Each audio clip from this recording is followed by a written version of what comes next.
Chapter 581. She was injured. By Gusler's house. Reception hall. In this hall with a completely broken ceiling. The mess caused by the previous fierce battle has been cleaned up by the trembling servants. Although the ceiling is still broken, a new set of sofas and coffee tables have been moved out and placed here, which looks quite neat. Rocket and Tilly sat together, as if waiting for something, without saying a word. It was not until a long time later that some strange movements appeared in the reception hall. Swish. Accompanied by a faint sound of breaking through the air. 3 figures appeared in front of Rocket and Tilly at the same time. Those were 3 figures wearing cloaks. Okay. We are here. With a calm tone. She held Laxia in one hand and Lilith in the other. But neither of them took off their cloaks. They continued to cover themselves with cloaks and hide their faces with hoods, creating a very mysterious atmosphere. Rocket and Tilly stood up immediately. That was a conditioned reflex. Them? Tilly looked at the 2 figures. One large and one small. Beside Xian. With a flickering look in her eyes. Rocket's expression also changed slightly. He glanced at Laxia. Then at Lilith. And then his eyes stayed on Lilith. He didn't know who the 2 people Xian was with were. Without revealing their true faces, Rocket couldn't recognize either Laxia or Lilith. Especially Laxia. There was no magic fluctuation on her body.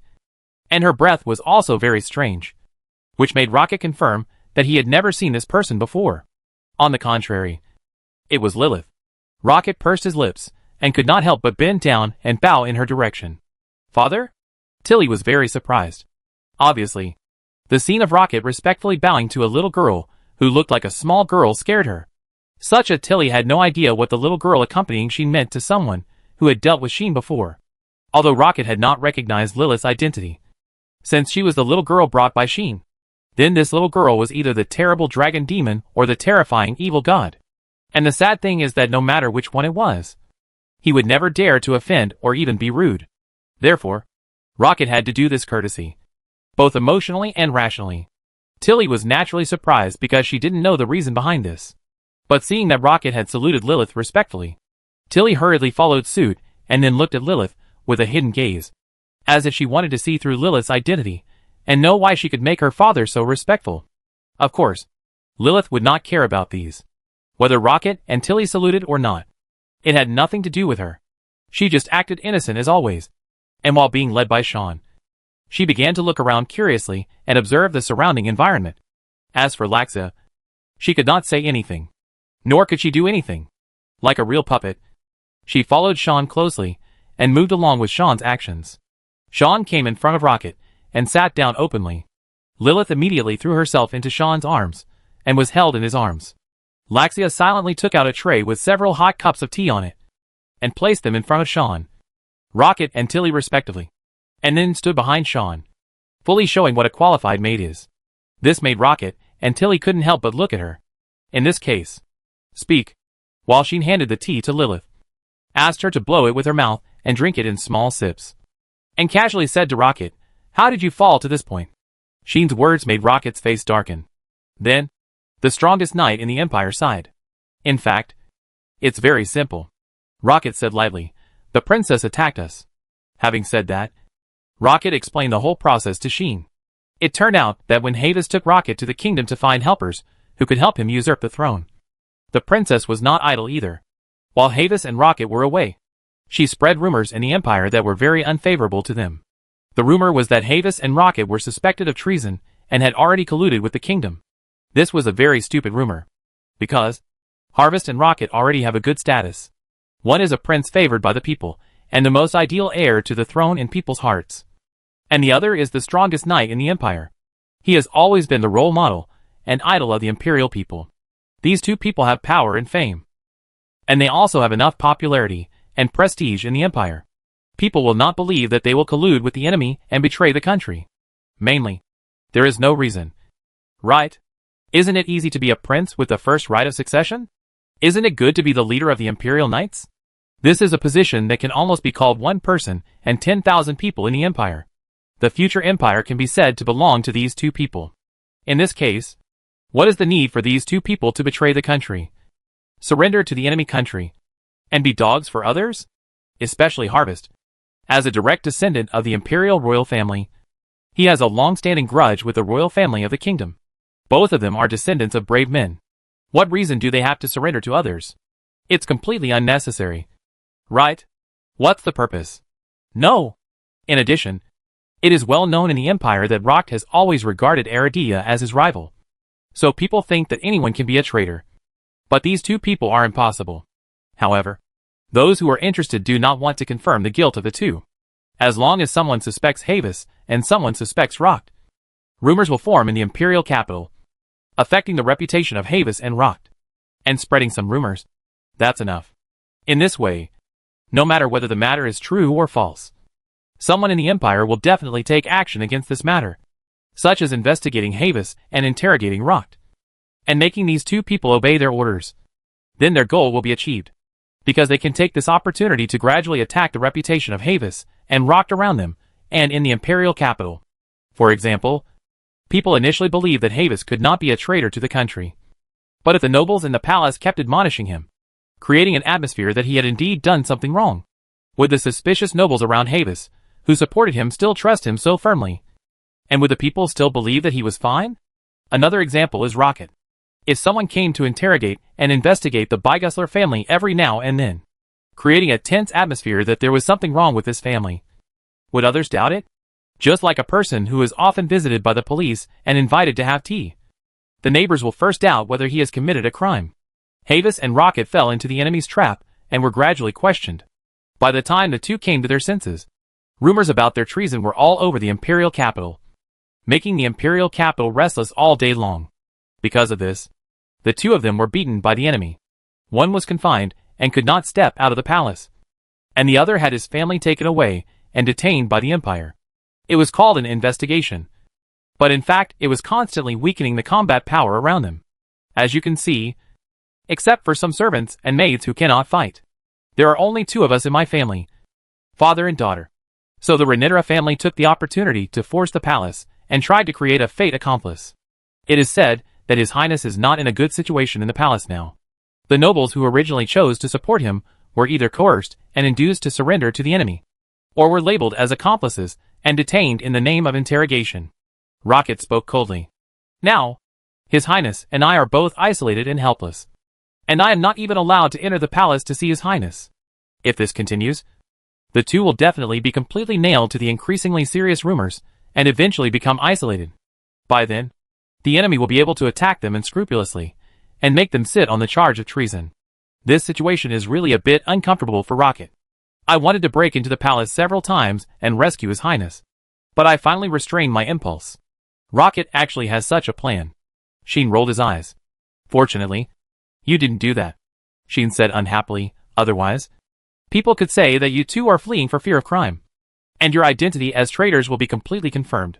If that happens, Harvest and Rocket will definitely be hunted down endlessly until they really betray the enemy and throw themselves into the arms of another country and get their protection. Maybe this is the purpose of the Imperial concubine? In short, our current situation is very bad. Rocket looked at Sheen and said, since you came to the Empire, it means that you want to take action against the Imperial concubine. Right?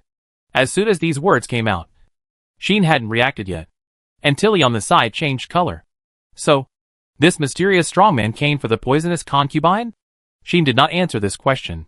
I ask you. Sheen stared at Rocket and said, how is Tyr? This question first caused Tilly to be puzzled, and then Rocket to ponder. Rocket knew about the existence of Tyr, and also knew that Tyr was targeted by Moro, and then came to the Imperial capital and transformed into a thief. He didn't know what Tyr was going to do, but he knew what happened to the thief. So Rocket told the news that made Sheen unable to sit back and watch. Some time ago, the Imperial concubine left the palace for some reason, and even left the Imperial capital. That person took this opportunity to sneak into the palace, but was ambushed by the Lethalet family. She was injured. She was pierced in the abdomen by Wallian Lethalet and fled with serious injuries. Chapter 582. Whose whereabouts? Bang! Just as Rocket's voice fell, a small explosion sounded. That was the sound of the teacup being crushed. Sheen suddenly crushed the teacup in his hand, causing the tea and the fragments of the teacup to fly up and splash. Wow!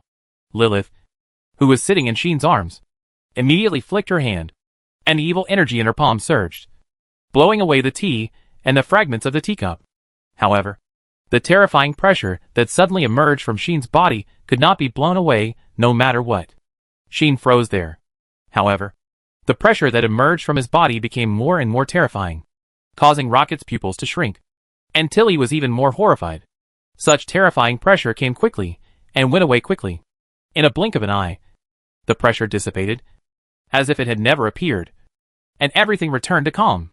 However, for some reason, even though the pressure disappeared, the air in the reception hall seemed to become heavier than before. "Is it a trap?" Sheen murmured. The voice was quite cold. "It should be." Rocket tried to observe Sheen's face under the hood, slowing down his tone and saying, "If nothing unexpected happens, this should be a trap set by the Imperial concubine, using her departure as a lead, so that Teal Albion jumped out by himself, and then ordered the people of the Leffelet family to ambush." The Imperial concubine had been eyeing Teal for some reason, knowing that Teal came to the Imperial capital and turned into a thief, constantly entering and leaving the homes of major nobles, and was slow to show up. She would definitely find ways to lure Teal out. It just so happened that Teal had something she wanted to find in the Imperial capital. Even if she had searched all the noble houses and couldn't find it, she would naturally doubt whether the thing was in the palace. But no matter how powerful Teal was, she couldn't sneak into the palace successfully. You know, Teal is only 16 years old this year, and her level is less than 70. Although she is a fast attack and burst warrior, she is not an assassin or assassin who is good at stealth. With her speed, it is not too difficult to sneak into some noble houses. But even so, Teal was discovered many times, and then she earned the name of a chivalrous thief. In this case, with Yell's ability, how could she sneak into the heavily guarded and barrier-protected palace to steal things? So, Teal definitely couldn't enter the palace. This is probably why Teal couldn't find what she wanted in the Imperial capital for a whole month. The Imperial concubine seemed to have anticipated this, so she deliberately ran away, leaving some loopholes for the palace guards to lure Thier out, and then ambush Thier with the help of the Lefferet family. Thanks to this, Teal was ambushed by the Leffelet family and was seriously injured. I heard that she had no way to escape from the palace. She was besieged by the elite troops of the Leffelet family and surrounded by the royal knights. With her strength, she could not escape at all. Rocket said so. But when Teal Albion was seriously injured, she suddenly disappeared as if she had merged into the space. Hearing this, Sheen understood how Teal was rescued. It must have been Lysia. With the ability of the space magician, entering the palace is just a piece of cake. It is also easy for her to take Teal away. The decision to let her come with me was the right one, Sheen thought silently. At the same time, Sheen was relieved. Since Lysia is by her side, then Teal should be fine. That young lady's level is not high, not even over 80. But her attainments in magic are very good. Not only does she have super rare space magic, but she also has gravity magic with amazing lethality. In addition, her unique skills seem to allow her to use magic of the next level. She is a master of magic, and the types and quantity of magic she can use are definitely far beyond Sheen's. With her like this, she should have plenty of ways to heal Tier's injuries. I think so. Sheen can only hope so. However, Leffelet. A cold light flashed across Sheen's eyes. This family originally made Sheen very unhappy. This time, the other party made Sheen completely unhappy. And since Sheen was unhappy, they would be in trouble. Especially Walian Leffelet. This person has entered Sheen's must-kill list. Especially Rocket said something. In fact, Valian Leffelet played an indispensable role in our current situation. Rocket said with a gloomy face, that time, we failed to annihilate him and let him escape. So he kept this grudge in his heart. After returning, he immediately reported us in the name of the Leffelet family in front of His Majesty the Emperor. How to report? It's very simple. Just expose the fact that Havis attacked him in private, as envoys of the Empire. After going to the kingdom, Havis and Rocket suddenly killed him, and also caused the complete destruction of an elite assassination team of the Leffelet family. Once this matter was exposed by Valian, the people of the Empire would definitely wonder why Havis and Rocket attacked Valian. Right? If these two people are traitors who collaborate with the enemy and betray the country, then the other party must want to do something in the kingdom, and don't want Valian to know. So they killed Valian and prepared to kill him. In addition, Havis also admitted defeat on the stage of the kingdom's palace in public, and had no intention of competing for the position of the future husband of the kingdom's treasure. So what was his purpose in going to the kingdom? Valian exaggerated these issues, which eventually made the current emperor furious. and the people also began to doubt one after another. Therefore, Wallian played an indispensable role in Havis and Rocket becoming what they are now. Of course, all these statements are without evidence. Without evidence, there is no way to prove whether Wallian's words are true or false. And there is no way to convict Havis and Rocket. However, what they want is not to achieve it in one step, but to boil the frog in warm water and slowly eliminate Havis and Rocket. If Sheen had come a few days later, perhaps this situation would have been decided? Now, Sheen is here. Bo. Rocket wanted to call Sheen, but remembered that Sheen was still hiding his identity. So he stopped talking immediately. If you have something to say, just say it. Sheen didn't want to waste any time, and he was in a bad mood. So he just threw it out. Rocket was still hesitating. After a while, the strongest knight in the Empire sighed, raised his eyelids, and spoke to Sheen solemnly. I hope you can go to the palace and meet His Highness Havis. As soon as this was said, everyone, including Sheen, looked at Rocket. Why? Sheen narrowed his eyes and asked calmly. No reason. Rocket shook his head and said, It's just that I don't believe that His Highness Havis will not have any ideas after becoming like this. In other words, Rocket wanted to say that in the current situation, Havis must have been thinking of a way to break the deadlock. As long as he saw Havis, he might be able to deal with Moro, the Leffolet family, and these evil ways. Sheen heard the meaning of this. Is it necessary to go through so much trouble? Sheen said bluntly. Since we are going to enter the palace, it is better to go directly to Moro and kill her instead of looking for the prince. Obviously, Moro is also on Sheen's must-kill list. But it is a pity that the Imperial concubine is still missing and no one knows where she has gone. Rocket sighed. Even in the Imperial capital, she has no fixed place to live. She disappears from time to time and suddenly comes back from time to time. No one knows where she has gone or where she will stay. In fact, Havis told Sheen about this matter half a month ago. Because of this, Sheen has been worried that Moro will run away. If he comes to the Imperial capital with great effort, but comes up empty-handed, he will definitely be very depressed. It is not an easy task to catch the Imperial concubine. At that time in Cosmos, she had been hiding behind the scenes and never showed up. In the large-scale assassination in the capital 10 years ago, she also planned everything as the mastermind behind the scenes, leading to that tragedy. This is an extremely difficult woman. This mysteriousness is quite suitable for those bastards of original demon, Sheen said sarcastically. How about it? Rocket looked at Sheen and said, Do you want to talk to His Highness Havis first? Maybe he knows the whereabouts of the Imperial concubine? This is clearly a big deal. The strongest knight in the Empire. In order to let Sheen meet Havis, he really risked his life. This is understandable. After all, Havis was under house arrest, and no one knew what was going on now. Rocket must be extremely anxious to confirm his condition. If Sheen could sneak into the palace and meet Havis, the situation would change. That's what Rocket thought. The problem is, I am not familiar with the palace. Even if I go there, I don't know where the prince is. Right? Sheen asked this question. In response, Rocket only wanted to say, Take Tilly with you. Rocket said without hesitation, She will lead the way for you. Hearing this, Sheen glanced at Tilly. Tilly was startled. It seemed that she didn't expect Rocket to suddenly give her such a task. After thinking about it, she chose to remain silent. Obviously, she agreed. Okay. Sheen shrugged and said, In this case, I will go to see the prince. Maybe I can meet Moro by luck? In that case, things will be much simpler. In addition, you are not sure about Moro's whereabouts. But you should be sure about the whereabouts of others. Right? Sheen actually said such a sentence. Whose whereabouts? Rocket was stunned. Sheen smiled. His smile was emotionless. The Leffolet family. Chapter 583 The Coming Doom. The Imperial Capital. The House of Leffolet. Unlike the majestic Bygessler house, the mansion of the Leffolet house presents a somewhat gloomy feeling. It is like being in the shadows. In a dark corner. Not only are all kinds of thorns and vines crawling on the outer walls, but the vegetation inside also looks a bit gray. And there are even some dead old trees. Plus crow-like birds flying from time to time. Presumably, even in the Imperial capital, this family is not welcomed. In fact, this is true. Although the Leffolet family has a good status in the aristocratic circle of the Imperial capital, they are the object of exclusion. They specialize in training spies, assassins and death warriors. They are the type that are not welcomed by others. and their style of doing things is somewhat unscrupulous.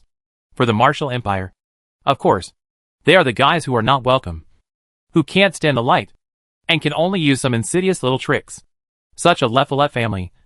Except for those high-ranking officials, who are at the center of power, and need someone to do some shameful work. Naturally no one will welcome it. Especially those noble knights. Their contempt for the LaFollette family has long been deep in their bones. Even if they don't say it, they will look down on them in their hearts.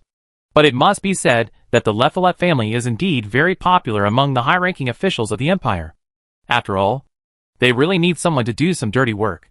Therefore, the LaFollette family has always been highly valued by the high-ranking officials of the empire. It has been supported by many high-ranking officials of the empire for a long time, and has always been a relatively special existence in the aristocratic circle of the empire. Especially 10 years ago, after the LaFollette family received the support of the imperial concubine. The status of this family has been rising day by day. Now, they are already nobles of the rank of marquis. Except for those dukes who are like royal relatives. They have the highest status in the aristocratic circle. And you have to know that even the Bygusler family and the Renitra family are only marquises. In other words, even if it is based on the title alone, the LaFollette family is comparable to the Bygusler family and the Renitra family. Perhaps, it is because of this that when Havis petitioned to go to the kingdom, the LaFollette family was able to intervene with righteous words, and sent Volian to accompany Havis and Rocket. Although the LaFollette family's purpose is definitely to monitor Havis and Rocket. If their status and position are not enough, how can they force their way into the queue and accompany His Royal Highness the Prince and the Knight Commander? When Havis appeared in the kingdom, there were only Rocket and Volian around him, which is enough to prove that Volian's status in the Empire is at least not much inferior to Rocket. Otherwise, do you really think that the position next to the strongest Knight Commander of the Empire is easy to stand? In this case, although the LaFollette family is so unpopular in the aristocratic circle, and their base camp is located in such a gloomy corner. In fact, they are in the limelight in the Empire. At this moment, Volian, the adopted son of the head of the LaFollette family, and the most outstanding assassin of the younger generation, appeared here. This is the underground hall of the LaFollette family. In the hall, 5 figures sat around a U-shaped conference table, their whole bodies shrouded in darkness, and their true faces could not be seen at all. Volian was in the middle, surrounded by the conference table and the 5 figures. He did not look at them, but lowered his head, with a respectful look, but he did not know what he was thinking.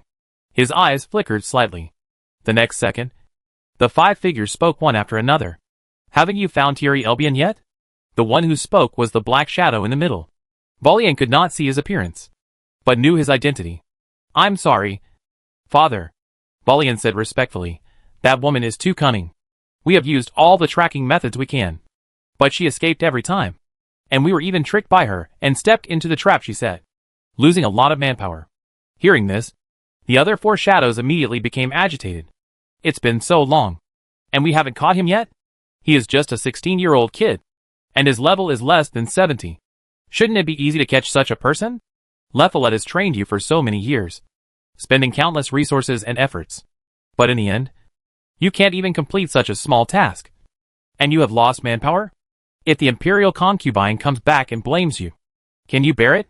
For angry voices rang out one after another, and they cursed Volian. Waste. Even the adoptive father sitting in the middle spoke coldly, and it seemed that he was also in a very bad mood. Volian's eyes turned cold, but he was still very respectful on the surface. There was no way. The 5 shameful guys in front of him were the highest ranking people in the LaFollette family, in addition to his adoptive father, who was the head of the family. The other 4 were undoubtedly the top decision makers and family elders. They were definitely not something that an adopted bastard like him could resist. Moreover, Volian was actually very annoyed about the fact that Teal Elbian had not been caught for a long time. Recalling what happened in the kingdom, Volian couldn't help but cover his chest. That place was once pierced by that woman. Even if it was just a tentacle that was pierced, everything that the tentacle experienced was also what he experienced personally. He, Volian LaFollette, was killed by that woman once. Recalling the severe pain at that time, in a trance, Volian's ears lingered again. Imperial capital. I will go by myself. I will find the things myself. Are you trying to trick me? Then you succeeded. However, whether you can find me, catch me, and achieve your goal depends on your ability. I look forward to the strength of the LaFollette family. and even more to the strength of the person who drives you behind the scenes. The cold words lingered in his ears, causing Wallian's hands covering his chest to tighten suddenly. So tight that they could scratch his skin. He was brought back from outside by the Le Follette family for training. At that time, he was still an abandoned baby. In order to survive in that cannibalistic training facility, he worked hard to train and killed desperately. In the end, he didn't know how many corpses of his peers he stepped on, and became the best killer. He was selected by the head of the Le Follette family and became his adopted son. In order to climb to this step, he paid a lot and lost a lot. But he had never suffered such a loss, and was looked down upon by others. The cold and ruthless voice of the girl was like a sharp blade, piercing through the heart of Wallian together with the weapon in her hand. From that moment on, Wallian was probably crazy. Not the kind of crazy that is mentally ill, but the kind of crazy that is crazy. He thought about that woman all the time. He thought about killing her all the time.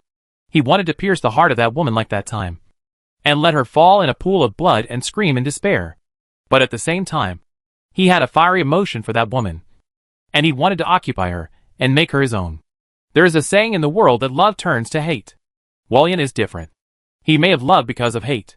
After all, this is the only woman who is more ruthless and indifferent than him, and can even make him suffer and die completely.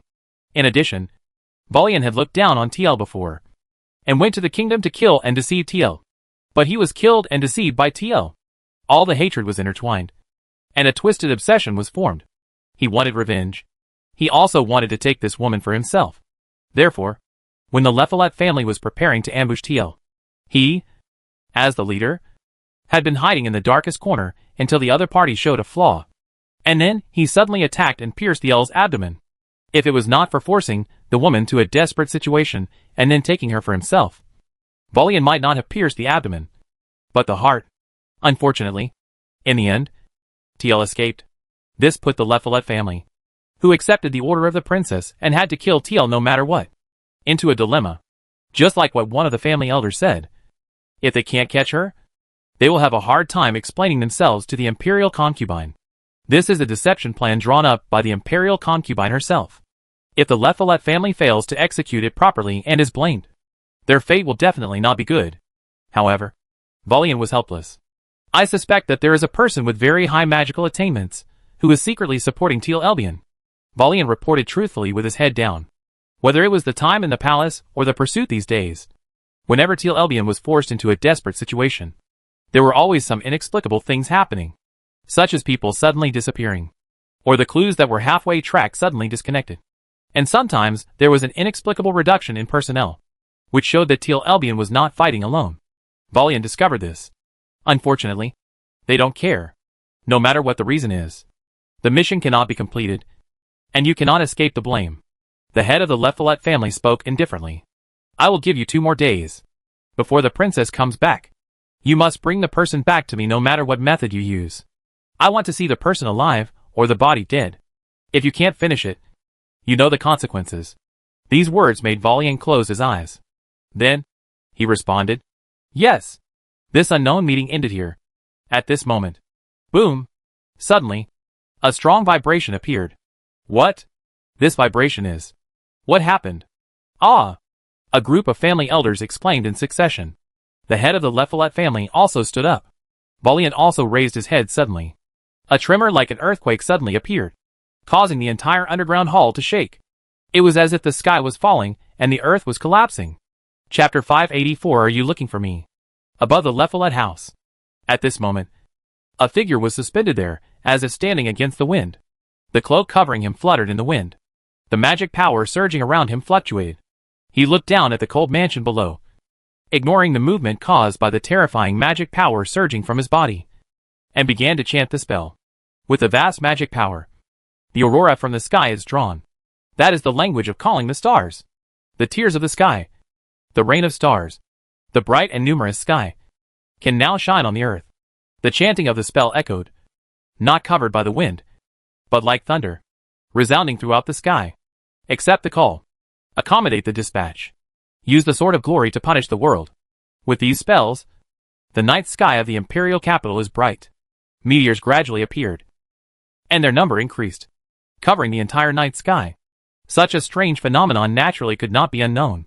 A little commotion appeared in all directions, and people appeared in every corner of the imperial capital. Naturally, the Lephalet family was the first to bear the brunt. Inside, a series of figures ran out quickly, looking at the cloaked man floating in the air, and looking at the meteors flashing in the sky, making doubtful and panic sounds. Some people were already roaring loudly. Some people were also preparing to attack the cloaked man in the air. Some people realized that something was wrong and wanted to run away directly. But they would not have such a chance, because today's Lephalet is destined to usher in the end they deserve. Come down, stars. The hammer of judgment was swung down mercilessly. Aurora's meteoric. The surging magic power rushed into the sky and merged directly into the meteors. Then, the meteors suddenly trembled, stagnated, and with dazzling light, they burst down from the sky. That was a beautiful night view. That was a beautiful night scene. Meteors streaked across the sky one after another and fell downward. The target was the cold and gloomy mansion. The Lephalet family. Bang, bang, bang, bang. The next moment, Aurora appeared.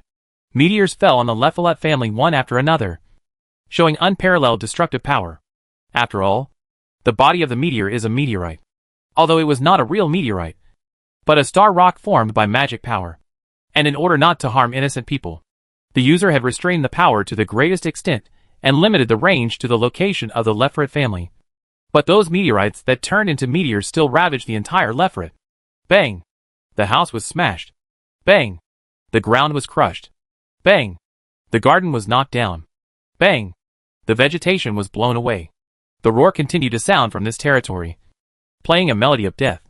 The screams, wails, howls and roars of the people were all carried in, turning into notes, making people desperate. Xian watched all this indifferently. And there were meteors passing by him, falling down, and continuing to ravage the land of Lephalet, when even the smoke and dust began to rise from Lephalet's house. This place had already turned into H.L. Someone was watching this scene, and trembling.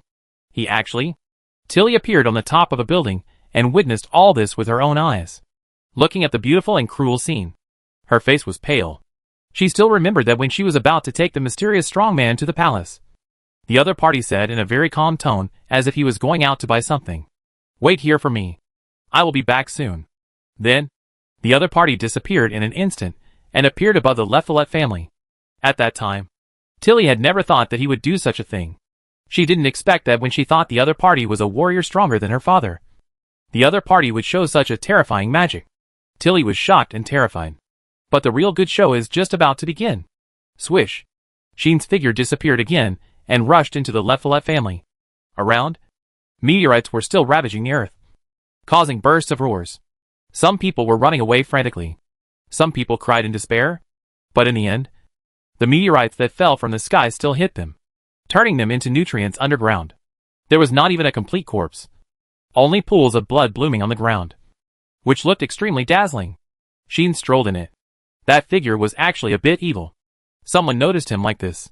"Who are you? Why do you do this? Kill! Kill him!" A group of guys who were not sure whether they were guards or knights roared at Xian, unleashed their weapons without saying anything, and rushed toward Xian.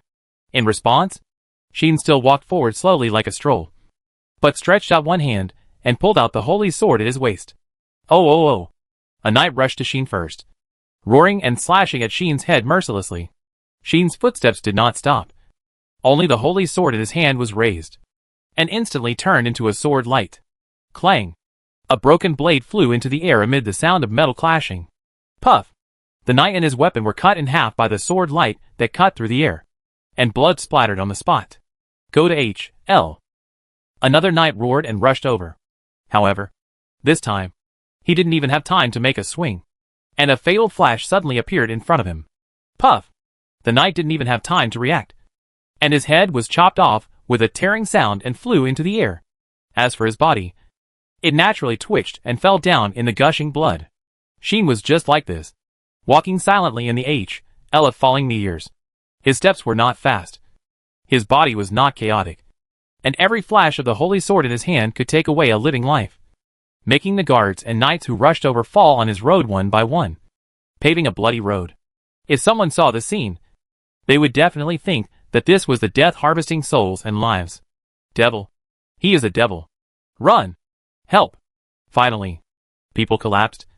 One after another went crazy, threw down their weapons, and fled desperately. But the meteorites that fell from the sky still took away most of the lives, leaving them bloody on the spot. So, Sheen went on a killing spree. At the same time, the underground hall of the Lephelet family. Rumble. Waves of tremors frequently appeared, shaking the entire underground hall. This place seemed to be shaky, as if it could collapse at any time, and the danger was extremely high. Wallian and the 5 decision-makers of the Lephelet family were still here. However, they were not the only ones who came here. There were also some people who sneaked in to seek refuge when the situation was bad, and a group of shameful assassins who had been waiting here all the time. What on earth was going on? A middle-aged man who had to jump out of the darkness was roaring. He was Volian's adoptive father, the head of the Lephelet family, Dariki's Lephelet. He was cold-blooded and inhumane. He had abandoned his 3 sons as waste because they were useless. He was unscrupulous, cruel and indifferent. He didn't know how much blood was on his hands. For his own purpose, he even used his own daughter and sent her to the kingdom to marry the Albion family. Yes, he was the biological father of Thyr's mother and Thyr's grandfather. But he never considered Tyr as a blood relative, and only wanted to train her to be a machine that could fight for the Lephelet family. When Moro wanted Tyr, he offered her without hesitation, using her in exchange for the trust and attention of the imperial concubine. Such a person is not only feared by the entire Lephelet family, but also feared by countless people in the entire empire. But now, he was roaring and jumping here because of anger and anxiety, and his usual coldness and ruthlessness were completely gone. This was also helpless. Intruder! It's an intruder! Master! He destroyed the Lephelet family. Meteor! The meteor is coming! Master! Countless people shouted like this, with terrified expressions and trembling all over, as if they had encountered the most terrifying nightmare in the world, and had long lost their calm and reason. Intruder? Darikis couldn't believe his ears. An intruder appeared? Moreover, the other party also destroyed the Lephelet family? Did I hear it wrong? Or did these rubbish make a mistake? Someone actually dared to invade our Lephelet. He is simply tired of living. Kill him! Chop him into pieces, and feed him to the slaves. The other 4 decision-makers were also shouting angrily. As a feared and dreaded killer clan, they were the only ones who invaded other people's bases in the past. When did anyone dare to invade their bases? Moreover, the other party seemed to have caused great damage to the Lephelet family, which made these decision-makers furious. An intruder who can summon meteors? Only Volian, who didn't know what he thought of, had his eyes flickering. He wanted to speak, but when he saw the angry and twisted look on Darikis' face, he closed his mouth for some reason. Let the 2nd, 3rd, and 4th assassination teams go out. Only the 1st assassination team is left here to guard. Darikis suppressed his inner anger, released a monstrous murderous aura, and roared, "Go! Bring me the so-called intruder." He wanted to capture the other party alive and torture him to death. Otherwise, he could not calm his anger at this time and the insult of his family being invaded. Yes! Many black-clad masked warriors responded coldly, turned around, and prepared to go out to fight. However, bang! The entrance to the underground hall suddenly exploded. With the influx of flames, everyone present either exclaimed or changed color, and looked forward. Da-da-da-da-da. Clear footsteps sounded. Whoosh! The fluttering cloak was blown away.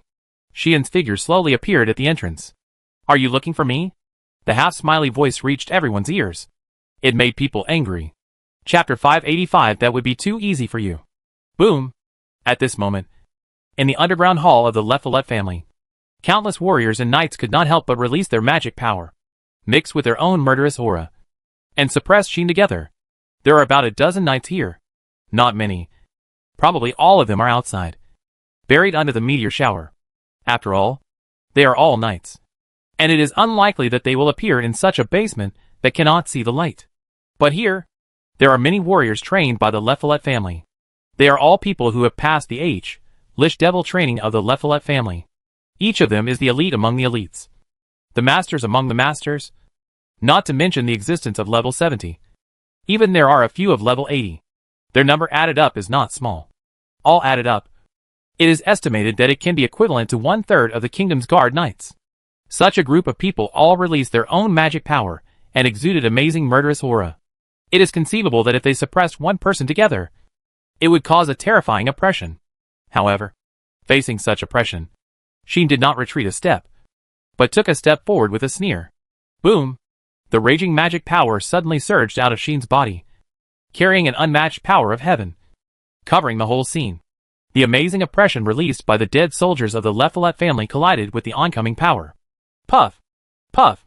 All the dead soldiers were shocked and spurted out blood one after another.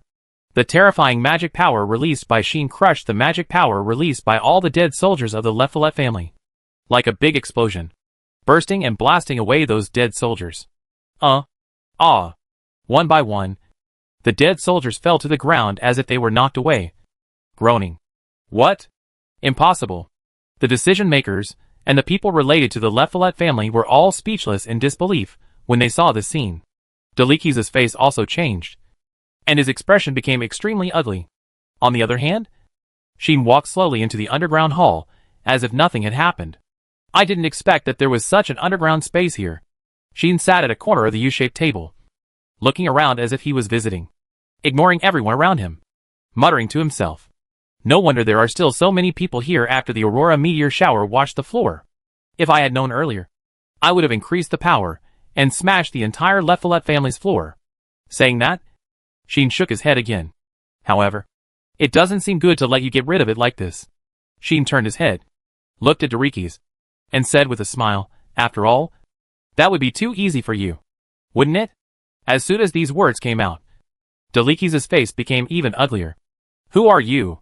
Arrogant gangster. I think you are tired of living. Take him down. Those decision makers seemed to have never been so angry before. After being humiliated so blatantly by Sheen, they immediately burst into anger and started shouting loudly. Unfortunately, they are really tired of living. Give burning. Sheen turned his eyes and looked at the decision makers who were shouting. With a flick of his finger, the air around them was immediately given the property of burning. Bang! The heroic flames immediately burned. Ah! The decision makers were set on fire and screamed. Stop! Delikis roared with his eyes wide open. Save them quickly! Save the elders! Oh my god! Save people! The people of the Leffelet family were also panicking. While shouting, several people rushed over to put out the fire. But not only did they fail, they were also set on fire. Help! Ah! Save me! Including the decision makers of the family elders. All the people who were set on fire struggled desperately and screamed. But the people around them already knew that this fire was not so easy to put out. One or two of them did not dare to step forward, and they took a step back, their faces full of horror. Save people. Seeing this, Delikis' head was instantly filled with blood and anger. The people around him trembled all over, and finally chose to step forward to save people because of their fear of Delikis. But, get fixed. As Sheen chanted a spell, the ground of the entire underground hall was surging with magic. I can't move. I can't move either. My feet can't leave the ground. What kind of magic is this? The people who were about to save their lives collectively froze. And then they panicked and found that they could no longer move. Including Delikis. He only felt his feet sticky, and his feet could no longer leave the ground. Just watch. Sheen's frighteningly indifferent voice sounded again. After all, they are a family of killers known for their cruelty and unscrupulous means. You should have seen and even played games of this level many times, so you don't feel sorry for them. Right? Sheen's words made several young people tremble. Many of them have indeed played similar games. But when these games come to them, how can they not feel scared? Even Delikis realized that today, the Leffelet family was doomed. This mysterious and powerful man in a cloak was not something the Leffelet family could deal with.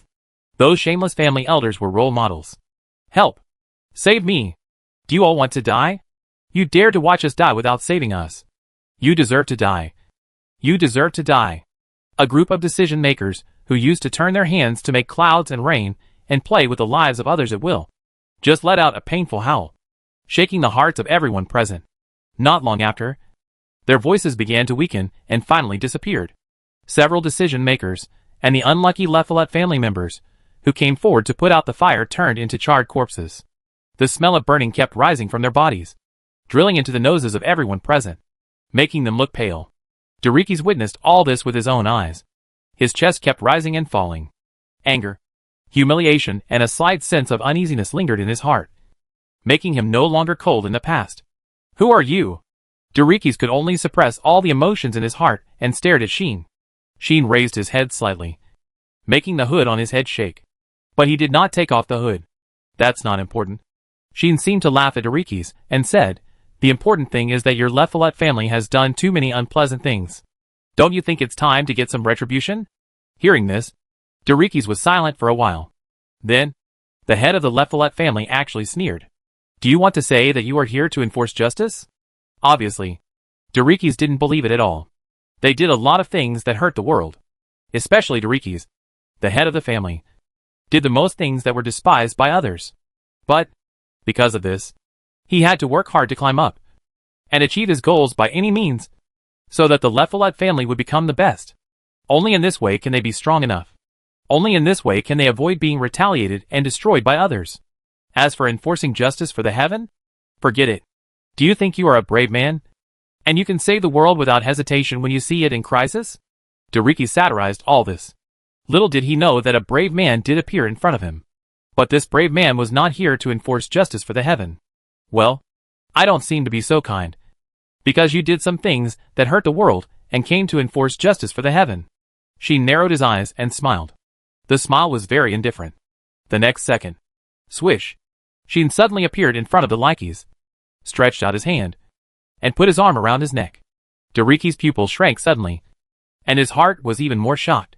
Sheen ignored his shock, moved his head to his shoulder, and spoke softly. "But Lephilet also did something that made me unhappy. In this case, if I don't let you pay the price and taste the taste of regret, wouldn't it be very uncomfortable?" Sheen said this with a smile. However, his voice was so cold that Dorikis felt a chill crawling up his spine. "Who are you?" Dorikis could only calm himself down, took a few deep breaths, and said, "What did our Lephilet do to make you unhappy?" "Huh?"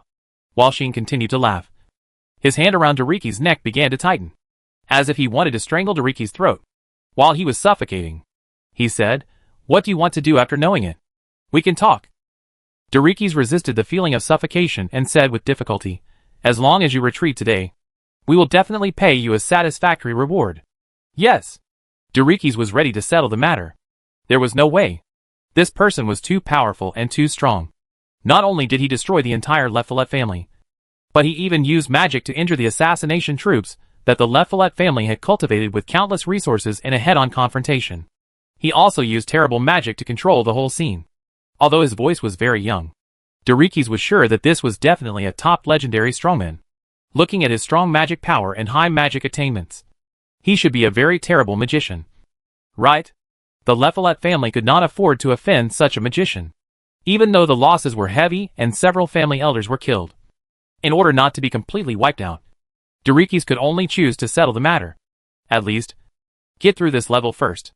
As for the rest, I will naturally make plans after the princess returns. At worst, I have to delay for a while. As long as we wait for that person to come, the Lephilet family will be safe. Thinking this way, Dorikis had no idea. "Are you waiting for that demon larva to save you?" Sheen's indifferent voice pierced the last bit of luck in Dorikis' heart. Chapter 586, A Battle That Amazed the World. "You?" The look in Dorikis' eyes when he looked at Sheen changed dramatically. How did he know? How did he know the existence of that? Dorikis' face changed completely, and his mind became extremely confused. The head of the Lephilet family had no idea that Sheen had dealt with the demon larvae when Harz led the team to annihilate the elite troops of the Lephilet family in the kingdom.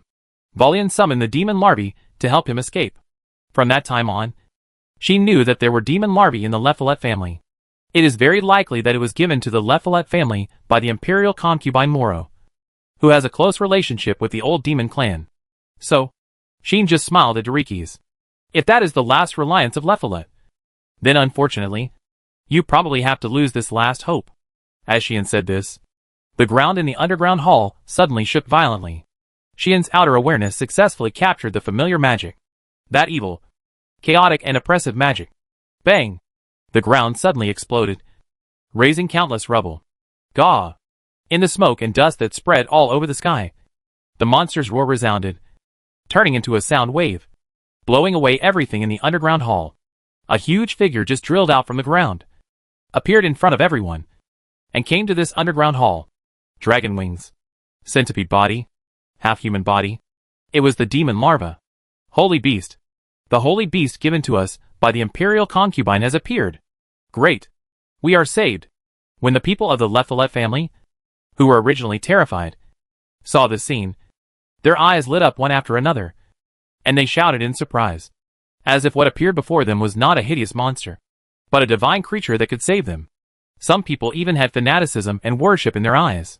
They called this evil demon juvenile a holy beast. That look was even more like a fanatic than a fanatic, and even more like a cultist. It was indeed a disgusting group of people. Sheen turned around and looked at the demon juvenile. Gaw! The demon juvenile immediately roared and sprayed a scorching dragon breath in Sheen's direction. The dragon breath that could break through all defenses instantly evaporated the air in the entire underground hall. The high temperature swept the whole place. In response, Sheen was not surprised but happy. He glanced behind him and showed a playful smile. Then, Sheen's figure flashed and disappeared. When Sheen disappeared, the head of the Lephilet family behind him was exposed to the dragon's breath. No!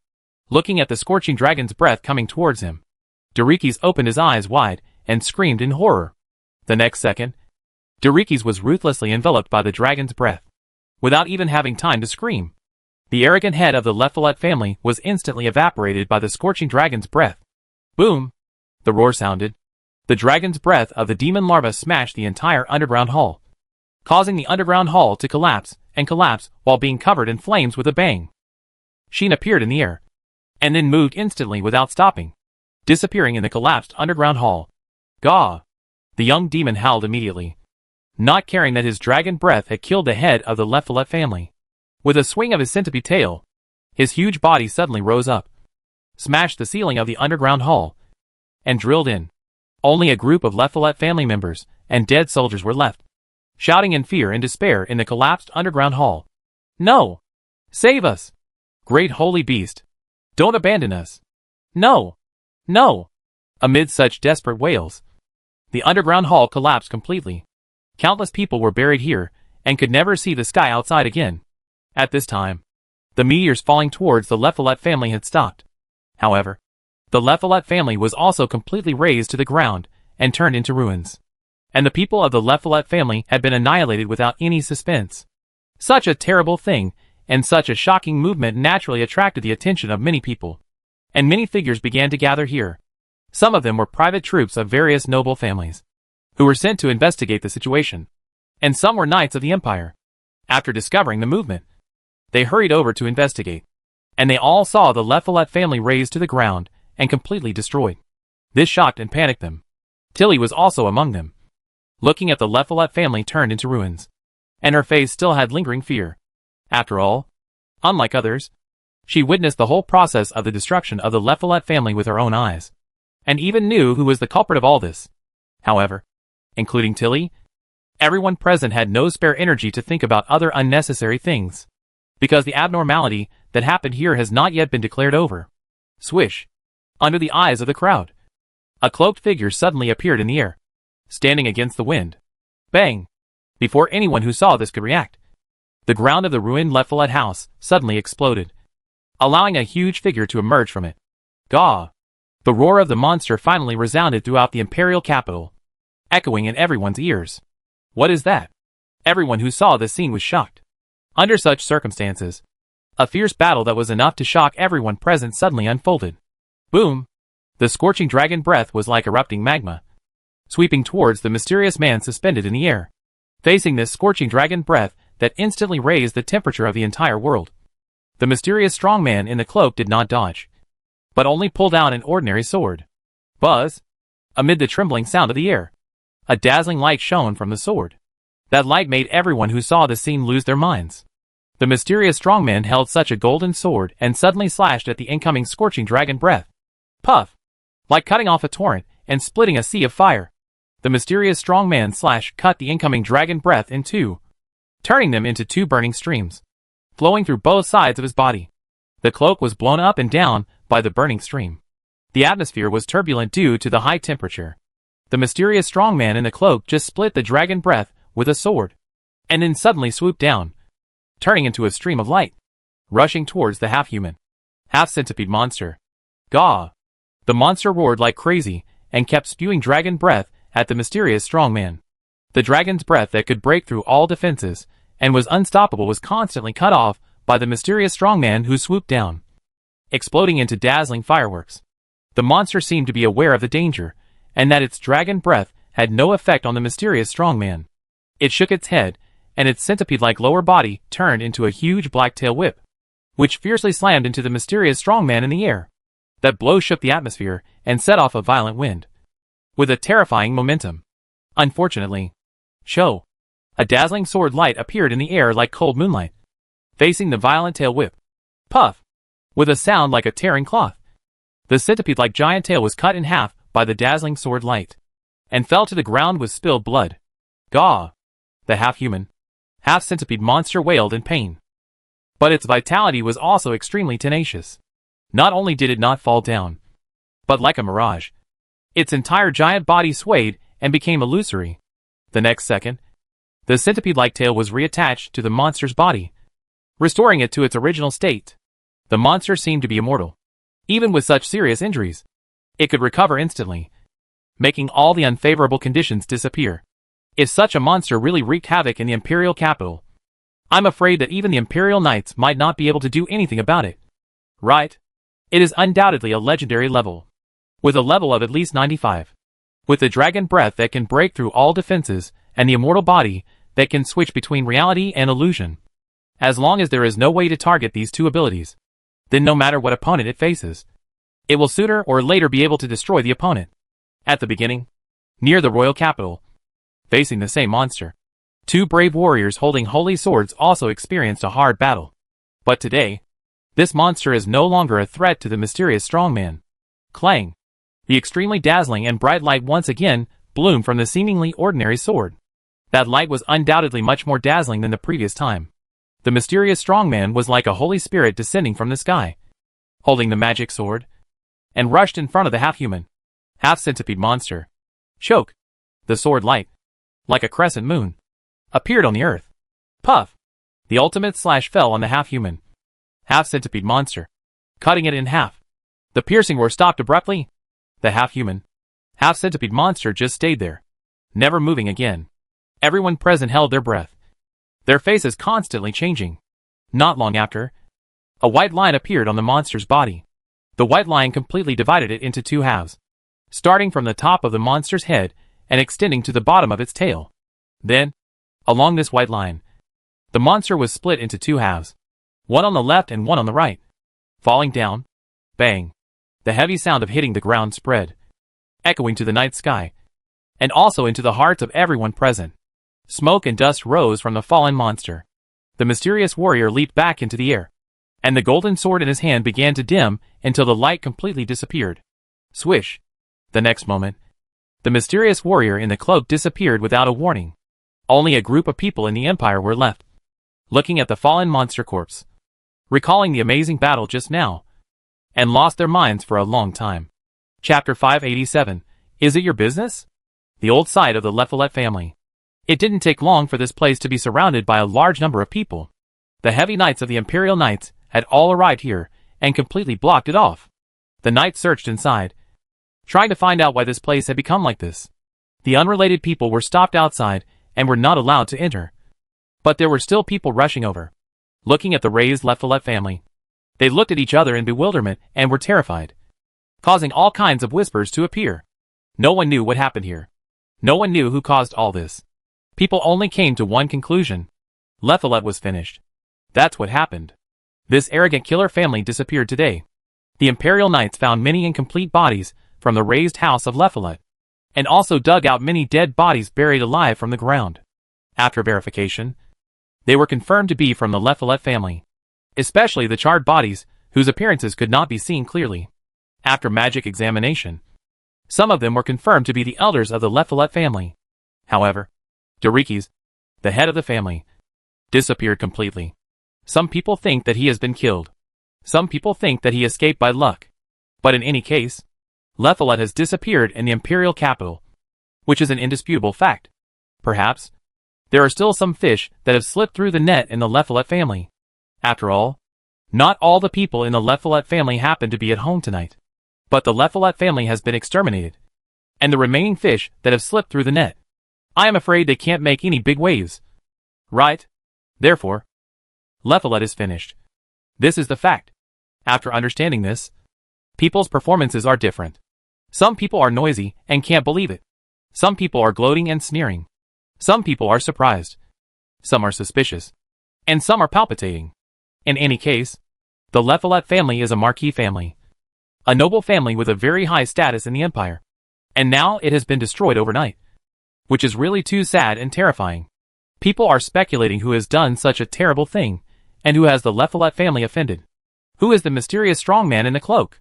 In addition, the unknown monster that was cut in half by the mysterious strong man in the cloak is like a real mirage. And even the body has disappeared completely. So, what kind of monster is it? One question after another appeared in everyone's mind, causing many people to think. Many people have seen what the mysterious and powerful man in the cloak did.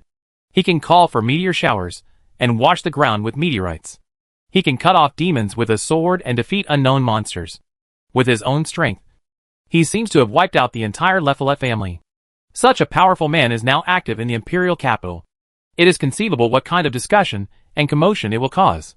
In short, the imperial capital will definitely be very lively tonight. Gradually, even the general public in the imperial capital knew about such a big event, which caused an uproar. Of course, the palace could not turn a blind eye to this matter. It is said that His Majesty the Emperor hastily sent several officials to come here to understand the situation.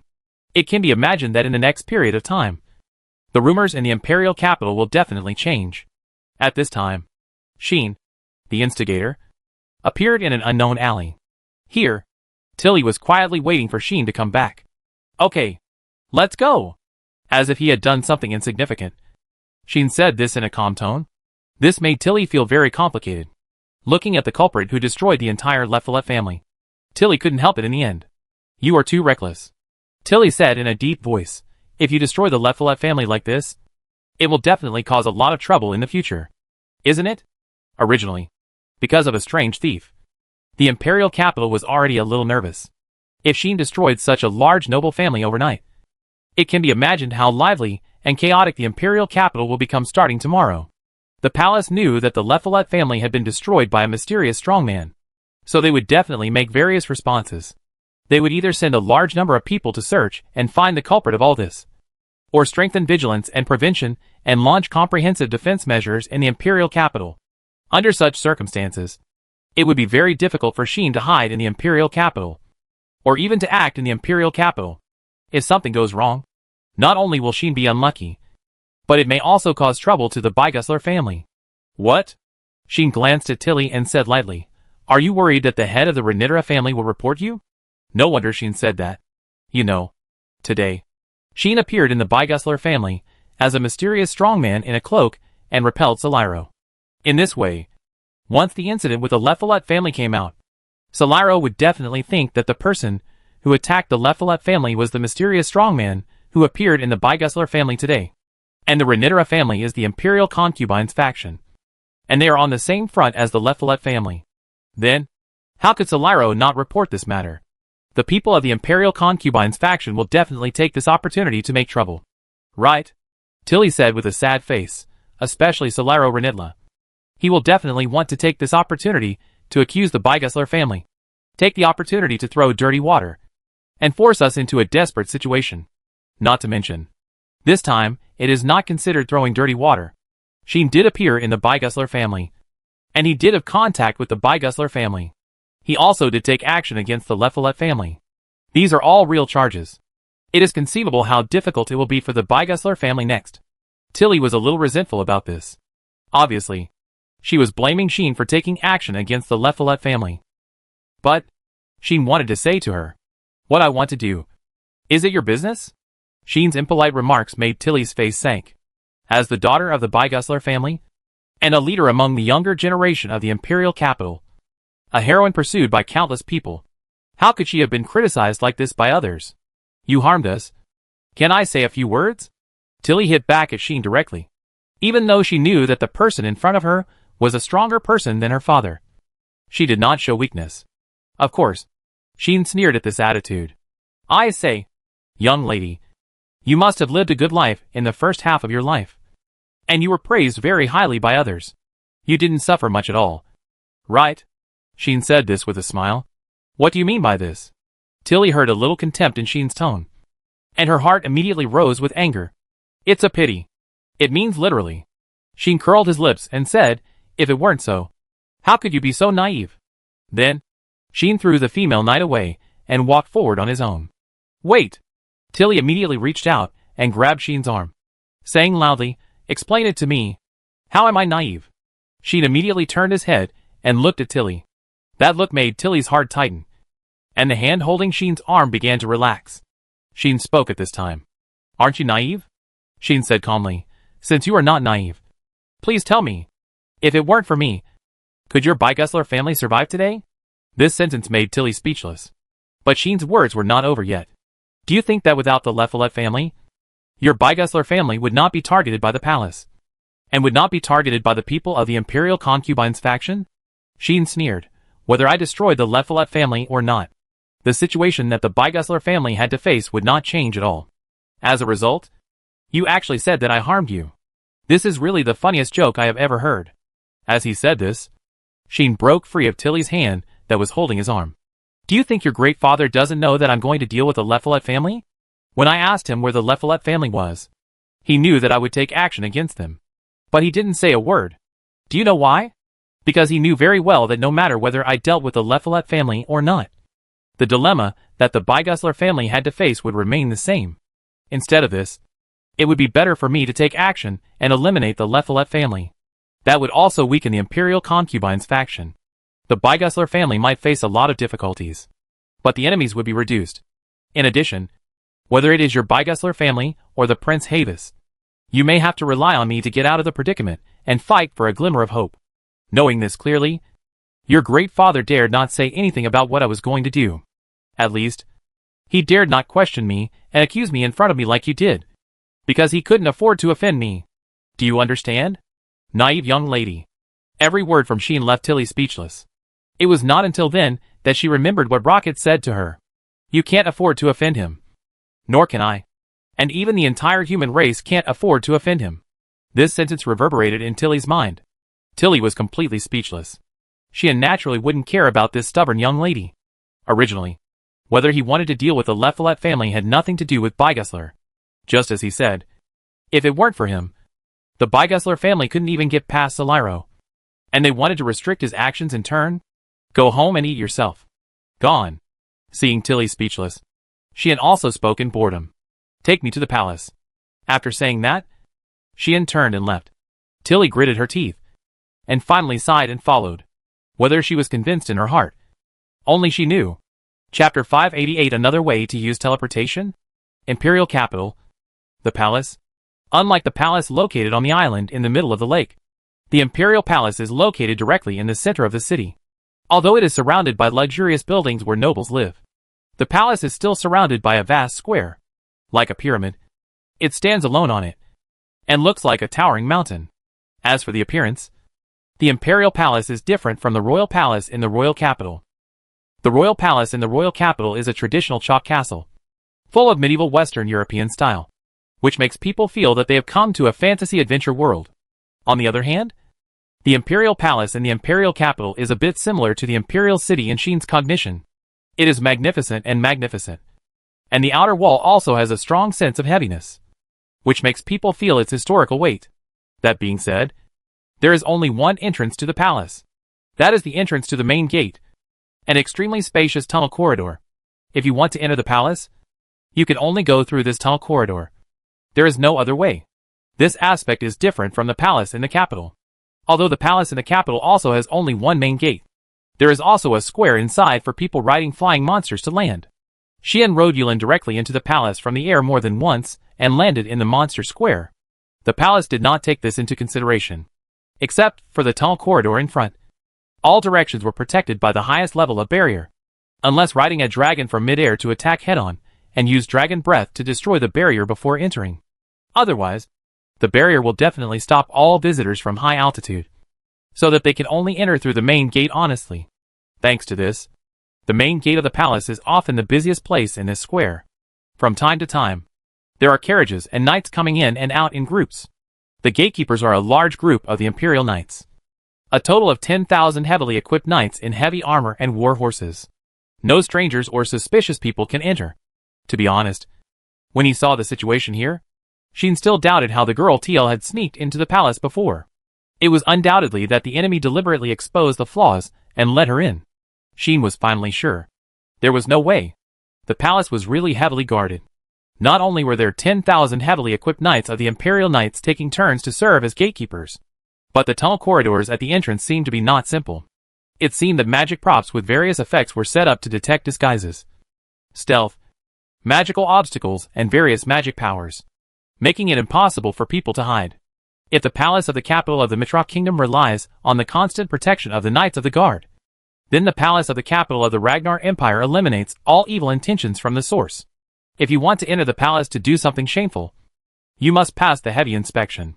Unfortunately, this method is useless to me now. Sheen smiled. In the past, he really didn't have the confidence to get through here. But now, swish, Sheen's figure flashed, and the whole person disappeared. When Sheen appeared again, he had passed through the barrier of the palace and entered it. He actually came in? Tilly, who was pressed on the shoulder by Sheen, looked at the familiar scenery around her and was a little shocked. As an Imperial man, and the captain of the Knights of the Imperial Knights, and the daughter of the Bygusler family, Tilly naturally knew how difficult it would be to sneak into the palace. At least, since the establishment of the Ragnar Empire, except for the barrier being forcibly broken and invaded. There has never been a case of someone sneaking in. The last time the thief was able to sneak into the palace, it shocked many nobles. But after knowing that it was all a trap set by the princess and the Leffolet family, the nobles were relieved. I think, like Sheen, they all guessed that the princess and the Leffolet family deliberately sold a flaw to Thier, so that Thier succeeded in sneaking in. But today, Sheen sneaked in easily. Can the ability that is like space transfer magic be able to do this? Tilly looked at Sheen with fear. Sheen didn't know what Tilly was thinking. Even if he knew, he wouldn't take it seriously. He said that if it were him before, he really couldn't sneak in secretly, and he could only break the barrier by force and turn the sneaking into an invasion. But now, Sheen's outside destiny not only integrates many mobile skills, but also has reached the maximum level. Not to mention the barrier of the palace. He can freely enter and exit the barrier set up by the goddess of nature of the elves. He can also easily penetrate the isolation wall set up by the old demon clan original demon during the magic refining ceremony. The barrier of the palace of a mere human country is naturally no problem. Okay. Sheen turned to Tilly and asked, "Where is the bedroom of the prince?" Tilly said nothing, hesitated for a while, and pointed in a direction. His Highness Havis has 2 bedrooms.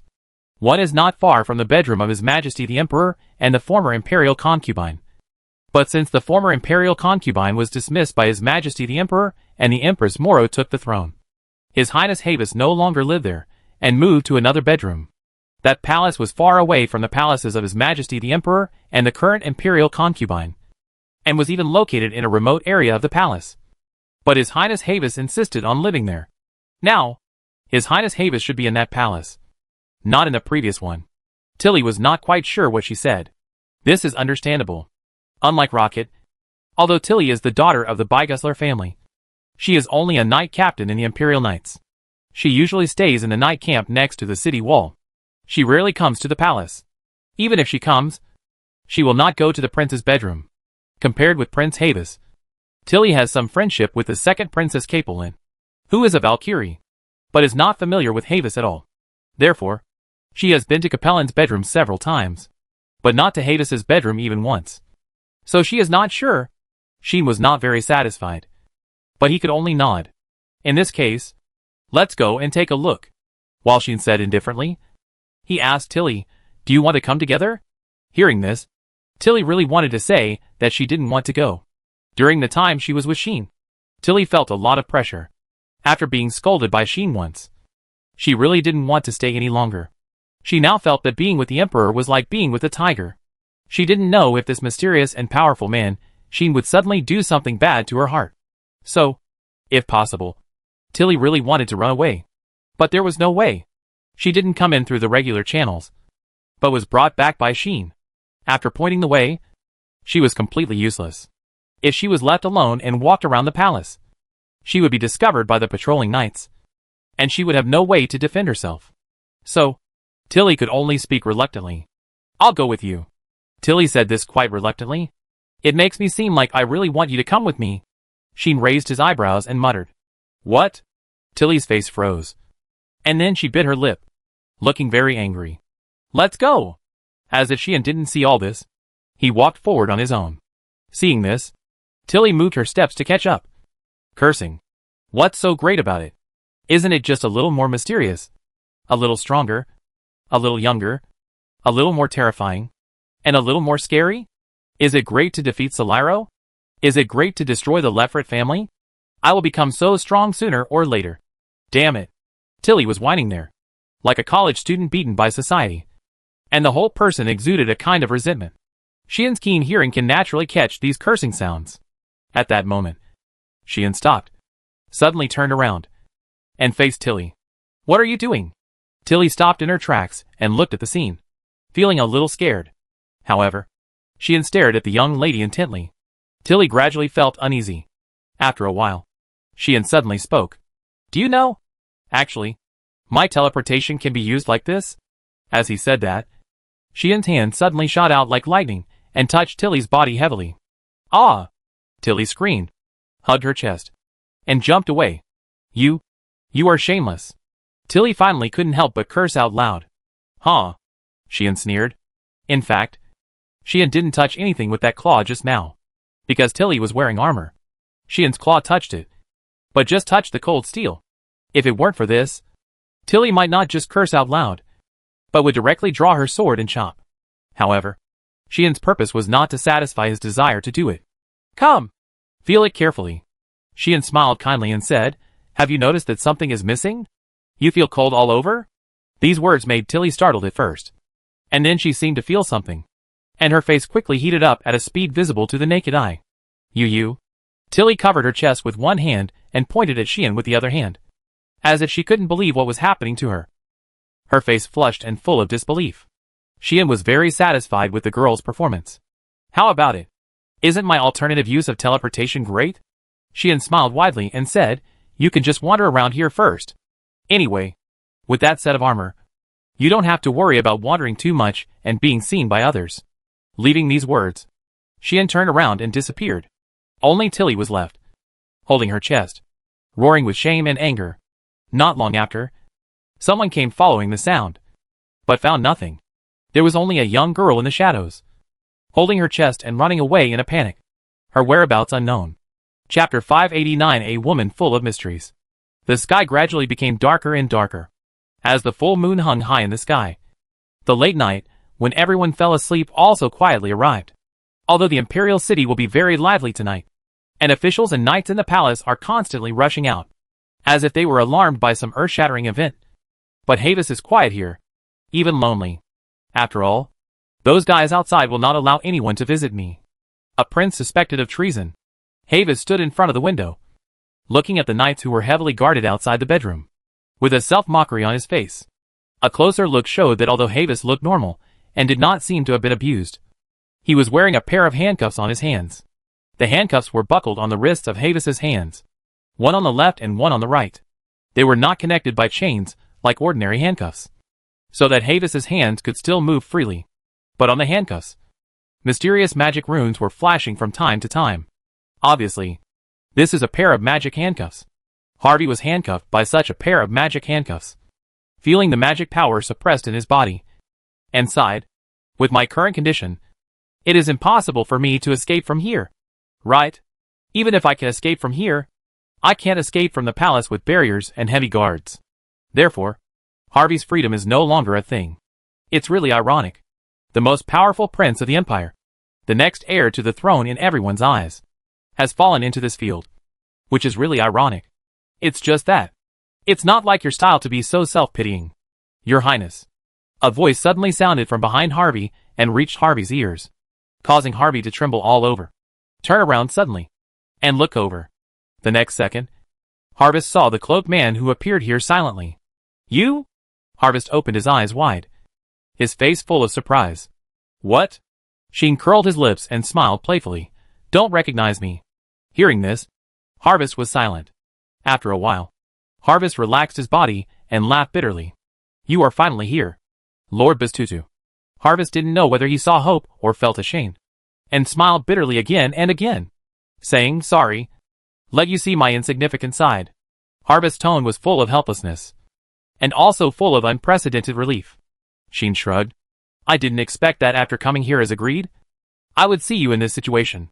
Sheen glanced at the magic handcuffs on Harvest's hands, and said leisurely, it seems that you, like the knight of the Bygusler family, have not had a good time recently. If eating and drinking well is considered a good life, then I am still living a good life.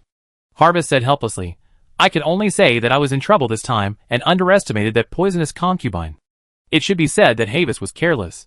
He thought he could go to the kingdom to seek help by participating in the selection of the kingdom's treasure. But he didn't know that his departure played into Moro's hands. If I hadn't left, Moro wouldn't have been able to spread rumors about me and Lord Rocket so blatantly, filling the imperial capital with rumors of our treason. Havis was really helpless. If he was in the imperial capital at the time, then with his caution and resourcefulness, he would definitely not have failed to notice the actions of Moro's faction. Nor would he have allowed these rumors to appear, allowing Moro's faction to take the opportunity to report him in front of His Majesty the Emperor, and gradually weaken his reputation and power. Of course, if you don't leave the Empire and don't go out to seek help, then given your situation, it will be difficult for you to deal with the so-called imperial concubine who has confused your father, driven your mother off the stage, and finally dominated the government. Right? Sheen did point out Havis's dilemma. Indeed.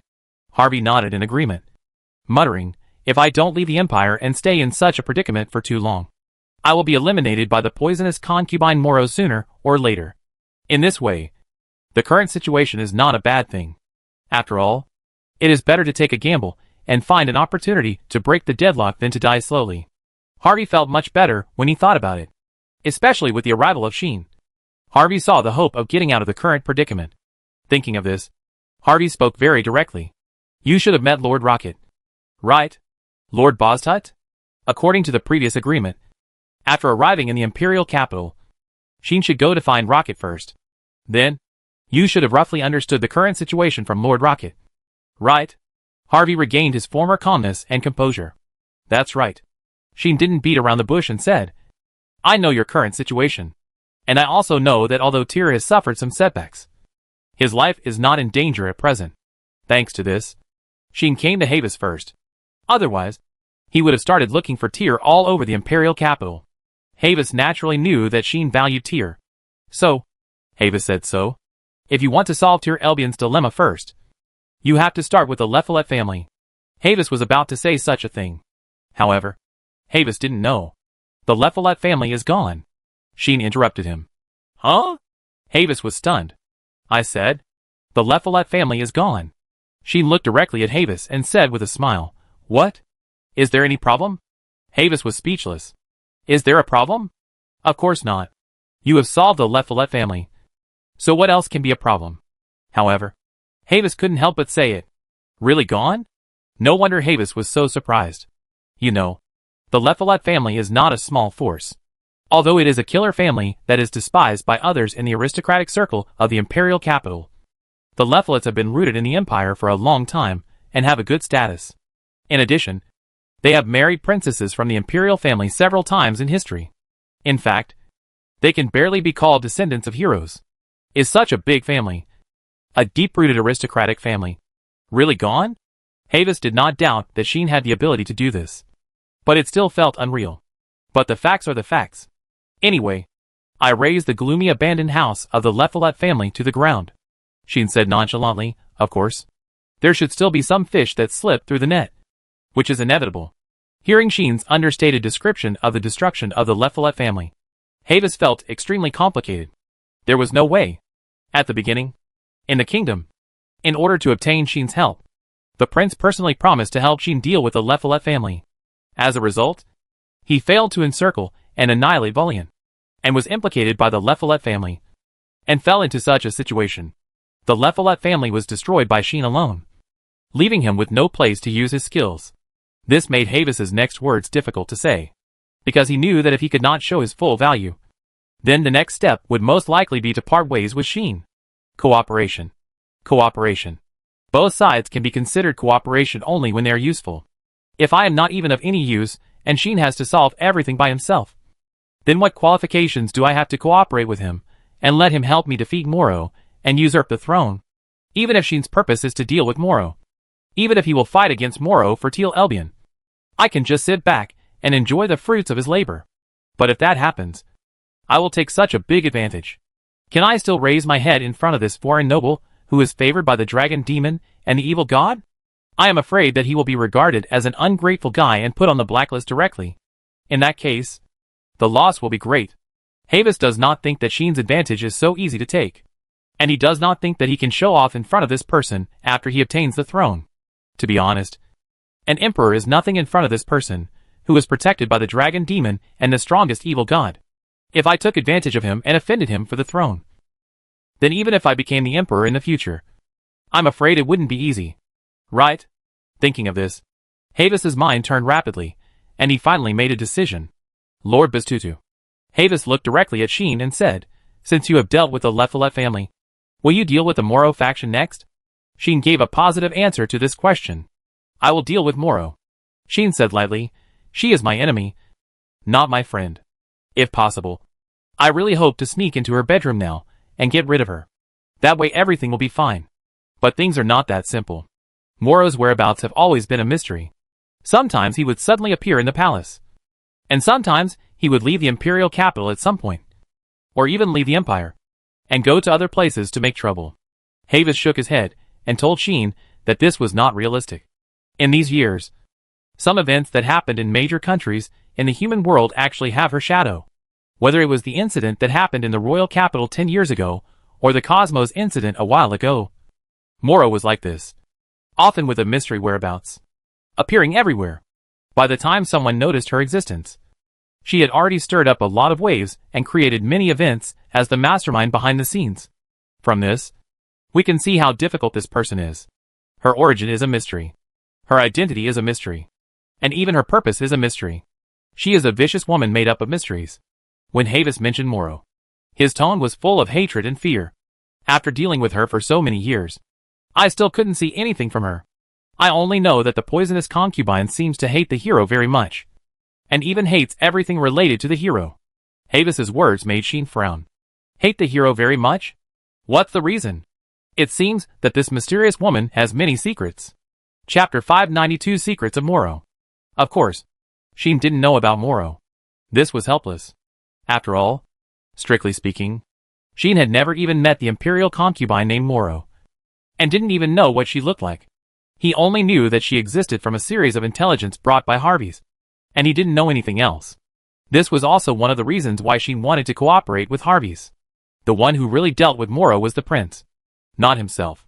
In this case, if he wanted to deal with such a mysterious woman, he naturally needed someone to tell him about this woman.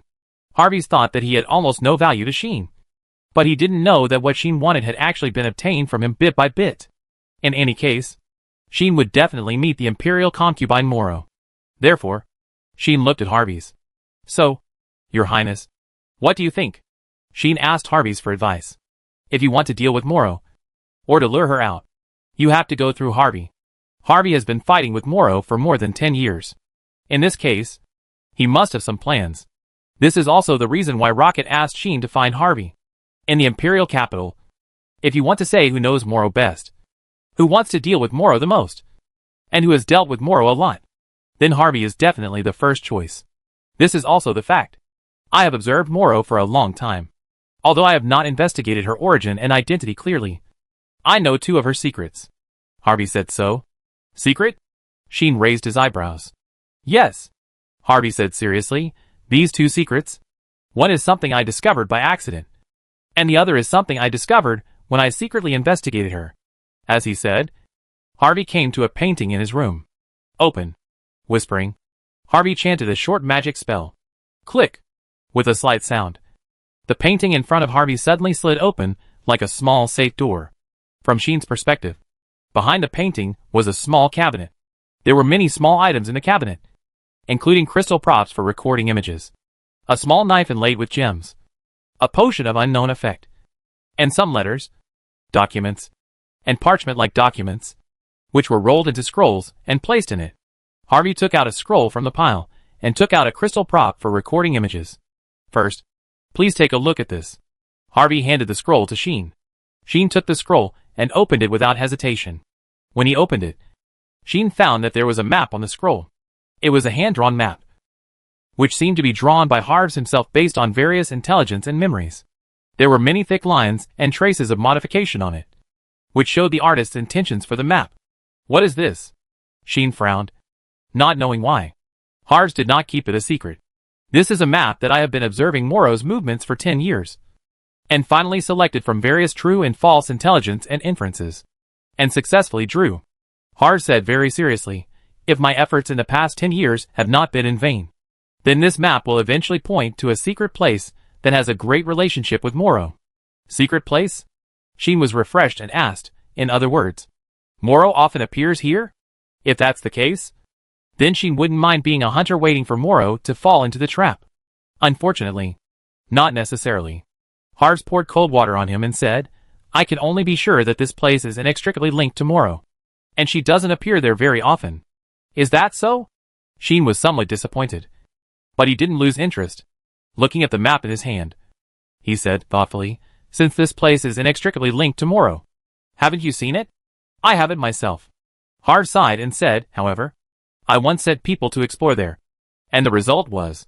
Harves didn't say the following words, but Sheen could guess them. They must have all disappeared, or simply died heroically. Right? But this also shows that there is a problem there. Right? So said Sheen. That's it. Harvey nodded and said, I wanted to continue investigating there, but I was worried that sending people there too frequently would attract the attention of the poisonous concubine and let her discover my actions. So I didn't dare to act rashly. So that's it. Sheen understood, looked at the map in his hand again, and said, so you mean for me to go there? At least, I think you should be able to gain something there. Harvey did not deny it, but said, there must be some secrets hidden there. Otherwise the suspicious woman would not have kept in touch with there all the time. I think it's worth going there to take a look. With Sheen's ability, even if it is a dragon's den and a tiger's lair, he has the ability to break in. So Harvey provided this information that he had treasured for many years. This is what Harvey found when he secretly investigated Morrow. There is another discovery. Please take a look at the image recorded in this crystal. Harvey handed the crystal to Sheen. Sheen also had the same crystal. It was the crystal that Sheen had used to stimulate a foolish noble young master to take a photo with Rosie. This crystal could record images, and as long as magic power was injected, the recorded images inside could be projected. So, Sheen injected magic power into the crystal, causing the surface of the crystal to glow with fluorescence. The next second, a person's face appeared on the crystal. It was a young girl with a shy smile and a somewhat immature look. The girl looked quite unique, with a small face and big eyes. Her skin was not white, and even a little dark. She had an indescribable sense of agility and healthy beauty. She should be a very sunny girl. Sheen couldn't help but take a few glances, and after muttering that she was not as cute as my AI and Lilith, he looked at Havis. Why are you showing me the little girl? Sheen almost blurted out. Could it be your illegitimate daughter? You really love to joke. Havis almost choked to death. To be honest, he hasn't married yet. Right? Although as a member of the royal family, and a direct descendant, he must have 1 or 2 fiancés. But he has exhausted all his energy to deal with Morrow. How can he have the energy to think about marriage? Besides, his father is now confused and has been bewitched by the Morrow princess. Most of the nobles in the palace have also turned to the poisonous concubine. Most people are thinking about how to deal with him. Who will urge him to get married? After he was suspected of treason this time, the families of his fiancés even came to him to express their intention to cancel the engagement if he can't get the throne in the future. I'm afraid everyone wants to stay away from him. At that time, let alone an illegitimate daughter, it would be good if he didn't have no descendants. If she knew what Havis was thinking now, he would definitely sigh, what a poor man. As for now, he was actually curious. Since she is not your illegitimate daughter, who is she? Sheen teased jokingly. Could it be the illegitimate daughter of Morrow? Of course. Sheen said this in a joking manner. Who would have thought that Harvey's would actually say something? It is not impossible. The shocking remarks came from Harvey's mouth. Cough. Sheen coughed violently, widened his eyes, and said to Harvey's in astonishment, Are you telling the truth? I am not sure about this. Harvey immediately spread his hands and said, "It is just that there is a high possibility that this girl is related to Morrow." "How to say?" Sheen asked. "Is this your accidental discovery?" "That's right." Harvey's restrained his smile, looked directly at Sheen, and said, "I accidentally discovered that Morrow seemed to have been paying attention to this girl, and even sent the Leffollette family's assassins to approach this girl several times. At first, when he discovered this, Havis thought that the girl had come into contact with some secret of Morrow, which led to the assassins being sent to kill her. It was not until later that Havis was shocked to find that those who were sent there were not to harm the girl, but to protect her." "Protect?" Sheen blinked. "That's right," Havis said with great certainty. "The assassins of the Leffollette family protected the girl several times, and saved the girl from danger. If this is the case, it is no wonder that Havis said that this girl is likely to be Morrow's illegitimate daughter. Otherwise, why would the poisonous concubine, who has been hiding behind the scenes, and doing all kinds of shameful things, send people to protect such a little girl? I investigated the girl and found that her origin was also very mysterious. She appeared in the Empire and the Imperial capital almost at the same time as Morrow. And then she was adopted by a small noble family. She has lived a good life over the years." Harvest's words forced Sheen to admit that this girl was indeed very likely to be related to Morrow. If he wanted to deal with Morrow, he might be able to start with this girl. After thinking for a while, Sheen asked Harvest, "What's her name?" While asking, Sheen looked at the girl on the crystal. Harvest's voice echoed in his ears. "Her name is Lenny Bafin, and she is the adopted daughter of the head of the Bafin family, the Imperial Viscount family." Hearing this, Sheen muttered, "Lenny Bafin." This name was remembered by Sheen. Chapter 591. I Won't Believe It. About 10 minutes later, Sheen came out of Harvey's bedroom. He didn't rescue Harvey, because there was no need. If I disappeared, the Imperial concubine faction in the palace would definitely accuse me of fleeing for fear of crime. At that time, I really couldn't get rid of the charge of treason. This prince had the same idea as Sheen. Therefore, Harvey would definitely not leave. Or rather, he couldn't leave, and couldn't give the Imperial concubine faction any chance to convict him. And if he couldn't leave the palace, or even the bedroom, all things would have to be done by Sheen alone. "Please bring a letter to Lord Rocket for me." Harvey did say so. "With my instructions, Lord Rocket should fully support you, and help you deal with Morrow. Although the Bygusler family is now in trouble, Rocket is still a legendary strongman, and he is still the top strongman among the legendary ones. His help is still quite great. Of course, for Sheen, Rock's combat power is dispensable. He really doesn't lack a legendary combat power, even if Yi is no longer by his side. With Lilith, he can also take on countless legendary levels. So one more or one less is not much. Naturally dispensable. Havis obviously thought of this. So in the end, in order to reach a cooperation with Sheen, he made a deal with Sheen. Thinking of that deal, Sheen found it a little funny. He dared to play even such a chip. And this prince was really willing to give it up, in order to win the throne. The prince was obviously ready to go all out. According to me, as long as the throne is not won, the Empire will be under the control of the poisonous concubine Morrow. That's very dangerous. Havis was sure that if the Empire couldn't get rid of the control of that woman, it would be over sooner or later. In addition, his father, the Emperor, had become so incompetent, and Sheen was so special. In the end, Havis decided to cooperate with Sheen at all costs. To be honest, Sheen was not very interested in the bargaining chips he proposed. However, he would deal with Morrow anyway, and after dealing with Morrow, he didn't want to clean up the mess on the Empire side at all.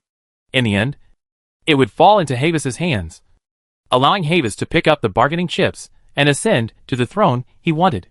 In this case, it would be useless if he didn't want the bargaining chips that Havis took the initiative to propose. Right? So Sheen readily agreed. There will be a good show next. Sheen touched the scroll and crystal in his arms, smiled suddenly, and disappeared in a flash. He was leaving the palace. So, he had to find a young lady who was hanging around in the palace. "Is everything okay here?" "No problem. How about you?" "I'm fine here too." "That's good." In one corner of the palace, a group of patrolling knights were discussing the results of their patrol. They were standing in the courtyard and talking, but they didn't notice that in a shadow beside them, a female knight was sitting there with her knees hugged, her body curled up, looking autistic. "Can't see me. Can't see me. Can't see me." The female knight was like comforting herself, with her face buried in her knees.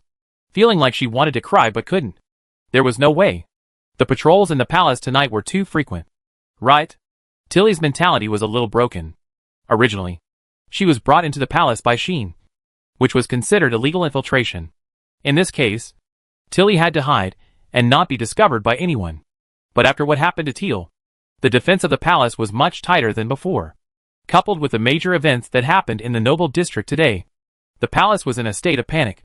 Any disturbance could arouse the vigilance of the patrolling knights. In order to avoid the knights, Tilly hid from place to place. But she always encountered patrolling knights, and she was not feeling well. In particular, thanks to Sheen, Tilly was originally in a chilly state in front of her body. When she was pressed against the cold armor, she would rub violently every time she moved, and it hurt so much that she almost cried. In this way, she had to hide from place to place and play hide-and-seek with the patrolling knights. It is conceivable how devastated Tilly was. Woo woo woo. Thinking about it, Tilly couldn't help crying. She didn't dare to cry out loud, which would attract the attention of the knights. She could only poke her mouth and sob silently, which was embarrassing and embarrassed. Then, "You can't stand it?" A voice came into Tilly's ears. "It seems that your psychological endurance is not very good." Hearing this, Tilly's heart stagnated, and she suddenly raised her head and looked to her side. There, Sheen, wearing a cloak, appeared there at some point, hugging his chest, leaning against the wall, looking down at her, with a gloating look. "You woo-woo." Seeing this, Tilly's emotions burst out, and she couldn't help but want to curse loudly. But Sheen covered her mouth fiercely. "Are you looking for death? You dare to shout here?" Sheen raised his eyebrows and smiled at Tilly. Tilly could see that the only corner of Sheen's mouth exposed under his hood was bent into a playful arc, and the anger in his eyes was about to burst out. In a rage, Tilly opened her mouth and bit Sheen's palm, which was covering her own hand, fiercely. After biting, Tilly sadly found that she couldn't bite it. "Uh-huh," Sheen sneered. "Do you think you are some unscientific princess who can ignore resistance skills? With the protection of Li Tuo Tianming. Except for some unscientific princess. The rest of the people, let alone bite Sheen, even if they stab his eyeballs, they can't pierce his eye membrane." Woo woo woo. Tilly seemed to be unconvinced, biting desperately, and her saliva was all over Sheen's hand.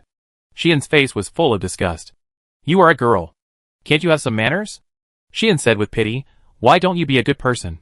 Why do you become a dog?" Tilly was so angry that she almost fainted. "You are the dog. Your whole family is dogs." Woo woo woo. Woo woo woo. Tilly could only dance and scream desperately. This scream was already a bit loud. If it continued like this, it would only be a matter of time before she was discovered. So, Sheen narrowed his eyes. "If you scream again, I will use teleportation?" Sheen smiled and said, "But if I teleport this time, I may really have nothing, including armor." Tilly froze on the spot. Her eyes, full of anger, finally showed timidity. Obviously, Sheen's words successfully scared her. Sheen then curled his lips, loosened his hand covering Tilly's mouth, and before Tilly could react, he once again touched her heavily in front of her. Tilly screamed silently. This time, she did not feel angry, but only terrified, because she thought that Sheen was really going to take action and teleported her armor away. In that case, she would be completely naked. This made Tilly panic before she got angry. Who would have thought that the feeling of the armor leaving her body did not appear? But the chilly feeling under her armor disappeared. Tilly was stunned at first, and then reacted. "You put it back on for me?" Tilly blurted out such an ambiguous sentence. "Yes, I put it back on for you." Sheen didn't know whether he didn't notice it or didn't care after noticing it, and said casually, "There are only 2 people in the world who have enjoyed such treatment, and another one ran away before I woke up. So you are the 3rd one. How about it? Good for you. Thank you." Tilly almost got so angry that she drew her sword.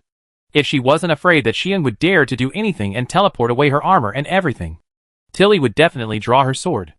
Even if she couldn't beat Sheen, she had to draw her sword. She had to draw it. Calm down. Calm down. Tilly could only take deep breaths and adjust her mood. Don't worry. Don't worry. This is just a prank by an old man who is much older than me. Don't worry. Tilly comforted herself like this.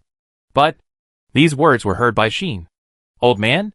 Sheen glanced at Tilly and said leisurely, "Don't slander me casually. I am a young man in my early 20s. How can you tell that I am an old man? Tilly was stunned when she said this. A young man in his early 20s? Impossible. Tilly spoke almost reflexively. How is it impossible? Sheen asked back. How can you be a master who can repel even the top legendary masters and destroy the Leffelet family in your early 20s? Tilly denied all this. If Sheen is only in his early 20s, then isn't he younger than me? I am only 24 years old this year, and I am only level 73. How can a person younger than me repel a legendary strongman and destroy the Leffelet family? It's just a joke. Seeing that Tilly didn't want to believe it, Sheen just wanted to say, You know nothing about power. Sister. Sheen still smiled and said, If you don't believe me, why don't you go back and ask your father? After that, Sheen didn't give Tilly a chance to continue to express his opinion. He stretched out his hand and put it on her shoulder. Swish. The next second, the two disappeared together. Tilly only felt a flash in front of her eyes. When her vision recovered, she had returned to the square in front of the palace. In other words, they had left the palace. Okay, let's go back. Sheen yawned and said, I'm so sleepy. Go back to sleep quickly. There are still many things to do tomorrow. Leaving this, Sheen left directly. Tilly finally reacted and hurriedly followed. But looking at Sheen's back, Tilly's heart was in turmoil. A legendary warrior in his early 20s. Impossible. Absolutely impossible. There is no way such a monstrous person can appear in this world. You know, even the Valkyrie whose talent is comparable to the kingdom's treasure was only level 70 at the age of 17. Even at the age of 20. It is impossible to raise the level to more than 90. Is the kingdom's treasure the same? So, I won't believe it. Tilly, who said this, planted a seed in her heart. A seed of curiosity about Sheen's appearance, Sheen's origins, and Sheen's real age. Sheen doesn't know all this yet. Even if he knows, he won't take it seriously. The night of the imperial capital is still going on. But this night will never be peaceful. Chapter 592. Who is this person? Imperial capital. Bygusler's house. On this night when many people couldn't sleep, Rocket also stayed in his study, sitting at his desk, reading a letter, and remained silent. Tilly stood in front of Rocket. The letter in Rocket's hand was the one Tilly brought to him. To be more precise, it should be said that Havis gave it to Sheen and asked Sheen to give it to Rocket.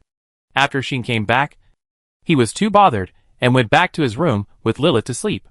The letter was thrown directly to Tilly and asked Tilly to bring it to Rocket. Now, the letter Rocket was reading was the letter Havis wrote to him. Looking at the content of the letter, Rocket's eyes changed many times. At first, he was nervous. Then he relaxed. Then he took a breath. Finally, Rocket was silent like this. Tilly witnessed the whole process of Rocket's eyes, and even his face changing. She was nervous and curious about what Harves had told Rocket. But Rocket said nothing. Instead, he closed his eyes, and was silent for a long time. Then he directly crushed the letter in his hand, and even threw it into the fireplace beside him, letting the fire burn the letter to ashes. Seeing this, Tilly opened her mouth, as if she wanted to ask something. But before that, Rocket spoke first. And, as soon as he spoke, it was earth-shattering. From now on, our Bygusler family will fully cooperate with that person's actions to deal with Princess Moro, Rocket said to Tilly, shocking her. Fully cooperate? Tilly was shocked. That's right, Rocket said without any emotion, the kind of cooperation without any objection. Understand? Tilly immediately followed and fell silent. She wanted to ask why. But since her father had no intention of explaining, it proved that it was not something she could know now. Then, even if she asked this question, her father would not answer her. Right? Tilly knew her father very well. Then what should we do about tonight? Tilly changed the question. What she was referring to was naturally the destruction of the Leffelet family. Now, because of this incident, the entire noble district, and even the entire imperial capital seemed to have become a city that never sleeps. No matter whether they were nobles or civilians. They were all stunned by this sudden and huge event. So that in the middle of the night, there were still noisy noises outside from time to time. Presumably, the news that the Leffelet family was destroyed by a mysterious strongman should have spread at the fastest speed. Right? He really destroyed the Leffelet family. And he did it in a swaggering way. Tilly couldn't help but say this. Many people noticed him. And many people even saw him fighting with an inexplicably powerful monster. In other words, Sheen's existence has entered the vision of many people, and even made many people with ulterior motives wary and fearful of him. Solaro Renitera will definitely associate tonight's events with what happened today, and guess that the mysterious strongman who destroyed the Lefolet family is the one who appeared in the Bygessler family today and helped us repel him. Tilly is still worried about this. He will definitely take this opportunity to join the people in the palace to charge us with crimes. Tilly can already imagine how the other party will throw dirty water on herself and others. Even she doubted Sheen today, and knew that Sheen was a member of the kingdom. And then she was shaken about whether her father really colluded with the kingdom. Those people in the Renitera family will be even more so. They will definitely use this to doubt the Bygessler family, thinking that the Bygessler family did collude with the kingdom and obtained the support of the kingdom's strong men, and then forced the Renitera family to retreat. They can even put the blame for the destruction of the Lefolet family on the Bygessler family, accusing Bygessler of selling out their country for glory, cooperating with the enemy's strongmen, and letting the enemy's strongmen attack the imperial nobles. A series of hats will definitely make the Bygessler family dizzy and turn white into black. Although Sheen has said that even if there is no Lefolet family, the Renitera family and the imperial concubines faction will find ways to deal with them. But at least, before that, there is still room for maneuver. Now it's troublesome. Anyway, Tilly is very worried. On the contrary, Rocket still has no expression on his face, because he sees farther and thinks more than Tilly. Don't worry, Rocket said calmly. In the short term, the Renitera family and the imperial concubines faction should not dare to attack us. Hearing this, Tilly was stunned. Why? Obviously, Tilly didn't understand. It's very simple. Rocket glanced at Tilly, as if accusing her, and said, "You forgot that in this world, people are more afraid of powerful people with strength than conspiracies and tricks." Tilly's expression was shocked, and she understood what Rocket meant. It's actually very simple. A person who can easily force back a top legendary powerhouse, like Solaro, and destroy the entire Lefolet family overnight. Do those guys dare to mess with him casually? Rocket spoke like he was very disdainful of those people, especially those high-ranking officials of the Empire, who attach great importance to status and power. Do they dare to come to the door to find trouble without knowing the other party's strength, the relationship between us and him, and any details of the other party? The answer to this question does not even need to be thought about. The higher the position, the less courageous and more scruples there are. Therefore, Rocket was sure, before all this was investigated, neither Solaro nor the nobles of the Imperial Concubines faction dared to come to our door rashly to cause trouble. Rocket said firmly, unless they report this matter and let the Imperial Concubine Moro come back. But in that case, Sheen's goal would be achieved. What he wanted was for Moro to appear. Therefore, that person may have calculated all this before taking action. You still have a lot to learn, Tilly. Rocket reminded Tilly. Tilly had nothing to say. If this is true, then her worries are indeed redundant. What she can think of, others can naturally think of. And since others have chosen to do this, there must be a reason. She still has a lot to learn and see before she can keep up with the pace. Naive young lady. Sean's ridicule echoed in Tilly's ears. Tilly felt very unconvinced, but she had to sigh helplessly. It seems that she is indeed a little naive. Although she is talented, brave and courageous, and is one of the best among the younger generation, that is only her achievement in knighthood. In the future, she will not only be a knight, but also the heir of the Bygessler family. As someone who is destined to become the head of the family in the future, it is obviously not enough to just improve her strength, even if the Empire respects martial arts. If the head of the family is strong enough, he can suppress everything. But suppressing everything does not mean that the family can develop further. Tilly, there are still many things to learn. What about His Highness Harvest? Tilly thought about it and asked another question, saying, what plans and actions does His Highness Harvest have? Tilly's words brought about the action of Rocket shaking his head. His Highness cannot leave the palace now, or even the bedroom, and cannot contact us, let alone move freely. Everything has to be done by ourselves. Rocket said, in short. His Highness meant that we should cooperate with that person unconditionally, and leave the rest to that person. This was indeed Havis's instruction. Havis did not reveal much to Rocket, but only emphasized the importance of Sheen and asked Rocket to cooperate with Sheen unconditionally. Of course, Havis also revealed a little about the deal between himself and Sheen to Rocket. It was these little things that made Rocket take a breath just now. To be honest, Rocket was a little opposed to Havis's decision. That deal was really hard for Rocket, who was an Imperial Knight and loyal to the Empire all his life, to accept, especially since Sheen was a kingdom citizen. the fiancé of the kingdom's treasure, and the future son-in-law of the royal family of the kingdom of Mitra. It would be too uncomfortable if he really completed the deal. Havis seemed to have anticipated this, and mentioned it in the letter in a serious tone. There is no construction without destruction. The current situation is not something we can pick and choose.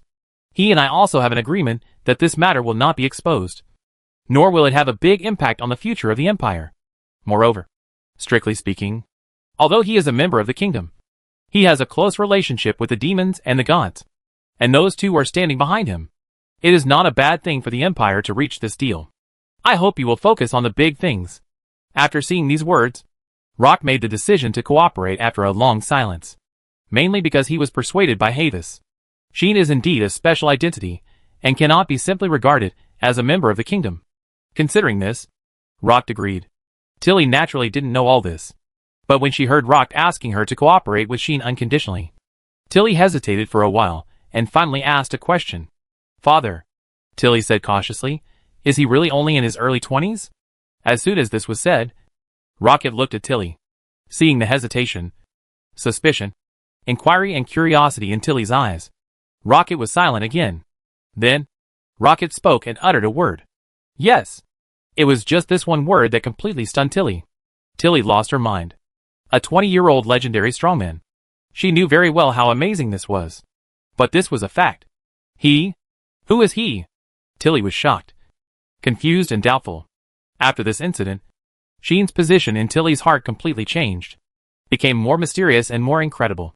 Chapter 593, The Lost News of Lycia. The turbulent night finally passed.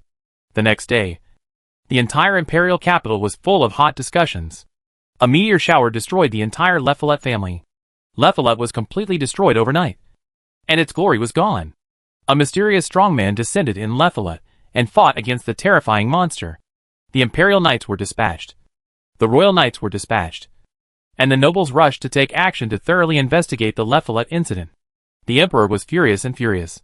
He issued a wanted order all night, determined to catch all the culprits. Such topics continued to appear in the streets and alleys of the imperial capital, in exchange for waves of hot discussions, and in exchange for people's amazement and shock again and again. I didn't expect that Lephilet would actually.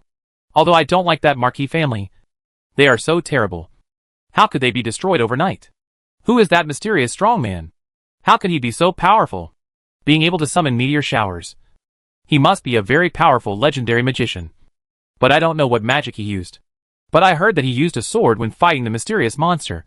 And he also split the dragon's breath with one sword, and cut off the monster's body that was hundreds of meters high. According to this, it should be possible that he is a legendary warrior who is more powerful than Lord Bygessler. My god. It is a great magic that can summon meteor showers. And it can also split a huge monster hundreds of meters high with one sword. Is there such an almighty legendary strongman in this world? Who knows? Anyway, Lephilet is really gone this time. This can also be regarded as a kind of retribution. People have such conversations one after another. At the beginning, it was quite real. But later it became more and more outrageous. Some people even claimed that it was a master of the demon world who attacked the Lephilet family. And this heated discussion brought two changes. One is that the rumors against Harvest and Rocket were replaced by this hot topic, causing many nobles to temporarily leave the Bygessler family, so that the Bygessler family was finally no longer criticized. One is that Sheen's existence has become the object of curiosity, and even pursuit for everyone in the entire imperial capital. The imperial capital is martial, admiring the strong, and has a natural respect for the strong. Now, a mysterious strongman who can destroy the entire Lephilet family single-handedly appears in the imperial capital, which will naturally cause all kinds of discussions. Especially the Lephilet family's reputation in the empire is not very good, and inexplicable hideous monsters have appeared in their territory, which has led many people to believe that the Lephilet family may have done something that angered the heavens and cultivated that kind of evil creature, and that mysterious strongman will come to enforce justice and eradicate the entire evil Lephilet family. This made many powerful people in the empire angry. The people were disgusted with Lephilet, but they still needed Lephilet to do some dirty work for them, provide them with assassins and spies, and use them to eliminate the scoundrels who were not good for them. As a result, Lephilet was destroyed, which was a huge loss for the top leaders of the empire. Of course, they also felt hatred for the mysterious strongman who destroyed the entire Lephilet family. Investigate. Must investigate. Find the culprit. Actually destroyed Le Follette.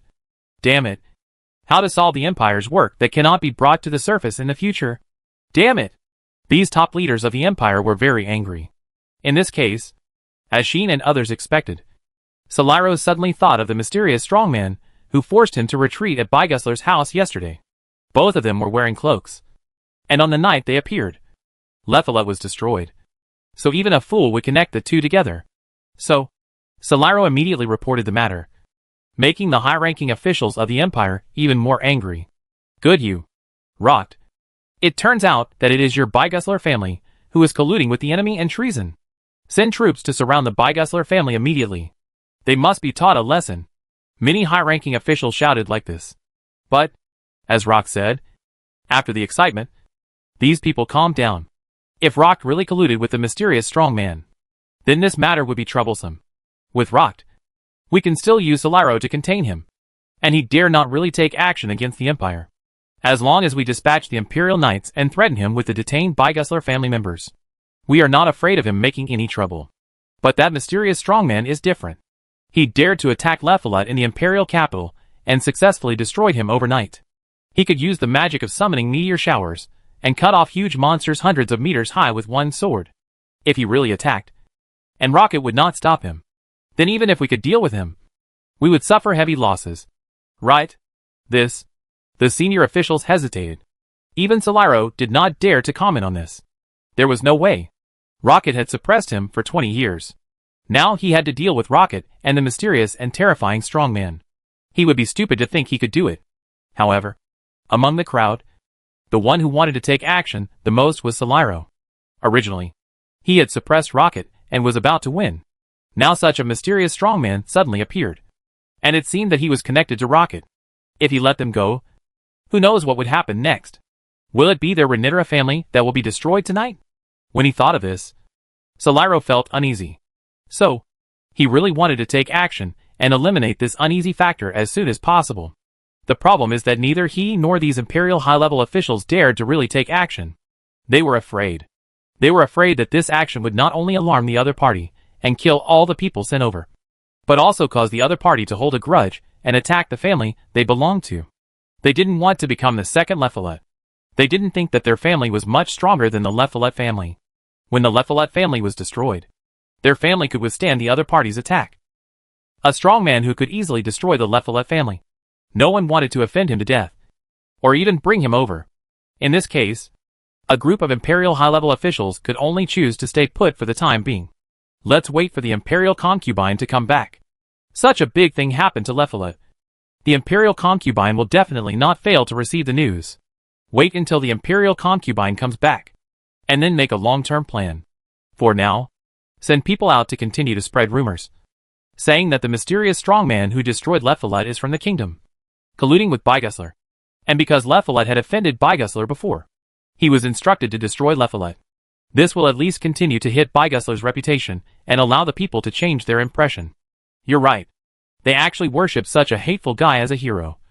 What a group of fools. In this way, the actions of the top leaders of the Empire were completely guessed by Rock. They didn't dare to rashly alarm such a terrifying mysterious strongman. Knowing that the Bygusler family had a connection with the mysterious strongman, they would never dare to act recklessly against the Bygusler family. Although public opinion will still be manipulated. Compared with the previous predicament, the Bygusler family can now gain some time to struggle, taking advantage of such an opportunity. Rocket is also preparing to secretly contact some loyal subordinates in the Imperial Knights to gain some combat power, support and hope for the future of the Bygusler family.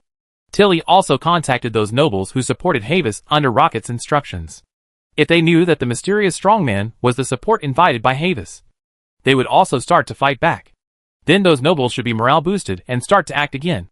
Right? If they can use this to put pressure on the palace and make the palace make some compromises, it would be great. At worst, those detained Bygusler family members must find a way to get them out first. Rocket took action for this. As for Shion, he woke up belatedly under Laxia's care, holding Lilith, who was sleeping soundly, when the Imperial capital was bustling with activity. While yawning, Shion ate the breakfast prepared by Laxia half asleep and half awake. On the side, Lilith also opened her mouth obediently and accepted Laxia's feeding. The three of them lived in a hidden room in Bygusler's house, as if no one was around. By the way, Laxia. Xian ate slowly and asked Laxia. Is there any news about Laxia? No. Laxia continued to feed Lilith and answered Xian's question expressionlessly, saying, Miss Laxia didn't come here. Not yet? Xian's shoulders slumped a little. And he said unhappily, What is that guy doing? He thought that after the big commotion last night, Laxia should come here soon. After all, others didn't know. But Laxia was sure that Xian was the one who destroyed Lephalet last night. In Laxia's impression, there is no other mysterious strongman who can use celestial magic except Xian. In this way, the young lady should come to find him immediately after hearing the news that Xian appeared in the imperial capital. And once she comes, Xian will know the whereabouts of Tyr and find Tyr. Who would have thought that there is still no news about that guy Laxia? Could it be that something happened to him? Xian frowned. To this, Laxia gave a negative answer. No, Laxia said lightly, with the young lady's ability. Unless she encounters the existence of the level of the 3 goddesses and the 6 demons. Even if she can't beat them, she can escape smoothly. That's right, Xian agreed. But said, why hasn't she come yet? Not sure. Laxia didn't seem to care much. And said, maybe the young lady encountered something and was delayed. This is the only explanation. What can Xian do? He can only continue to wait for news. Chapter 594 Buy 1 Get 1 Free Deal. Today, Xian has something to do. The 2 things Harvest gave to Xian point to 2 secrets of Moro. With such first-hand information, Xian must make good use of it. So, where to go first? Xian looked at the crystal props and hand-drawn map in his hand. And after thinking for a while, he kept the map. Yes, Xian plans to explore this secret place that Harvest spent 10 years and painstakingly investigated. The reason is very simple. Since Moro is not in the imperial capital now, she is likely to appear here. Right? Harvest also said that Moro has appeared in this secret place several times. It would be fun if he could meet Moro there. As for Lini Bafin, although Xian was also curious about her relationship with Moro, since Moro was not in the imperial capital, even if he tried to contact this girl, he would return empty-handed. In this case, rather than contacting Lini Bafin, Xian was more inclined to look for the so-called secret place. Of course, Lini Bafin was not going to be left behind. Xian handed the crystal to Laxia. You should look for the girl recorded here in the imperial capital today and see if you can find something from her. Xian gave this task to Laxia. He believed that with Laxia's ability, she should be able to quietly approach Lini Bafin without arousing suspicion from others. And even find something from Lini Bafin. Laxia had no objection. But, do I need to contact her? Laxia asked tentatively. Xian thought about it. But in the end, he neither nodded nor shook his head. You can do it yourself. Xian placed the greatest trust in Laxia and gave her the greatest freedom. Because he knew how outstanding Laxia was in areas other than fighting. This maid was always able to do things that were beyond his expectations. And even did some extremely unscientific things that even he didn't want to believe. But every time he could do things to the most perfect degree, which would shock and amaze Xian, but would never let him down. Laxia could only do things the best. And it was impossible to do things badly. If he gave her instructions casually and limited the ability of this elder sister to act, it might cause some obstacles. Therefore, Xian gave all the decision-making power to Laxia and let Laxia decide for herself. Laxia didn't seem to expect Xian to let herself go like this. And her eyes turned to Xian. What's wrong? Xian was a little confused by the look of this maid. No, nothing. Laxia said nothing.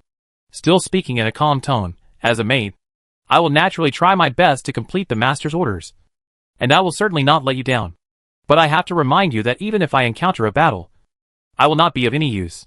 This is Laxia's only weakness. A defect that has been determined since birth. The only thing this perfect elder sister can't do is fight. She has no fighting power at all. And even no magic power. She can be said to be an ordinary servant. In this case, if Laxia contacts Lini Bafin and is eventually involved in the battle, she can only watch. And even cannot fight back if attacked. This is not something that Xian has not considered.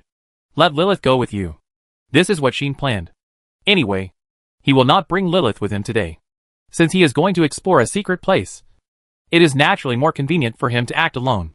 Besides, Xian now has the confidence to face all difficulties. Even if he encounters a super-level existence, He will not necessarily be weak.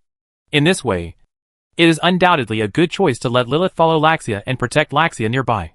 It is impossible for him and Laxia to go out and Lilith to sleep alone at Bygusler's house. Right? Then when this girl wakes up, the imperial capital will be turned upside down. Is it okay, Lilith? Xian turned to Lilith and asked.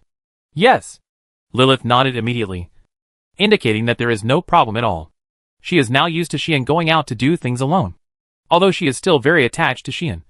When Xian has something to do, she will stay obediently and not pester Xian and cause trouble for Xian. In the past, Lilith's personality and rationality were not fully developed, which led to a little mental deformity. Sometimes she was very sensible, and sometimes she didn't understand anything. She was very contradictory. But since her successful return, the rationality of this strongest evil god has gradually become normal. In this way, after the education of Laxia and others and the influence of Xian, Lilith's thoughts naturally became much more mature and grew up very quickly. Recently, Xian sometimes even saw Lilith communicating with Yulin. That's right. With Yulin. Perhaps because Yulin is currently in the stage of becoming a human. And she is becoming more and more human. Lilith, who is also learning and growing with Yulin, has become more and more compatible with this female Tyrannosaurus. However, when Xian saw these two little girls, their communication was like this. Roar. Roar. Roar. Roar. Roar. Roar. Roar. One person and one dragon kept humming and roaring. The scene was so devilish that Xian wanted to go over and roar or him. This was also proof that the spirit of this person and dragon was gradually growing and becoming mature. In addition to Xian, Lilith's favorite person was Laxia, and Laxia was the one she was most attached to. Xian asked her to follow Laxia and protect Laxia nearby. This little goddess would definitely not have any objection. With Lilith protecting her, it would be basically impossible for Laxia to come up with anything. Got it. Laxia nodded and said, I will be careful not to arouse the suspicion of people in the imperial capital and try to keep a low profile. She is worthy of being the most reassuring elder sister. And Xian doesn't need to tell her at all. Having said that, Xian still mentioned it. It's better not to go out wearing a cloak like yesterday. After all, the mysterious strongman wearing a cloak is now undoubtedly the most popular. If Laxia and Lilith were to go out wearing cloaks again, they would probably attract suspicion from others in a minute. As for not wearing cloaks, how not to attract other people's attention? Laxia also has a way. I have a magic item that can cause cognitive impairment in others. If I use it, I should be able to go out on the street without any scruples and let others not notice us. Laxia said so. A magic item that can cause cognitive impairment in others? Xian was stunned. No. There is such a good thing. Why didn't you tell me? Xian looked at Laxia in surprise. If he had known that Laxia had such a magic item earlier, he could save a lot of effort and not worry about the girls around him attracting the attention of others. Right? But when Xian was stunned, Laxia said something very straightforward. You didn't ask. Laxia's indifferent response made Xian stunned. Good guy. This reason is good. It makes people want to spank and slap their thighs. Then how do you have such magic props? Xian asked unhappily. Laxia gave a straightforward answer. This is prepared for me by the eldest lady. Laxia said calmly, after all, our appearance cannot be easily exposed. The eldest lady can use magic that hinders cognition by herself. But I can't. I can only rely on the eldest lady to prepare magic props for me in this regard. Unfortunately, Laxia has no magic power. When using magic props, she can only rely on the props to supply magic by themselves.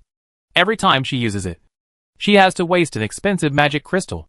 Considering this, Laxia will not use it when it is not necessary. However, when it is necessary to use it, Laxia will not hesitate. Perhaps, this is why this maid is so elusive and can do all kinds of things inexplicably? Xian thought so. It's just not very convincing. At least, Xian doesn't think he will be affected by the effect of a magic item and thus have cognitive impairment. But Laxia can always appear and disappear by his side. What does this prove? It proves that this elder sister is really a fortress, not a fake one. Okay. Long live elder sister.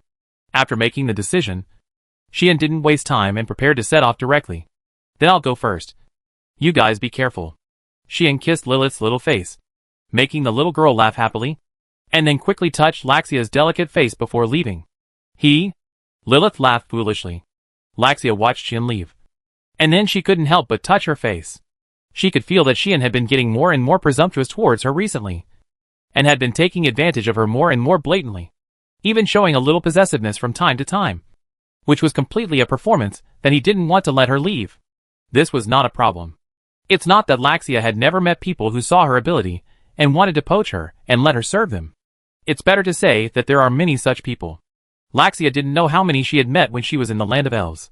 The problem was that Laxia had never been moved for a second or even a moment for those people.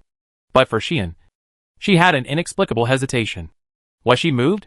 Did she want to abandon the eldest lady and go to Xian? No, it wasn't. Laxia never thought of leaving Lixia. Just like Lixia never thought of abandoning Laxia. They are the real community of destiny, and no one can get into trouble. But if the eldest lady also stays, there will be no problem at all. Laxia's eyes flickered. She was indeed not tempted. But she did feel that she should not leave Xian. Community of destiny? After Xian got that, perhaps he also became the community of destiny of her master and servant. Lixia has not discovered this yet. In this case, it can only be Laxia who plans this matter. Laxia's mind is full of thoughts. Fortunately, Lixia is not here. And Xian is not here either. If Xian is here and knows Laxia's idea, he will definitely give Laxia a thumbs up. This buy one get one free deal. I will laugh directly. And Lixia will go crazy. Because she would never have thought that one day, she would be sold out by Laxia. Chapter 595. This is a routine. After making today's plan, Xian didn't delay much. As soon as he left the room, he teleported to the outside of Bygusler's house. He was still wearing a cloak.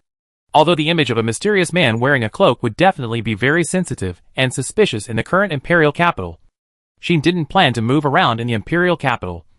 So it didn't matter. The secret place that Havis investigated was not in the imperial capital, but in the wilderness some distance away from the imperial capital. If riding Yulin, it would only take a few minutes to arrive. And using teleportation would be faster. And it might not take a minute to go back and forth. In this way, she naturally didn't need to hesitate much, and directly used teleportation as a means of movement, just like a real ghost, and rushed to the place depicted on the map through continuous teleportation. So, after a while, Xian arrived at the destination. Is this here? Xian flashed into a wasteland, took out the map, took a look, and confirmed it. This is a barren plain with little vegetation, rocks everywhere, and dry air. I'm afraid it hasn't rained for a long time. In the Ragna Empire, terrain like this is not uncommon. The Ragna Empire in the north has a dry climate, which is at the opposite end of the fertile Mitrok Kingdom. So the Ragna Empire has been eyeing the territory of the Mitrok Kingdom. Of course, in such a wilderness, the most abundant thing is various monsters. With the perception ability of outer awareness, she noticed the reactions of many monsters, including many groups of monsters that gathered in groups and wandered around. However, the levels of these monsters are not too high. The highest is only 70, which is not a little bit worse than the monsters in Tagore Forest. But it is also. Tagore Forest is the largest monster forest in the human world. It even inhabits many extinct ancient monsters and many legendary monsters, which is far beyond the reach of other places. Xian estimated that there is a high probability that there are no legendary monsters here. Who made this place so deserted? If there were not one or two magic sources here, there would definitely be no monsters living here. But at the same time, it is obvious that no one will appear here. That is, there are no various precious natural treasures, nor rich magic source resources. The only people who come here are probably adventurers, who are eyeing some monster body materials and material collection teams hired by the workshop. Xian made such an evaluation. This will undoubtedly be much more convenient. As long as some signs of human activities can be found here, it may be a clue pointing to the so-called secret place. Xian put the map away. The map provided by Harvey's only pointed to this place in the end. And there was no further information. After all, there was no news from the people he sent. Probably all of them were wiped out. And naturally there would be no specific information sent back. How to find it next? Xian was thoughtful. After a while, he flashed into the air, ignoring his cloak blown up by the howling wind, closed his eyes, and began to concentrate. Under such circumstances, the perception ability of external awareness of destiny seemed to be infinitely improved and spread out. Xian also took the initiative to release magic power. But it was not squandered all at once like before, but like a radar, tanning the magic power into obscure ripples and sweeping in all directions. This is something that can only be done with extraordinary magic control. Shion Satomi Tinman already has absolute control over magic power. It is still feasible to change the nature of magic power and make it work like this. The ripples of magic power spread in this wilderness. Once they touch other magic reactions, they will immediately rebound and feed back to Shion. Therefore, Shion can clearly sense which positions in this wilderness have strong and how many magic reactions. With the perception ability of Weijia Tianming, Shion is like really turning on a radar to search for magic power, accurately sensing the magic power of the entire wilderness. This way of perception, I am afraid that even the full-level magic perception skill cannot do it. Thanks to this, Shion noticed many things. There are two very large groups of monsters in the east, which should be in a state of confrontation. Each occupies a territory and often has small-scale conflicts. There were scattered monsters in the west, but no monster groups gathered. However, there was a level 88 monster, and that monster also occupied a medium-sized magic source. It was probably the Lord here.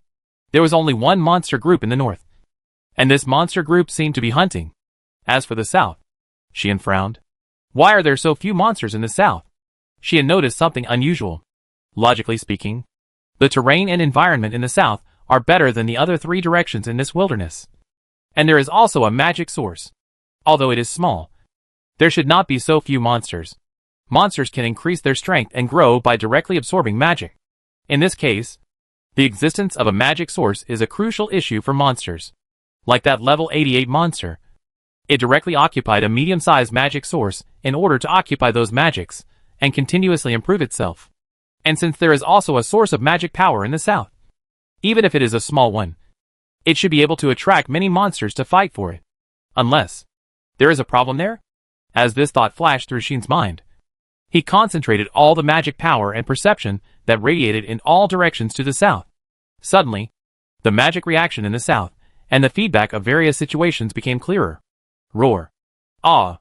As a result, it seemed that many sensitive monsters noticed Shion's magic power and they're prying at them. And they roared in various ways. This search method has such a disadvantage. Once the magic power released is too obvious, it is possible to be detected. Converge a little more magic power, change the nature, and become more obscure. While thinking, Shion constantly adjusted his magic power and perception to make his search more hidden and harder to detect. If Najula was here and saw the scene, she would be very surprised. Right? Because if Shion's search ability can be improved a little more concealed, then, except for the range is far less, it will be no different from the peeping ability he has when he is transformed into nature. In this way, Shion constantly adjusted his search method, constantly improved his search ability, and radiated to the south of this wilderness. Finally, at a certain moment, Shion successfully made a discovery. What is this? Shion suddenly opened his eyes and smiled. Just now, at a certain position in the south, Shion's magic power was blocked out. What does this mean? It means that there is something there that can block others' peeping and perception. Barrier? No need to think. This is definitely not the work of monsters. Swish. The next second, Shion disappeared without any warning and teleported away. This is a remote mountain area. There is water in the mountains, like a spring, gathering into a stream, slowly flowing down, flowing all over the mountains. Shion's figure suddenly appeared here, and saw the mountainous area in front of him. There is indeed a barrier. Shion looked around and found a thin film floating in the air. The magic power above is very subtle. If there is no high-level magic perception skill and very close contact, it is impossible to find the existence of this barrier.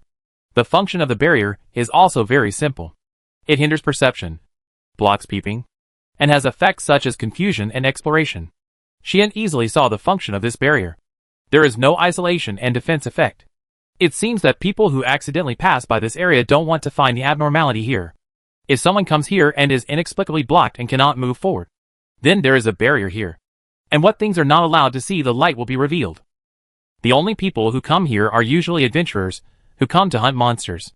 If these adventurers accidentally discover the barrier here, they would definitely think that there is a big secret here, or even think that there is a treasure left by the predecessors, and then enter it desperately to explore. If it becomes like that, it will be a big trouble. Therefore, The barrier here simply has no isolation and defense effects, but has the ability to detect. In other words, once someone unknowingly passes through the barrier and enters it, it will be discovered immediately by the people inside. Now it is certain that there is a problem here. If there is no such obvious design, Xian would not be sure whether there is no abnormality here at all. But there is just a team of adventurers resting here, and the barrier is set up to prevent the attack of monsters. Now it seems that there is really a problem here. Swish. Xian teleported, ignoring the existence of the barrier, and entered the interior of the barrier. In this way, if the barrier is not touched, the barrier will not react and warn the people inside. Not everyone can have a queen's palace like the elf Queen Sophie, who can spy on the magic reaction in the surrounding area. Therefore, Xian entered the enchantment by teleporting, which was silent and did not cause any abnormality. After entering, Xian found that there was another world here. Boom! This is the sound caused by the fierce water falling from the sky. There is actually a waterfall? Xian saw a waterfall and a world full of water vapor. Xian did not look anywhere else, just stared at the waterfall in front of him. There is no way. According to the general plot development, there must be some entrance behind the waterfall. Xian said that he had seen through everything. There is really no way. This is a routine. Chapter 596 Unexpected Characters. Just as Xian began to sigh inexplicably, he suddenly felt some movement. What is this?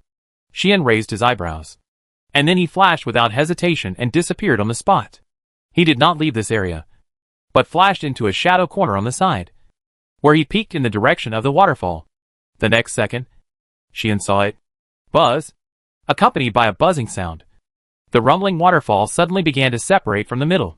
The stone wall behind the waterfall suddenly rose up, as if pushing the waterfall apart, separating the water flow. And behind the rising stone wall, a rather spacious passage appeared. Sure enough, Xian sighed again for this expected scene. However, everything that appeared next surprised Xian. I saw that a group of people appeared inside the passage. They were a group of knights wearing armor, wearing iron swords, with expressionless faces, fierce eyes, and exuding a murderous atmosphere.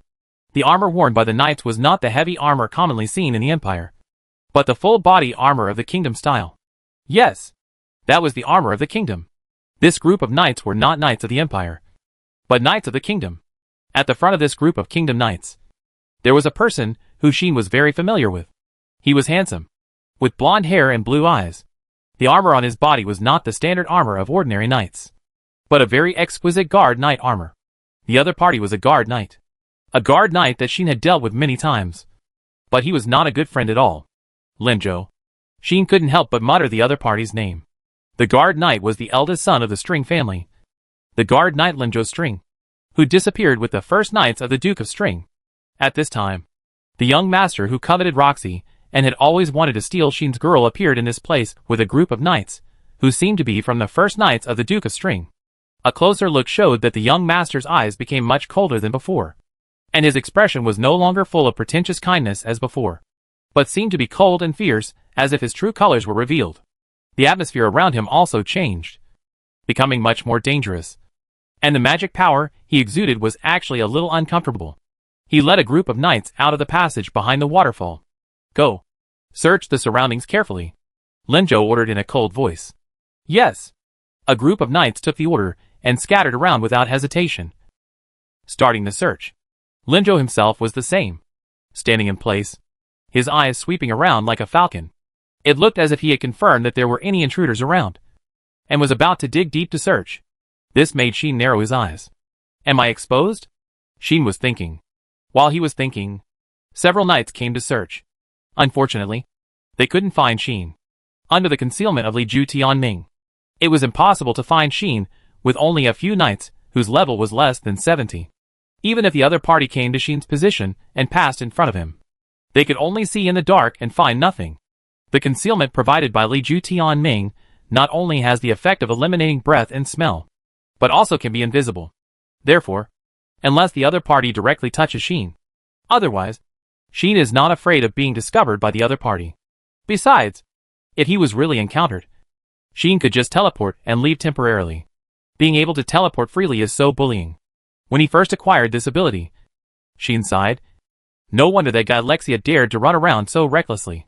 With such an ability, it is really reassuring. So, Sheen waited patiently for the night's search to end. Sheen has now become completely interested in this place.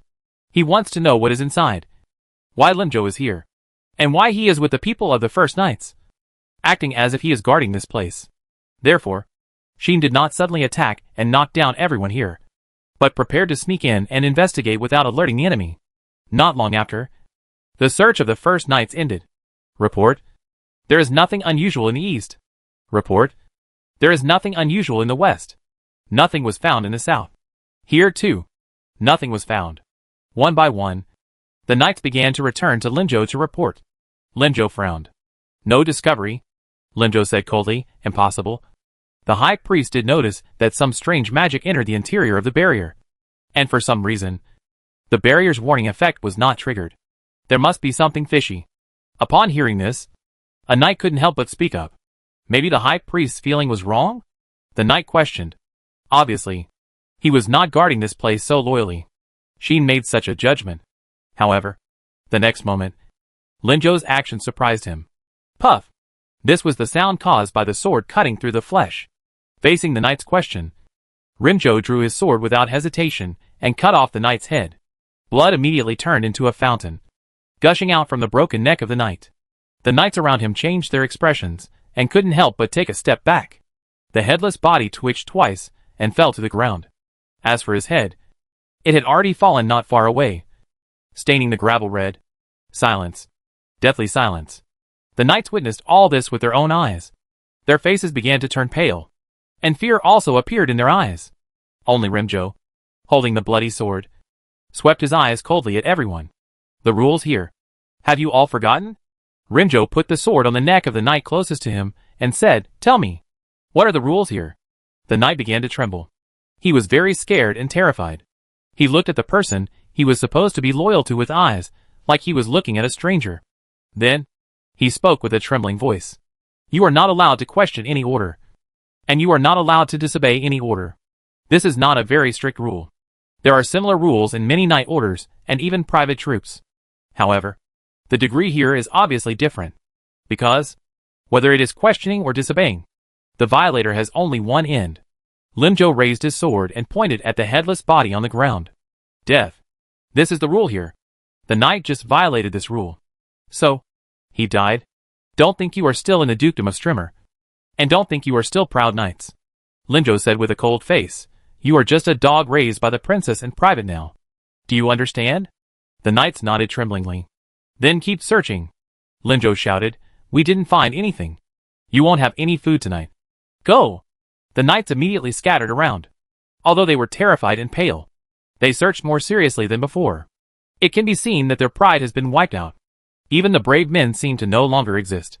Even if they are cursed and driven without dignity, they dare not resist any more and obey Limjo's orders.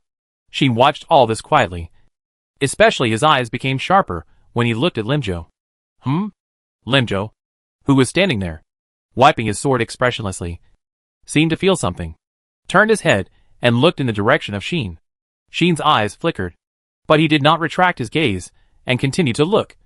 But the sharpness in his eyes was much less. Limjo frowned and continued to look in the direction of Sheen. I don't know what he was thinking. The next moment, Limjo raised his steps, and walked towards Sheen.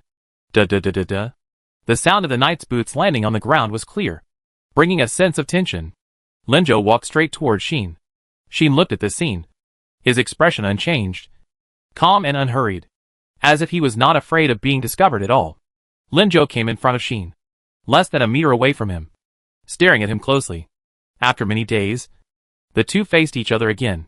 The difference was that this time, Sheen just looked at Limjo indifferently, while Limjo could not see Sheen at all, frowning and thinking hard. But Limjo's eyes became colder and colder. Immediately, choke! With the flash of a sword, Limjo swung a slash in front of him without hesitation. Puff! A strange sound echoed. Limjo's sword split a tree in front of him, causing it to fall slowly. Bang! The sound of a tree trunk hitting the ground rang out, raising a cloud of dust.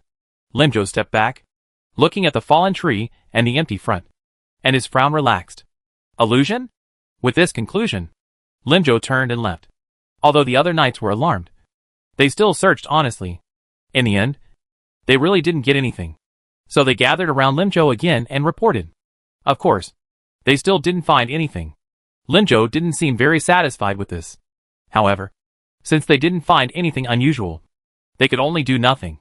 Go back, Linzhou said expressionlessly. I will report to the high priest. The knights breathed a sigh of relief. Soon, under the leadership of Linzhou, the knights returned to the back of the waterfall. Boom boom. The stone wall descended, closing the entrance while restoring the water flow of the waterfall, and continued to descend with a roar. Everything returned to calm. Swish. Sheen appeared here again, looking at the waterfall in front of him, and then teleported in without hesitation. Chapter 597 Necromancer. Behind the waterfall, the space inside the stone wall. This is a space with a very complex structure. It has passages that connect in all directions. Although the passages are like the mine tunnels dug out during mining, which are surrounded by rock walls on all sides.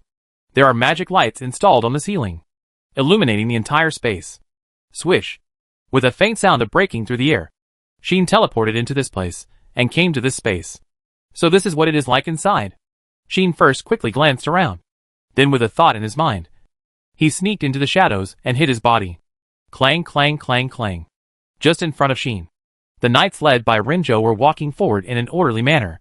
The sound of metal and iron caused by the iron boots falling on the stone ground was quite obvious, and even formed an echo. Follow them. Sheen did not hesitate and followed behind the other party, and went inside together. On the way, the knights passed through one complicated passage after another, turning around and around, as if walking in a maze, which made people feel dizzy. However, Linzhou, who led the way, did not feel lost at all, as if he had walked these roads many times. His footsteps kept turning around, and sometimes he would press the stone wall to open a passage and walk in, appearing to be familiar with the road. It seems that this guy has been staying here since he disappeared. While thinking so, Sheen followed closely. Gradually, as he went deeper and deeper into this place, Sheen also saw some other people. Some of those people were knights like Linzhou and others, patrolling this place. When they saw Linzhou, they would immediately give way and salute Linzhou. Some people were slaves or servants who did hard labor, either carrying things or tidying up the mine tunnels, and some were still digging something, which made the atmosphere here as bustling as a construction site. Sheen observed and found that these people all had dim eyes and were somewhat malnourished. They must have not had a good life. Linzhou didn't even look at these people, even the knights. He continued to move forward and began to send the knights around him away, letting them perform their own tasks. The knights immediately left as if relieved and mixed with the knights around them. But Sheen still found that the knights following Linzhou seemed a little out of tune with some of the knights here. The reason is very simple. The knights here are not only the people of the first knights of the Duke of Stringham, but also some knights wearing standard armor from other countries, or heavy armor from the Empire. In other words, the knights here are likely to be a collection of knights from various countries. How could knights from so many countries gather in such a place? Sheen was puzzled.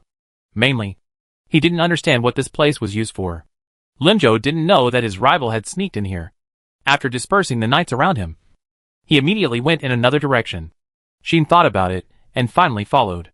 Next, Sheen found that there were more and more knights from various countries appearing here, and more servants and slaves were working, especially the workers who were holding iron picks and knocking around the stone walls like mining. There were so many of them that the whole mine was full of the sound of metal knocking and the sound of wheels carrying stones and minerals. What are they doing? Sheen was more and more confused. There was only one thing that could be confirmed. That is, there is indeed a secret here, and it may be a big secret. Thinking of this, Sheen shook himself up and continued to follow Linzhou. Linzhou didn't realize he was being followed at all. He walked deeper with a strong step and expressionless face. After walking like this for an unknown period of time, suddenly, the number of people around him began to decrease. In contrast, the mine tunnel began to become narrower and narrower, but also more and more neat and beautiful, as if it had been specially repaired, with a sense of ceremony. In this case, the number of complex passages became less. Linzhou followed the passage and came to a room. That was naturally not a real room, but a cave dug out of the stone wall. There was no door at the entrance of the cave, only a curtain blocking it. Linzhou lifted the curtain and walked in. Sheen followed reflexively. The next moment, Sheen also entered the room. What happened? A voice immediately reached Sheen's ears and rang in the room. It was a very unpleasant voice. The voice was very loud and hoarse, like a person with a hole in the throat. It was not only very vicissitudes of life, but also made people feel uncomfortable. Such a voice came from a person sitting in front of a stone table in this cave. The first time Sheen saw the other person, he even doubted whether the other person was a human, because the other person was only wearing a hooded black robe that covered his whole body. His hands were exposed and skinny, old as wood. The face under the hood was even more skinny and old. He didn't look like a living person at all, but like a resurrected mummy. The mummy in a black robe sat in the center of the stone room. There was only a stone table in the whole stone room. There was nothing on the stone table, only a crystal ball. That scene reminded Sheen of the prophet, seer, wizard or magician he had seen in his previous life. But what surprised Sheen was that this wizard in black robe was actually a legendary strongman with a level of 92. And he was also a great magician with a full-level magic necromancer skill. Good guy. Sheen was really surprised. Necromancer. This is a kind of magic that Sheen has never seen before. But he just happens to know. This kind of magic is mentioned in many novels in the previous life, and it is described as a taboo magic that manipulates the dead. In this world, necromancy is not much different from what is described in many novels in the previous life. It can indeed manipulate the dead. However, manipulating the dead is only one of its manifestations. The real necromancy is actually the magic that subverts death. As the name suggests, it can subvert the concept of death, achieving not only the manipulation of the dead, but also the manipulation of anything related to death. Once, a magician who practiced necromancy transformed himself into an undead creature, led millions of dead mummies, and caused great damage to the continent. In the end, the necromancer's actions completely angered the goddess of life, Anima, and attracted the arrival of Anima, who personally attacked Anima. Since then, necromancy has become the most taboo magic. It is not only regarded as a taboo by the world, but also strictly prohibited for any race to practice or even collect magic books containing this magic. Therefore, necromancy has been completely lost and no longer exists. It is not like celestial magic, which was sealed because it was difficult to practice and gradually lost its users. Although celestial magic was also lost, its magic books remained in this world. After being discovered, they were immediately collected by the kingdom. Necromancy is a forbidden magic that is completely banned. Even the magic books were ordered to be burned and must not be passed down. Not to mention the underground magic library of the kingdom. Even in any corner of the human world, you can't find the magic books of necromancy. Even the demon world is no exception. Although the 6 great demons did not explicitly ban it, they once stated that necromancy must not be practiced. Thanks to this, necromancy has disappeared for thousands of years. Sheen had never expected that a necromancer would appear here, and that he had cultivated necromancer magic to the maximum level and became a legendary powerhouse. If this person were to be exposed outside, he would definitely be hunted down by major countries and even major races, and even by the gods. The world is so big that there is no place for him to stay. Only in this place where there is no sunlight can he be accommodated. Linzhou stood in front of such a great necromancer, and the coldness on his face turned into respect. He bowed and spoke. I have taken people out to investigate. High Priest, Linzhou said respectfully, but we didn't find anything unusual. Hearing this, the necromancer known as the High Priest seemed to raise his head. Didn't find anything unusual? The High Priest's hoarse voice came out, with an indescribable sense of horror, and said, Are you sure? Yes. Yes. There was a hint of fear in Linzhou's respectful attitude. Obviously, this young master who had just acted arrogant and ruthless was afraid of this so-called High Priest. That was natural. He had witnessed with his own eyes that the High Priest drained the blood of a knight in front of everyone, turning him into a mummy, a walking corpse that he could control, and finally being eaten as a snack by the pet raised by the High Priest. So, Linzhou was really afraid of this High Priest. Not to mention, this High Priest was the highest person in charge here, the right-hand man of the imperial concubine, and had the right to dispose of anyone here at will. At the beginning, when Linzhou was brought here, he did not have the heart to resist. But under the suppression of this terrible existence, he finally chose to surrender because of fear. The High Priest didn't know what Linzhou was thinking. She didn't care. She only cared about one thing. How could there be no abnormality? The High Priest muttered to himself. My death corridor clearly reacted and detected the breath of living people. And it was inside the barrier. So it couldn't be wrong. It seems that Linzhou led people out to search, because the High Priest's magic discovered the breath of living people outside. As a necromancer, the high priest is very sensitive to death and life. Logically speaking, since there is the breath of living people, there should be some discovery. The high priest fell silent and reached out to the crystal ball in front of him. Seeing this, Xian suddenly felt something was wrong. Chapter 598 Linzhou's Hatred. Rinzhou's destiny is a very good skill.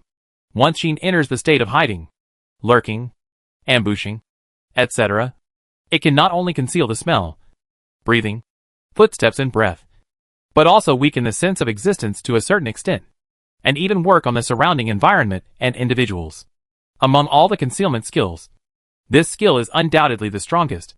It is with it that even if someone stands in front of Xian, the other party will not be aware of Xian's existence.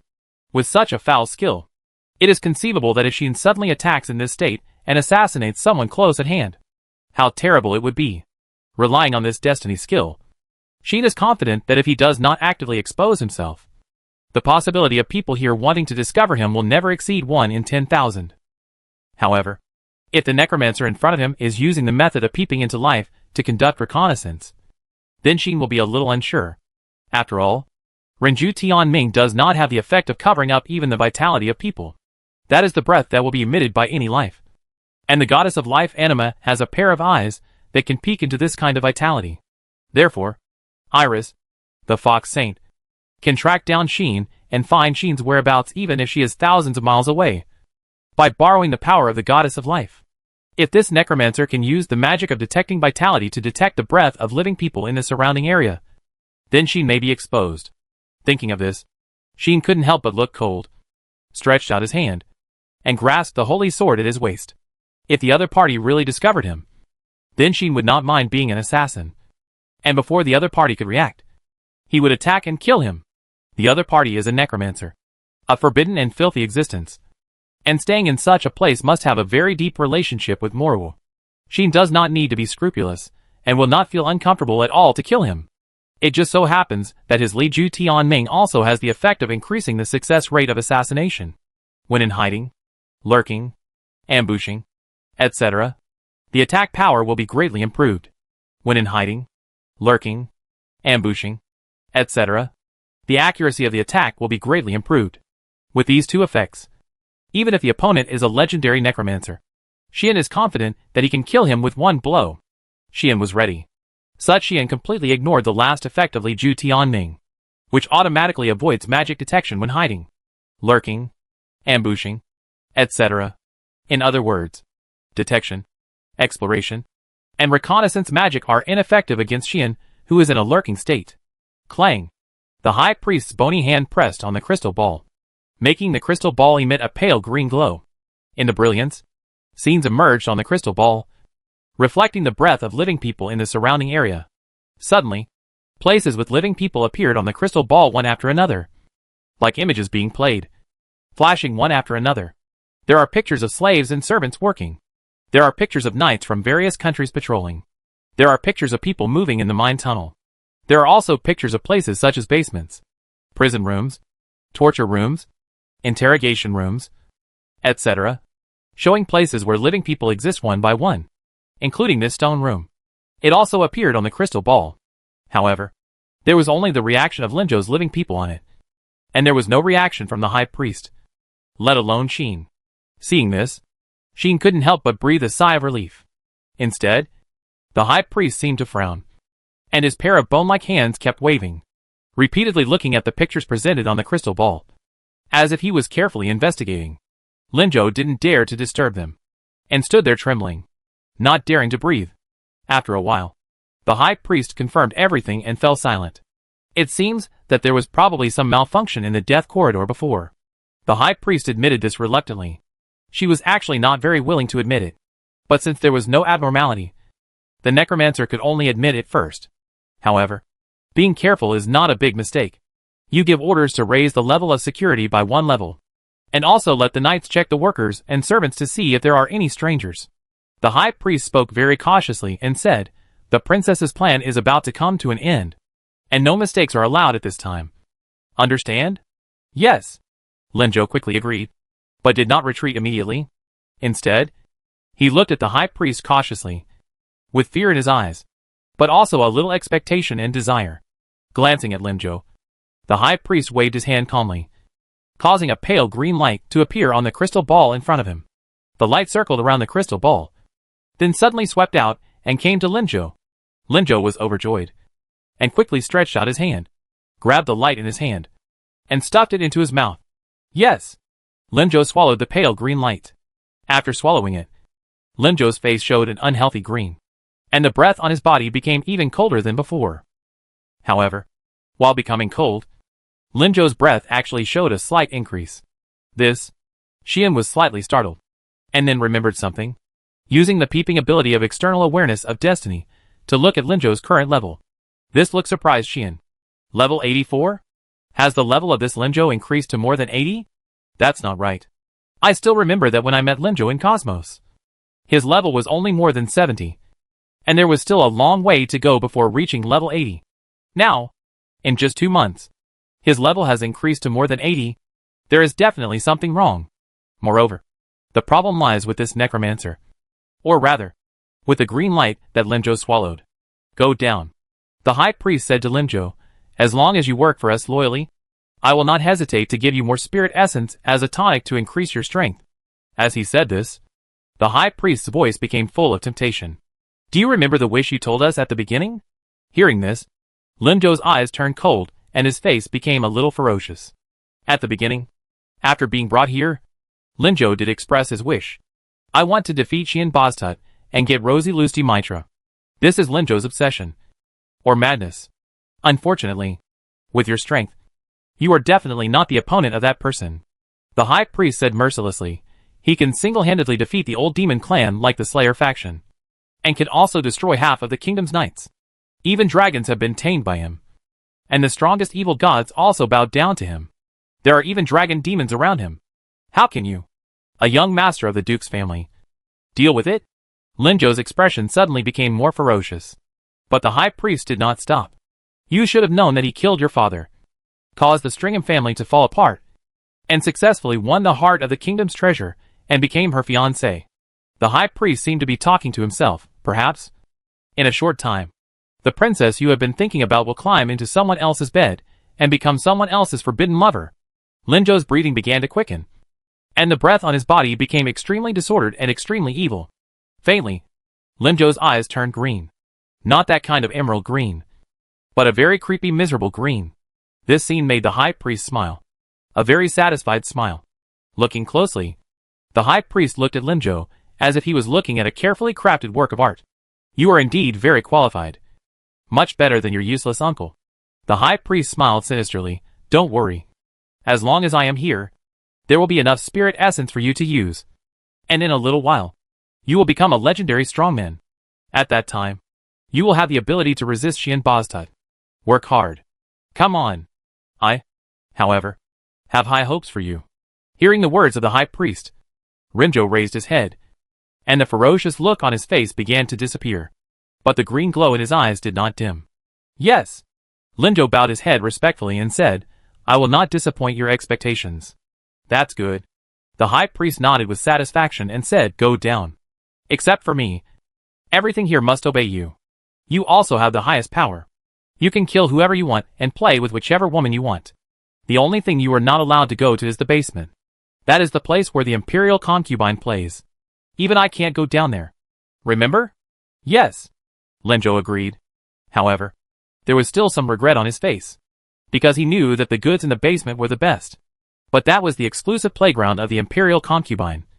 Not a place he could go. Linjo could only hide this regret in his heart and retreated respectfully. The high priest then restrained his creepy smile, and his face showed an expression that was even colder than Linjo.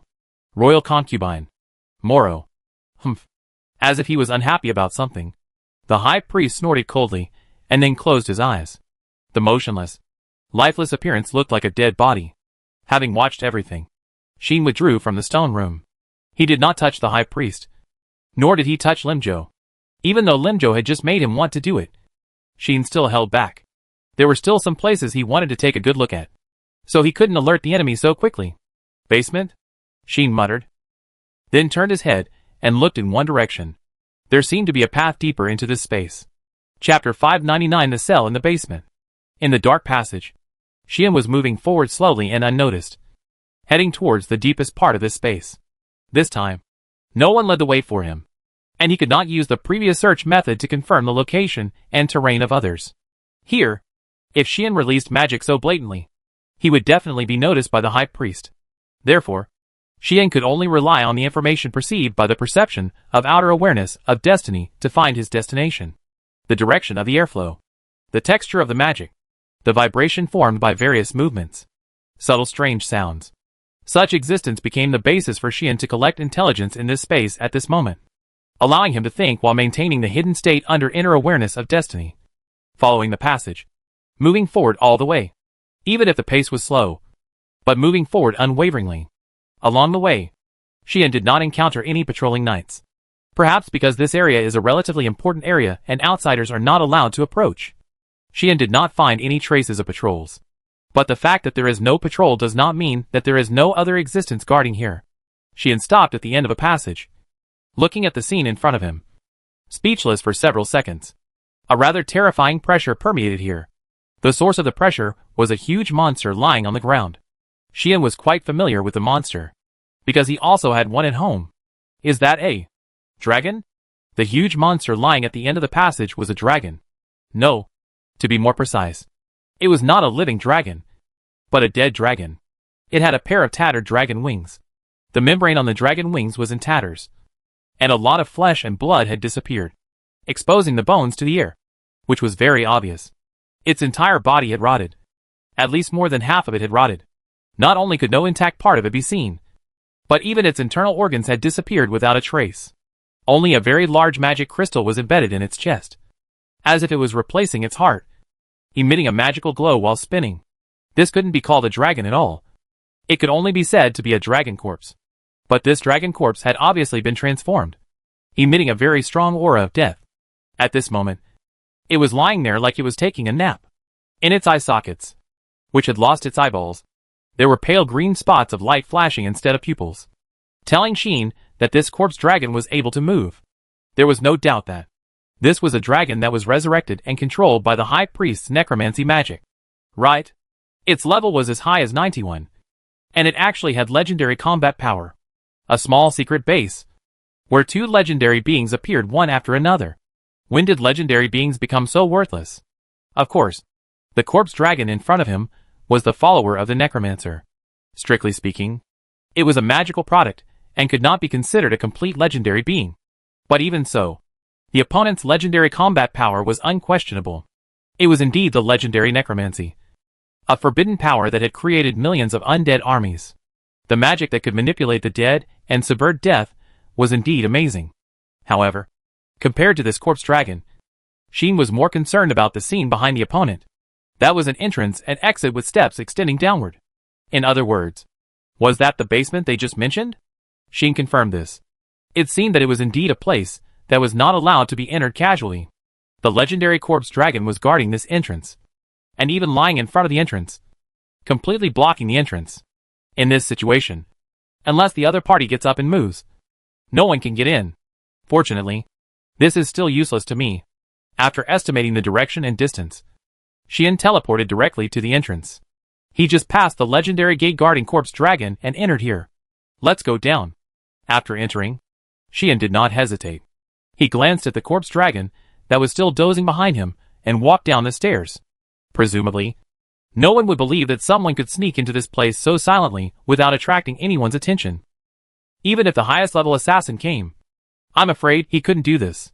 According to Xian's estimation, the only existence who could sneak into this place so silently, besides himself, was the space magician Lexia. Of course, the goddess of nature Nadura could do it too. The incarnation of that person was a bit unfair. If it was her, she might be able to explore this place more calmly than Xian. Xian went down all the way, fully opening the perception ability of outer awareness of destiny and observing the surroundings to avoid setting off any traps. But it seems that there are no traps here. Maybe he thinks that the legendary corpse dragon is enough to block everything?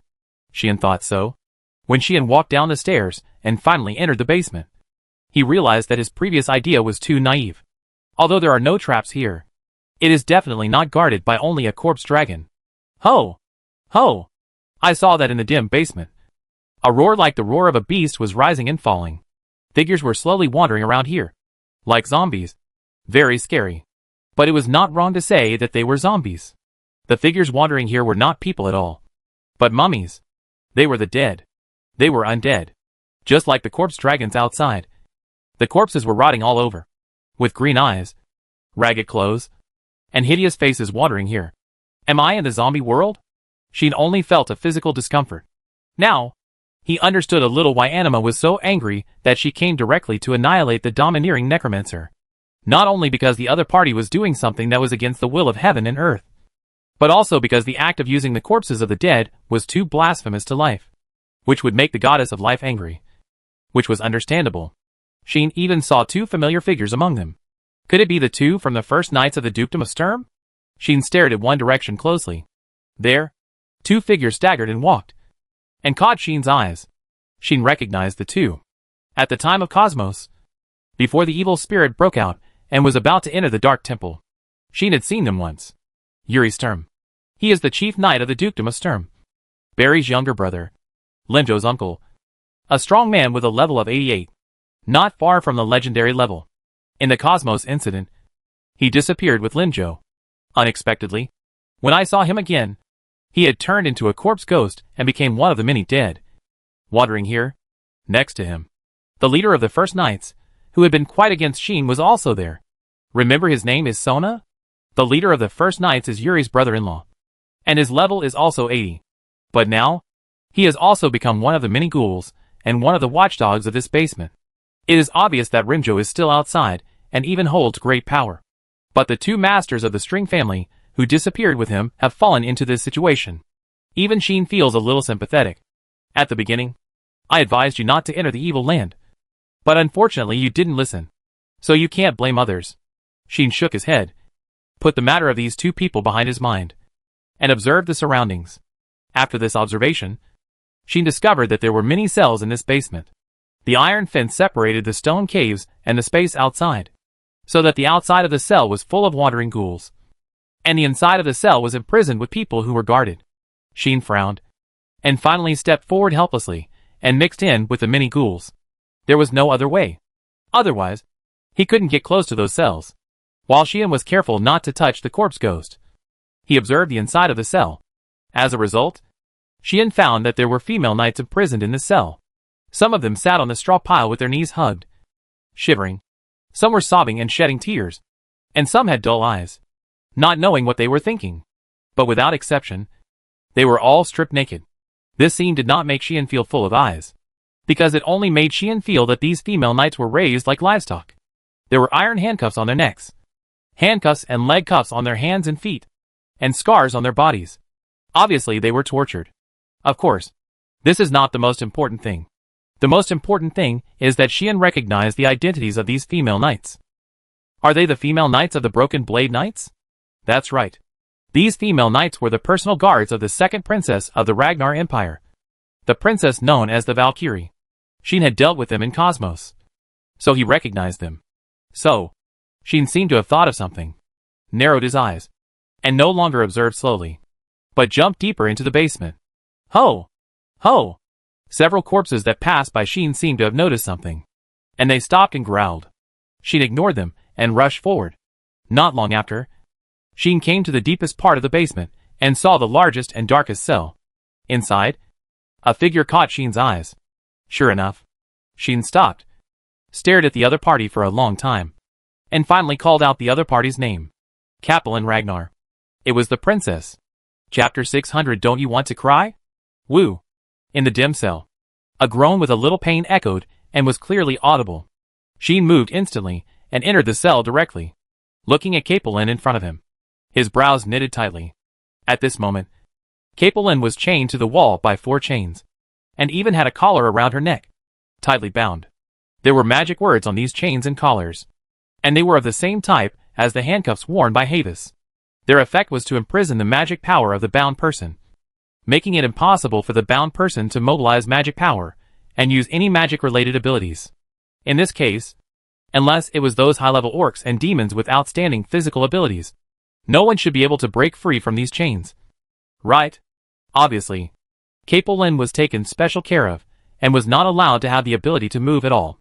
Moreover, like the female knights of the Broken Blade Knights, her clothes were stripped off, and her body was covered with scars, as if she had been whipped. Even in a semi-fainted state, she would still moan in pain from time to time. And all this might be the work of the imperial concubine Moro. The high priest also said that this was the exclusive entertainment venue for the imperial concubine. Then, all the female knights, including Capelin, were probably the entertainment objects of the imperial concubine. Right? As for what the other party would enjoy, you can tell by looking at the injuries on these female knights. Sheen frowned for a long time, and after pondering for a long time, he stretched out a hand in the direction of Capelin. Celestial breathed. With the shining of the starlight, Capelin's injuries slowly recovered. The speed was not fast. Sheen did not release magic power too recklessly, so he only used very weak magic power to activate the magic blowing star breath, which greatly reduced the healing effect. But Capelin was not seriously injured. The scars on her body seemed shocking, but they were just flesh wounds and not serious at all. So, although the speed was not fast, Capelin's injuries were gradually restored to their original state, making her fair skin gradually intact. Capelin only felt that her body, which had been in pain, suddenly became warm, and she felt comfortable after a long time. This made Capelin open her misty eyes, raise her head, and look forward. At this glance, Sheen's figure immediately entered Capelin's eyes. You? Capelin opened her eyes wide and wanted to say something, but the voice that came out of her mouth was hoarse and dry. This princess, I'm afraid she hasn't drunk water for a long time. Sheen frowned again. Give water. He raised a finger and cast the magic of giving the air at his fingertips properties, causing the moisture in the air to gather in large quantities and generating a stream of water. Immediately, Sheen flicked his hand, and the water immediately bounced into Capelin's dry lips. Ahem. Capelin was choked by the sudden water. However, after reacting, she immediately drank the water in big gulps, replenishing the water and moistening her throat. How is it? Sheen stopped and looked at the somewhat embarrassed princess, and said, Can you talk? Hearing this, Capelin did not answer immediately. She just pursed her lips, and her misty eyes finally seemed to have regained their brightness, making her look at Sheen. That look was extremely sharp, as if it wanted to poke a hole in Sheen's body. Sheen did not react to this, but just stood there quietly, waiting patiently. The oppressive silence suddenly filled the space between the two. It was not until a long time later that Capelin seemed to have confirmed something and spoke. It seems that you are not someone close to the poisonous concubine. Capelin confirmed this. She did not recognize Sheen, because Sheen was still wearing a cloak. However, Capelin saw the scene where Sheen just used the magic of granting. If she had not seen Sheen use the celestial magic, she would have recognized Sheen. As for now, she only confirmed that Sheen was not from Moro's side. I thought that the poisonous concubine had been tired of abusing me, and was not going to play with me anymore. So she gave me to her dog. Capelin sneered. Even if she had fallen to this point, the Valkyrie was still full of heroism and pride that would never yield. However, in this heroic spirit and pride, there is a trace of hatred and resentment. Undoubtedly, Capelin's hatred for Moro has overflowed. Does the imperial concubine really have this hobby? Sheen said lightly. What he meant was that Moro had a hobby of abusing others. However, this statement is actually a little different. She does not have a hobby of abusing others. Capelin said hatefully. She just likes to hear the wailing and screaming of the descendants of heroes like me. Even the female knights under my command were abused because that poisonous concubine wanted to torture my spirit and heart. This made Sheen narrow his eyes. Descendants of heroes? I remember that Havis also said that the imperial concubine hated heroes abnormally, and even hated everything related to heroes. So, she didn't have a hobby of abusing others, but only targeted Capelin, who was a descendant of heroes. Just as Sheen was thinking this, Capelin changed her tone. Who are you? Capelin asked in a deep voice, since you are not someone around that poisonous concubine. Did you sneak in secretly? That's right. Sheen did not hide it, and said, of course, I am not here to save you, but you can save me. Capelin looked at Sheen with burning eyes and said, as long as you save me, I can agree to anything you want. There is no doubt that Capelin is ready to seize the hard-won opportunity to escape and start working hard to save herself. I am the second princess of the Ragnar Empire. As long as you save me, I can satisfy you whether you want money or power. Capelin persuaded Sheen like this. Unfortunately. Are you sure? Sheen said without comment, Don't think I don't know that the power of the Ragnar Empire is now almost controlled by that concubine. You are a princess. What right do you have to give me money and power? Sheen would naturally not be moved by Capelin. He was a little curious about what this Valkyrie was going to do to save herself in this situation. Capelin didn't know that the person she was going to ask for help was the same person who had beaten her to pieces in Cosmos. Therefore, Capelin said so. Indeed, the poisonous concubine was very powerful. But my status in the Empire was not comparable to that of an ordinary princess. Capelin said, I inherited the replica holy sword of the royal family, and am the #1 genius in the Empire. Even my father, the Emperor, dared not do anything to me. Because many people in the Empire are looking forward to me becoming a strong person who supports the entire country. Just like Rox's status in the kingdom, and even in the human world, is different from that of ordinary princesses. Capelin is the #1 genius in the Empire, and the royal family is still counting on her to fight for the Empire, suppress the development momentum of the kingdom, and become the pillar of the Empire's future. That poisonous concubine would not dare to do anything to me without reason. So she deliberately sent me to Cosmos to keep me away from the protection of the Empire. And then when I was trapped in the evil land, she took the opportunity to capture me and my female knights here. At this point, Capelin's tone revealed hatred again. She really hated Moro. Not only did she hate the other party for using despicable means to capture her here, but she also hated her for daring to abuse her like this. Capelin swore that she would definitely return the favor to the poisonous concubine. But she had no power to escape from here, let alone break free from this cage. Now, she finally had a chance to escape, and Capelin naturally tried her best to grab it. Tell me, what do you want? The Valkyrie of the Empire gave it all. Seeing that the Imperial Princess looked like she was willing to give up everything, Sheen smiled. Don't be too sure, Princess. Sheen blatantly glanced at Capelin's naked body and said, You can promise me anything in this state. Aren't you afraid that I want you? Sheen's words made Capelin seem to have just noticed her situation, and she lowered her head and looked at her body. Then, she was silent again. After a few seconds, Capelin raised her expressionless face. You can make such a condition, Capelin said lightly, as long as you can bear it. These words already seemed a little cold and indifferent. Huh? Sheen finally couldn't help laughing out loud. And it was a very disdainful laugh. Come on, Princess. Sheen pouted and said, Don't think of yourself as a treasure. You are not as pretty as my Rosie. Not as talented as my Rosie. Your breasts are not as big as hers. Your butt is not as round as hers. And your skin color is not as white as my Rosie. Do you really think I care about you? After saying this, Capelin's pupil shrank. Seeing this, Sheen smiled playfully and finally opened his hood. It's you. Capelin's face sank, and she spoke with gritted teeth. It's me, Sheen said openly. You didn't expect that the person you asked for help would be me, right? Your Highness? Capelin stared at Sheen, as if she wanted to confirm whether he was the real person, or she was unwilling to admit this reality. And she became gnashing her teeth. She really didn't expect that the person who came here was actually Sheen. When she thought about how she had shown such an ugly appearance in front of him, and was compared to her biggest rival, Capelin was really furious. Gradually, her eyes actually became a little moist. Seeing this scene, Sheen was a little scared. Could this guy be about to cry? Chapter 601, Legend circulated in the Empire. Capelin really wanted to cry. Even though she was called a Valkyrie, she couldn't hold on under such humiliation from Sheen. The main reason was that the current situation was not right. Thinking of everything she had been through recently, and the hope of escaping the predicament that she had finally waited for was in the person she least wanted to see. It would be strange for Capelin, a 17-year-old girl, not to cry. Of course, Capelin didn't really cry, even though her eyes were red. She tried hard not to shed tears, and even stared at Sheen stubbornly, with an unyielding look, like a little wild cat that had been bullied, and being stared at by Capelin. Sheen shrugged his shoulders, and finally pulled out the holy sword from his waist. Clang! The sound of metal and iron rang out instantly. Sheen swung a very fast strike at the handcuffs, leg cuffs and collar on Capelin's limbs, letting the sword light suddenly flash through the dim cell, cutting through the restraints. Capelin regained her freedom, but because she didn't have time to react, her body softened and she collapsed on the ground.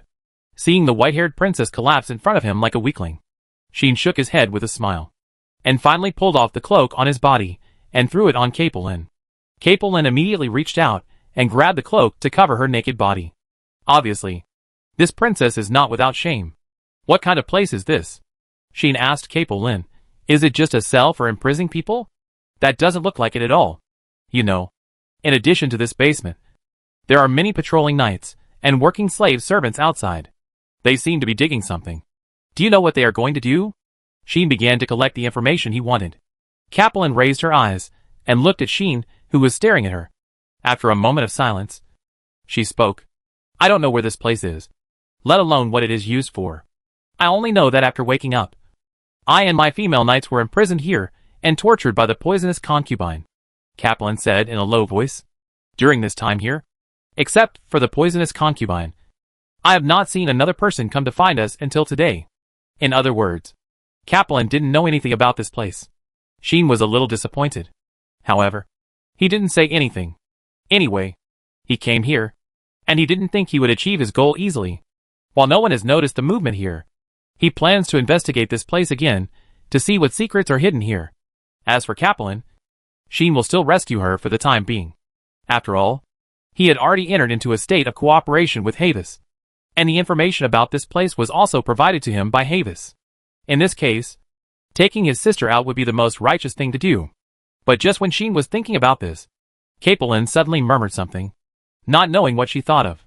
When the sky was covered by darkness and the earth turned into a red prison, the radiant branches would be awakened from their slumber and descend upon this universe.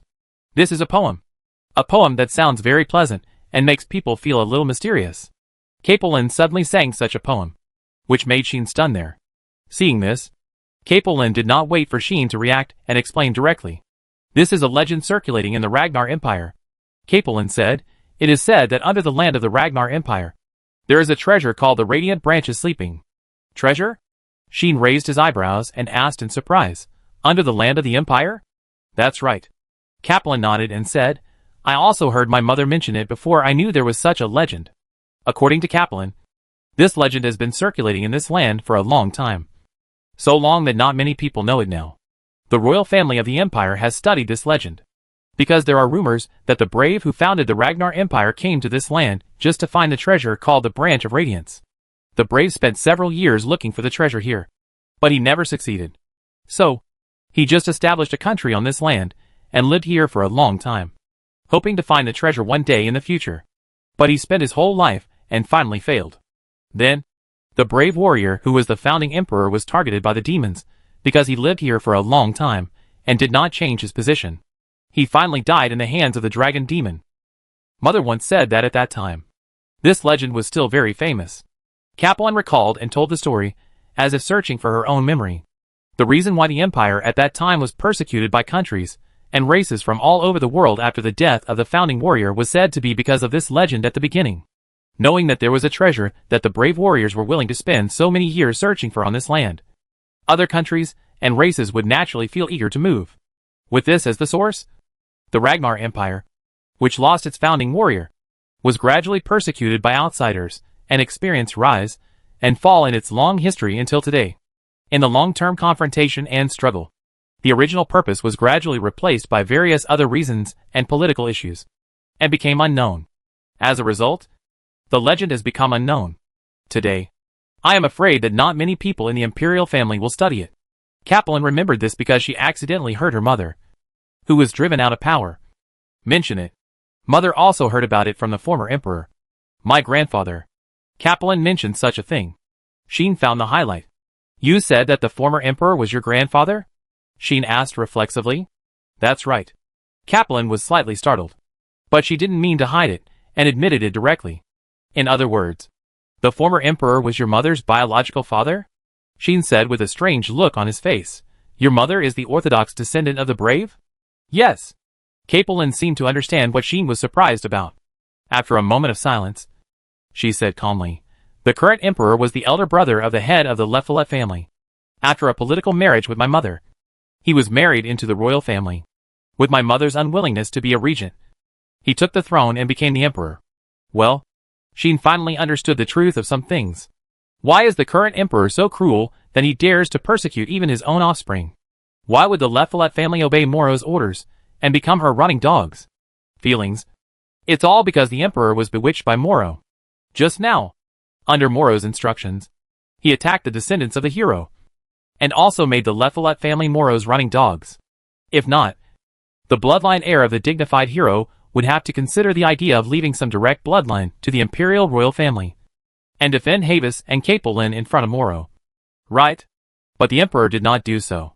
Instead, he followed Moro's instructions and persecuted the descendants of these heroes. Even if Sheen used his knees to think, he could guess what reason Moro used to persuade the emperor to be cruel. I'm afraid your father wants to completely eliminate the blood of the Ragnar royal family from the empire, so that the royal family of the empire will flow with their own blood from now on. Right? Sheen was also convinced. I think so, Capelin said in a cold tone, as if she was talking about a stranger instead of her biological father, saying he was originally questioned by many traditional nobles because of his marriage, and he had no talent, not to mention being an emperor. He couldn't even be the head of the family, so he was used as a prop for marriage by the Lephalet family, thrown to the royal family, and then supported him to take the throne. The Lephalet family probably wanted to cultivate a puppet emperor and turn the empire into their own one-man show. Under such circumstances, it is conceivable how unwilling the emperor would be. In this way, as long as someone like Moro appears, who not only gives him advice in secret, but also uses various means to help him, he will naturally rush over and become a fool who allows others to order him around. And Moro followed the emperor's line.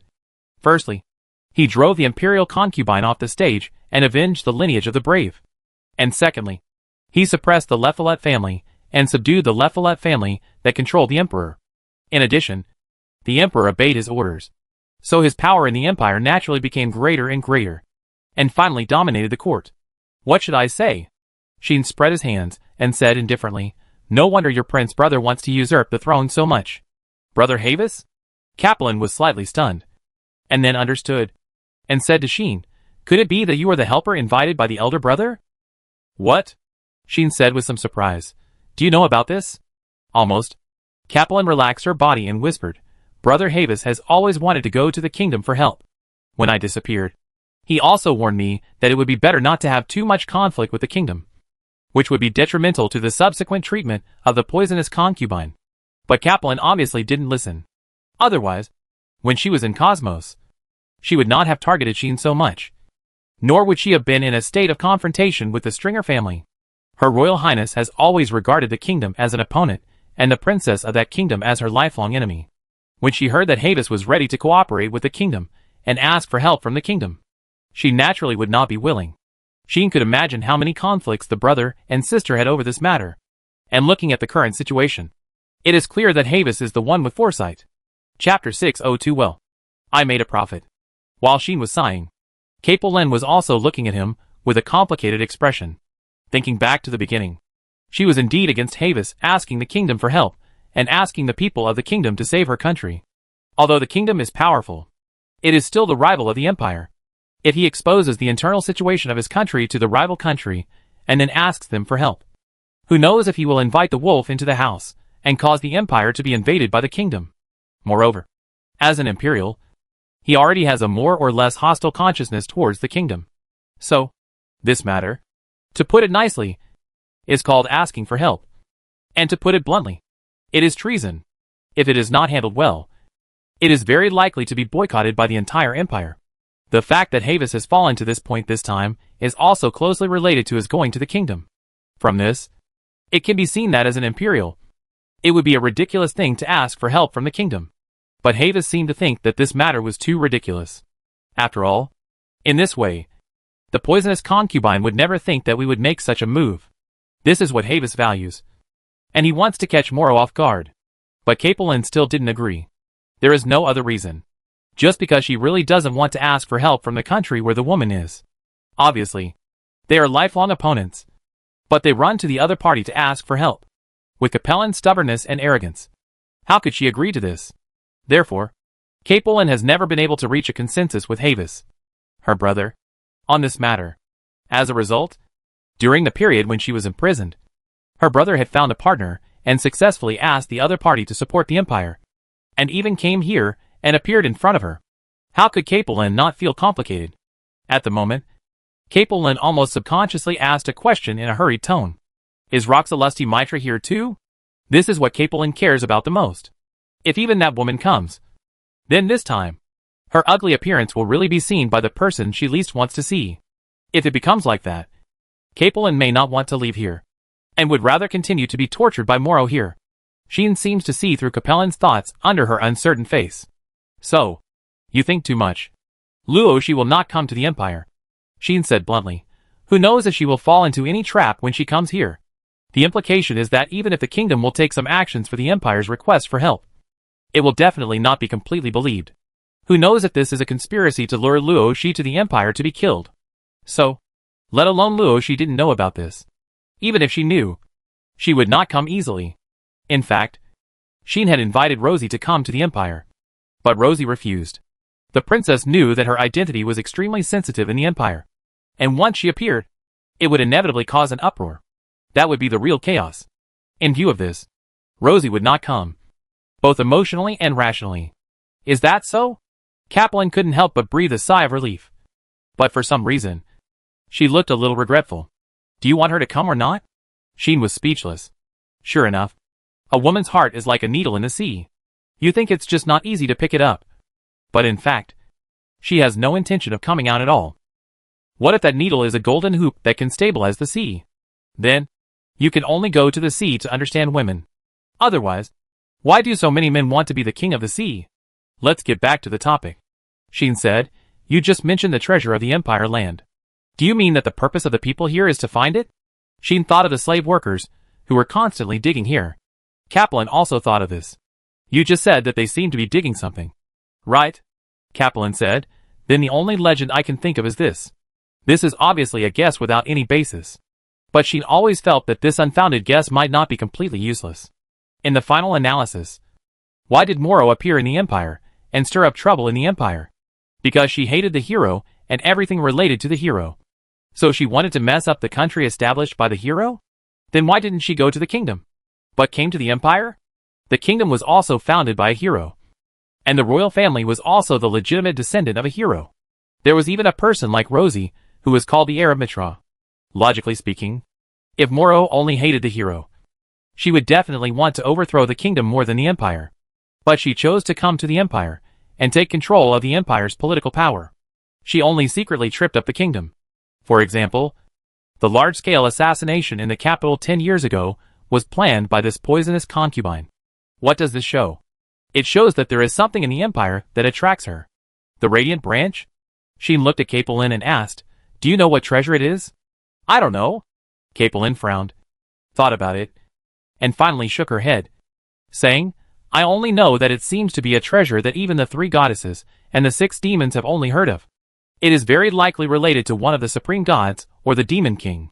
Hearing this, Sheen was basically able to confirm it.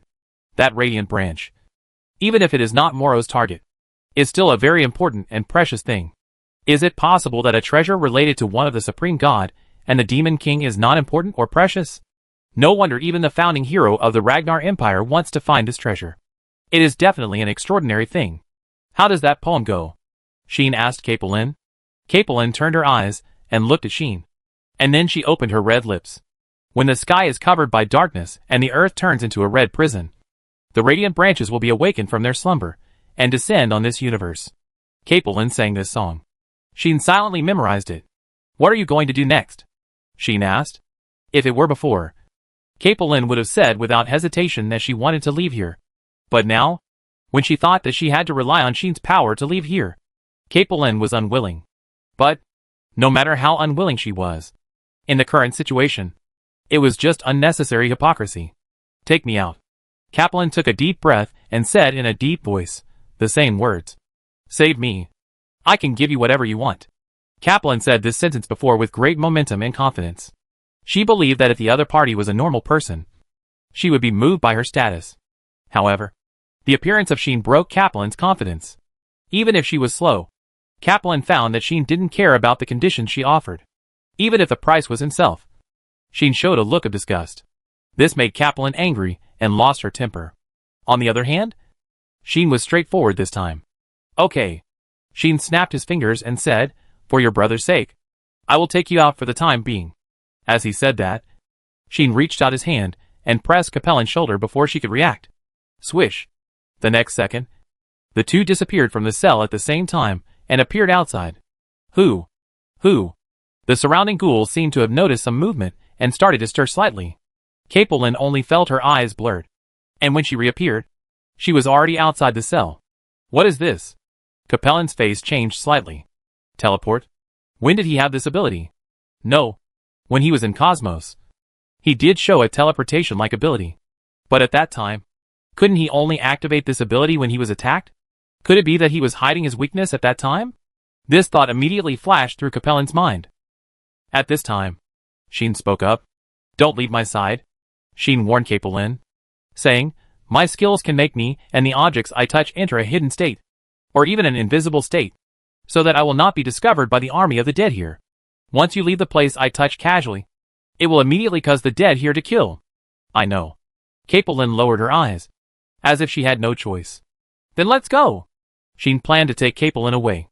At the critical moment, Capelin suddenly spoke. Wait! Capelin stopped Sheen while looking around, looking at the naked female knights in the cell. After hesitating for a while, she couldn't help but say to Sheen, save them too. Sheen raised his eyebrows. They are my subordinates and guards, who are most loyal to me. I can't abandon them.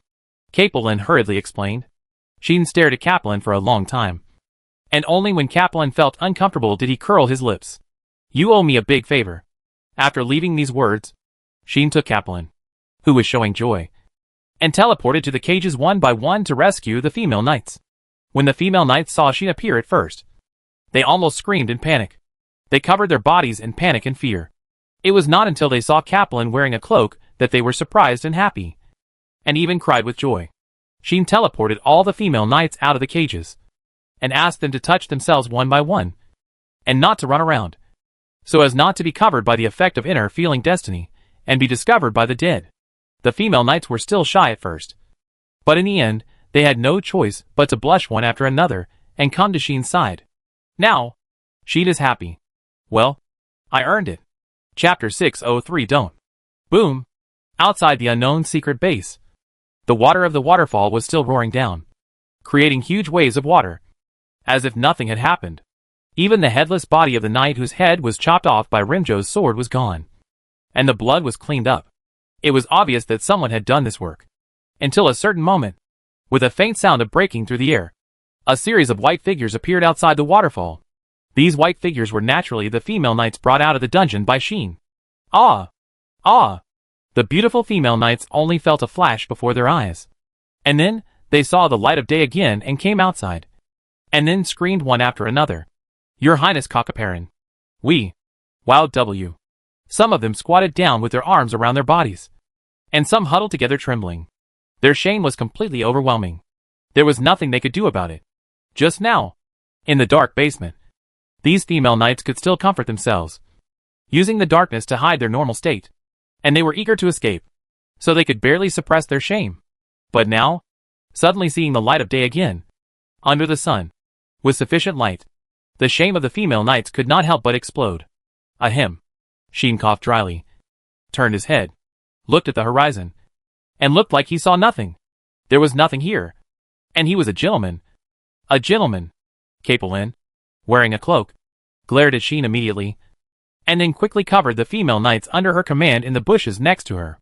A group of white-haired women hid in the bushes together, sobbing and chattering. Princess, what should we do? Woohoo! We were seen naked. Or by the men of the kingdom. There is no clothes to wear here. Are we going to stay like this? I don't want to. How can we return to the imperial capital like this? Princess Capelin, save us. Similar babbling sounds kept coming from the direction of the bushes, making Sheen feel a little itchy. Capelin was also a little helpless. Don't worry. Hide here for the time being. Don't move. I will think of a solution for you later.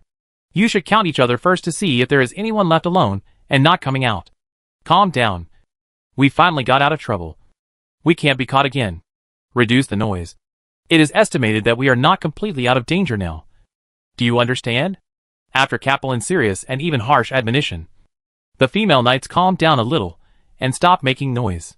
Of course, there were still many people who looked out through the bushes, looking at Sheen, who seemed to be appreciating feng shui and was in a poetic mood. And their faces were all red. God has mercy on them. They are all innocent and virgin girls. When have they ever experienced such a scene? If it were any other time, they would have killed the culprit or committed suicide. How could they bear such shame? But this time, none of them could take it to heart, because others were saving them, and their clothes were not stripped off by the other party. So there was really no reason to attack them. In a word, she had really made a big profit this time. Otherwise, why do people say that Her Royal Highness is so powerful? The guards around her are bigger and wider than each other. Someone who was in a poetic mood sighed like this. Capelin and the others didn't know that Sheen was thinking about such things. Otherwise they would be ashamed and angry. In this way, after a lot of commotion, the place was somewhat calm. Capelin came out of the bushes and came to Sheen, staring at him straight, as if considering whether to kill him to silence him. Sheen saw it, but he was not panicked at all. Don't be silly, kid. You can't beat me. Sheen was very honest and told the truth, which made Capelin really want to kill him for a moment. Fortunately, Sheen's words were still somewhat deterrent. At least, he was right. Capelin couldn't beat him. I said so. It's just a loss once. Don't think that you can prove that you are better than me. A dignified Valkyrie is so unwilling to admit defeat. Sheen just wanted to laugh. Sorry. I am better than you. Even Sheen at that time couldn't be defeated. And he couldn't even force him to unseal the holy sword at that time. If it were now, the result would be completely unnecessary to say. I really don't know where this princess got the confidence to say such a thing. Unfortunately, Capelin didn't know all this. She didn't know that Sheen was a brave man with an extremely powerful holy sword. And she didn't know that Sheen had been reborn and became stronger than before. So, in the eyes of this princess, although Sheen was strong, he was not strong enough to make her feel invincible. Right? But no matter what, now is not the time to settle these accounts. I'm going to take those children back to the imperial capital first. Capelin took a deep breath and said this plan. Sheen didn't even think about it, and blurted out a sentence. Don't. Just go back to the imperial capital naked. It would be too cheap for passers-by. Capelin's murderous aura almost came out of Sheen's words. Who told us to go back naked? Capelin gritted her teeth and shouted, We will pay attention to the crowd's movements and wait until we get enough cover before going back. This is actually not a difficult problem to solve. Apart from other things, there are as many methods as you need to use local materials. Like here, there are still a lot of monsters. It is completely feasible to defeat them and take their fur as clothes. It's just a little dangerous. This place is still too close to the enemy's location. You'd better not rush to cover yourself up. Leave this area first. Find a place to hide, and then do it according to the plan. Sheen thought about it and said so. Otherwise, I'm afraid you will all be caught before you run far. Since he has earned enough feast for the eyes, Sheen doesn't mind giving these girls some more advice. Although it would be easy to solve the problem of covering up with his help. The stubborn and strong Valkyrie Capelin obviously didn't intend to rely on Sheen anymore, so she naturally wouldn't say much. As expected, I'll accept your advice for the time being. Capelin didn't ask Sheen to help her and others solve the problem at all, but instead looked like she was going to rely on herself next. However, the princess looked at Sheen with a complicated look. What about you? Capelin said faintly, Do you want to go back? She knew that Sheen's investigation here was not over yet. Sheen hadn't fully confirmed what this place was used for. When leaving the dungeon, Sheen also said that he would take himself and others away first.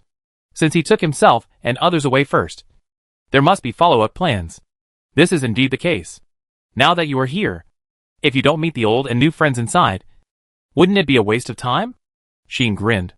That smile was full of ill intentions. And this ill intention was not just for the enemies hiding behind the waterfall. By the way, I don't want to reveal my identity too quickly, lest the guys on the opposite side immediately think of the two big guys following me when they see me, and finally don't even dare to show their heads and run away directly. Sheen turned around and looked at Capelin. What are you going to do?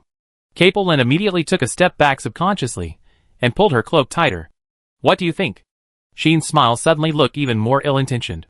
So, Capelin no longer hesitated and turned around and ran. However, how could she outrun a beast with teleportation? Not long after, the princess was caught. Wait a minute. Don't take it. Ah! With a scream, the cloak on Capelin disappeared and returned to its original owner. Sheen put it back on himself, put on the hood, and completely covered his face before nodding with satisfaction. Capelin rushed into the bushes in shame and anger. and accompanied the female knights. You bastard! Shameless! Beast! The next moment, the princess's curses came from the bushes one after another. Curse again? Sheen looked in the direction of the bushes, narrowed his eyes, and said with a smile, if you curse again, I will use magic to burn the bushes. Okay. As soon as the words came out, the princess's voice disappeared immediately. Even the female knights blushed one by one, and dared not make a sound. Really, it was already embarrassing and ugly enough, and they really didn't want to show their shameful side anymore. Okay, let's go quickly, Sheen said unhappily. Those guys should have noticed the abnormality soon. If we don't leave now, it might be too late. Sheen did not forget that the high priest had the magic of Death Corridor to detect the breath of living people. In this case, the fact that Capelin and others left the dungeon and escaped outside could not be hidden from the other party. If we don't leave now, then when will we wait? I know. Capelin's voice came from the bushes with a little lowness. After a while, under Capelin's instructions, the female knights hiding behind the bushes began to make rustling sounds one by one and gradually went away. Capelin did the same. Sheen smiled, turned around, and turned his gaze to the direction of the waterfall. Capelin was the last to leave. After glancing at Sheen's cloaked figure and looking at his back for a few seconds, Capelin quietly left. No goodbyes. No extra words. Because this is not the end, but just the beginning. Chapter 604. That's it? Buzz. Just as Capelin and her broken blade knights were walking away, a different kind of movement finally appeared again in the rumbling waterfall with a buzzing sound. A stone wall slowly rose up, splitting the water flow, splitting the waterfall, and revealing a stone wall passage, which caught Sheen's eyes. In the stone wall passage, there were far more figures crowded there than before. The next second, they burst out with a bang, like a surge of fish, and rushed out with a monstrous momentum. They are all knights. Knights from all over the world. They even wore different equipment. But at this time, they were divided into groups of armies, pouring out of the passage while surrounding the entire scene. Sheen watched this scene with his own eyes, but did not make any movement. Just stood there, motionless, like a statue. As a result, many knights filled the venue and completely surrounded it. Sheen was surrounded by a large number of knights, and was even shrouded by the overwhelming momentum brought by the knights. The knights looked at the mysterious man in a cloak in front of them, whose face could not be seen clearly, with fierce light in their eyes. A closer look showed that their eyes were flashing with a little bit of pale green, rendering them like ghost soldiers from HL, which was very scary.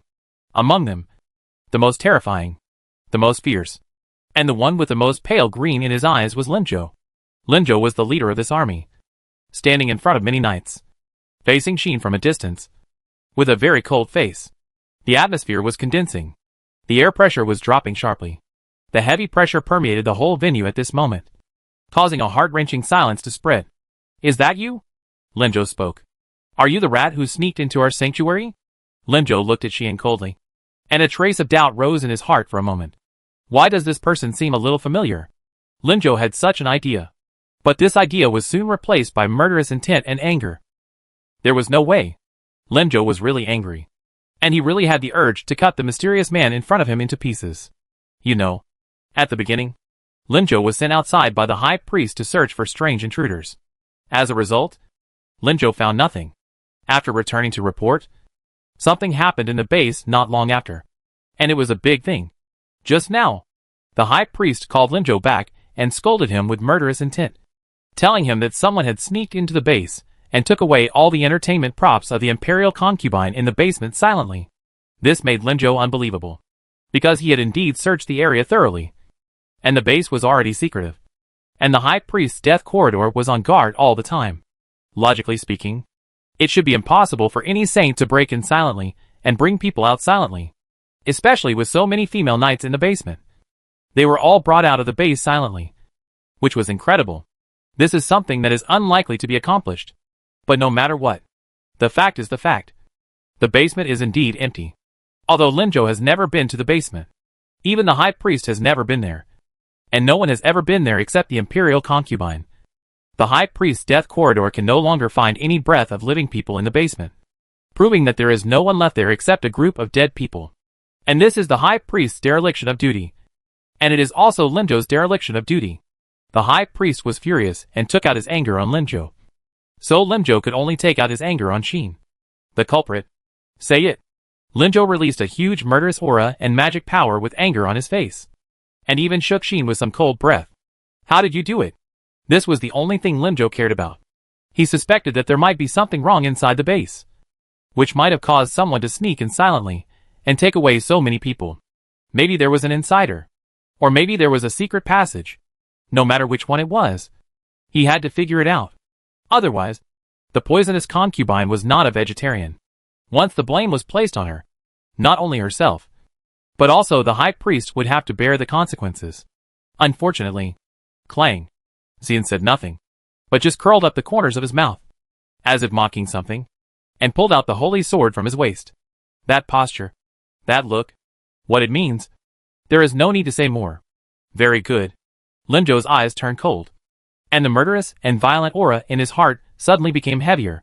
Since obtaining the spirit essence to refine his body, Limjo's strength has greatly improved, and the dark side of his heart has been constantly magnified.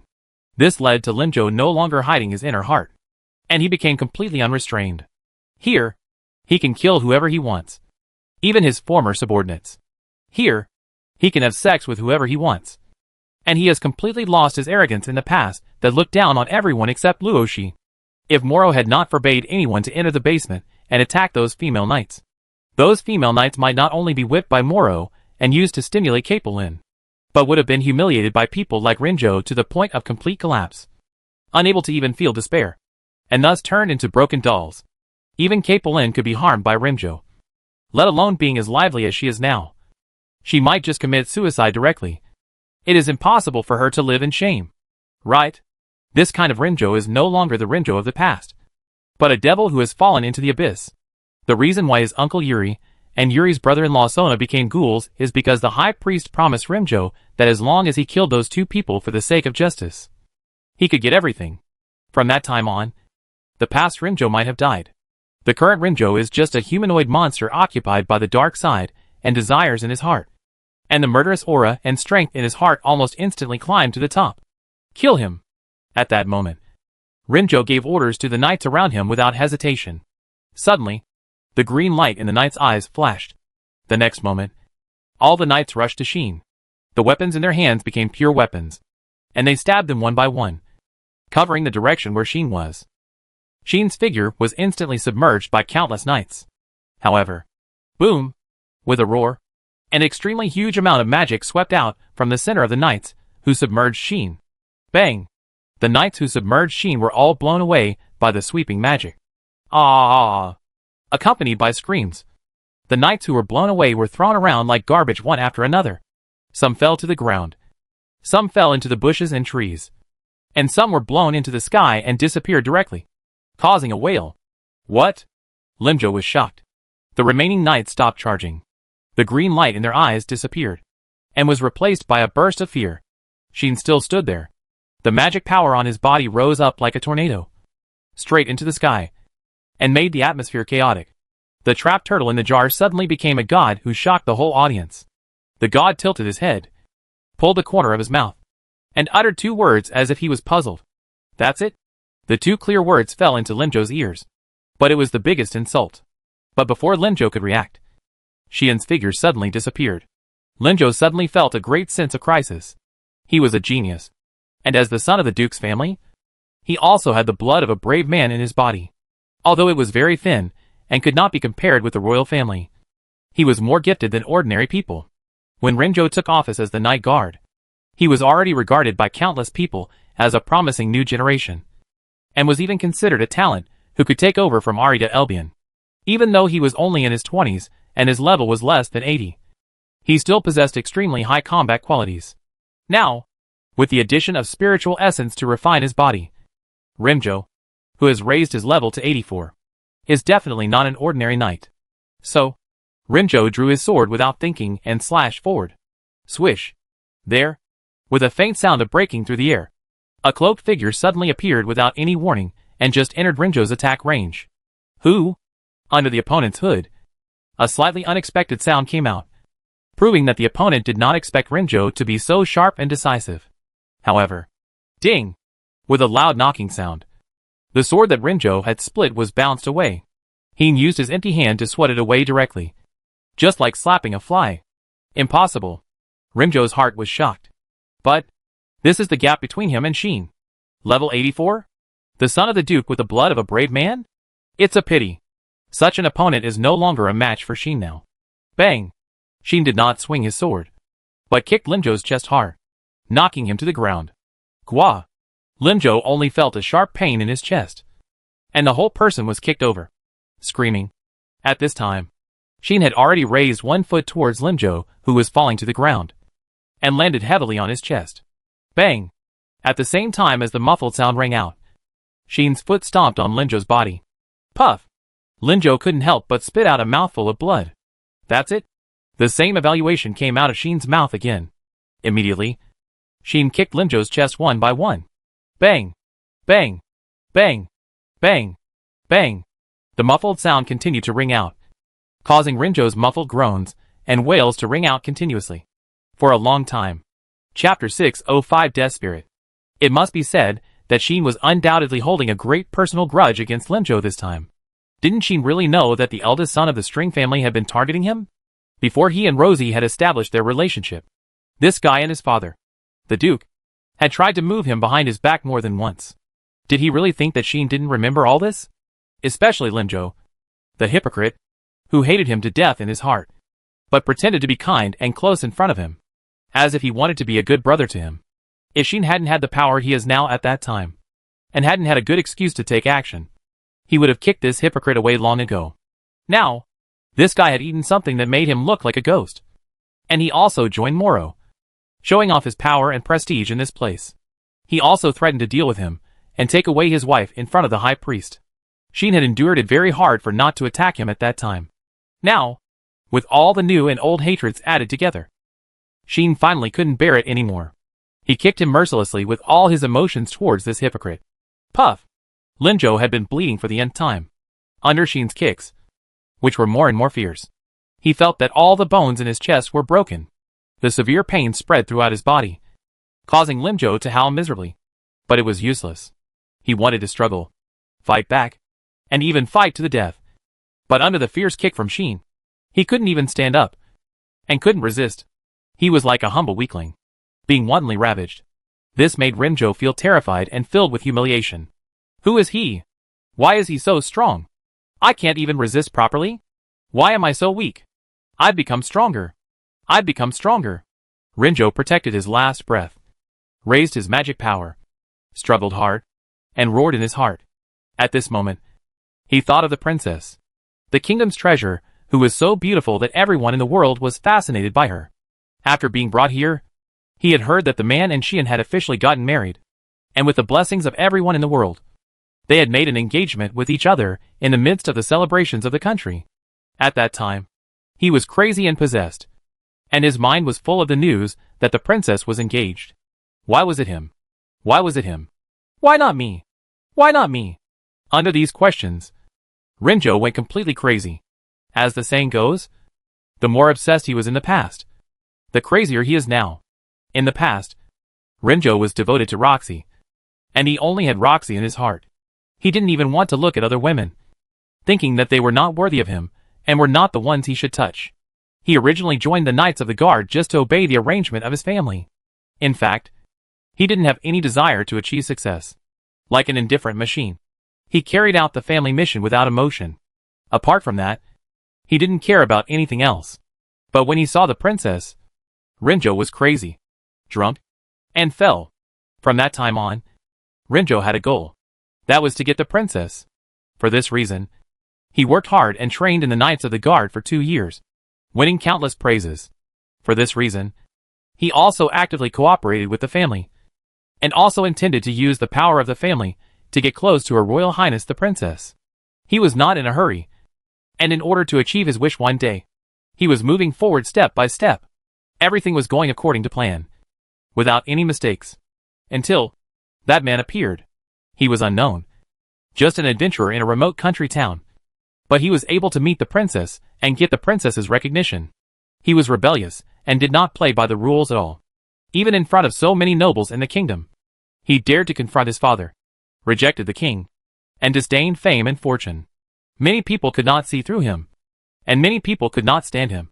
But for some reason, Her Royal Highness the Princess favored him, and even had a very good private relationship with him.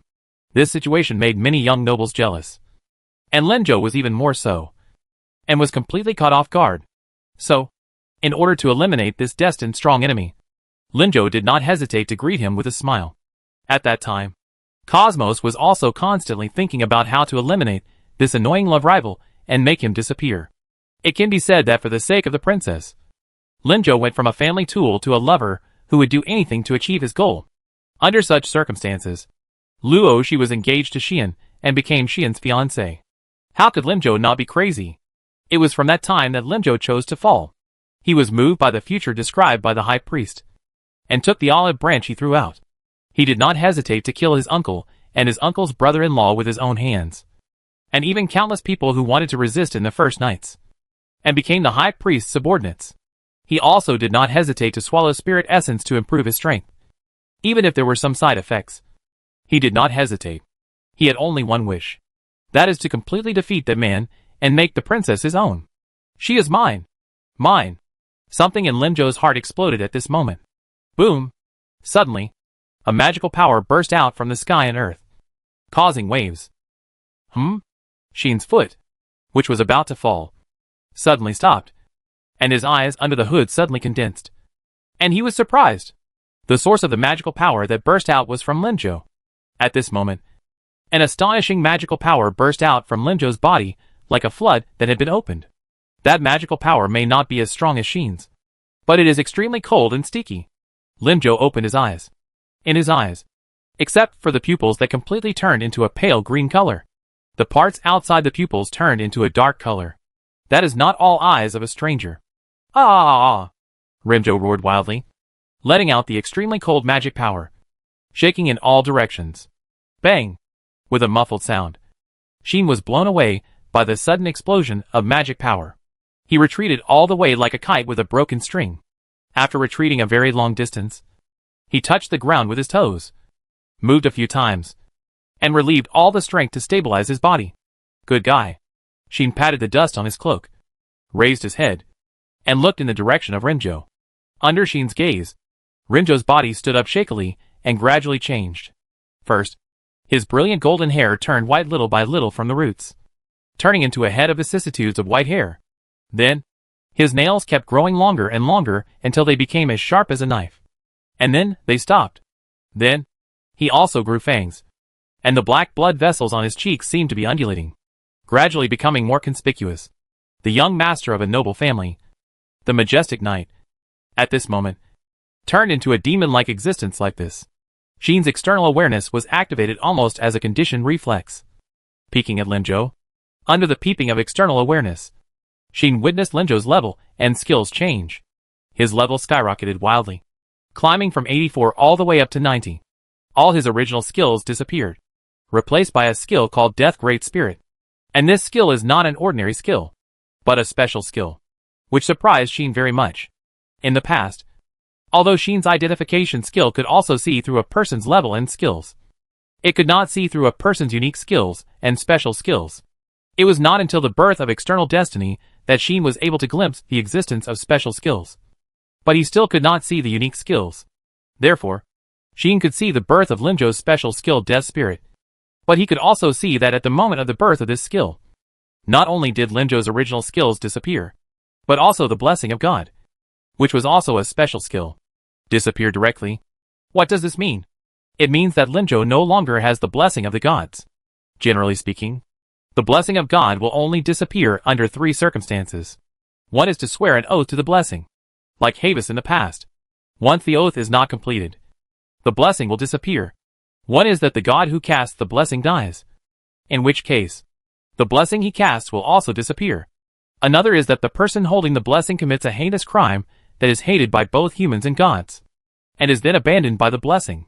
This kind of heinous crime cannot be committed by killing or framing a person casually, but must reach the point of being hated by both humans and gods. Now, Linzhou's blessing has disappeared. This situation can basically eliminate the first 2 possibilities. In other words, Linzhou has now become a kind of existence that is hated by both humans and gods. Ah! Linzhou, who has completely turned into a monster, roared while staring at Xin with his dark and green eyes. Bang! The next second, Linzhou disappeared. He crushed the ground under his feet and rushed toward Xin. His speed was as fast as lightning. His figure was as fast as a ghost. In just a blink of an eye, Linzhou rushed in front of Xin and swung his claws with a roar. Bang! The ground suddenly shook and exploded, lifting countless rubble and flying into the sky. Chapter 606 Guess? Pa pa pa pa. This is the sound of the ground cracking, as countless rubble burst and flew into the sky. The ground at the center of the impact collapsed directly, causing the surrounding ground to crack and turn into a spider web with countless cracks. On the collapsed ground, Xin and Linzhou had already collided with each other. Facing Rinzhou's powerful attack, Xin somehow raised the holy sword in his hand and held it in front of him to block the fierce attack. Rinzhou's sharp claws immediately fell on Xin's holy sword, rubbing out fierce sparks. Ah!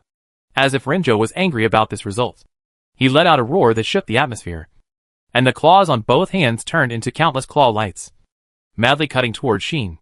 The claw light was overwhelming, and each one contained extremely strong power. Wherever it passed, there were bursts of sonic booms, just like scratching glass, extremely harsh. With this momentum, even if rocket came, he would change color slightly when seeing the scene. Right? On the other hand, Xin only narrowed his eyes slightly, and then began to swing the holy sword slowly. The holy sword seemed to be moving slowly, but in fact it was incredibly fast, as if there was a special rhythm at work in it, causing countless sword lights to appear and meet the incoming claw strikes. Clang, clang, clang, clang. The fierce collision sound suddenly resounded. The collision of sword light and claw light took place at least hundreds or thousands of times in less than a few seconds, making sparks burst out in every collision sound, which was extremely dazzling. Rinzhou roared and raged, waving his claws continuously, making the overwhelming claws more and more, faster and faster, almost weaving into a dense net, cutting the atmosphere into countless pieces. Xin was the opposite of Rinzhou, with a calm face and deep eyes. His movements were not as violent as Rinzhou's, but every time he swung his attack, he could easily catch up with Rinzhou's claws and bounce them off fiercely. If Rinzhou showed overwhelming power, then Xin showed overwhelming skills. In terms of pure physical strength, Xin in normal state is really not the opponent of Rinzhou, who suddenly turned into a monster and possessed the great spirit of death. However, under the effect of Edo destiny, when holding a sword, Xin will have the most perfect sword skills. That sword skill, which combines many weapon skills, can be said to be the highest level that integrates the essence of all skills in the world. Therefore, even if his sheer strength was not enough to defeat Linzhou, Xin still managed to make light of it, and easily resolved Linzhou's fierce attack, rendering all of Linzhou's claw attacks ineffective. Under such circumstances, it didn't take long for Linzhou to be the first to show a flaw. Ding! With a deep sound like a bell, Linzhou's claws that were swung down at the same time were bounced off by Xin's precise upward strike, causing his hands to suddenly separate to the left and right, as if he was standing up, with his chest wide open. Bang! The sound of a muffled blow sounded immediately. Xin did not miss this excellent opportunity, and kicked out with a forceful kick on the spot, landing heavily on Linzhou's body and kicking him out. Linzhou could not even groan, and flew backwards like a cannonball, smashing into the river below the waterfall, causing a huge splash. Xin told the other party with practical actions that even if his strength increased greatly, he would still kick you when he should. Bang! Linzhou seemed to be irritated, bursting the entire river, and rushed toward Xin like crazy with huge waves. But this time, Xin no longer stood still, but took the initiative to meet him, also rushing towards Linzhou's direction. Linzhou seemed to have not expected this situation at all, and his movements did not keep up. Before he could react, he had been bullied by Xin in front of him. Strength is not something that the stronger the better. Xin grinned at Linzhou, whose pupils shrank sharply, without the experience of fighting against it. The sudden surge of strength can bully the guys weaker than you. But if you want to deal with me, then you are thinking too much. As he said, Xin seemed to do it on purpose, without using the holy sword. He kicked straight and kicked Linzhou's chest again. Bang! With a louder muffled blow than before, Linzhou was kicked away again, and fell back into the river at a faster speed, causing heavy waves, as if he was unyielding, or determined to destroy Linzhou. Xian actually rushed into the river with Linzhou. Not long after, the whole river was stirred up and surging, And there was a shocking sound. Bang bang bang bang bang bang. Huge waves continued to explode from the river. The water splashed like fireworks. The water droplets fell like rain.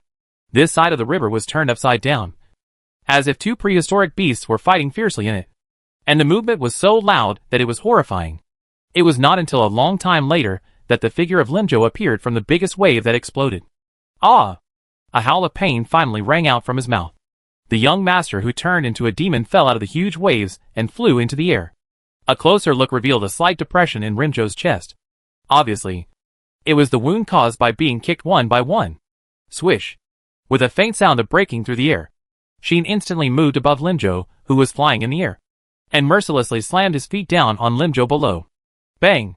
With a heart-stopping muffled sound, Limjo was kicked down from midair, smashed into the ground, and buried by countless rubble. Sheen stopped, fell from midair, and stood steadily on the ground. His cloak fluttered in the wind, and his whole body was intact, proving that he was always the one who had the upper hand in the fierce battle just now. But Sheen was not just fighting. At least, he analyzed some things. This great spirit of death doesn't seem to be simple, Sheen murmured. Sheen discovered that not only did Rimjo's level and magic power surge, but all other aspects also climbed to an inhuman level. Strength, physical fitness, speed, durability, and resistance to blows. Even self-healing ability have risen by several levels, which is simply not something a level 90 human can possess.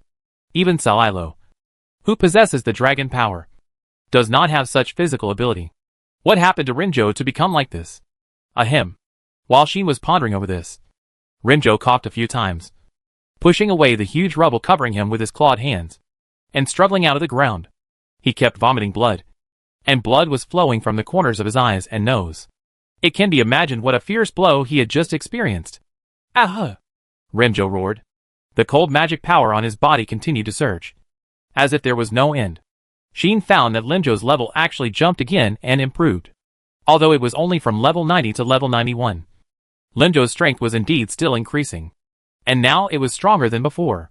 This time, Sheen used all his strength to stimulate the ability of external awareness of destiny, trying to see through something. As a result, Sheen found that in Limjo's body, many pale green lights were like snakes, constantly moving back and forth, and gradually blending into his magic power, into his flesh and blood, transforming Limjo's whole body. The speed of the transformation seemed to be not constant, but depended on Limjo's state. The angrier Limjo was, the more negative dark emotions he burst out, the faster the fusion transformation would be. In contrast, as the transformation progressed, the cold feeling on Limjo's body became stronger and stronger, almost more like a demon than a demon. What on earth is this? Sheen has frowned. Unfortunately, Rimjo, who was blinded by anger and filled with negative emotions, would not answer his question. Rimjo was about to rush at Sheen again. Seeing this, Sheen suddenly spoke. Give binding. He finally used magic. Suddenly, the atmosphere was given a property that it did not originally have, as if it had the function of binding, turning into a heavy pressure that shook Rimjo. Rimjo's body stagnated, but he struggled hard, struggling so hard that veins on his forehead bulged, and the black veins on his face like blood vessels were also wriggling rapidly, looking a little scary. Sheen immediately gave the surrounding land the property of binding, causing the ground to tremble suddenly, and countless rocks flew out and kept hitting Rimjo. Immediately, these rocks seemed to stick to Rimjo's body, not falling anymore, but also merging with each other, and finally merging with the earth, wrapping Rimjo's entire body except for his head, turning into a statue. Standing on the ground, Rimjo tried to struggle and resist, but failed. With Sheen's current magic power, the strength of the magic he cast was imaginable, and the binding force was definitely not something that Rimjo could break free of. Rimjo could only roar in shock and anger. Magic? Who are you? Rimjo asked Sheen angrily with his remaining weak consciousness. He knew. Who else is using this kind of magic? There are not many people who can use magic, and there are almost no people who can use magic to this extent. And as far as Rimjo knows, there is one such person. Moreover, he is a person he hates very much. Sheen smiled. Guess? The playful voice constantly challenges the limits of Rimjo's heart. Chapter 607 The ability to do whatever you want is still there. Who are you? Who are you? While struggling desperately, Limjo kept roaring like a ferocious beast, making the magic power and breath on his body become more and more cold and even more violent. It can be seen that this young master has been completely dominated by the negative emotions that have erupted in his heart. And he feels a little hysterical. Xian naturally won't tell him his identity, because he has already felt that after Linzhou turned into a demon, there was a sight that has been staring at this side, full of surprises and surprises. This surprise and surprise is completely directed at Linzhou. After Linzhou turned into a demon, the opponent seemed to be completely attracted. He never left here from beginning to end, and kept staring at the situation here. Xian's mouth under the hood was slightly grinning, which was a bit playful. He had been waiting for the other party to jump out. But the other party's patience was very good. So good that it was intriguing. I don't know if he was observing Xian's strength or observing Rinzhou's changes. In this case, I want to see how long you can endure. Holding the sealed holy sword, Xian came to Rinzhou, who was roaring and struggling hysterically, stretched out his hand, and gave new characteristics to the stone covering Rinzhou's body. Give fire. With the blessing of the fire characteristic, the stone covering Rinzhou's body began to turn red. Just like magma, it began to turn red and hot. Hiss. A sound like charcoal grilling came from the stone. Aho. Rinzhou immediately let out a painful howl. The rock covering his entire body turned into boiling magma, roasting Linzhou's body, causing smoke to rise from his body under the rock. This torture-like treatment almost drove Linzhou crazy. Kill you! I'm going to kill you! Linzhou roared like a madman. Xian turned a deaf ear to it. He focused all his attention on the coward, and found that the other party's emotions were a little wrong, and he accidentally leaked a little breath. But he seemed to want to observe for a while, so he restrained himself. It seems that the stimulation is not enough, Xian muttered to himself, and then cast the granting magic again. Granting split. When this granting magic came out, Linzhou immediately trembled all over. Puff! As if he was suddenly cut into pieces. Rinzhou's entire body was torn apart, and a large amount of blood spurted out. Ah!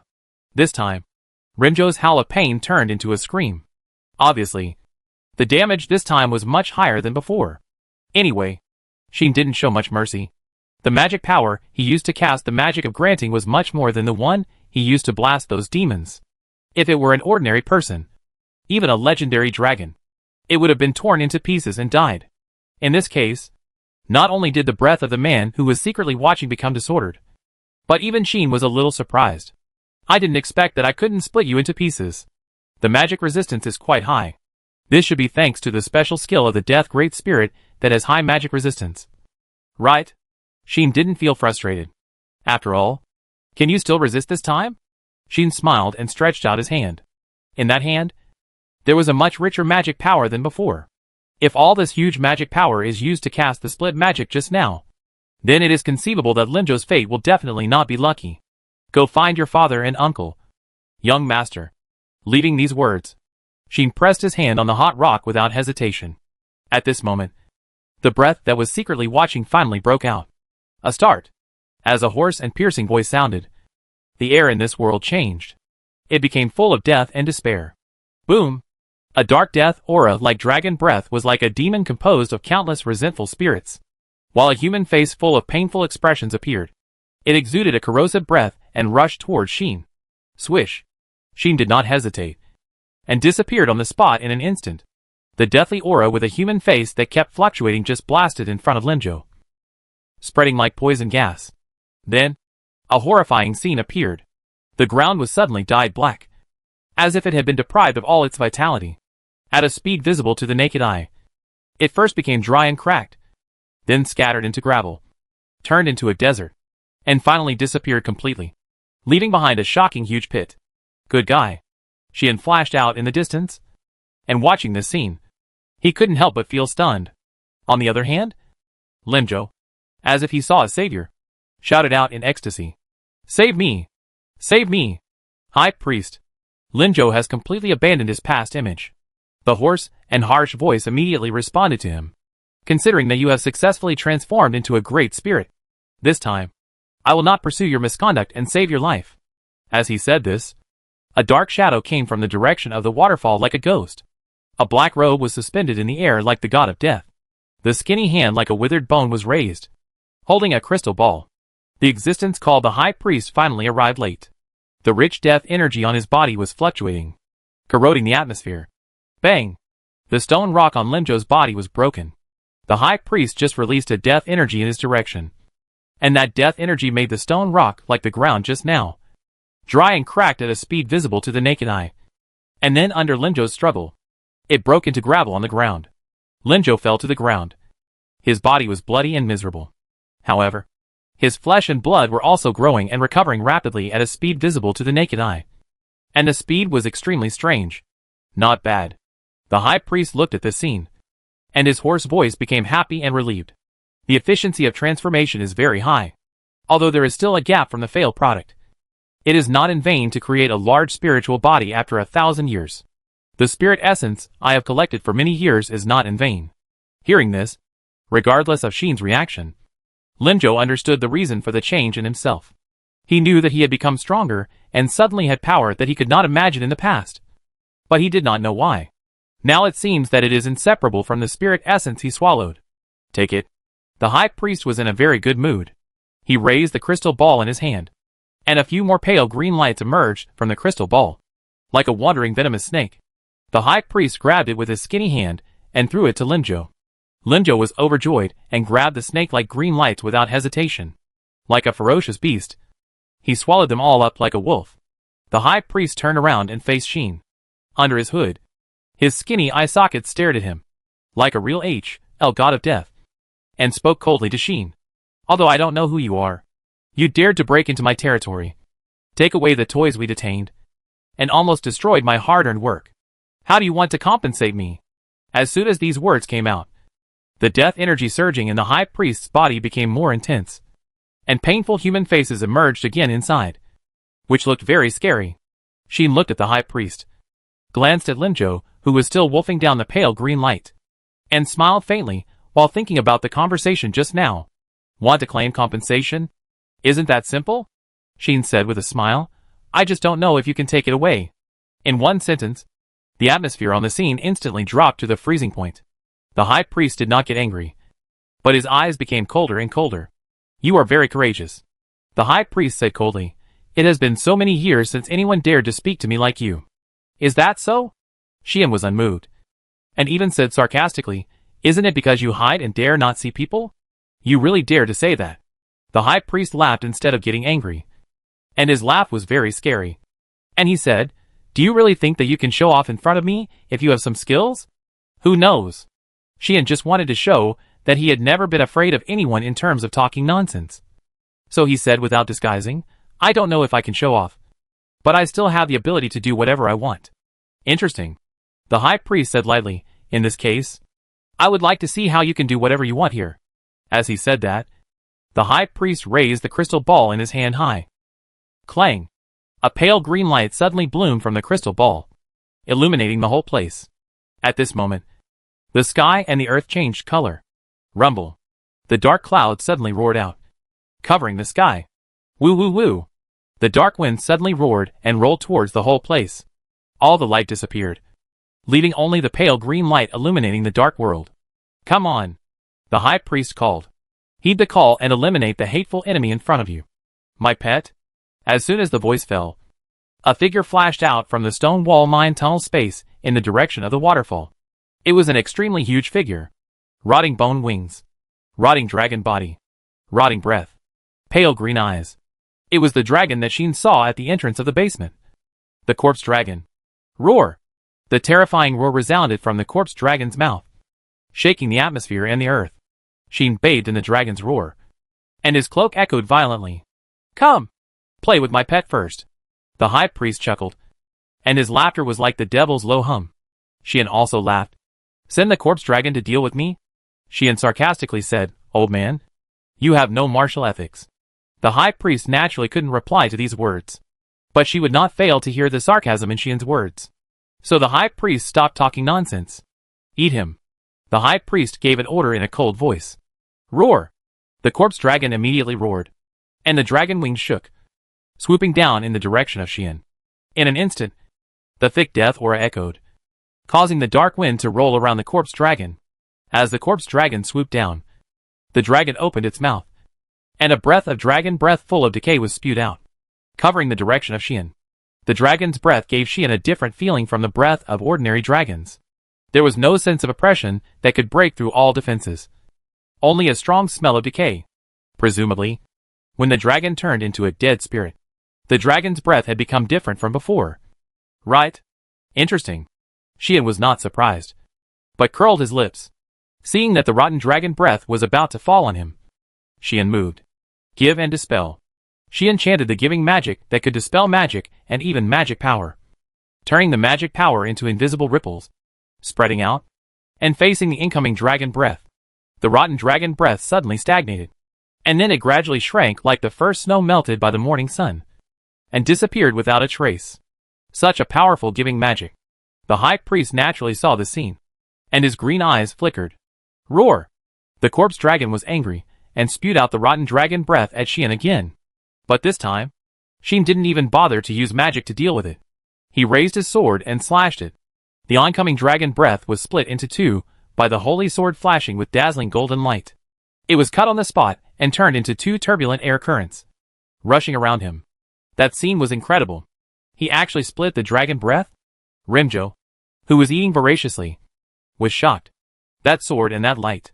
The high priest looked at the golden holy sword in Xian's hand, and his face changed. For some reason, from that light, the high priest not only felt a slightly familiar sacred fluctuation, but also felt a palpitation.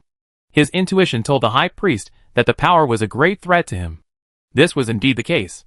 The holy sword restrained the demons, evil, and all negative forces.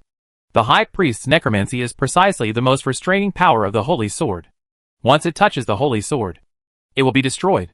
Now, Xian only uses the effect of a Tua Tianming to improve the performance of weapons to stimulate the little power of the holy sword. However, even this little power is enough to break the dragon's breath and defeat the young demons that can switch between reality and illusion. It is natural that the high priest will feel threatened.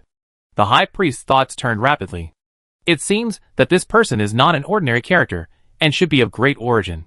If this is the case, maybe, while the high priest was thinking about something, the corpse dragon had already attacked in anger. Clang, clang, clang, clang, clang. This is the movement caused by the collision between Xian and the corpse dragon. The corpse dragon had already rushed to Xian, stretched out its claws and fangs, and like a beast on the hunt, it kept biting Xian and lingering around Xian. Xian stood still, but waved the holy sword in his hand, just like the time when he fought with Limjo, letting the sword light flash slowly, facing the incoming dragon claws and fangs, and deflecting them. His relaxed look told others that he didn't take this dragon seriously at all. Chapter 608. Nothing more than that. That guy, seeing Xian standing still, just waving a sword light, he blocked the fierce attack of the corpse dragon again, and deflected the dragon claws and dragon teeth that were biting. And the high priest's face finally sank. She could see that Xian was at ease, and she could also see that Xian did not take the corpse dragon seriously. Compared with the corpse dragon in front of him, Xian paid more attention to himself, even locking his breath firmly on himself, and even on Limjo, with a look of greed. And the high priest felt that his position was reversed. She regarded Xian as an intruder and prey that overestimated its own capabilities.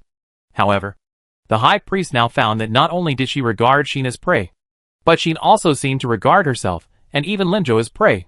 His extremely obvious aura lock was clearly telling others that he was not going to let the high priest and Limjo go. The high priest and Limjo were the prey he had been waiting for a long time. Before, the prey could not move, but now the prey ran out by itself. He was already looking for the best time to take them down. No, to be more precise, this mysterious strongman in a cloak only wanted to take him down.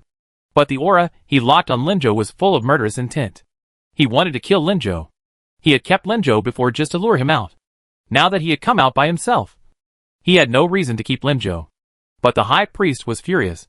How could you destroy the great spirit body that he had cultivated again with great difficulty? The high priest finally stopped choosing to stand by and watch. A start.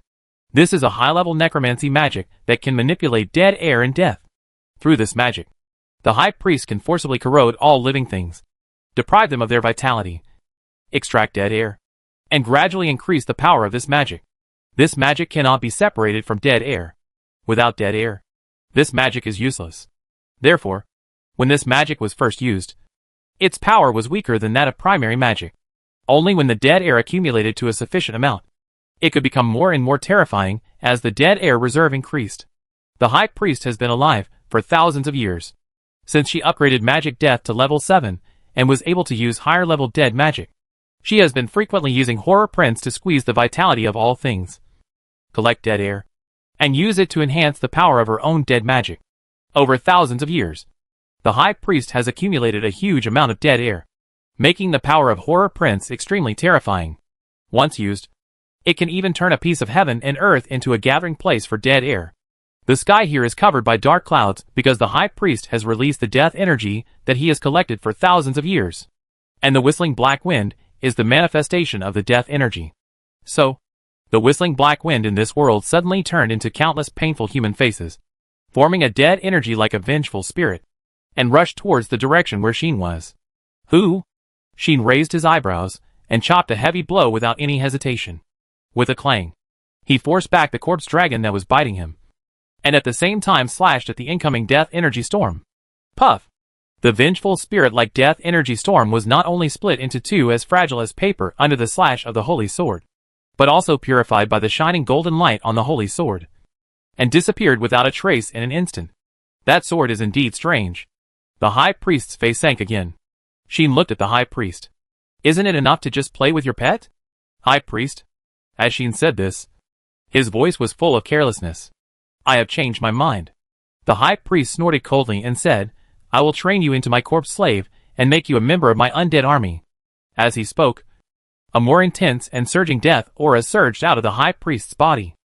In an instant, the sky became darker, and the howling wind became more fierce, making this world seem to have turned into H.L. And there was a sound similar to the howling of ghosts. Faced with this scene, the smile on Sheen's face finally subsided. Is that so? Sheen said lightly, in this case, I won't play anymore. After speaking, the terrifying magic power surged out of Sheen's body. The earth is shaking.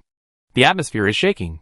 A huge column of magic power rose from Sheen's body and went straight up to the sky, breaking through the dark clouds in the sky and breaking through the heavy death energy. The High Priest's face suddenly changed. What? Linzhou was also shocked. At this moment, she no longer restrained himself and released the largest amount of magic power. Roar! The corpse dragon roared in the sky with shock and anger. But this roar was exchanged for another more terrifying dragon roar. Roar! This was a roar from the horizon. I saw a pitch-black dragon suddenly rushing out of the dispersed dark clouds, turning into a meteorite, swooping down, and slamming into the corpse dragon. Bang! With a loud bang, the corpse dragon was knocked down from the sky by the black dragon, and with a shock of strong wind and impact, it fell heavily on the ground like a cannonball, smashing the ground and raising dust. Roar! The black dragon replaced the corpse dragon's original position, roaring excitedly there. That roar was far more terrifying and powerful than the corpse dragon. What? This time, the High Priest was also shocked. On the other hand, Rimjo saw the pitch-black dragon that suddenly fell from the sky, and his eyes suddenly widened. That dragon. Adla's black dragon. Rimjo recognized it. The one who came was Yulin. Roar! Yulin soared in the sky, flapping his dragon wings, and the dragon roared like thunder through the whole world, ringing in everyone's ears, and also set off waves of air, with a terrifying momentum. The momentum of the extreme monster king was like the power of heaven, suppressing the whole world, making the High Priest no longer calm. But Rimjo was crazy. It's you? It's you? Rimjo finally discovered Sheen's identity, and his heart was shocked. Then he was overwhelmed by the surging anger and hatred, and he roared at Sheen with the most hysterical roar so far. Sheen's mocking voice immediately reached Rimjo's ears. You found it too late, young master. As soon as he finished speaking, the magic power surging from Sheen turned into starlight. With the vast magic power, attract the stars from the sky. Sheen chanted the spell of celestial magic without hesitation. The radiant rays of light and the flames are in full bloom, obeying the command of the one who controls the night sky, showing the mystery and trajectory of the gods at this moment. That is light. That is the powerful power of heaven. So, shine, stars. So, descend, light. Sheen's voice resounded through the sky. Diffusion starry rays. The starlight suddenly trembled. One by one, celestial bodies suddenly emerged from the starlight, like streams of light, emitting a radiance that dispelled the entire darkness, and swept towards the direction of the High Priest and Linzhou. Celestial magic. The high priest was indeed a necromancer who had survived in the world for thousands of years. When he saw the magic performed by Sheen, he immediately recognized it. But it was precisely because he recognized this magic that the high priest was once again shocked. How could such magic, which almost no one had learned, appear in this era? The high priest's face changed continuously, and he quickly grabbed Linjo, who had lost his mind, raised the crystal ball high, and turned the death energy around him into painfully groaning human faces, welcoming the incoming celestial bodies. The fierce battle between celestial magic and necromancy magic unfolded in this world. The dazzling celestial bodies and the creepy human faces collided with each other, and instantly became entangled. The celestial body radiated brilliant starlight and light bands, attempting to blast the human face apart. The human face was blasted apart, but it condensed into shape in an instant, howling in pain while opening its mouth wide, attempting to swallow the celestial body and deprive it of all its vitality. The light band scattered by the celestial body immediately surrounded him, blasting the human face again and again, preventing it from approaching. The human face was like a fearless devil, constantly repeating the process of condensation, explosion, howling, and charging, fully demonstrating the weirdness and horror of necromancy. Originally, facing the celestial magic that Sheen wasted the most magic power to use.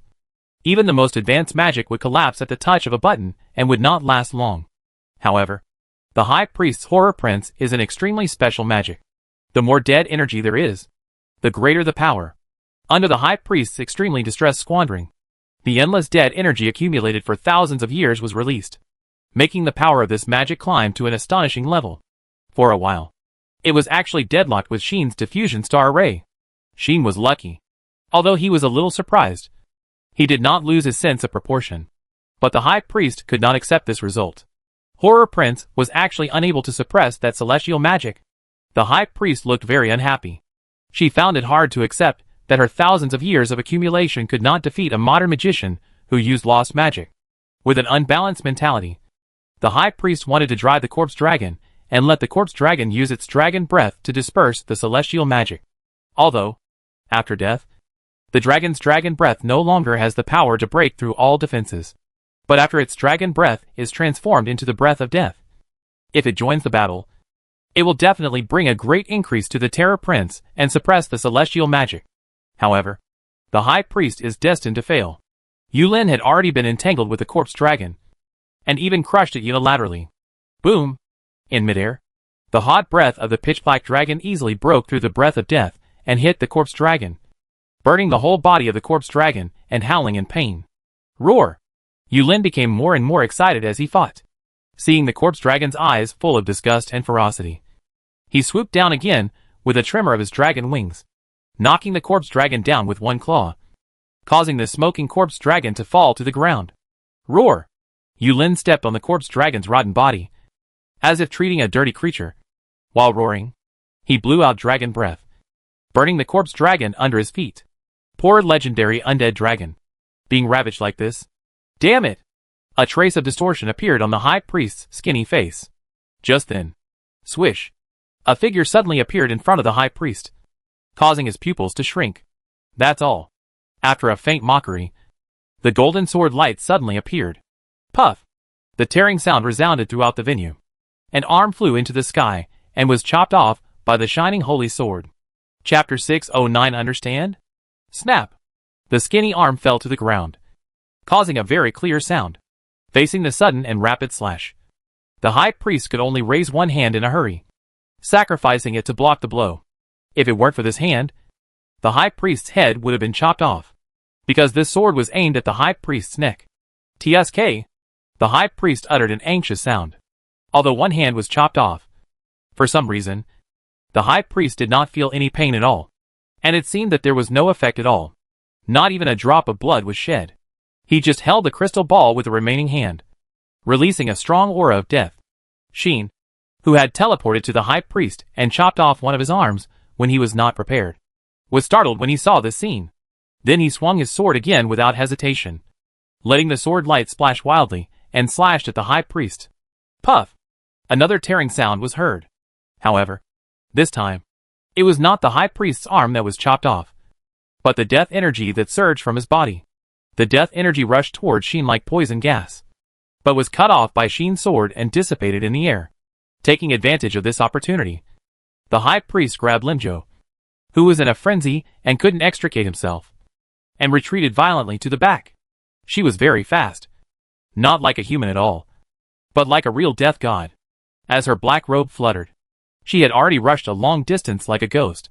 She controlled the death energy and wrapped her whole body, and retreated violently to the back as if being dragged by the death energy. Want to run? Shin did not let his opponent do it as he did before, since he chose to expose his identity and true strength. Shin did not intend to let the two run away again. So, Shin used teleportation again, and caught up with the high priest with a flash.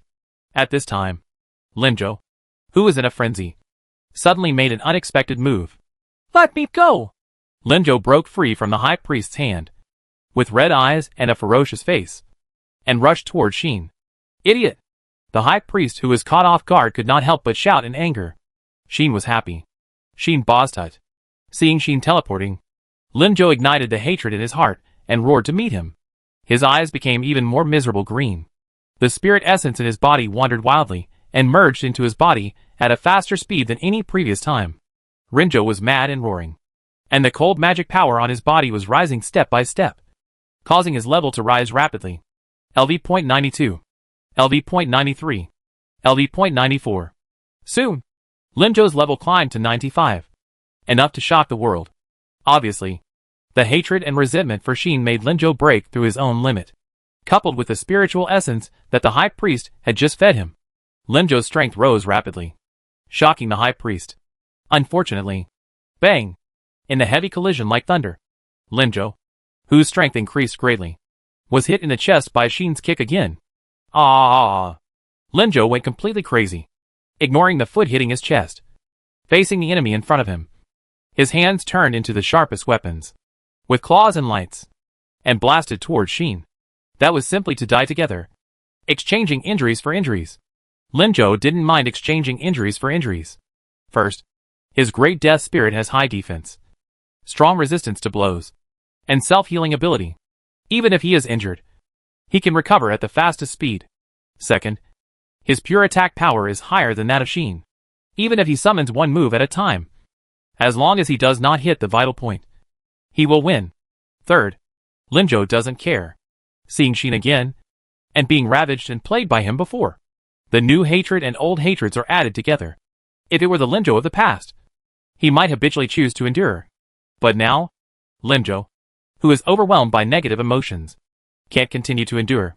The problem is, clang clang clang. In a fierce clash, Linjo's claw attack with extremely high attack power fell on Shin's body, and it was as if it hit steel. In a burst of sparks, all were bounced away.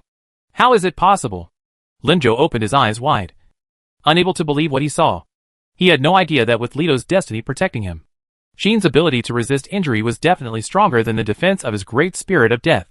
Linjo's attack power might be very high, but what if it was higher? Can it be stronger than the attack of Iridia's Volta? Can it reach the level of transcendence? No. Right? Since it can't, then it is naturally impossible to hurt Shin. To use Shin's words in his previous life. That is, are you tickling me? Shin sneered at Linjo's face full of disbelief, and the holy sword in his hand suddenly slashed towards Linjo's chest. Puff! In another tearing sound, blood finally appeared. Linjo's chest was easily broken by Shin's slash. With the performance enhancement of Veto Destiny, even the sealed holy sword has such attack power. Ugh! Rinjo was shaking with pain and staggered back. Damn! Seeing this scene, the high priest's face changed slightly, gritted his teeth, and finally couldn't help but step forward to save Linjo. For the high priest whose hands were stained with blood and who had deprived countless lives, the safety of Linjo was naturally not worth her concern. However, Linjo is no longer an ordinary person, but a great spirit that she cultivated after 1,000 years, which is very precious, since she started to study the Great Spirit. Except for the one 1,000 years ago. Only this time has she successfully cultivated a great spirit, and the one 1,000 years ago was finally regarded as a failure by the high priest. And she was ashamed of it, and even regarded it as a shame. This time, she finally succeeded in cultivating a great spirit, and she didn't want to lose it again. So, the high priest wanted to save Linjo. But just as the high priest was about to rush forward, a scorching dragon breath fell from the sky in the air and blasted in her direction. Yulin flew up into the air again without a second thought, and when he saw the high priest preparing to rush toward Xian, he spit out a dragon's breath without hesitation. A closer look revealed that the corpse dragon was only a charred skeleton. The legendary corpse dragon was no match for Yulin, who had already reached the limit level, and was easily dealt with by Yulin. Now, Yulin had a chance to deal with the high priest, who was furious. Hateful lizard. I'll train you into the second corpse dragon. Even your soul will fall into H.L. The high priest shouted angrily, raised the crystal ball, and cast the necromancy magic of Horror Prince, causing the death energy to fluctuate. Roar! Yulin immediately roared with disdain, and that look was completely disregarding the half-human and half-ghost high priest. At that moment, Yulin and the high priest also tangled together. On the other side, after being slashed in the chest, Linzhou didn't choose to dodge, but attacked Xian even more frantically. Why? Why you? Linzhou danced wildly with his hands, waving endless claws, and attacked Xian fiercely, while roaring wildly. Just a mere adventurer. How can I not be as good as you? How can I not be as good as you? Linzhou's unwillingness, hatred, anger and madness were fully displayed at this moment, like an evil ghost, which was frightening. Xian didn't use his superb sword skills to block Linzhou's claws like before, but kept moving back and forth, stepping left and right, and dodging Linzhou's sharp claws. Although the claws were powerful, Linzhou couldn't control the surge in power at all. Therefore, his attacks were chaotic and without any skills. In the eyes of Xian, who had the perception of external destiny, he could easily dodge it even with his enhanced sixth sense. As for Linzhou's roar full of resentment and hatred, Xian was indifferent. There is no way. Every loser is like you, who can never think of the reason for his failure. Xian dodged Linzhou's attack like dancing, and stared at him, speaking without mercy. It is normal to feel unwilling and incomprehensible. But if you can succeed only by being unwilling, then this success is too cheap. Xian suddenly stopped, and with a very abrupt slash of the holy sword in his hand, he severely opened Linzhou's claws. Also, you said I am just an adventurer. Then what are you? Do you really think you are a big shot? Xian stretched out a hand at an astonishing speed, grabbed Linzhou's face, and pulled it towards him. Immediately, when Linzhou lost his balance and fell towards him, his knee suddenly lifted up. Bang! With a dull sound, Xian hit Linzhou's stomach with a knee strike. Gua! Linzhou immediately bent down and uttered a distressed cry. Xian still grabbed his face and lifted him up. You were just lucky enough to be born in the Duke's family. Have a good father, and have a good bloodline, so you have better talents. But you are still not as good as an adventurer like me. With such good conditions, you can't please others and lose to an adventurer like me. What gives you pride and allows you to despise my identity and origin in front of me? As he said, Xian's knee hit Linzhou's face heavily, making Linzhou howl, bleed from his nose, and fall directly to the ground. Xian looked down at Linzhou, who was covering his face in pain, and said sarcastically, in the final analysis, the so-called dukes are nothing but losers who once lost to the royal family, could not get the throne, and were driven out of the royal capital. If the royal family had not taken care of you because you were once brothers and sisters, you would still be able to show off your power if it weren't for the royal family taking care of you. Losers should behave like losers. Accepting it honestly is more decent, while struggling to death is just the most embarrassing way to exit. If you haven't realized it yet, let me tell you clearly, young master, with this attitude, you will never get Luo Shi's heart in your life. Understand? Chapter 6 10,000s of years of obsession. Then, here comes the question. Did Linzhou understand? He did. In fact, he understood from the beginning. Although Xian is an adventurer, is he an ordinary adventurer? No. He can single-handedly defeat the Slayer faction. He can single-handedly destroy nearly half of the Kingdom Knights. He can tame the Black Dragon of Atlu. He also won the favor of the Dragon Demon, the attention of the Moon Demon, and the attention of the royal family. He became a celebrity in the kingdom, and jumped from an adventurer to a nobleman that countless nobles flocked to. Such a person is destined to be an extraordinary existence. His origin cannot conceal his brilliance and excellence. In this way, it seems natural that he can get the attention of Her Royal Highness the Princess. And what about himself? The eldest son of the Duke's family? Can this status compare to that peerless princess who was born in an orthodox royal family and even known as a modern hero? Compare talents?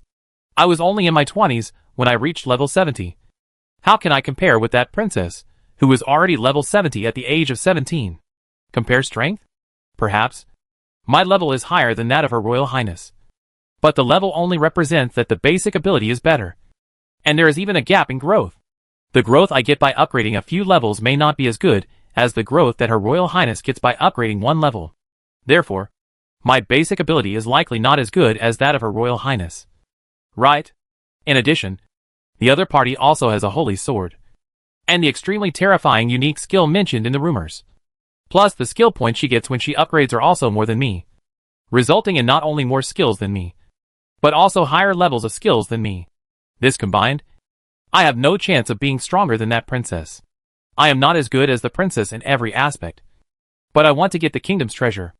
Why can't people with the same status and position not be successful? Is he the only one allowed to succeed? Not true. In a word, in front of the princess, there is actually not much difference between my conditions and Sheen's. But Sheen is more outstanding, more talented, more energetic, and more extraordinary than me. So why can't the princess choose him?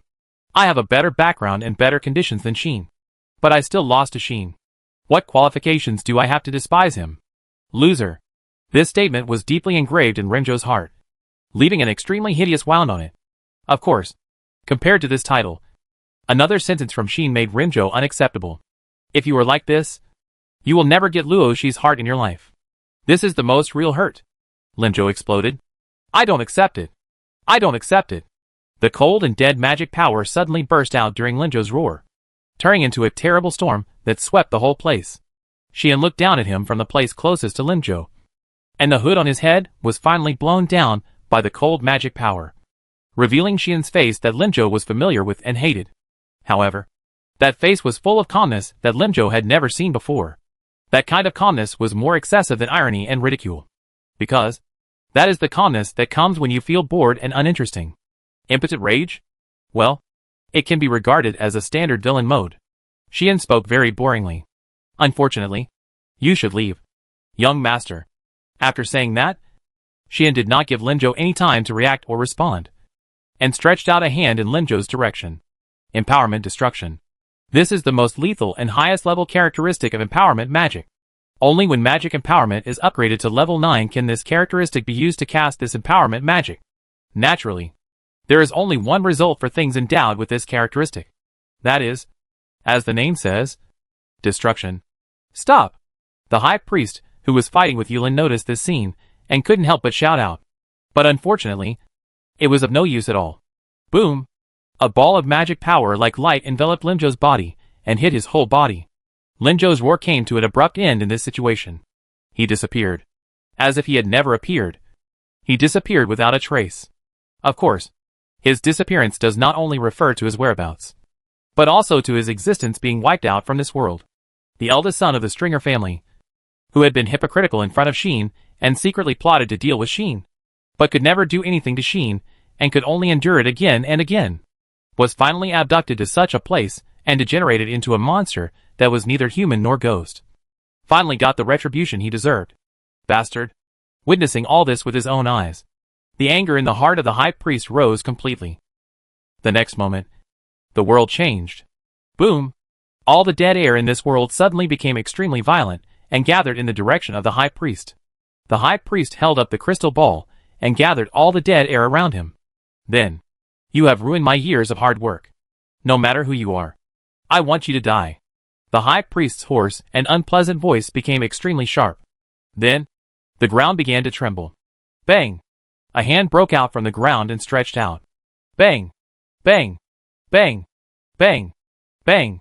Immediately afterwards, hands broke out of the ground one after another and appeared on the earth. Those hands all showed a state of decay and black and blue.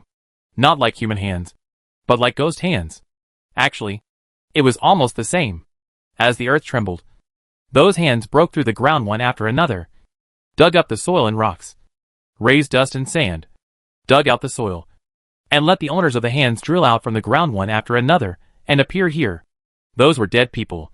Corpses, or the army of dead souls created by the necromancer's necromancy. Sheen saw the dead people he had seen in the basement before, as well as the figures of Yuri and Sona. Not only human undead, but also monster undead are among them. A large army of undead was summoned by the high priest and appeared under the sky. So many? Xian was surprised. The undead summoned by the high priest were indeed a bit too many. So how many tens of thousands were there? Or hundreds of thousands? Except for the crazy evil spirit army he saw in Cosmos. This was the first time Xian saw such a large army. In such an army, there are many who are extremely old. Looking at this scene and the angry high priest, Xian had a flash of inspiration. Could it be that you are actually the necromancer who was conquered by the goddess of life Anima thousands of years ago? Xian had such an idea in his mind and questioned it out loud. Hearing this, the high priest gnashed his teeth and spoke. That's right. It's me. The high priest admitted his identity that was tabooed by the world in anger. In order to gain eternal life and become the invincible king of this world, I spent 100 years practicing necromancy and successfully transformed myself into an undead creature. In order to collect death energy and create my own army, I used necromancy to capture several countries and turn the lives of those countries into my undead army. Such a high priest created a terrifying undead army of millions. With this army, she conquered the continent, destroyed cities and countries, and was unrivaled on the earth at that time. But her high-spirited actions at that time completely angered the goddess of life, Anima, and made this top of the gods come in person, and thundered to attack her. Subsequently, necromancy became a taboo, and necromancers became tabooed and lost. Who would have thought that the high priest was not dead? The goddess of life destroyed my body and nearly 90% of my army. But at that time, I had successfully transformed into an undead creature. Even though my body died, my soul survived, the high priest said with hatred. In order to reshape the undead body, not only a large amount of dead energy is needed, but also an extremely long time. So I have been hiding in the dark and dare not show up again. Such a high priest has been lingering for thousands of years. It was not until 2,000 years ago that the high priest successfully shaped a new body and resurrected. And this time, in order not to attract the terrible existence of the goddess of life Anima, the high priest dared not to use the necromancy to conquer the continent recklessly. She realized that no matter how many legions and how much dead energy there were, facing the transcendent existences that truly stood at the top of Omnipotentin, like the 3 goddesses and the 6 demons, it was meaningless. Not to mention, at that time, there were also 2 terrifying existences, the Supreme God and the Demon King. The high priest realized that being immortal was not enough to make her the master of the world. For this reason, the high priest began to pursue strength. In other words, she wanted to break through the limits of life and become a transcendental being, or even an extraordinary being like the Supreme God and the Demon King. That was a very fantastic idea. But the high priest had plenty of time to study. In this way, the high priest spent 1,000 years and finally developed a great secret of necromancy. That is great death spirit. Since life has limits, what about non-life? The high priest proposed such a hypothesis. I have already transformed into an undead creature. If I can go one step further and transform into another kind of existence that is different from any kind of life today, can I naturally ignore the limits of life and reach a transcendent level? Based on this hypothesis, the high priest created the existence of great death spirit. This kind of existence is exactly different from any kind of life in the world today. A way of naturally disregarding the limits of life, allowing people to break through the limits of life and reach a transcendent level of existence. Chapter 611 Singing the Victory of One's Own Side. Can you naturally ignore the limits of life? Break through the limits of life and reach a transcendent level? At this moment, even Xian felt a sense of astonishment when he heard the words of the high priest. There is no way. If such a being can really be created, it would be too against the will of heaven.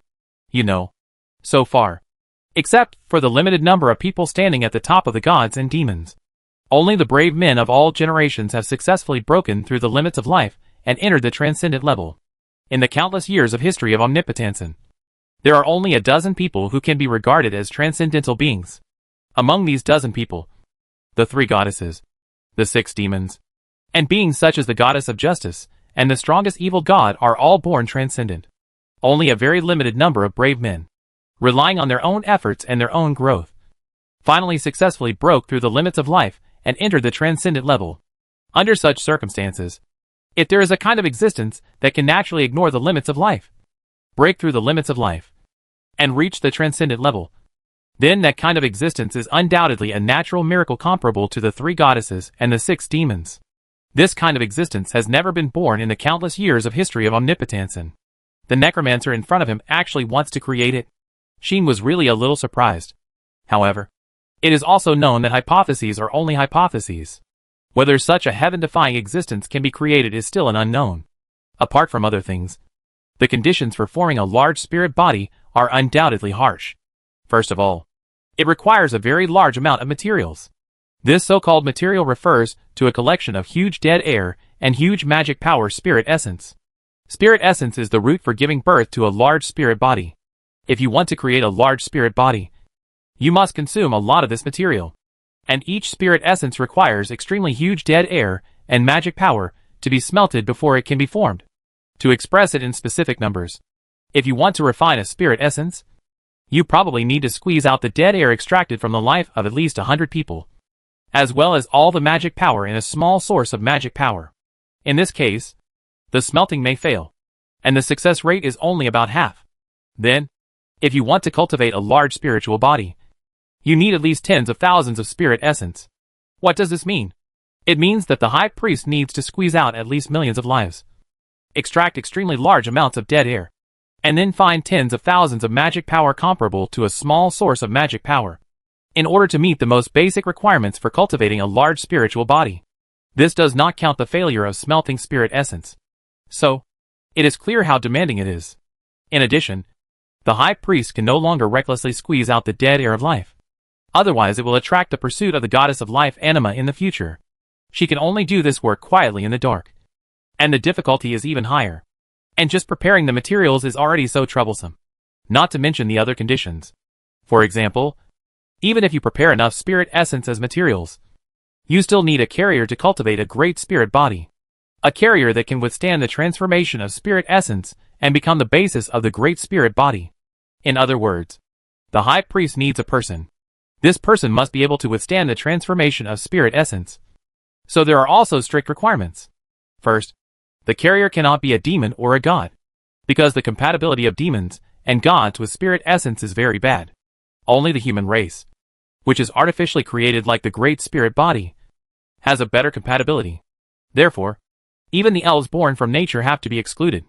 Secondly, the carrier cannot be the high priest himself, because the high priest is an undead creature, which is between life and non-life, and his undead body is a collection of huge dead energy. If spirit essence is added, not only will the ratio of dead energy and magic power melted in spirit essence be unbalanced, but it may also go out of control. Thirdly, if the carrier wants to withstand the transformation of spirit essence, it does not need a strong body or huge strength, but a spirit that can empathize with spirit essence. Since that kind of spirit can empathize with spirit essence melted from huge dead energy and magic power, it is naturally not a positive energy. In a nutshell, the carrier needs to have extremely strong negative emotions, so strong that it can empathize with spirit essence. In this way, it can withstand the transformation of spirit essence and gradually transform into a great spirit. For thousands of years, the high priest has been secretly searching the world, quietly collecting dead air and magic power to smelt spirit essence as materials, while looking for a qualified carrier. Unfortunately, the high priest has found many people, but in the end almost no one can meet the requirements. Either the negative emotions are not strong enough, or even if they are strong, they cannot cause the empathy of spirit essence. Spirit essence seems to need negative emotions that are more in line with its own nature, rather than just strong enough negative emotions. There are many kinds of negative emotions, not all of which are suitable for causing the empathy of spirit essence. It was not until many experiments that the high priest discovered that the negative emotions of hatred, unwillingness, and anger born from love are most likely to cause the empathy of spirit essence. Moreover, the stronger the negative emotions caused by love, the more likely it is to cause spirit essence to react. Therefore, 1,000 years ago, the high priest finally found a carrier that met the requirements, allowing it to successfully undergo the transformation of spirit essence and gradually transform into a great spirit body. Unfortunately, the successful case that made the high priest ecstatic, although it continued to improve its strength with the characteristics of the great spirit body and even reached the limit level, was stuck at the last step and could not cross it no matter what. The high priest had not figured out what went wrong, and as a result, the great spirit body actually lost control. not only out of her control, but also turned around and defeated her, making her regret and humiliation for a whole 1,000 years. But for his obsession, and to achieve his goal, the high priest endured and started planning to create a new great spirit. When one day he successfully created a great spirit and made it transcendent, the high priest would disperse his body as an undead creature, invade the great spirit with his soul, seize the great spirit, and become a supreme being that could stand shoulder to shoulder with the 3 goddesses and the 6 demons. For this purpose, the high priest struggled for another 1,000 years until he saw Linzhou, the eldest son of the duke's family, who fell into strong anger, hatred and unwillingness because of the love he wanted, and finally found the second carrier that met the conditions. For this reason, the high priest bewitched Linzhou, making Linzhou's love and hatred in his heart stronger, and chose to accept the transformation of spirit essence. Just now, Linzhou was stimulated by Xin, which detonated all the negative emotions of love and hate in his heart. And then, he successfully empathized with spirit essence and transformed into a great spirit. The high priest was naturally ecstatic about the second great spirit that was born after 1,000 years. But Xian destroyed this rare great spirit. Nothing was left. It was completely destroyed. How could the high priest not be angry and hate? You must pay the price. The high priest shouted like this, and commanded his undead army to attack Xian. Hoya! Hoya! All the undeads roared and rushed toward Xian. The scene was like a large army of zombies running wildly, which was very terrifying. Roar! Yulin in the air immediately roared, flapped his dragon wings, and rushed up without hesitation. While blocking in front of Xian, he spit out a hot dragon breath. Boom! In the remote forest, the roar resounded through the sky, shaking the atmosphere. The scorching dragon breath fell on the army of the dead, instantly evaporating and burning countless dead, turning them all into ashes. Go! Xin was also not idle. With a wave of his hand, the celestial bodies that were entangled with the death energy rushed out one after another, facing the army of the dead, constantly shooting out light bands, bombarding the army of the dead. The dead hit by the light bands were either blown away half of their bodies on the spot, or disappeared without a trace in the light explosion, causing the explosions to continue. Like thunder. The Terror Prince, Astarte, the high priest, was also not idle. When he was really angry, he no longer spared the consumption of death energy and directly released a large amount of death energy, causing the painful faces of the vengeful spirits to fly around and bite, with the armies of the dead in front and behind, and the group of vengeful ghosts behind. This world seemed to have really turned into H.L., full of roars and howls, and was extremely terrifying. Yulin has been entangled by a large number of vengeful spirits and dead spirits. Although she did not fall behind, she did not know how many dead spirits she burned and how many vengeful spirits she blew away with her dragon breath. But she could not get away. The celestial body of diffusion star array was the same. Although it was between the army of dead spirits and the ghost group of vengeful spirits, it still could not gain the upper hand. In this case, Xian released the magic power in his body without hesitation, and rushed to the sky with the vast magic power, and floated in the air. With the vast magic power, the aurora from the sky was attracted. The starlight flashed from Xian's body again, illuminating the entire space where the death was howling. The tears of the sky, the rain of stars, the bright and dense sky, can now shine on the earth, facing the attack of the high priest's army of dead spirits and the huge death. Xian finally used this magic that made countless people tremble or a meteor shower. Don't even think about it. Although the high priest didn't know what magic Xian was going to use, he felt a great sense of crisis from Xian at this moment. So he immediately released the most violent death attack, turning the death into a dark storm and bombarding Xian. But the celestial bodies of the diffusion star array flew back, circling each other, turning into a nebula, blocking Xian in front of him, and blocking the incoming death storm. The sound of Xian chanting the spell suddenly resounded throughout the venue. Accept the call. Accommodate and dispatch. Use the sword of glory to punish the world. Descend. Stars. Xian pointed to the army of undead below. Auroras meteoric. The sky suddenly brightened, just like the scene that appeared in the sky above the imperial capital yesterday. Meteors flashed out one after another, turning into a meteor shower, and fell rapidly downward. Each meteor was dazzling and bright. Each meteor shone brightly as if burning. The heart-shaking rain of meteorites fell from the sky, colliding with this world. Bang! Bang! Bang! Bang! Bang! Bang! The roars sounded one after another without any surprise. The meteorites that fell from the sky fell on the ground one by one, causing a loud roar while shattering the earth, causing the earth to collapse and raising dust winds like sandstorms. Under this destructive scene, undead spirits were hit by meteorites in groups, disappearing with the collapsed earth, and became meat foam under the meteorites. Yuri and Sona were also among them, and together with the victims of the first nights, they were finally freed and buried under the meteor shower. Not long after, the entire wilderness began to tremble. Dust and wind raged. Roars rose continuously. Meteors fell from the sky, and the earth collapsed. It was a scene of doomsday, scaring away countless monsters and beasts, causing them to roar and flee in panic, and hurriedly escape from this dangerous place. It must be said that this celestial magic is indeed very terrifying. It is worthy of the title of the widest range and the most destructive power among celestial magic. If Sheen performs it seriously, it can even destroy a small country. Now, Sheen still limited the scope and did not expand the meteor shower. He only targeted the world where the undead army was located. But the entire wilderness was affected. At least, the barrier covering the secret base where the high priest was located has been broken. The waterfall was also destroyed by the meteorite, and the secret base behind the waterfall was also ravaged, causing countless panicked screams inside. It was obviously the knights, slaves and servants screaming in fear. As for the dead air that tried to stop the meteor from falling, they were all stopped by the celestial bodies of the diffusion star array. The celestial bodies of the diffusion star array also exploded with the appearance of the aurora meteor shower, rolling up light swirls and lighting up star rings, rushing towards the dead air and crushing the huge dead air. The two methods that the high priest was so proud of were destroyed by Xian's two most proud celestial magics. Even the high priest was hit by a meteorite in a panic and disappeared completely. It is unknown how long this doomsday scene lasted.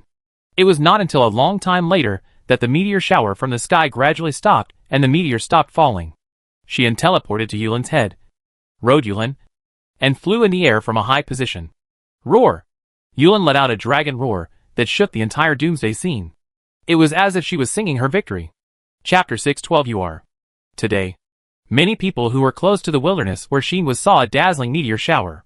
The meteor shower came suddenly and left suddenly, attracting the attention of many caravans and even the army. In particular, the commotion it caused may not be noticed by the imperial capital, but it is impossible for people who are close to this wilderness not to notice it. This caused a lot of commotion, and some people have even reported it back to the imperial capital. I believe that in a short time, many people will know that in this wilderness, the meteor shower that destroyed the Leffalet family last night has appeared again. Therefore, it is inevitable that the Imperial Knights will investigate here. Of course, Princess Capelin, who led a group of female knights of the Broken Blade Knights, was the closest and saw the most shocking scene. At this time, although they were far away from the battlefield, they did not leave this wilderness. They all hunted a monster, peeled off the fur of these monsters, washed them, and put them on their bodies. Finally, they had clothes to cover their shame. However, the meteor shower was too loud, and the aftermath was also very terrible, causing all the female knights to be caught off guard and blown away by the dust wind that came like a tsunami. They fell to the ground, became dusty, and coughed non-stop. Capelin was also one of them. She lay on the ground, looking at the direction where the meteor shower gradually disappeared, with horror on her face. What kind of power is this? Capelin trembled. She saw at a glance that the meteor shower was Xian's celestial magic. Apart from Xian's celestial magic, no one else could cause such a celestial phenomenon. Because of this, Capelin was shocked and unbelievable. She was someone who had been defeated by Xian's celestial magic. Although Xian at that time used the ever-changing celestial magic diffusion star array instead of the most destructive large-scale celestial magic aurora meteor shower, Capelin always felt that Xian at that time, even if he used the magic now, would not have such power. That destructive power is simply not in the category of magic. At least, Capelin has never seen anyone's magic reach this scale, which can be called earth-shaking and weeping ghosts and gods. Of course, such Capelin did not know that even Xian at that time could use the aurora meteor shower with such power. You know, all along, because the range of aurora meteor shower is too large and the destructive power is too strong, he has been restrained every time he uses this magic. Otherwise, it is not impossible for Xian at that time to raise a big city to the ground. But if Xian at that time wanted to use the aurora meteor shower with such power, I am afraid he would not be able to be as light as he is now. The reason why it was so easy now was that the magic power had become much stronger than before. And the amplification of magic by Satomi Tenmangu was also stronger than the full-level magic skill in the past. Kaplan thought that Sheen at that time could not use such powerful celestial magic. But she did not know Sheen's full strength at that time.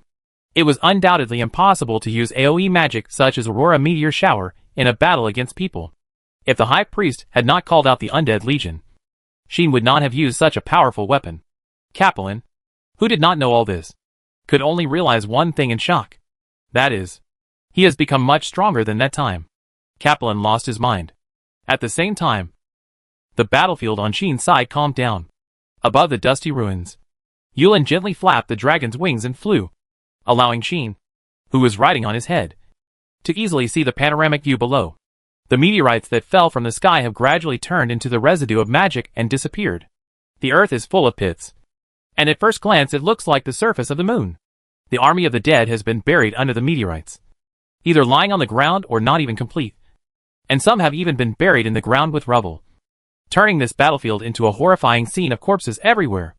The waterfall was also destroyed by the meteorite, turning it into a ruin with endless water, and the previous majestic momentum is gone.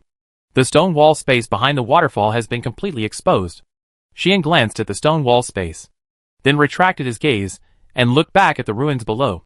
After a while, Sheen's heart moved, closed his eyes, and spread the perception of external awareness of destiny.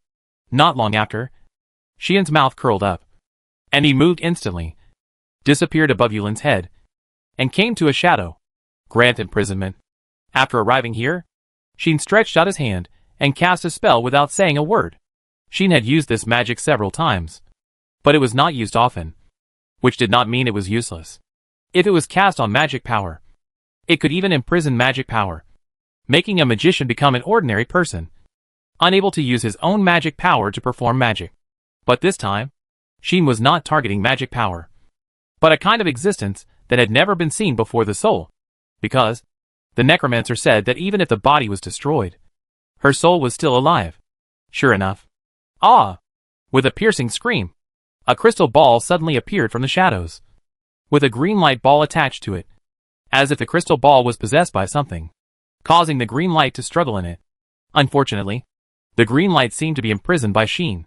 No matter how hard he struggled, he could not drive the crystal ball and move it at all. Sheen reached out his hand without hesitation and grabbed the crystal ball. You look much better than your skinny and withered body, High Priest. Sheen laughed happily. Let me go! The High Priest's voice sounded from the crystal ball, full of shock and anger. Let you go? Sheen said with a smile. Do you think it's possible? My High Priest? What do you want? The High Priest was shocked and angry, and said loudly, I warn you. You can't do anything to me. Let me go quickly. This sounds a bit fierce, but it is not completely unreasonable. There are many ways to kill people in this world, but there are not many ways to destroy souls in this world. If not, how can the High Priest get a glimmer of hope from the former goddess of life? In addition to the fact that the goddess of life Anima did not notice that her soul remained, there is also the reason that the soul is difficult to detect and destroy. Facing this High Priest with only a soul left, even a demon like AI may be helpless. Only a few people with special abilities can deal with her. For example, Lilith. Her power can even penetrate and affect the soul. If the High Priest falls into her hands, it will be very tragic. And Milu. She is a ghost demon, and her unique skill Ghost Seed can make it exist like a real ghost. If it were her, I am afraid that she could devour and destroy the soul. It would be no different from pinching an ant to kill the High Priest. As for Sheen, puff! He raised the holy sword in his hand, and as the magic power surged, the holy sword shone with golden light. He slashed at the soul of the High Priest on the crystal ball, and let the sword edge pass through the light ball on the crystal ball. Ah! The High Priest immediately screamed in pain, as if he was traumatized. How is it possible? The High Priest was in pain and horror. How could that sword hurt his soul? Wait a minute. A sword that can hurt his soul? I know. The High Priest finally understood why he felt that the power of the sword in Sheen's hand was a little familiar. Because it was the strongest weapon known to everyone in the world. And it was also the weapon she had always been afraid of. This sword had the power to defeat even the Devil King, and the demons regarded it as their natural enemy. It could restrain all evil and purify all filth. The death energy would be purified by it. and the soul of his undead creature would also be regarded as its natural enemy. That was the holy sword. The high priest shouted in disbelief. You have the real holy sword? You are? The high priest realized Shin's identity. How is this possible? How is this possible? The high priest roared in his heart. But compared to disbelief and shock, fear took over the high priest's heart first. It was not until this moment that the high priest realized that he was in danger. The holy swordsman in front of him had the ability to destroy him. Realizing this, the fear in the high priest's heart could no longer be suppressed. Don't kill me! Don't kill me! The high priest could only struggle desperately and beg for mercy. Xian looked at this scene indifferently. Even his face still had a cheerful expression. Wouldn't it be better to do this earlier? Xian said lazily. You are about to die and still say harsh words. That's what a third-rate character would do. You are a legendary necromancer who once shocked the world. Even the goddess of life, Anima, couldn't kill you. You are not a third-rate character. You shouldn't do such unpretentious things. Right? That being said, the high priest met Xian, which was bad luck. If you answer my questions honestly, you can have more scenes and maybe live a few more chapters. Do you understand? Xian's threat without any tension. The high priest, who has lived for thousands of years, naturally couldn't understand. But she couldn't not cooperate. She might not be a third-rate character, but she was definitely more afraid of death than anyone else. At the beginning, she became a necromancer just to gain eternal life and transformed herself into an undead creature.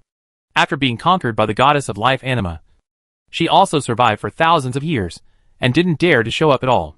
This just shows her emphasis on life and fear of death. Therefore, I will listen to you. I will listen to you. The high priest was so frightened that he did not care about anything. Xian nodded with satisfaction. Chapter 613 Curse on the Soul. The high priest's compromise did not surprise Xian. This necromancer may have some tricks. And even the unheard of thing Great Spirit of Death was made by him. But in Xian's opinion, this high priest really does not need to be on guard. Because, looking at her life, she has always been looking for shortcuts. In order to pursue immortality, she did not think about improving her own strength in a down-to-earth manner, breaking through the limits of life, and achieving transcendence. Nor did she go on adventures and explorations around the world like others, looking for the legendary magic potion that can make people immortal, but transformed herself into an undead creature that is neither human nor ghost.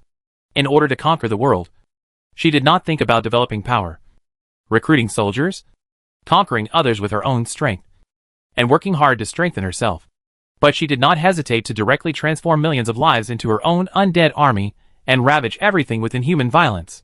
Finally, after witnessing the power of the goddess of life, Anima, and realizing the true influence of transcendence, she also did not want to improve her own strength, but to create a great spirit of death that could naturally break through the limit of life, and then transfer her soul to do something that was no different from taking over another's body. These are all shortcuts pursued by the high priest, and there is no goal that he can achieve step by step. It is precisely because of this that after thousands of years, the level of this necromancer is only 92. If it were someone else, with thousands of years, as long as he was not as detached as the elves, and treated time as nothing, and spent his days leisurely, he would definitely not be only 92. If the high priest had not collected a huge amount of dead energy for thousands of years, and had a pretty good army of undead, she would be the bottom of the bottom in the legendary level. Xian didn't think that such a person, who has been looking for shortcuts, could achieve anything, or be such a great person, even if she had some tricks. Therefore, her compromise and her begging for mercy were not beyond Xian's expectations. I ask you. Xian stared at the crystal ball in his hand and questioned. What is the base here used for? It shouldn't be used to imprison a group of prisoners, right? Xian's question was answered by the high priest in the affirmative. Yes. Yes. Yes. This base is not used for imprisonment. The high priest quickly answered. Then what is it used for? Xian narrowed his eyes and asked, What are you gathering so many people here for? The high priest hesitated. Xian raised the holy sword in his hand calmly. I say. The high priest immediately trembled in his heart and said hurriedly, We are here to dig out the treasure sleeping under this land. After hearing these words, Xian knew that the legend Kaplan had told him was true. Unexpectedly, these guys really came for the legendary treasure. Treasures related to the Supreme God and the Demon King? Xian pondered for a while, and continued to ask, saying, What kind of treasure is that? What do you want to do with that treasure? As soon as this was said, a little strangeness suddenly appeared on the high priest. We. The high priest's voice trembled, as if struggling, and also seemed to be hesitating. Don't want to say it again. Xian raised his eyebrows and said, It seems that your secret is very big. Xian thought that because of the seriousness of the matter, the necromancer did not dare to say it. Said, Xian grabbed the crystal ball with a little force, as if he wanted to crush it, and said in a very aggressive tone, What do you want to do? What is the relationship between the imperial concubine named Moro and you? These are all important information that Xian is eager to know. As long as the high priest can answer, then the harvest of this trip will be complete. Even if he didn't meet Moro and failed to solve the problem once and for all, it might be worthwhile to destroy this base. Rescue Havis's sister. Eliminate Linzhou. And then find out the necromancer and learn the secret of Moro here. Therefore, seeing the high priest struggling and hesitating, Xian was already thinking about whether to give her a little hardship. Who would have thought? Me. In addition to struggling and hesitating, there was a hint of pain in the high priest's voice. Xian finally realized that something was wrong and subconsciously said, What are you doing? The high priest did not answer this question. I saw that the green light ball attached to the crystal ball was violently fluctuating and trembling for some reason. The high priest's voice gradually became like a howl. Seeing this, Xian's face changed. At this moment, the high priest's howl full of pain and hatred resounded in the crystal ball. Is this a curse on the soul? Hateful poisonous concubine When such a painful howl came out of the crystal ball, an accident happened. Bang!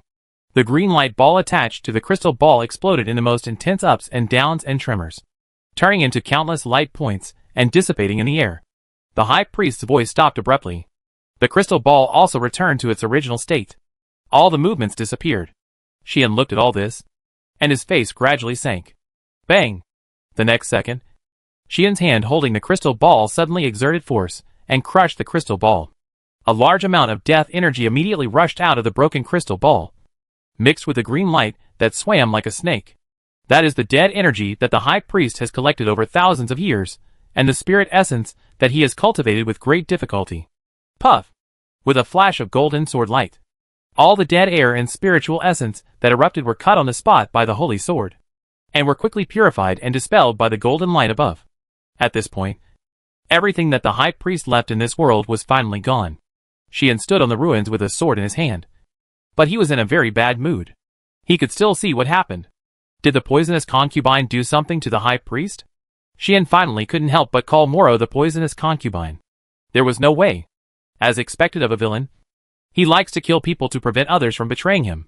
Xian smacked his lips, threw away the remaining fragments of the crystal ball in his hand, and let it fall to the ground. He knew that Moro might have known that he had destroyed this base and eliminated the high priest and others. The curse against the soul. Since such a curse has been launched, then Xian does not believe that Moro will not sense anything. That's fine. Xian's face softened. Knowing what you have planned here, I am not afraid that you will not come back. Before, Xian was still worried that if his identity was exposed and Moro knew that he was here, would he run away? Now it seems that the other party has a lot of ambitions in the Empire, and his goal is to target the treasures related to the Supreme God and the Demon King. It is absolutely impossible for him to leave willingly.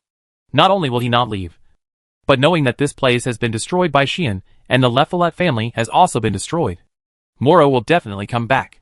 By then, what the other party is plotting will naturally be clear.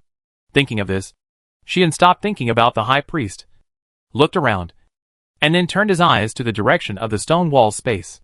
There, many knights, servants and slaves have already run out trembling. Xian's heart moved, and he moved in an instant and disappeared. Roar! Yulin also received some instructions. After a roar, he flapped his dragon wings, flew high into the sky, disappeared into the clouds, and disappeared. At the scene, only a mess of ruins remained. The people who came out of the base saw all this, and they were all shocked, and dumbfounded. Oh my god! What happened here? Where is Master Linzhou? Where is the high priest? So many meteorite craters. So many corpses.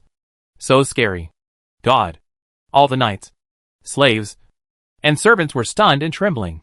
It was not until a long time later that many people looked at each other, as if they had some ideas, and left quietly.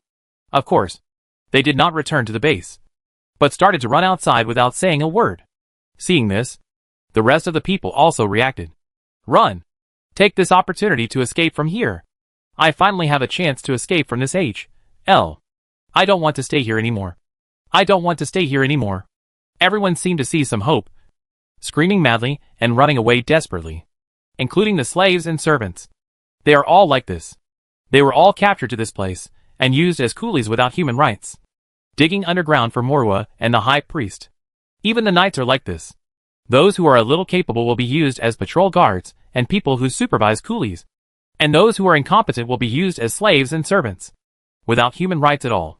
In addition, the high priest controls this place with terror. Once she doesn't like it, she will kill people at will, and even feed people to the corpse dragon. The people here have long regarded this place as H.L. Now that they finally have a chance to escape from here, they naturally run for their lives. However, some people cannot escape. For example, some knights, in order to survive and for power, have long sold themselves to the high priest, and were transformed into half-human, half-corpse living dead by the high priest using necromancy magic. They are considered the most powerful lackeys around the high priest.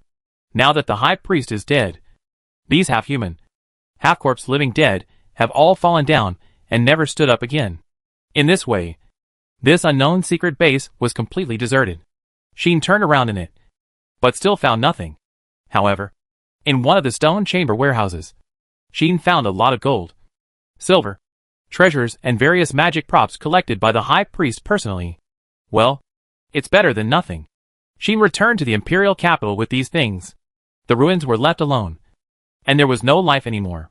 Chapter 614 Your True Master.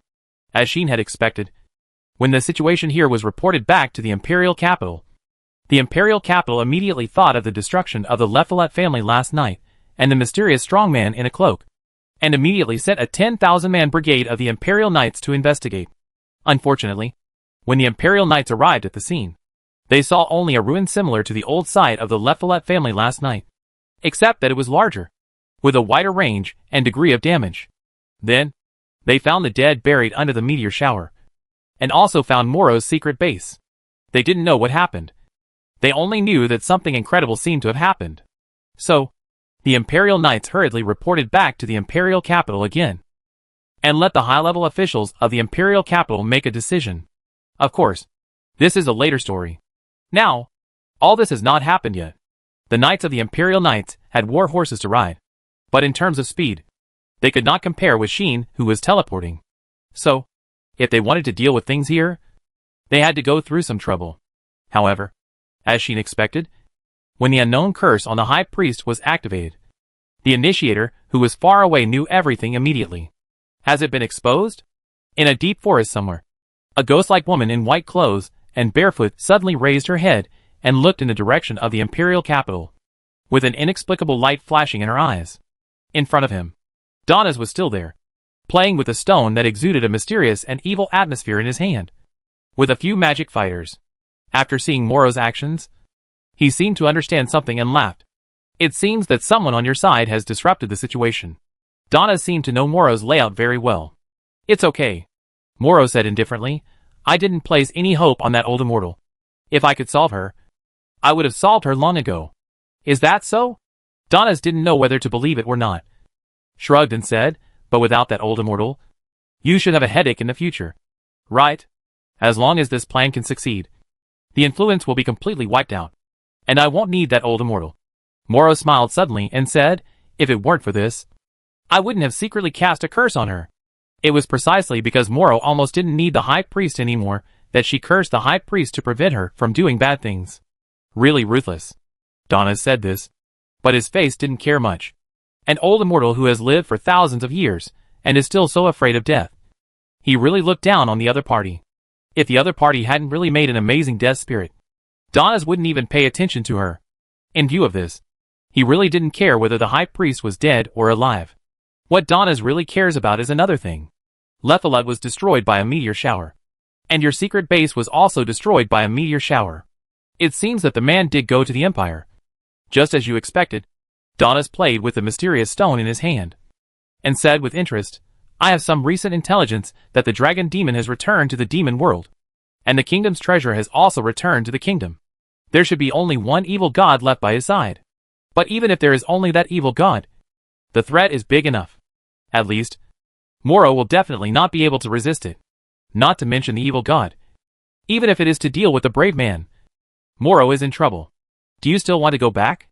Donas asked as if he was testing Moro. Moro was indifferent. Because the answer is yes. If I don't go back now, the game I have set up with great difficulty will be completely gone. Moro's eyes flickered and said, after thousands of years of hard work, I finally got to this point. How can I give up? It's impossible. Let alone an evil god. Even if the 3 goddesses and the 6 demons all came, Moro would not give up. And if her plan succeeds, then, even if it is the strongest evil god, what can he do? She really doesn't need to be afraid. Donas also knows part of Moro's plan. The Radiant Branch? Donna showed full interest. I really want to see the world's first material body that contains the power of the Supreme God. Hearing this, Moro looked at Donas. What's wrong? Master Donas? Moro smiled and said, have you taken a fancy to the Radiant Branch? Hearing Moro's words, Donas waved his hand and shook his head, his face full of exaggerated panic. I dare not set my eyes on the things of the Imperial concubine. Donas smiled as if he was afraid. Besides, that thing may be just a special material for me. But it is everything to you. How can I compete with you? Okay, young master. I know you look down on the branch of radiance. Moro said disapprovingly. The result you and I pursue is the same. But the process and means are very different. What I am going to do is not attractive to you at all. Not to mention that you are actually accumulating results now, and are not far from success. It's just a little too slow. Donas did not deny it and smiled. I have waited for too long. If you say so. I have waited longer. Haven't I? Moro covered his mouth and chuckled, saying, I will go back to the Empire first and meet the brave man who has been separated for 1,000 years. Be careful? Donas seemed to be concerned and said, if you deal with that person, you may be involved in an unimaginable vortex if you are not careful. Vortex? Moro restrained his smile and said meaningfully, are you talking about the master and servant? They are also in the Empire now. Right. Donas also said meaningfully, although they can't do anything now. It is related to that after all. You can't deny that. Moro's eyes flickered again. However, this time, a hint of fear could be seen in his eyes. Obviously, Moro listened to what Donas said. And, Donas said casually, the existence of that hero is also a huge problem. No one knows why the hero, who should have been summoned to dust, reappears in this era. You mean? Moro frowned. I mean, he is a variable after all. Donas said decisively, our plan is about to succeed. Even the torturous creation plan of original demon has reached the end. The era should have been changed in our hands. As a result, at this time, the hero was summoned after 1,000 years. It is difficult to conclude that there is no reason behind this. Moro was silent. She knew that Donas's concerns were correct.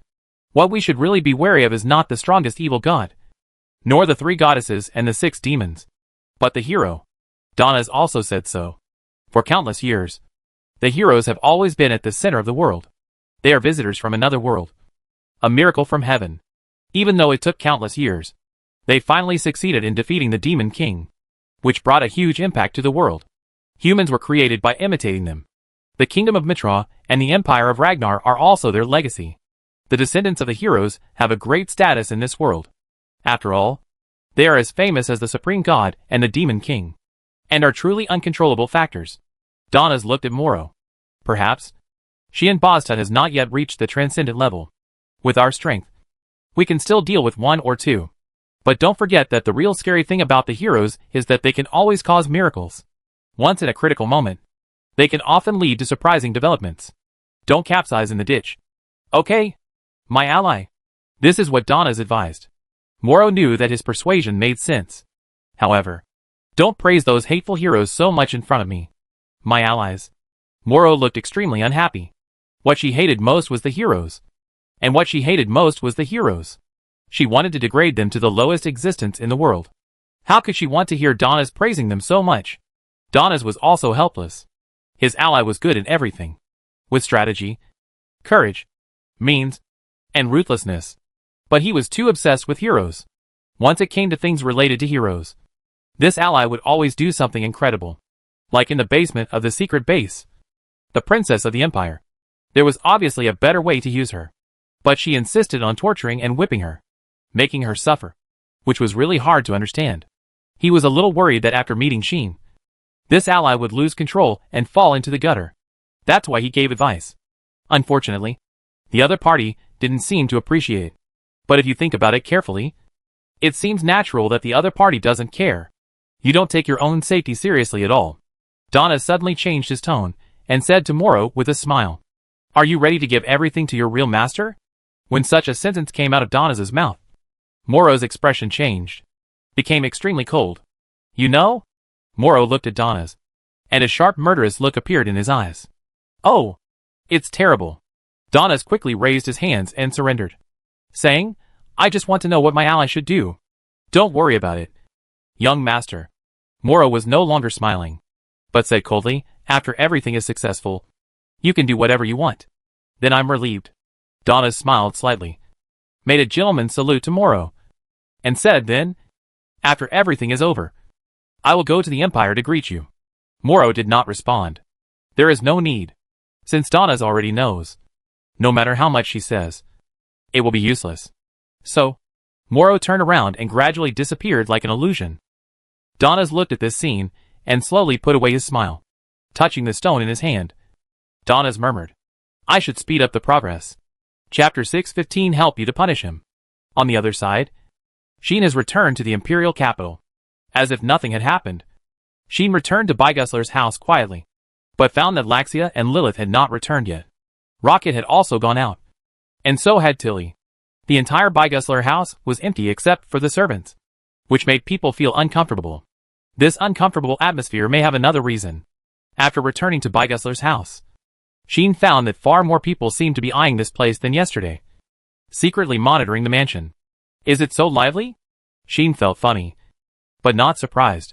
Although the top leaders of the Empire must have guessed that this mysterious strongman who destroyed the Leffelet family might have a relationship with the Bygusler family. And even in the Bygusler family, they did not dare to easily attack the Bygusler family because of their fear of his strength. But it was inevitable to monitor the Bygusler family, not to mention mastering Sheen's whereabouts. It is a gain for the top leaders of the Empire to be able to master Rocket's whereabouts anytime and anywhere, and to see from Rocket's actions what he intends to hide. In addition, those fearful nobles are also worried about whether they will become the next Bygusler family. What this mysterious strongman who suddenly appeared in the Imperial capital intends to do. They can't ignore it. At this time, the Bygusler family must be surrounded by all kinds of eyes. There is no doubt about this. Even those ordinary servants seem to have been targeted and monitored. It can be imagined that for the current empire, the Bygusler family has become an important object that must be paid attention to at all times. Sheen believed that even what Rocket and Tilly were going to do today had been monitored by the Empire. However, it was unknown whether they would take any action for this. As for Laxia and Lilith, if the magic props that Lexia made for Laxia were powerful enough, they should not be discovered by the spies of the Empire's high-level officials, not to mention Sheen himself. With the ability of instant teleportation of outward vision of destiny, and the super concealment of inner sense of destiny, it would be a strange thing to be discovered by these spies. That being said, it is not good to be careless. When entering the secret base in the wilderness, Sheen also felt that as long as he used instant teleportation to pass through the barrier, and did not trigger the alarm of the barrier, the people inside would not be able to find him. Who would have thought that there was a necromancer inside who could use magic to sense people's anger, causing Sheen to be almost exposed? This shows that there are still many incredible things in this world. Who knows? In the Imperial capital, is there someone who knows how to use special magic similar to Death Corridor? Or has the unique skills to see through the hidden secrets of Li Ju Tianming? There is always a chance of something happening. So I can't be careless just because my strength has improved greatly. Speaking of which, this time, I eliminated so many knights and undeads. And there were 2 legendary enemies. And my level has increased again. Now, Xian's level has risen to 79. Only 1 step away from 80. If others knew about this, they would be shocked beyond words. Right? After all, if you think about it seriously, Xian has only been in this world for about half a year. But he has risen from level 1 to level 79. Only 1 step away from level 80. Which is really unprecedented. This growth rate is undoubtedly a foul level even compared with the heroes of previous generations. Perhaps, Sheen doesn't need too much time to reach the legendary level, the extreme level, or even the transcendent level. Tion and numerology. These two unique skills that can increase the growth rate are really helpful to Sheen. Of course, for Sheen now, the improvement of 1 or 2 levels is not worth paying too much attention to. Compared with his own level, Sheen cares more about the gains of this trip. Radiant Branch. Sheen thought. Is it the treasure that even the brave who founded the Ragnar Empire is looking for but can't find? Sheen is interested in this so-called treasure. Well, let's go to the palace. Sheen decided. There is no way. According to Capelin, the legend of the Radiant Branch is now only known to the royal family. In this case, the palace may be able to find information about this legend. Thinking of this, Sheen set off directly and went to the palace. With the teleportation of outer destiny and the concealment of inner destiny, even if it is still broad daylight, Sheen can come and go freely in the palace. So, Sheen went to find Havis first and met him smoothly. The Branch of Radiance? In the bedroom, Havis listened to Sheen's question and showed a surprised and thoughtful expression.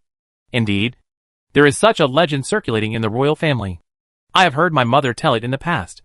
Havis hesitated for a moment, and then said, but it is just a legend. No one in the royal family believes it. Even my mother told it as a story to make us happy. So, it should be fictional. Right? Obviously. Havis did not think that this legend was true. But Capelin liked this legend very much since she was a child. When she was a child, she kept shouting that she wanted to fulfill the dream of her ancestors and find this treasure.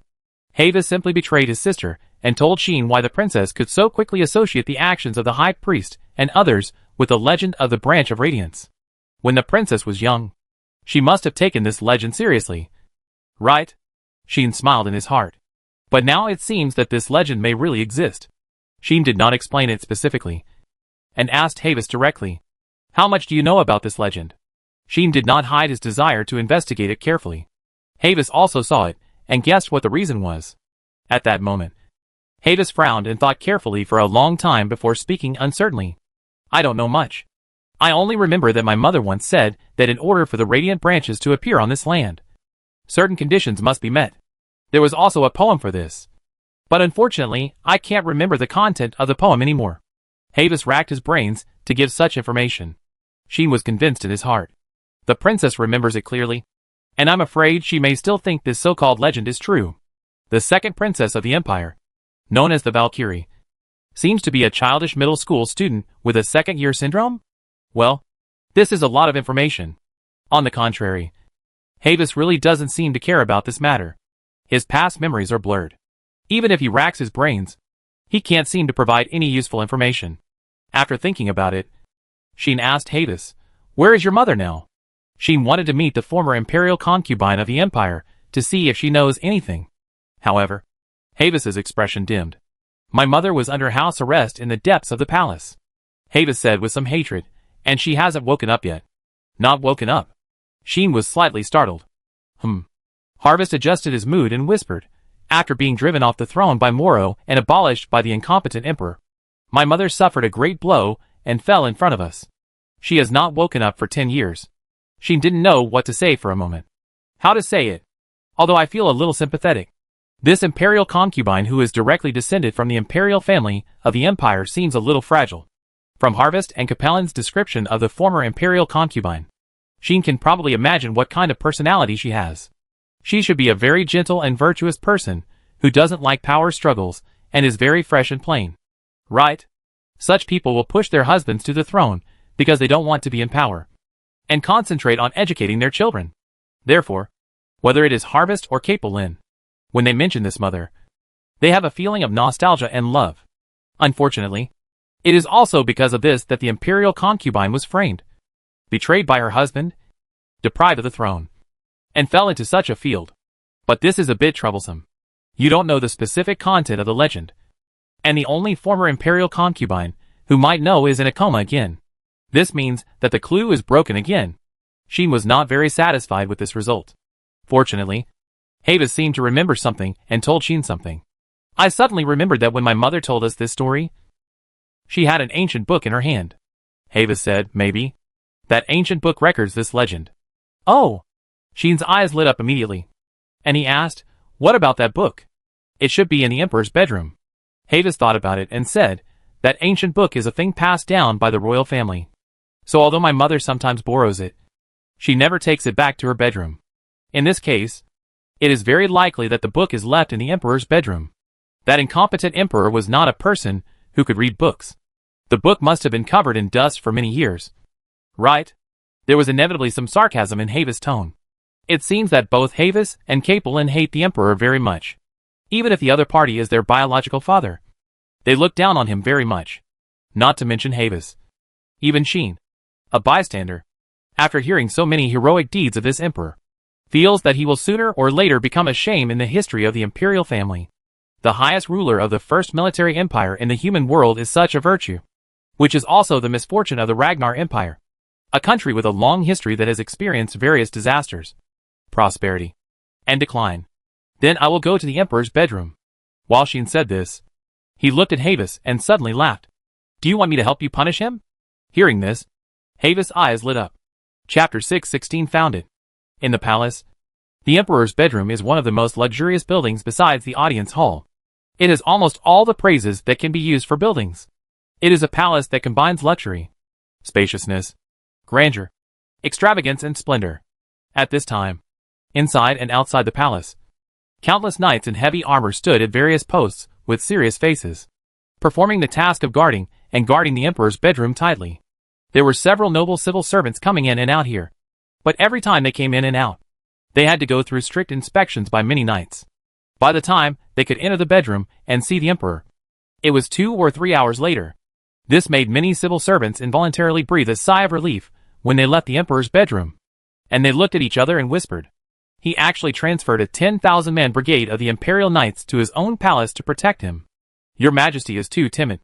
Isn't he? There is no way. Recently, a thief has sneaked into the palace. I don't know if he intends to assassinate him. There is also a mysterious strongman who can summon a meteor shower and destroy the Leffelet family. It is not surprising that your Majesty would be afraid. After all, the target of the thief has always been the nobles. The possibility of targeting the royal family is not small at all. Needless to say, the mysterious strongman directly destroyed the Leffelet family. Your Majesty happened to be from the Leffelet family. When he heard that the Leffelet family was destroyed by a mysterious strongman, he almost fell off the throne in fear. So, for the sake of his own life, your Majesty can't care so much. Right? If the palace could not accommodate only these 10,000 knights, I think your Majesty would have wanted to transfer the entire imperial knights to protect him. Obviously, he has the royal knights guarding him. And the imperial capital is in trouble recently. There are many places that need the imperial knights to go out. But his Majesty has arranged so many knights around him. What a waste. Don't say that. No matter what, he is still the emperor. Humph. He can only sit on the throne because the former imperial concubine has no intention of being a regent. After sitting on the throne, that person has been at the mercy of the Leffelet family.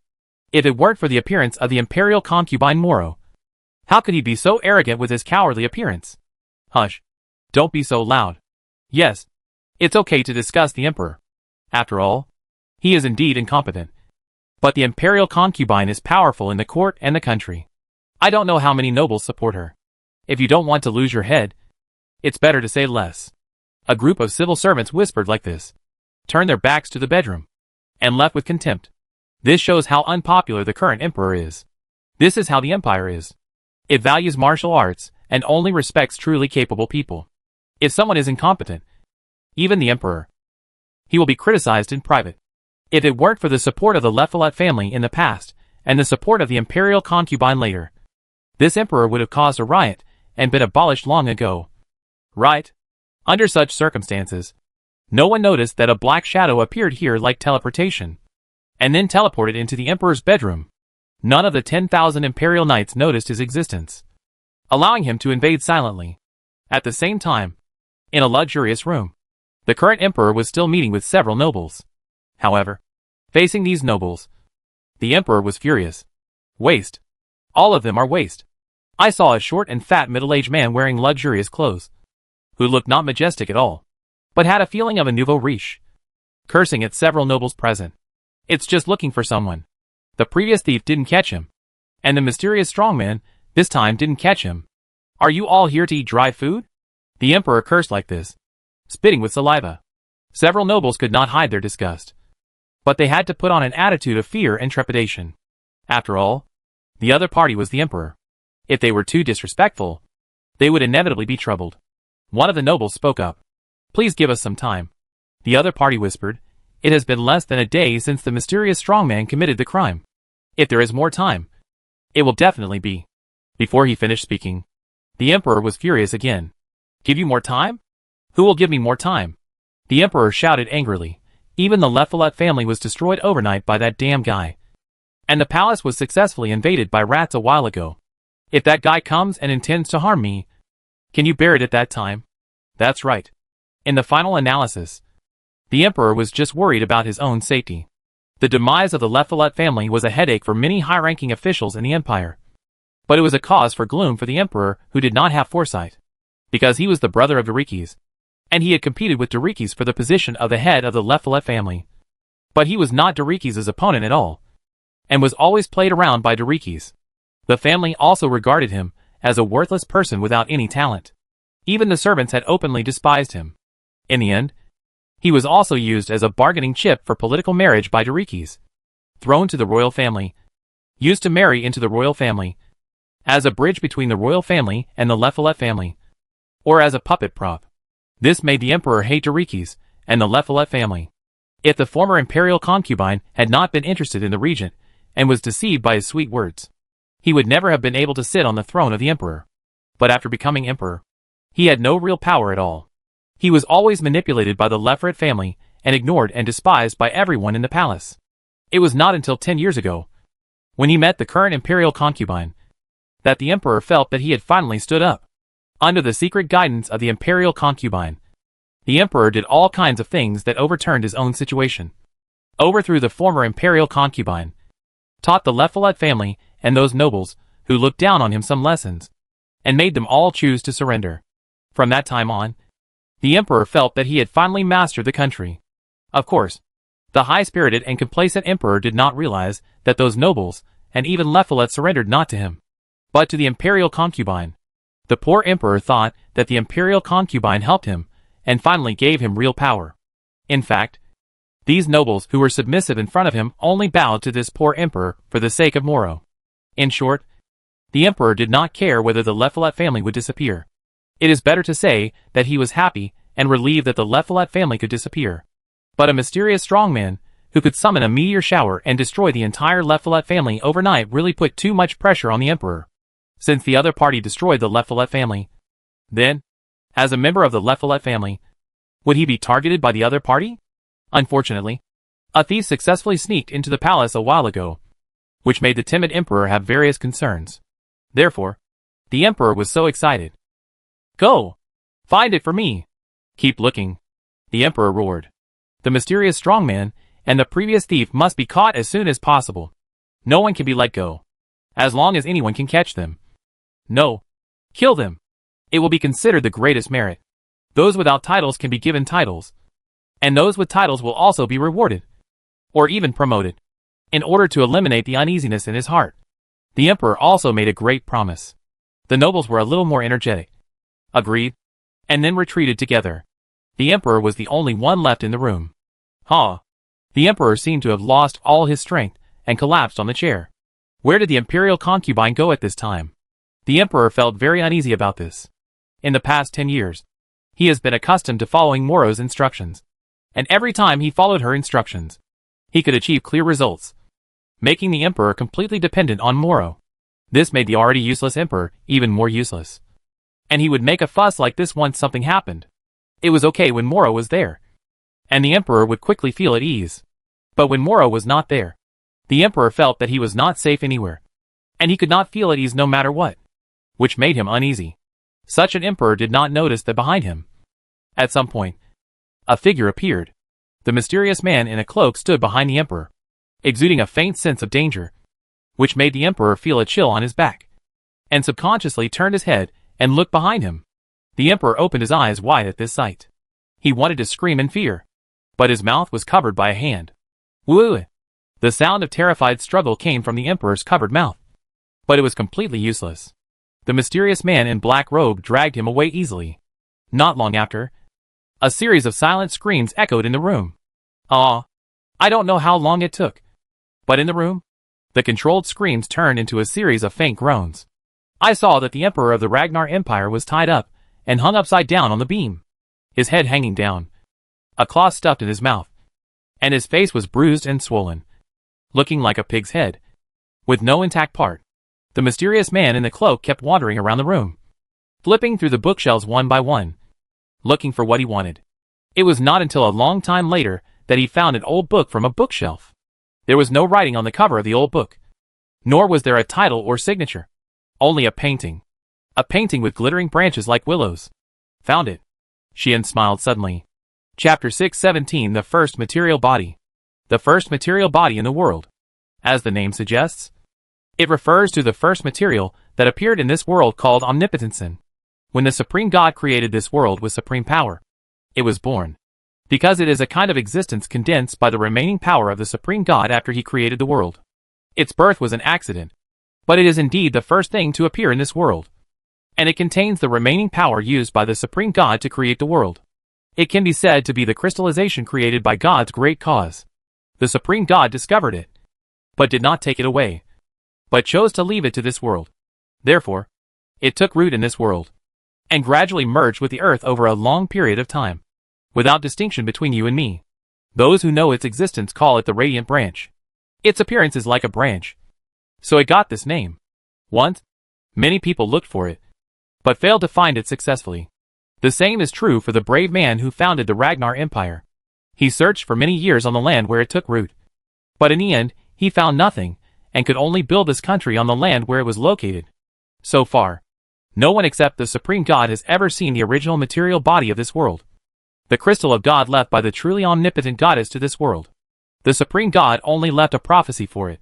When the sky is covered by darkness and the earth turns into a red prison, the radiant branch will be awakened from its slumber and descend on this universe.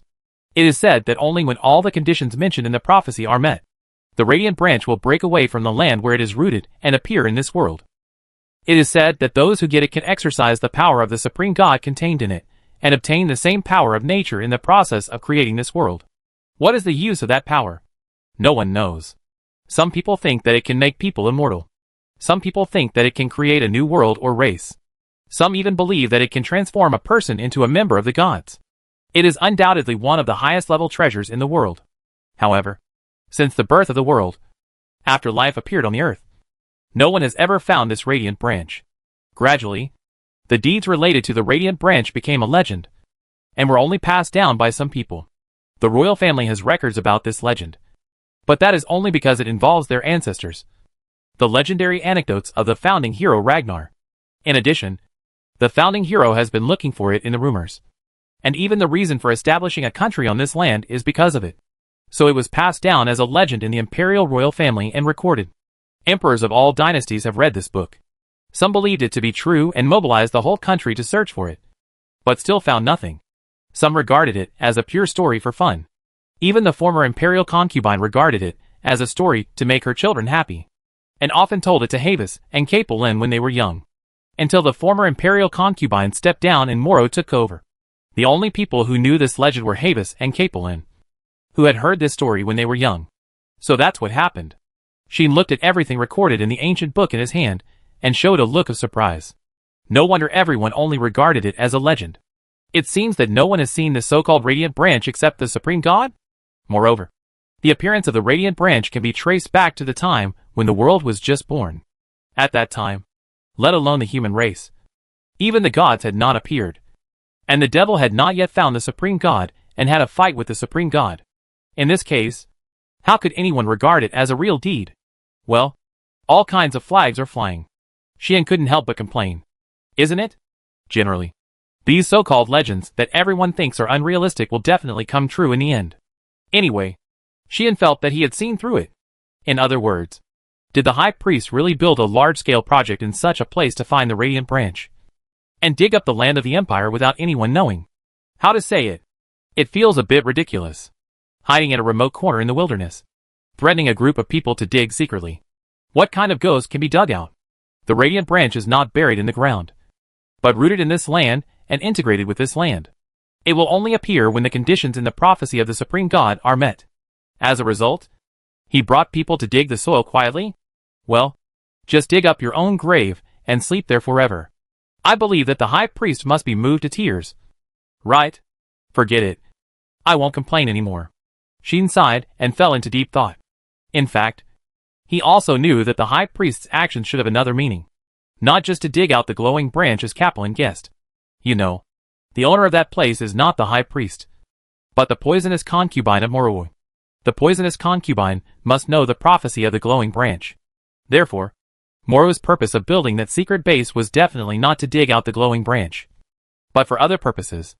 Although she didn't know what she wanted to do, he could guess her purpose. She must want to gather the conditions in the prophecy. She dared to be so sure. Why did the founding hero of the Ragna Empire want to build a country on this land? Just to live here for a long time and find the treasure of the supreme god? Build a country for convenience? She doesn't think that the hero is as stupid as Kaplan. The hero Ragnar definitely has a purpose in building this empire. And that purpose is the same as Moro's. Both of which are to gather the conditions in the prophecy and make the radiant branch appear.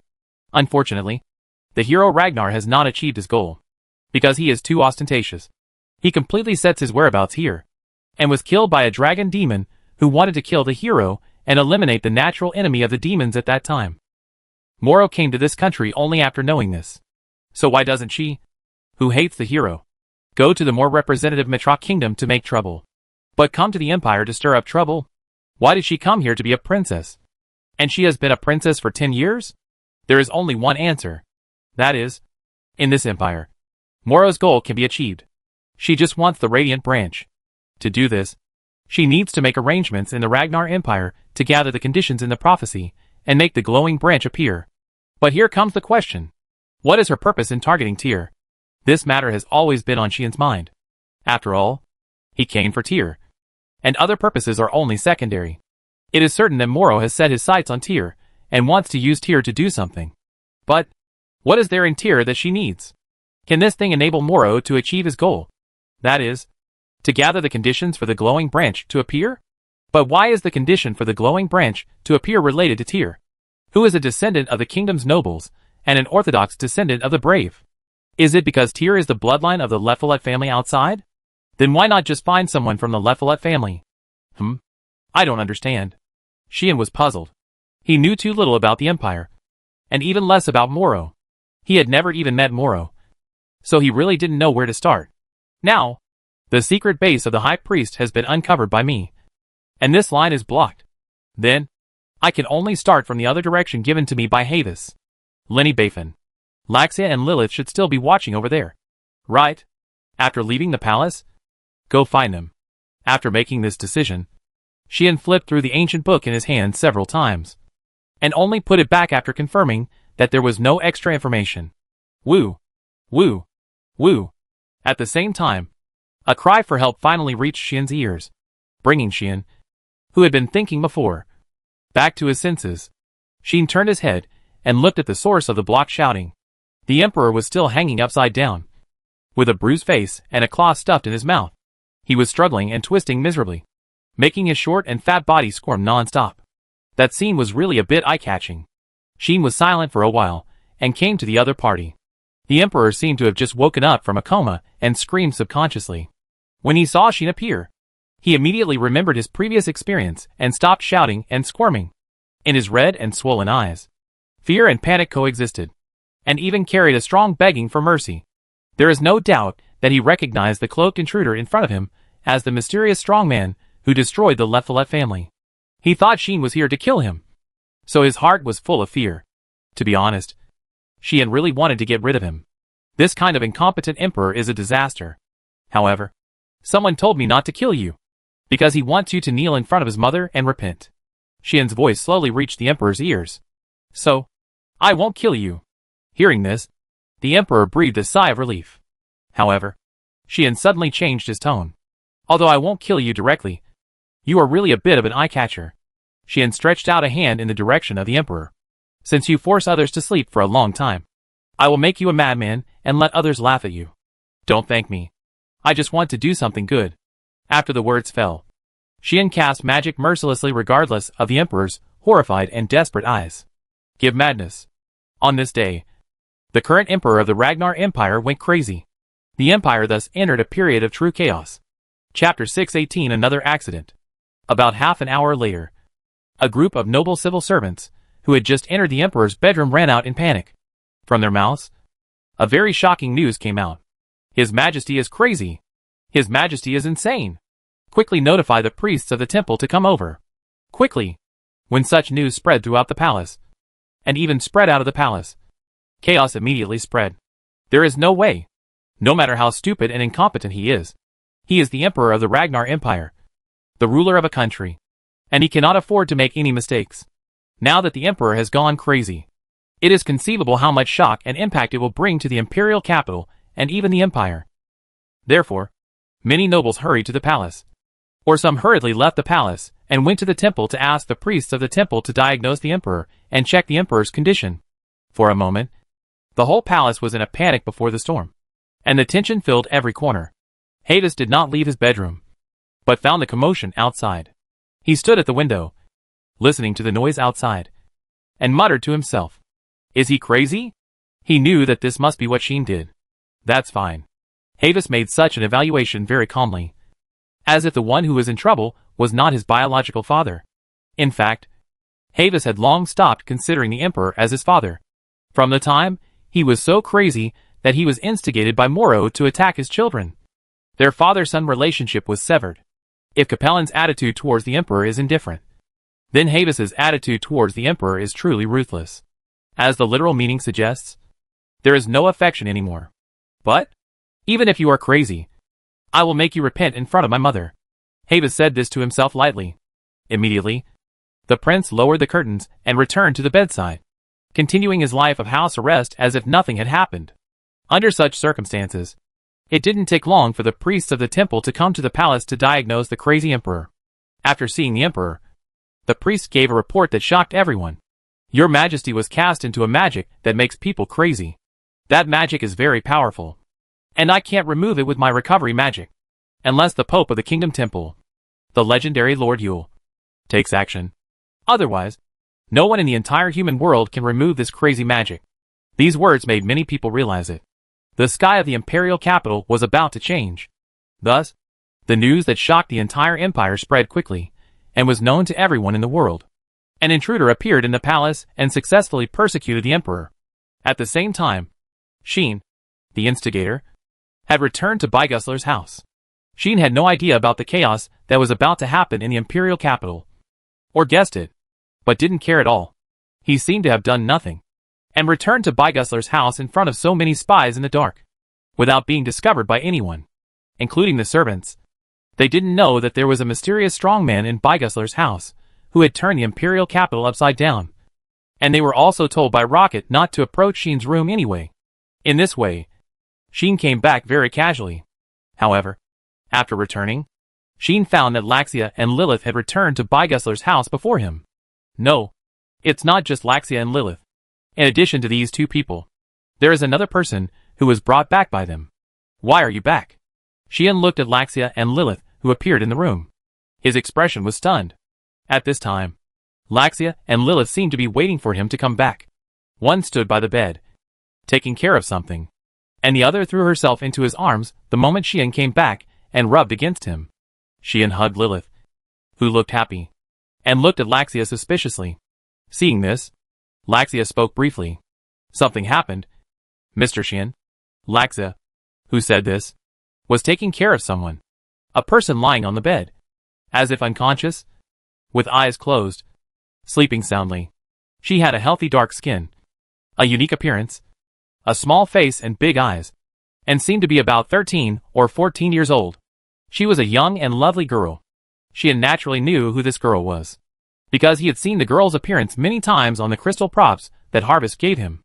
Yes, she is Lenny Bafin. Right? Sheen looked at the girl. Yes. Laxia nodded. In other words, Laxia brought back the person she was supposed to monitor today. And this person was unconscious. What happened? Sheen frowned and asked Laxia. Laxia's answer was very concise. She was almost killed. That's what happened. 5 minutes later, Sheen roughly understood the situation. In fact, The matter is very simple. You mean? While you were monitoring Lenny Bafin, someone suddenly came out and attacked her. Sheen spoke in great surprise. Yes. Laxia responded in the affirmative and said calmly, we saw with our own eyes that she was being chased and all the guards around her fell, leaving her alone. So? Sheen said thoughtfully, you saved her? It was Miss Lilith who did it. Laxia said calmly, I judged that Mr. Sheen should need this person. So he did not sit back and watch her being killed. Therefore, Laxia asked Lilith to save Lenny Bafin. Okay. She naturally had no objection. Looking at the little girl lying on the bed, he asked, what's wrong with her now? Nothing. Laxia shook her head and said, maybe she was too shocked. After Miss Lilith rescued her, she immediately lost consciousness. This is understandable. Although it is unknown what the relationship between this little girl and Moro is. She herself is likely to know nothing.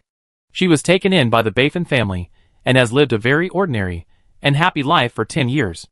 A little girl of about 13 or 14 years old, who had lived an ordinary and happy life for 10 years, suddenly encountered a life-threatening assassination, and all the guards around her died in front of her.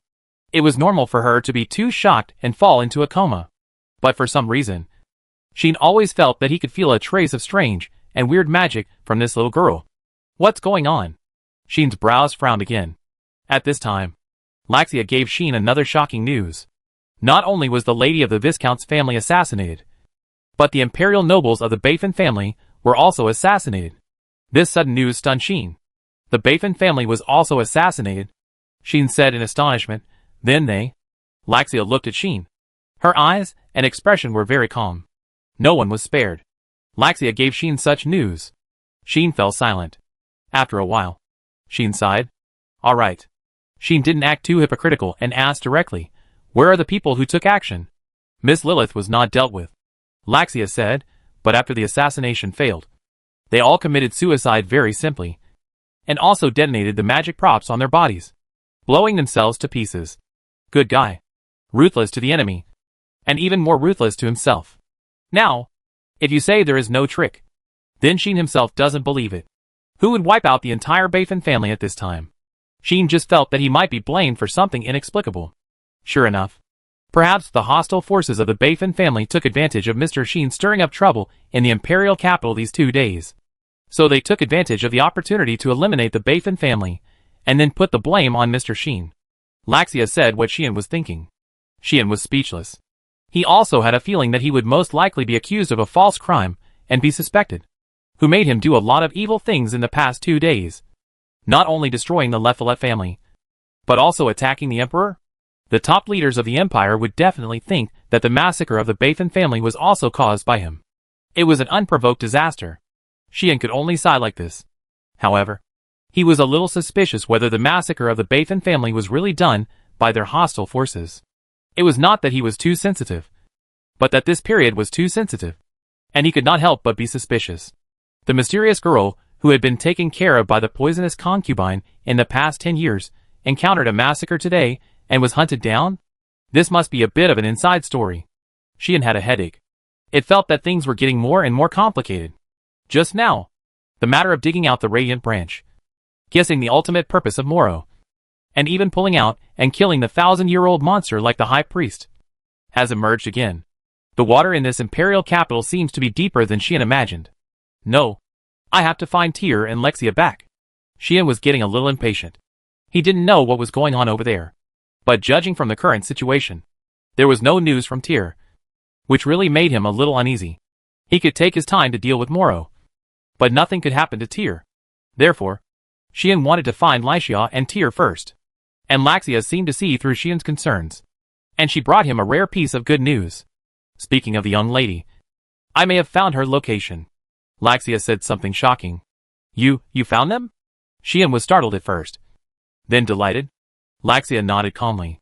I am a magical life created by the young lady using her own magic as a reference. Although I have no magic, I can occasionally detect some residual magic when the young lady uses space magic. As she said this, Laxia told Sean a place. Sean blinked. In that kind of place? Sean was speechless. Chapter 619, Reunion after a long separation. The old site of the Leffelet family. The meteor shower razed this place to the ground and silenced people, which happened only last night. Therefore, the heavily armored knights of the Imperial Knights are still surrounding this place, not allowing anyone to enter or leave. The court magicians and officials from the palace are walking back and forth, casting magic from time to time and recording something, obviously investigating the truth of the destruction of the Le Fayette family. Although a meteor shower completely destroyed this place, and even the people of the Le Fayette family were almost wiped out, it is difficult to find out anything. But there is magic in this world, and some special series of magic can have some miraculous effects and find some clues. For example, there is magic that can trace back the scene and let people see what happened here in the past. For example, there is a super precise magic detection in breath, which can pick out the culprit's magic from the many ups and downs of magic residues, record it, and then use tracking magic to arrest it. The people from the palace are making such preparations. It won't take long.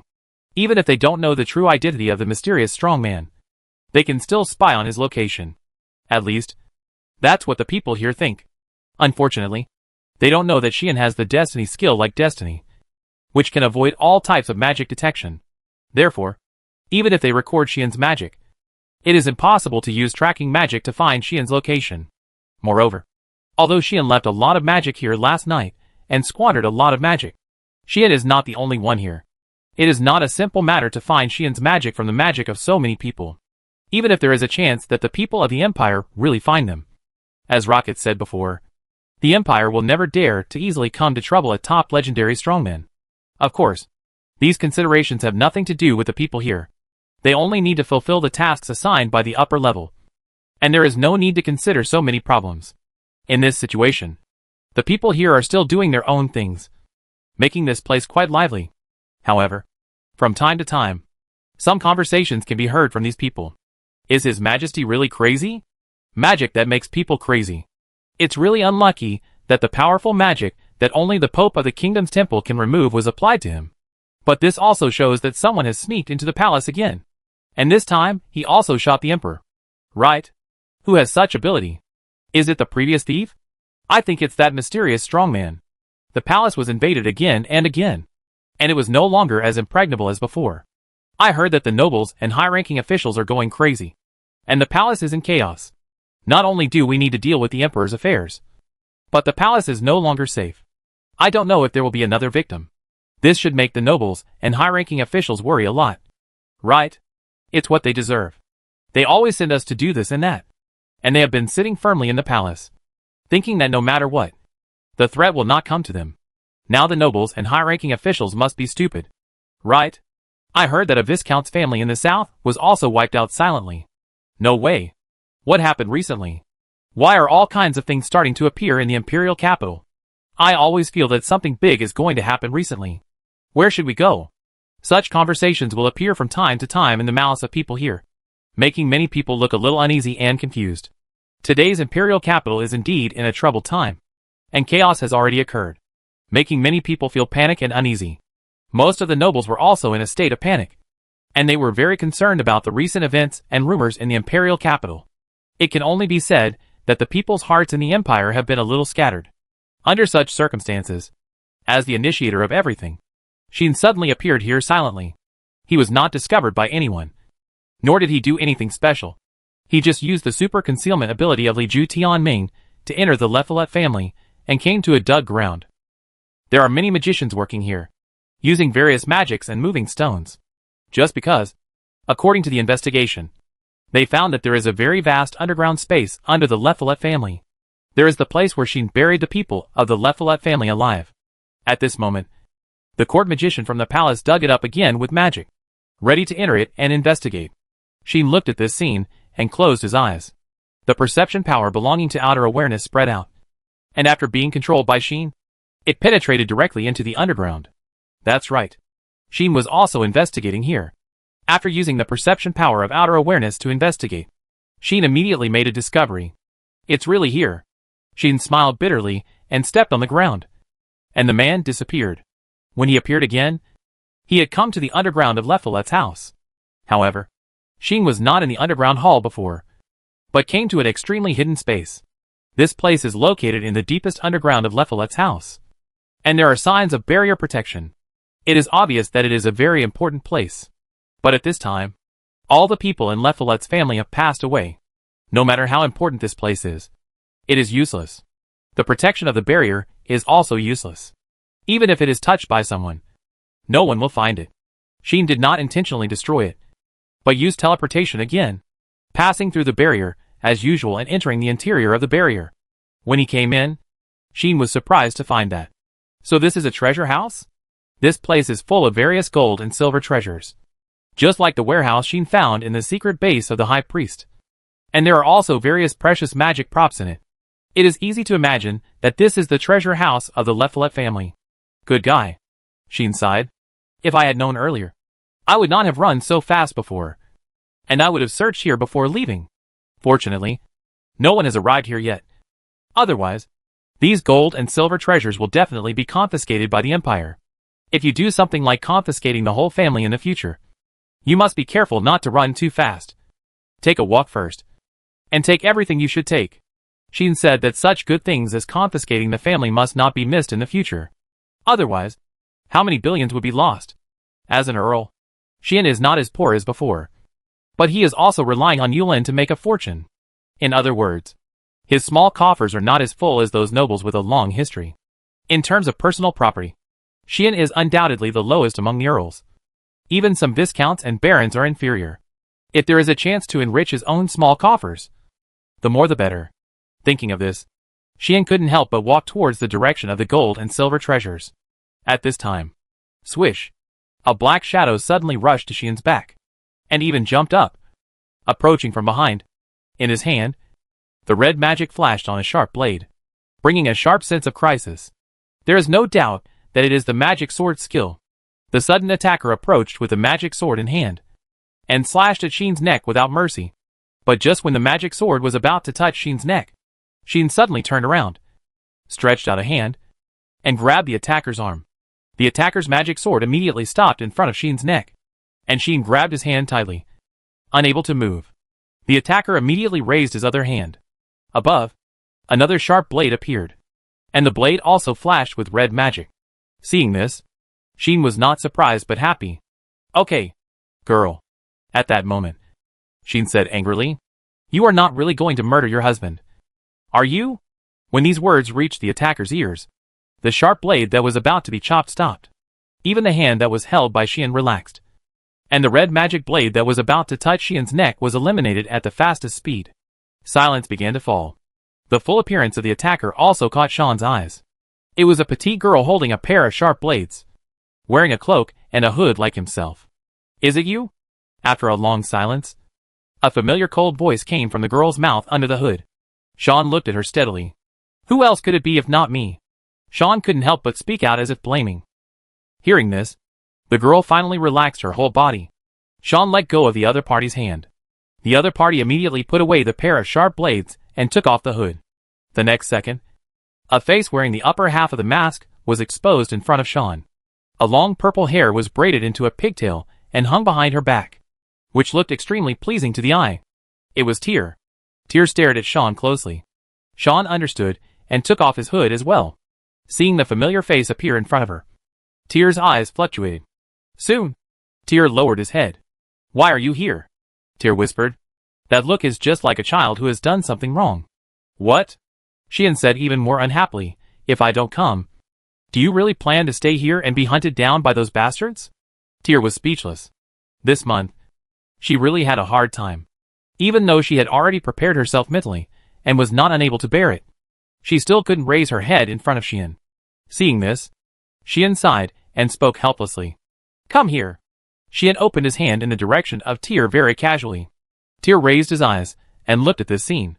The next moment, Tyr stepped forward without hesitation, took off the mask on her face, revealing a beautiful and delicate face, and threw herself into Sheen's arms. The two lips kissed each other heavily, and they could no longer be distinguished from each other. Chapter 620 This Damn World. After a month of reunion, both Sheen and Tyr were slightly excited. After all, a month ago, the two of them were in perfect harmony, and separated only after they were in love. So, this kiss. The two kissed very passionately and fiercely. If it weren't for the wrong location, perhaps, they would have already negotiated a business worth hundreds of millions.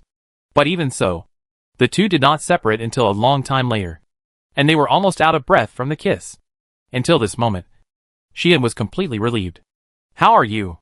Xian hugged his little wife in his arms, looked at Tear, who was still recovering, and said, "I heard that you were seriously injured." Of course, he was referring to the fact that Tear sneaked into the palace, was ambushed by the Leffelet family, and then pierced through the abdomen. "It's not serious." Tear buried his head in Xian's arms and whispered, "I have prepared for the injury in advance, and I have brought enough magic medicine for recovery." As he said that, Tear lifted up his clothes and let Xian look at his abdomen. Xian took a look and found that there was a bandage tied on it. The bandage was slightly bleeding, but it was not serious. "I think this injury should have recovered a lot under the healing of magic medicine." "Right. But from another perspective, even after using magic medicine, it failed to completely heal this injury. Tear's injury at that time must have been very serious." Celestial breathe. Xian used the highest level of healing magic directly on Tear, letting the starlight fall and cover Tear. Tear squinted her eyes, seeming to feel very comfortable, but she said nothing. While silently accepting Xian's treatment, she continued to hold Xian, burying her head in his arms, without saying a word, as if she was smelling Xian's scent. After a while, the only bloody smell on Tear disappeared, with the healing of breath of blowing stars. It is impossible for that level of injury to last too long. Xian was relieved. After being relieved, Xian couldn't help complaining. "I told you not to come alone. But in the end, I still had to pick you up." Xian still had to do something about such complaints. Who made Tear insist on coming to the Empire by herself at that time? If she could successfully achieve her goal after coming to the Empire, that would be another matter. Unfortunately, she underestimated Moro, the Leffelet family, and her opponents. In the end, not only did she fail to achieve her goal, but she was also injured and hunted down. This is really tragic. Tear also knew that all this was caused by her own willfulness. She admitted that she did underestimate the enemy. Or rather, she was too anxious to achieve her goal, which led her to step into the enemy's trap and almost die in the palace. If it weren't for several unexpected lucks that allowed her to escape the pursuit of the Leffelet family, then, this time, Teal would have been afraid that she would not have enough lives. "No, it was not just luck. You arranged something by my side, helped me at the critical moment, and let me escape several times. Right?" Teal raised her head and looked at Xian. Xian did not hide it. "Just in case." Xian shrugged and said, "It's not that I look down on you and think you can't do what you want to do, but the opponent is really a bit bad. And you are too young and haven't fully grown up. If you are really allowed to come alone without arranging anything, not to mention me, even Vivian and the others will not be at ease." As he said, Xian spoke in one direction. "What? Haven't you shown up in front of her yet?" Xian was obviously talking to a third party. "Then, didn't you say not to let her find out?" With such a voice, the demon girl appeared from the fluctuating space. Who else could it be except Laixia? "You finally showed up." "Miss," Xian complained again. What he meant was not that Laixia didn't show up, but that he had come to the Empire, to the Imperial capital, but she didn't bring Tear to find him. "Don't look at me like that." Laixia quickly passed the buck, pointed at Tear, and said, as if she had completely lost her temper, "Your little lover is very stubborn. In the past month with her, I have been sweating for her several times when I saw what she did. If I appeared in front of her directly and announced that I would bring her to see you, do you think she would agree?" Laixia's voice was full of helplessness and hard to disguise fatigue. Obviously, she had spent a lot of time and effort on Tear's safety this month. Xian turned his head and looked at Tear again. "I just feel ashamed to see you." Tear's eyes dodged, and she didn't dare to look at Xian directly. She had known about Xian's arrival in the Imperial capital for a long time. Moreover, she knew it at the first time. After all, she had devoted her whole heart to this man. If he appeared by her side after a long absence, it would be normal for her to have some premonitions with the blessing of the god of destiny. But as Tear said, she felt that she had no face to see Xian. She boasted so much, and she traveled a long distance to the Empire alone. But not only did she fail to achieve her goal, but she almost lost her life. If Xian knew about these things, Tear could fully imagine how angry he would be. Therefore, Teal did not dare to meet Xian. Or rather, she wanted to make a final effort. She appeared here just to look for the last time to see if what she wanted was in Leffelet's house. Who knew that Xian would come directly to her at this time? And Teal really did not expect it. In the situation just now, She did not even have time to recognize Sheen's breath and magic power, and rushed up to subdue him. Fortunately, Sheen was extraordinary. Otherwise, looking at the fierce appearance of this girl just now, it is really possible that she would capsize in the gutter and be cut off by her own little wife. Regarding this point, Lexia felt that she had some say. I said, "Are you different from before?" Lexia walked over, took a look at Sheen, and spoke with surprise and doubt. "You seem to have become much stronger." TL seemed to have discovered something, and felt the bottomless magic of Sheen, looking at him with deep eyes. It was normal for them to be surprised. A month ago, when Lixia and TL left the capital and went to the imperial capital, Sheen had not yet started to use heavenly grace and nature for extreme training and smelting, had not integrated the 7 destiny skills, and his level was less than 70, and his strength had not improved much. Now, Sheen has been reborn. But if Lixia and TL have a little feeling, they can detect the changes in him. Sheen still did not hide or deny. "I have entered the inner hall," Sheen said, "so, you know." In one sentence, Lixia and TL understood. "So, you have become stronger again?" Lixia murmured, "Is there any justice in this?" "No wonder," Lixia said, "so, you know." At the beginning, Lixia was the first person to recognize Sheen as a hero. At that time, Sheen had been in this world for less than a month. But he was able to fight back and forth with me. And he was not at a disadvantage at all. He even forced me to retreat without using the holy sword. Later, every time I saw Sheen, Lixia could find that Sheen became stronger. Now, Lixia can no longer see through Sheen. It's only been half a year, even for a hero who is known for his unlimited potential. Such a growth rate is too abnormal. Right? Tira was also amazed at Sheen's rapid growth. She also knew that Sheen was definitely stronger than herself. And he was growing very fast. Not inferior to that princess at all. But now it seems that Tira feels that she has underestimated Sheen's growth rate. This is simply better than that princess. Right? Even if he entered the inner hall and got a chance to comprehend and transform, it would be extremely unusual. Of course, no matter how incredible it is, TL naturally does not feel bad about Sheen's growth. After all, Sheen is the person she is willing to give everything for. The more extraordinary and excellent Sheen is, the more at ease TL is.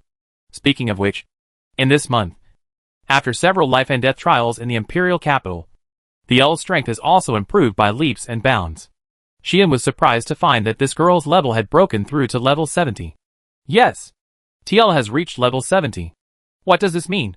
This girl, 1 year younger than Luoshi, has raised herself to level 70. In this way, the L's growth rate is already better than Luoshi. If this is reported back to the kingdom, it will probably cause a sensation. Right? In this regard, Lixia, who has been secretly watching over TL, has the most say. You two are perverts. No. It should be said that the heroes and the descendants of heroes are all perverts. Lixia was a little jealous. Her level has not even broken through 80. There is no way. Who told you? A space magician. To only know how to play hide and seek. Run away when you see the situation is not good. Run away when you can't win. And dare not stand in front of the stage. Just hide yourself and watch the show in secret. How can you grow up like this?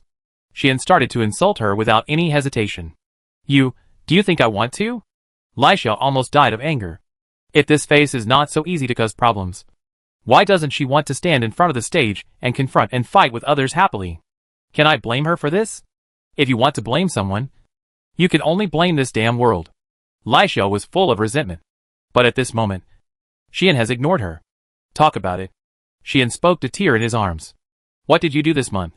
Sheen's words were met with a silent nod from Tyr. Then, Tyr began to tell the story. Chapter 621 Horn? Break? Actually, the L's experience after coming to the imperial capital was not too dramatic. At first glance, she seemed to have become a street rat, and everyone wanted to beat her.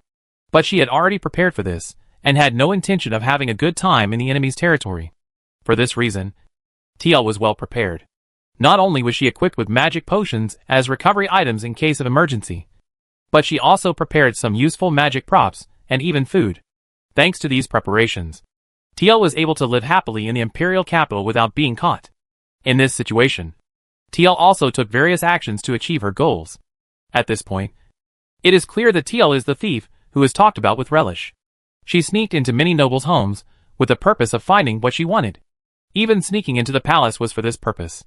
Therefore, Theodore was wanted by the empire and hunted by the Leffelet family, and even attracted the royal knights and other entities to search for him. When Sheen first came to the imperial capital, when he entered the noble district, didn't he see many knights patrolling? The reason why the security was so strict at that time was because of Theodore. Theodore successfully sneaked into the palace. Although he fell into the enemy's trap, not many people in the palace knew about it. They just thought that Theodore was an extremely powerful assassin, and he had been sneaking into the homes of major nobles.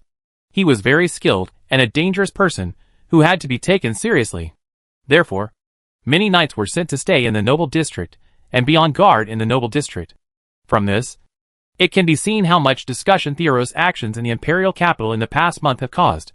Unfortunately, the citizens of the imperial capital only talked about it with relish, and didn't know how many risks Theodore took to do these things.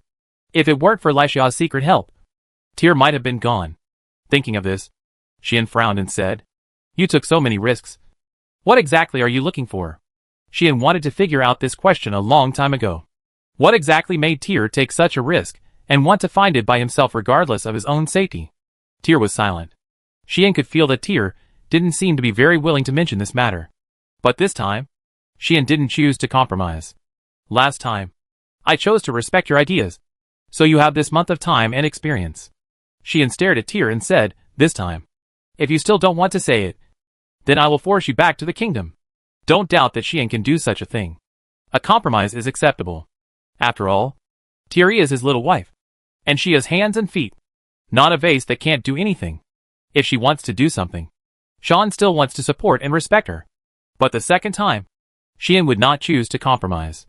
In any case, this is a very dangerous thing. Therefore, it is normal not to compromise and not to allow. Tyr also knew that he should not continue to be willful. So, Tyr sighed silently. "I just want to find my horn." Tyr said such words. "Huh?" Sheen did not understand. "Horn?" Lysia on the side was also stunned. Looking confused, Tyr spoke very straightforwardly. "You have seen it, right?" Tyr said lightly, "My taboo power." Tyr's words immediately reminded Sheen of the amazing power sleeping in Tyr's body. That is Tyr's unique skill, the innate ghost power. It can form a horn that can absorb the magic power in the atmosphere infinitely and transform the absorbed magic power into pure power, making TL stronger and stronger. Once, TL used this power to seriously injure the former head of the Albion family, her grandfather, Aridia's father, and the previous Knight Commander of the Kingdom's Guard Knights. The Knight Commander was also a legendary strongman, but he was seriously injured by Thiel's ghost power when he was a child, and eventually his body was left with hidden dangers, and he passed away in less than a few years. When in the Outlook Canyon, Thiel also used this power once, which made Ai interested in it, and Sheen also lifted a seal of the Holy Sword before he could fight her.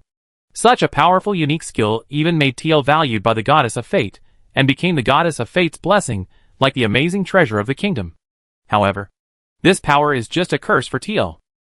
Unlimited power is a burden to Thiel, and it will also cause her to go insane, run away out of control, and become a monster that only knows how to destroy everything in front of her. For this reason, her grandfather died of injuries. Her father detained and monitored her, as if she was an object that needed to be guarded. And the people of the Albion family also regarded her as an extremely dangerous monster. Even her mother, who was born in the Leffelet family, never looked at her. Of course, Thiel's mother was originally sent to the kingdom by the Leffelet family to achieve their own goals. It is normal that she has no feelings for Thiel. Not to mention, she was also an indirect or even direct facilitator of the large-scale assassination that occurred in the capital 10 years ago. In Sheen's view, this person was killed by Aridia, and she was not worthy of sympathy at all. Thiel also knew this. But a month ago, Valian, who came to Thiel on behalf of the Leffelet family to the kingdom with Moro's instructions, told Thiel a secret that no one knew. "I heard that I had a horn on my head when I was born," Tyr said calmly. "It was not the huge horn formed by the condensation of magic power when I used my unique skills, but a real horn, something that grew naturally on my forehead like my hands and feet." When this was said, not only Sheen, but even Lysia was stunned. "There is such a thing? What about the horn?" Lysia asked subconsciously. Tyr's face was still so calm, or indifferent. "It was cut off by my mother." That's right. Tyr's horn was cut off by her mother. Moreover, It was the first time she was born. At that time, although I was just born, the horn on my head had already begun to absorb the magic power in the atmosphere and gathered a huge amount of power. That power was not out of control, but stored in the horn. If I'm not mistaken, the real horn has the function of storing power, which is a kind of break, so that I won't be burdened or affected by too much power. But my mother saw me like this and cut off the horn without mercy. Teal said the most outrageous thing in the calmest tone. She remembered what Havis mentioned when he first found him in the capital and wanted to cooperate with him. The Lefolet family is a military family that trains spies, assassins and assassins. They are highly valued by the royal family in the empire. In history, they have been granted marriages by the royal family several times and have been able to marry royal princesses. So they actually have the blood of the brave men of the Ragnar Empire. TL Elbian is actually the heir of the two great bloodlines of the royal family of the Mitrok Kingdom and the royal family of the Ragnar Empire. When the empire proposed intermarriage, the original purpose was not to let the daughter of the Lefolet family be a spy, but to steal the blood of the brave of the Mitrok Kingdom, combine it with the blood of the brave of the Ragnar Empire, and give birth to a gifted offspring. For this purpose, Thiel's mother was sent to the kingdom to intermarry with the Elbian family. As for the large-scale assassination in the capital, it was caused by the instructions given by Moro after he appeared in the empire and took control of the empire and the Lefolet family. In this way, when Thiel was just born, her mother's purpose was naturally not to endanger the kingdom, but to cultivate a powerful fighting tool for the family. With such a purpose, Thiel's mother gave birth to Thiel, and saw the horns on Thiel's head, and perceived the amazing power. It is conceivable what she would do. My mother chopped off my horn and killed all the midwives who delivered me. She claimed to the outside world that all this was caused by my power running wild. However, she secretly sent my horn back to the empire and to the Lefrit family, intending for the Lefrit family to find out the power in the horn and cultivate more powerful people for the family. TL spoke calmly, as if she was talking about the actions of a person who had nothing to do with her. From that time on, my power would be in danger of getting out of control. Hearing this, Xian finally understood. Feelings. TL's power can actually be controlled. However, because she lost her real horn and the organ with a breaking effect, TL would run away and lose control when she activated her unique skills. If she could find that horn, TL would naturally do anything. So, after she knew about this, she came to the imperial capital without hesitation. I first came to the Lefolet family, but at that time, I didn't know that the Lefolet family had such a basement. And the Lefolet family was a spy family, and their vigilance and corresponding means for covert operations were very complete. So I had no way to come in and look for it. Later, I heard that the Lefolet family had lent my horn to many nobles and high-ranking officials who had secret connections with them for research in order to analyze it. I sneaked into those nobles' houses again and was regarded as a thief. It was the same when I sneaked into the palace, because my horn might be taken into the palace. So I wanted to try to sneak in and see. You know what happened later. I encountered a trap and was hunted down. It was not until the Lefolet family was destroyed that I finally had the opportunity to sneak in and find this place. This is all that Thier has experienced in the past month. Chapter 622. I have to say that TL is very courageous.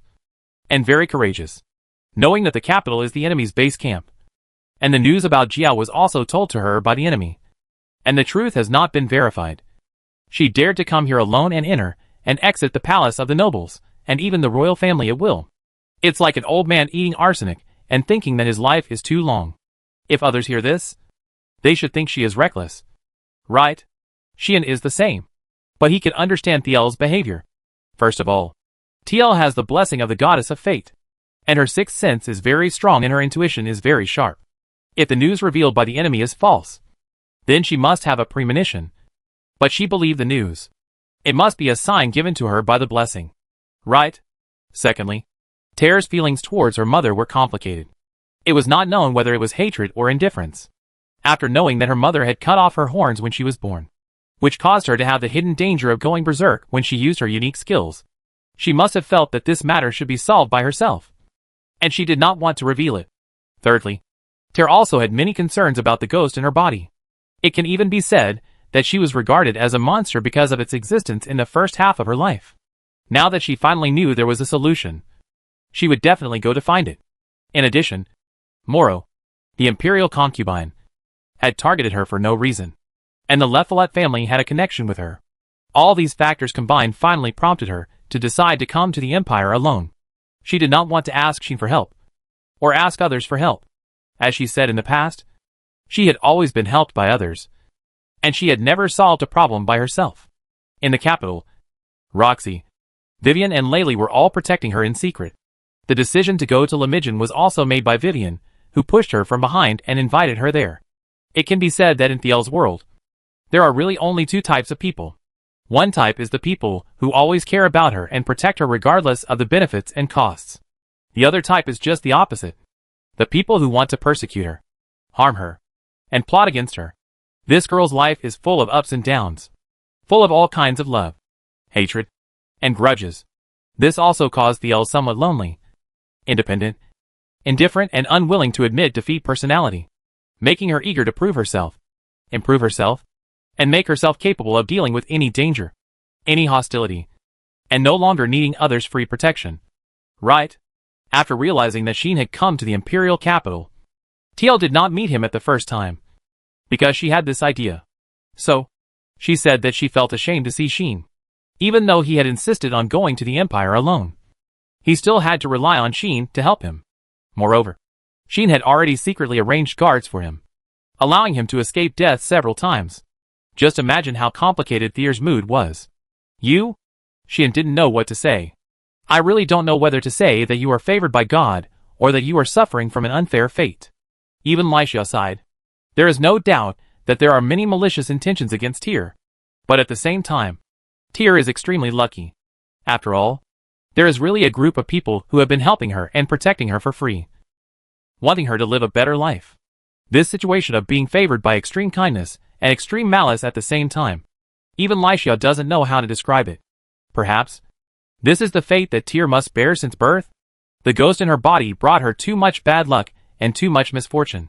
But the blessing of the goddess of fate is protecting her and favoring her, allowing her to encounter many strange and kind intentions. If the combination of Sheen's unique skills and special skills brings about a cheating result that makes anyone astonished, then Thiel is both good and bad, with fortune and misfortune interdependent. In the end, whether she will be swallowed by bad luck and end up with a miserable end, or completely change her fate and turn danger into safety, all depends on the future. Perhaps Thiel has realized this a long time ago. So she wants to become stronger, want to be independent, and grow up as soon as possible.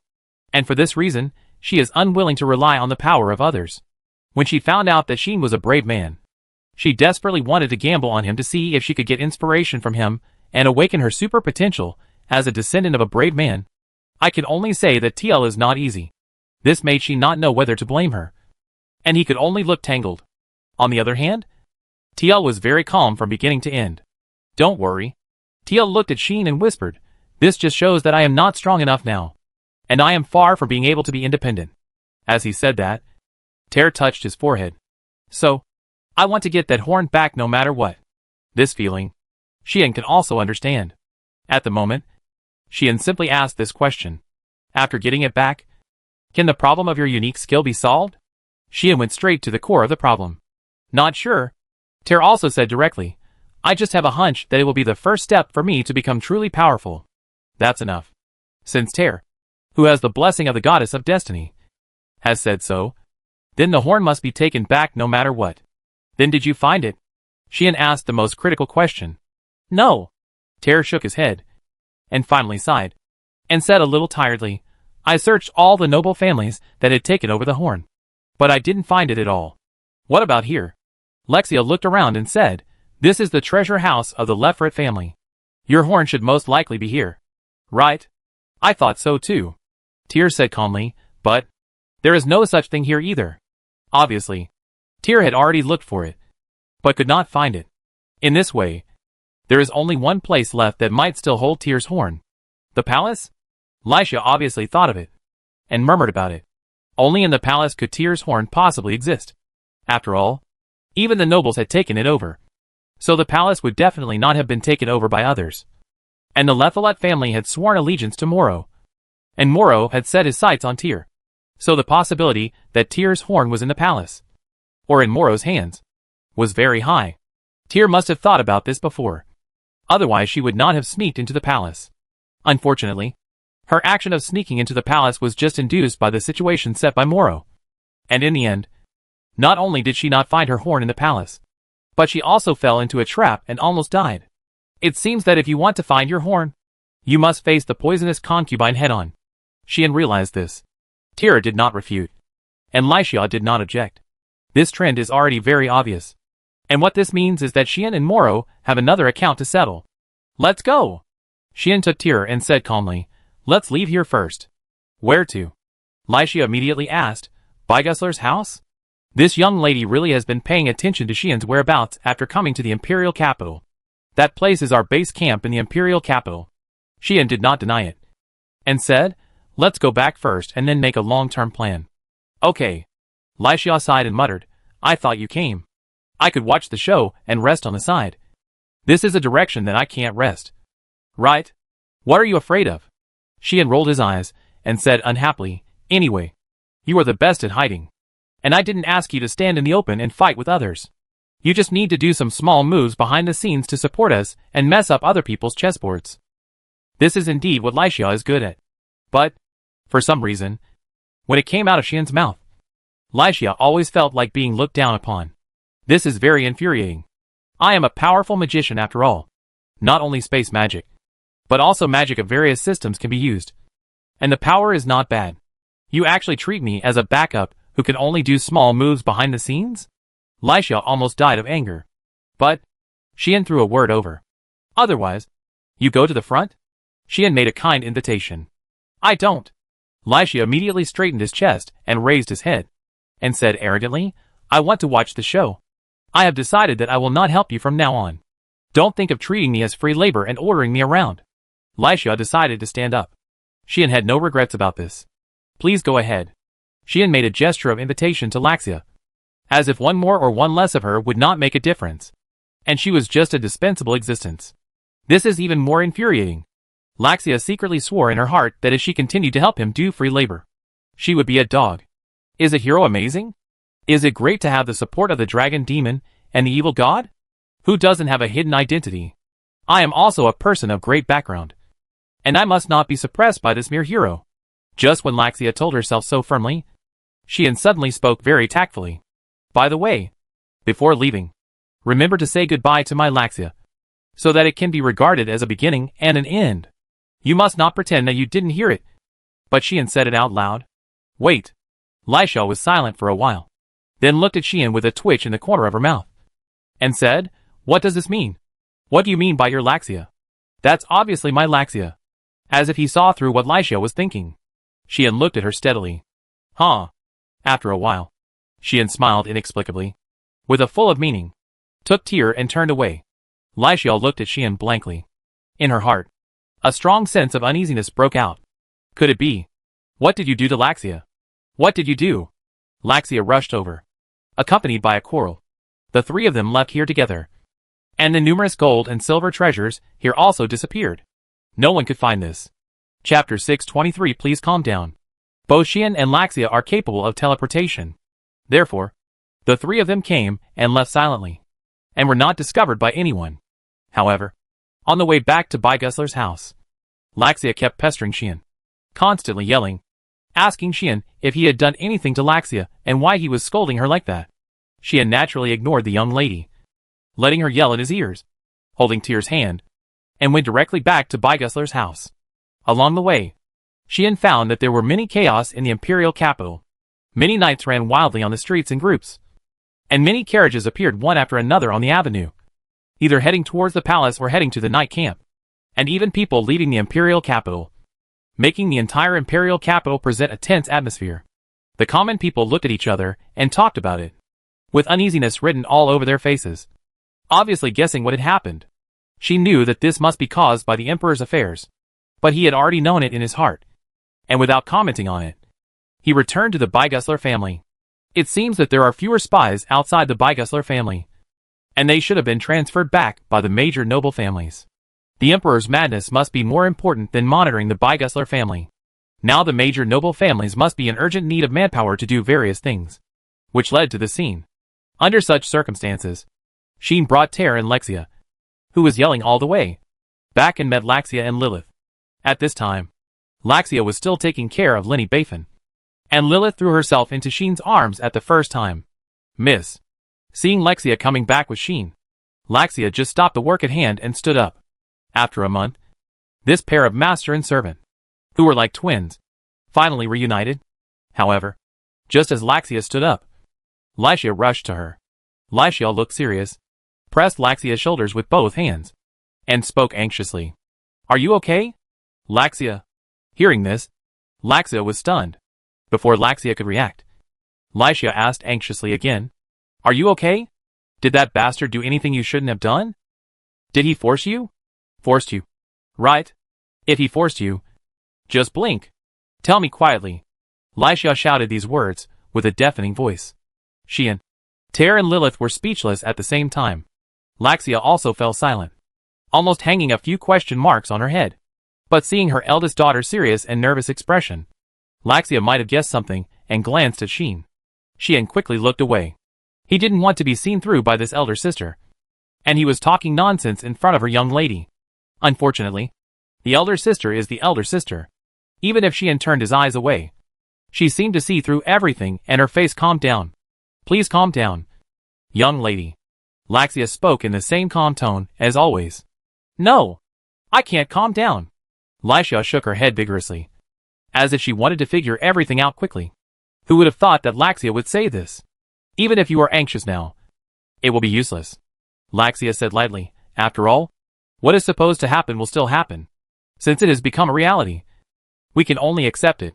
This sentence made Lycia completely stupid. Not to mention Lycia. Even she had almost spit out the tea that had just been put into his mouth. Elder sister. Elder sister. Are you sure that your words will not cause a big explosion in this situation? As expected. It's over. It's over. Lycia's hand on Laxia's shoulder fell down weakly, and she murmured with dull eyes. My Laxia. My Laxia. She is not pure anymore. This is what Lycia understood from Laxia's words. Ahem. Sheen couldn't help coughing twice, and looked at Laxia in shock. There's no way. Even he didn't expect that Laxia would suddenly say such a thing. We are just talking nonsense. What do you mean by saying this now? Sheen, who thought that Laxia would clear up the misunderstanding in front of Lycia, and let Lycia realize that he was deliberately teasing her before, was really confused. Such Sheen didn't know at all that Laxia would do this on purpose. The reason for keeping the young lady here is found. Laxia wanted to say that she was now standing on the 5th floor. Originally, she was thinking that since she could not leave Lesha or Sheen, it would be the best choice for her to stay with Lesha by Sheen's side. However, Laxia had not yet figured out how to implement it. She knew her young lady very well, and knew what kind of person she was. Basically, she could be considered a young lady without desires. She had nothing in particular to do. After leaving the old demon clan Killer Clan, she had been traveling aimlessly around the world. It seemed that she was avoiding the wanted list of the kingdom. But in fact, she was just traveling around because she had nothing to do. She had nothing in particular to want. Or rather, she had already gotten what she wanted 10 years ago. So she had no selfish desires. In front of Sheen, Lesha showed a lot of shameful sides. But in fact, this woman was a really tricky opponent. She has no desires, no fixed place to live, and does whatever she wants. Her temperament is also erratic. If it weren't for various coincidences, she would definitely not stay with Sheen. She would have left without saying goodbye and continued to travel around the world with Laxia. Sheen was able to threaten this young lady, but it was just that she happened to be needed by her. Or she didn't particularly reject it. So she succeeded. Maybe Sheen can always eat Laxia. But if one day, Laxia suddenly leaves without saying goodbye, he can't stop it. Therefore, in order to control Laxia's arbitrary and erratic temperament, Laxia has to take some ruthless measures. So, please rest assured, young lady, Laxia said in an extremely calm tone, even if this body no longer belongs to me and is occupied by others, I will always be your maid. Please don't doubt it. This statement completely confirmed the fact that Sheen is a beast. Ha ha ha. Laxia laughed, and her smile was a bit like a broken toy. No. Sheen continued to be confused, and finally couldn't help it and stood up. When he stood up, Tyr looked over. Did you really attack her? Tyr stared at Sheen closely, and there was a hint of shock in his eyes. That's right. It's not indifference, nor jealousy, nor anything else. Just shock. It looked like Sheen attacked the person who shouldn't have attacked. I didn't. Xian wanted to explain directly, but he froze before he finished speaking. The reason was very simple, because even he was not sure whether he had attacked. At this moment, Xian remembered the countless times in the past when he was helped to get up by Laxia. In those countless memories, every time he woke up, not only had he washed and brushed his teeth without anyone noticing, but his clothes had also been changed, coupled with the shocking remarks made by a maid from time to time, which told Sean that he had actually done something to her in his sleep. Sean was stunned. Could it be that he had really done something he shouldn't have done when he got up countless times? Did that maid do something by the way when she helped him change his clothes? The more Sean thought about it, the more he felt that his eyes were black and his mentality was about to explode completely. And looking at Sean like this, TL seemed to understand it as an established fact that could not be refuted. At that moment, TL's eyes looking at Sean became extremely complicated. Unexpectedly, the little man and his family actually took action against that maid. This is a bit scary. How could a dignified hero marry someone else when he couldn't? This is enough to scare everyone in Omnipotent to death. Xian, who didn't know the seriousness of the situation, was still holding his head in distress. He didn't even care about Lilith, who had been tilting her head in his arms and looked confused. He directly stuck her into Tyr's arms and walked forward carefully. That? Miss Laxia, I have something very important to ask. Xian spoke weakly. But before Laxia could react, Laxia glared at Xian first. That look was full of murderous intent that had never been seen before. You beastly hero. I didn't expect you to do such a beastly thing. Laxia clenched her fists tightly, and her anger turned into magic power and burned. I want to duel with you. Duel with you. The raging anger that seemed to want to fight Xian to the death made Xian a little panicked. Wait. Xian quickly spoke up and said seriously, if I tell you that I was just joking before, would you believe it? Joking? Lexia's anger could not help but stagnate, and she looked at Laxia involuntarily. Xian also looked at Laxia. His eyes were very humble, like a poor victim who was eager to know the truth, just waiting for Laxia's answer. Facing the side of the two masters, Laxia's expression was still so calm and so plain. Then, the elder sister spoke out and said something shocking. I have a magic contraceptive drug, and I will never cause unnecessary trouble to the two of you. The air froze instantly. Silence. Deathly silence. At this moment, everyone present froze there, and could no longer make any other movements. Tyr was silent.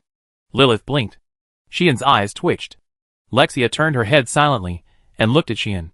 Her eyes seemed to be looking at a dead person. Swish. The next second, Xian and Lexia disappeared at the same time. Lexia used the magic of space transfer without saying anything and took Xian away. Tyr and Lilith looked at each other in silence. Lexia continued to take care of Lenny calmly, as if nothing had happened. At the same time, outside the imperial capital, in a deep mountain, an unknown fierce battle broke out. Xian looked at Lexia, who was rushing towards him like a ghost, and looked up at the sky in silence. Chapter 620 for the true origin of Laxia. In the end, the fight between Xian and Laxia seemed fierce. But in fact, there was no result. This is incredible. Logically speaking, with Xian's current strength, it should be easy to crush a magician of less than 80 levels. However, this magician of less than 80 levels is very slippery. Not only can she use space magic and continuously transfer space, but she can also use various other magics for combination and support. In the end, Xian couldn't do anything to her. Of course, if Xian was ruthless and used lethal means, it would not be this result. But can he? No. It's unreasonable to use heavy hands. If you don't use heavy hands, you can't catch this slippery loach. Finally, Xian simply stood there and let Lexia cast magic at him, blowing up the entire battlefield. In this way, it was Lexia's turn to be helpless against Xian. Of course, she was quite good at running, but the power of her magic was not enough to cause even a scratch in front of Xian's Lito's destiny. Xian didn't even need to use teleportation like her, and she couldn't do anything to Xian even if she stood there and let her hit him. This made Lexia very crazy. Very crazy. And she was almost crying in the end. It was not until half an hour later that the young lady squandered all her magic power and lay on the ground, panting, crying, and doubting her life. Why did I provoke this bastard in the first place? What Lexia revealed in her heart was endless regret. Why did she go to Limijan in the first place? Why did I become interested in the magic of the Holy Sword? Why did I ask for trouble? Why didn't I just turn around and leave at that time? The regret in Laishia's heart was like the sea. flowing endlessly. However, Xian looked like he had just woken up from a doze, looking at Laixiao lying on the ground with a blank face. Is the fight over? Xian said this subconsciously. Laixiao didn't want to talk to this guy anymore. So, after recovering a little magic power, Laixiao staggered to his feet and glared at Xian. His eyes were surprisingly complicated. Go ahead, Laixiao said with a complicated face. What are you going to do? It was like he wanted to get justice for his maid, or to ask for an explanation and a name, which made Xian embarrassed. He really wanted to tell Lasha that he had just deliberately provoked her before, and nothing really happened between him and Lasha. However, when Xian was about to say this, he couldn't help but wonder. Nothing happened?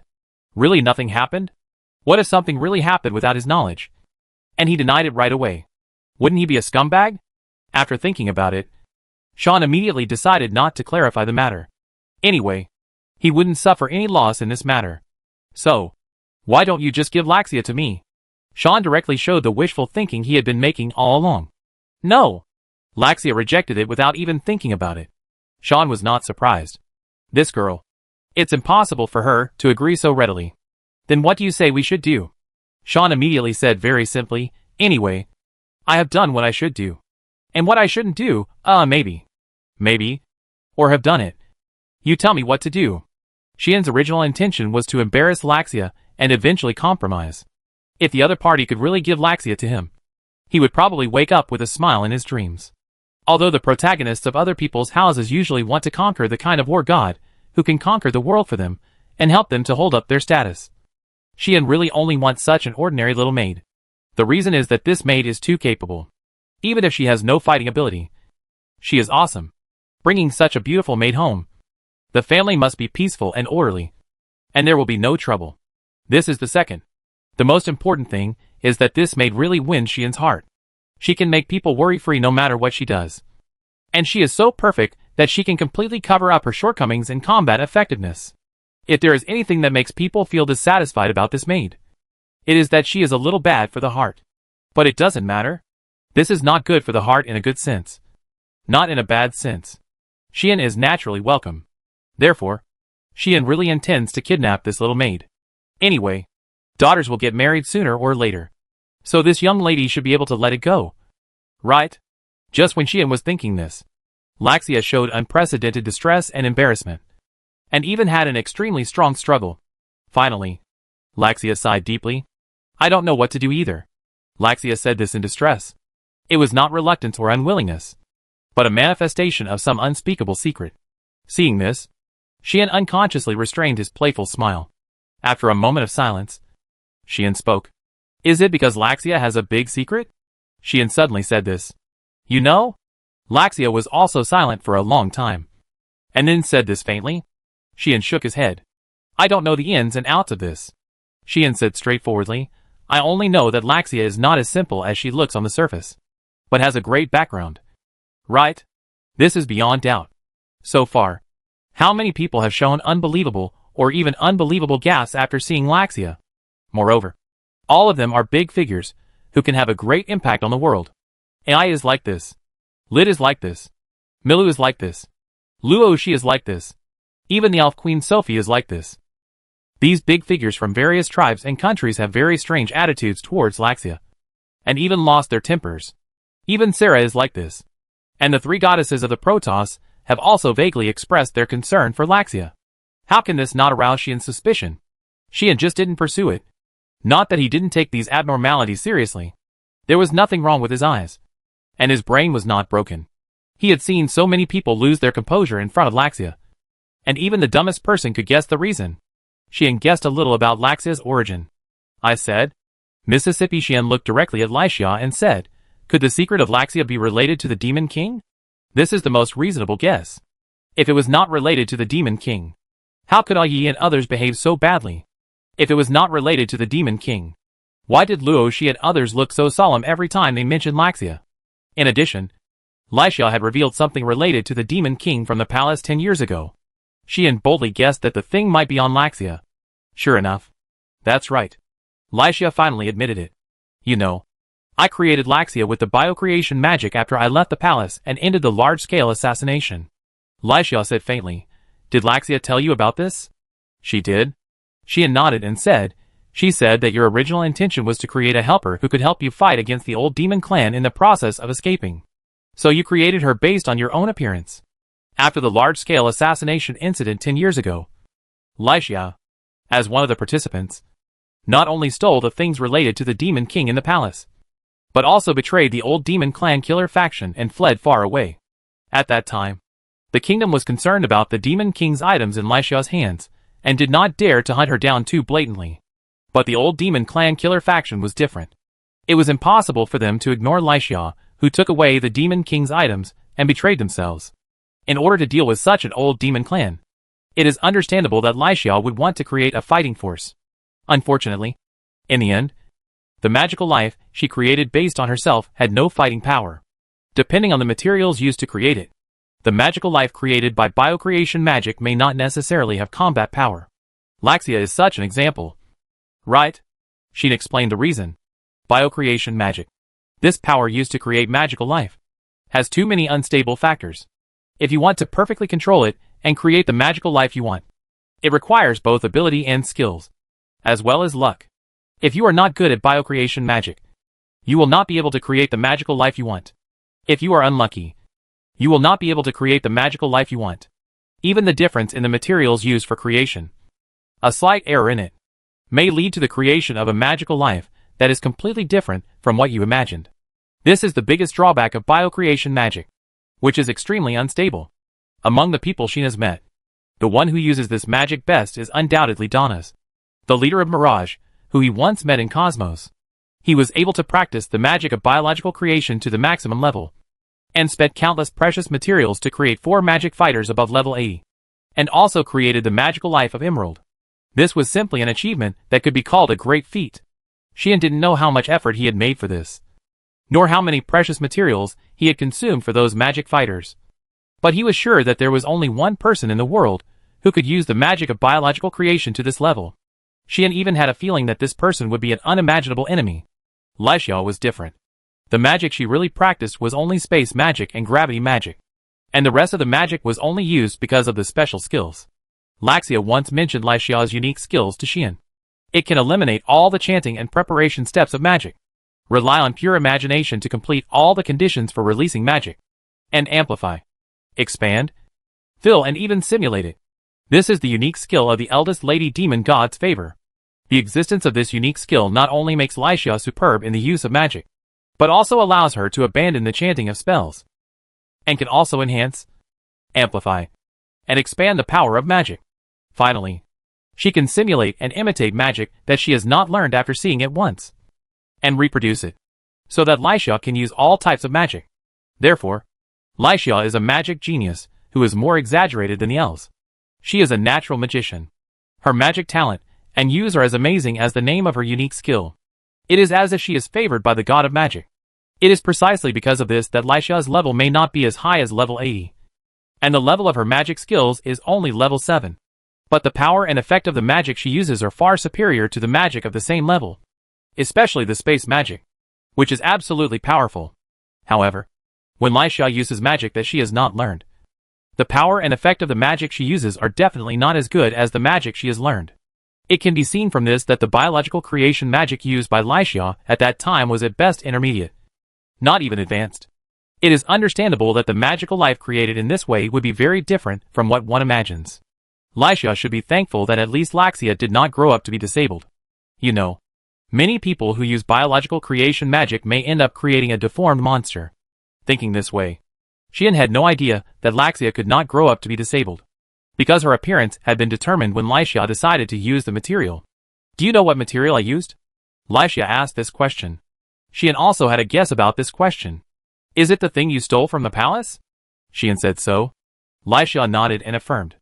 That's why Lixia is so special. That's why Lixia has attracted so much attention.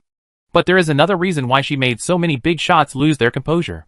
Thousands of years ago, the devil was conquered by the brave Mithras, and the possibility of his resurrection was cut off by the supreme god Omnis.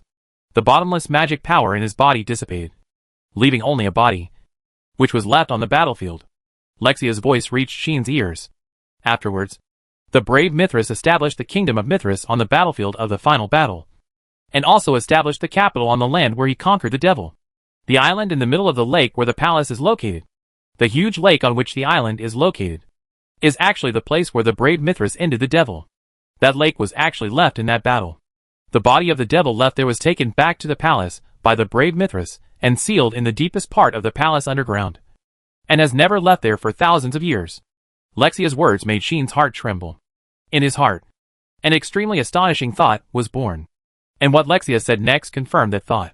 What I took away from the palace was the sealed body of the Demon King. Lexia spoke in a very complicated voice. Laxia is the magical life created from the body of the Demon King.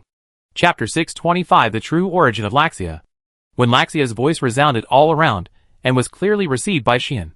Even Xian could not say anything at this moment. The body of the Demon King. Xian was speechless for a while, looking at Laxia with eyes full of astonishment.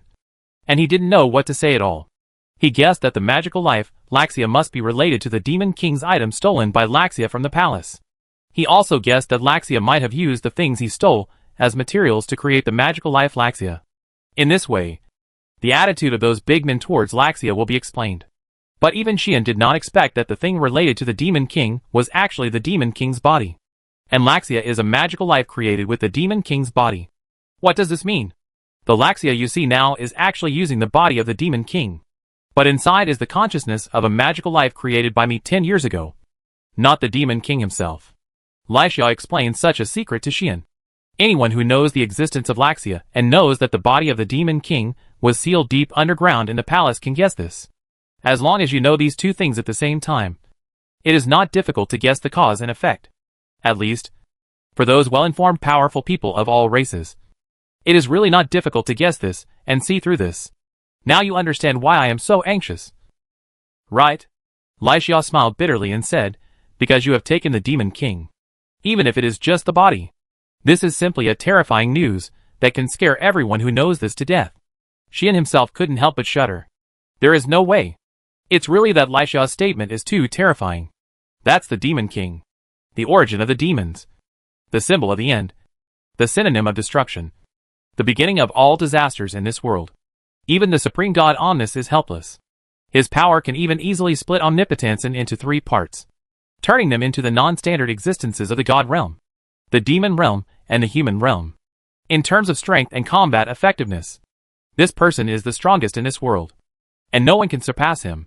If it weren't for dealing with this natural enemy, the Supreme God Omnis would not summon the heroes. The gods would not be born, and the human race would not appear in this world. It can be said that this person is the cause of omnipotence in its current state. Without her, the world would never be what it is now, and it would only be the backyard of the Supreme God Omnis.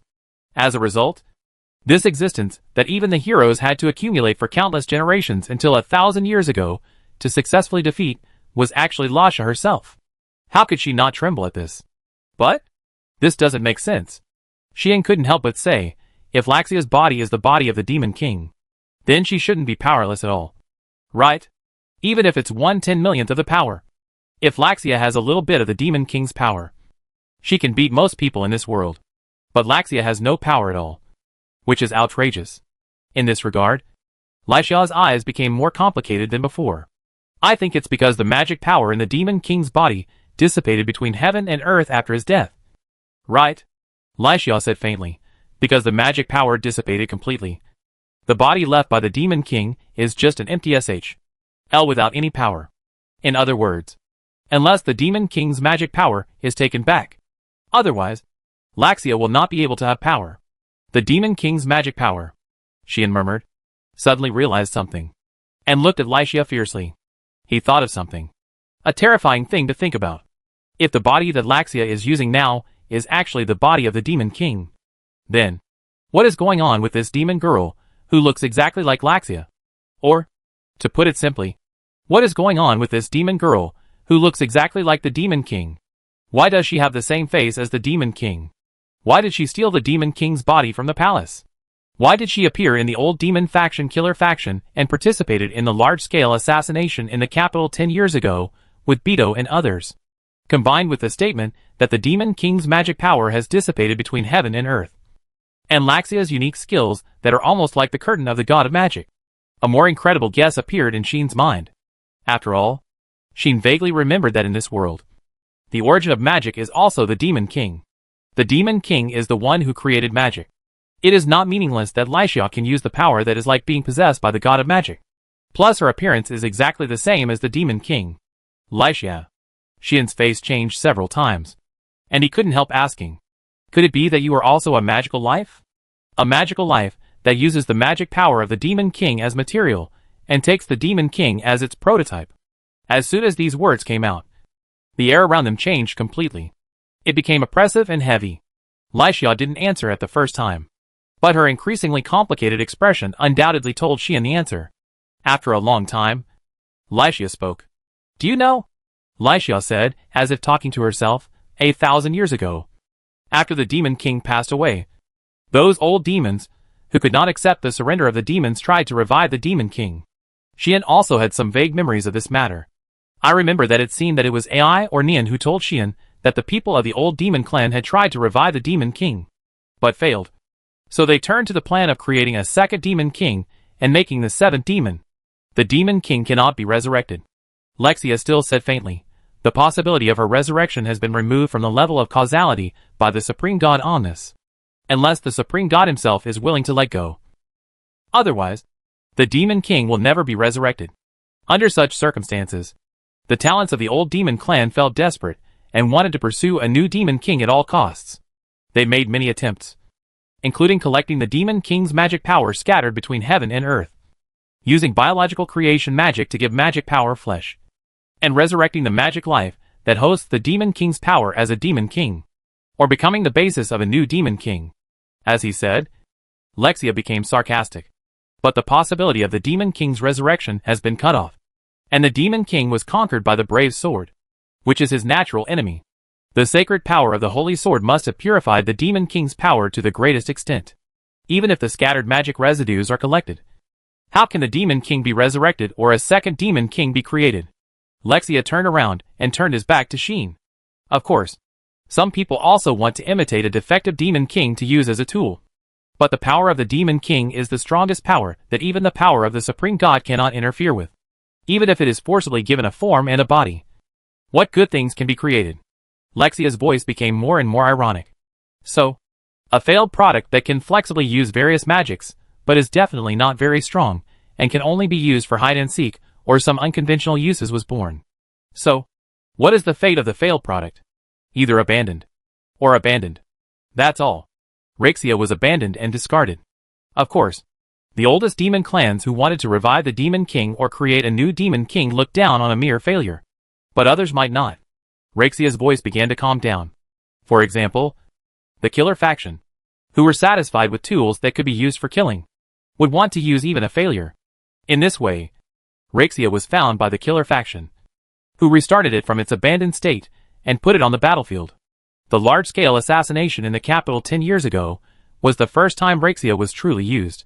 But fate is always unpredictable.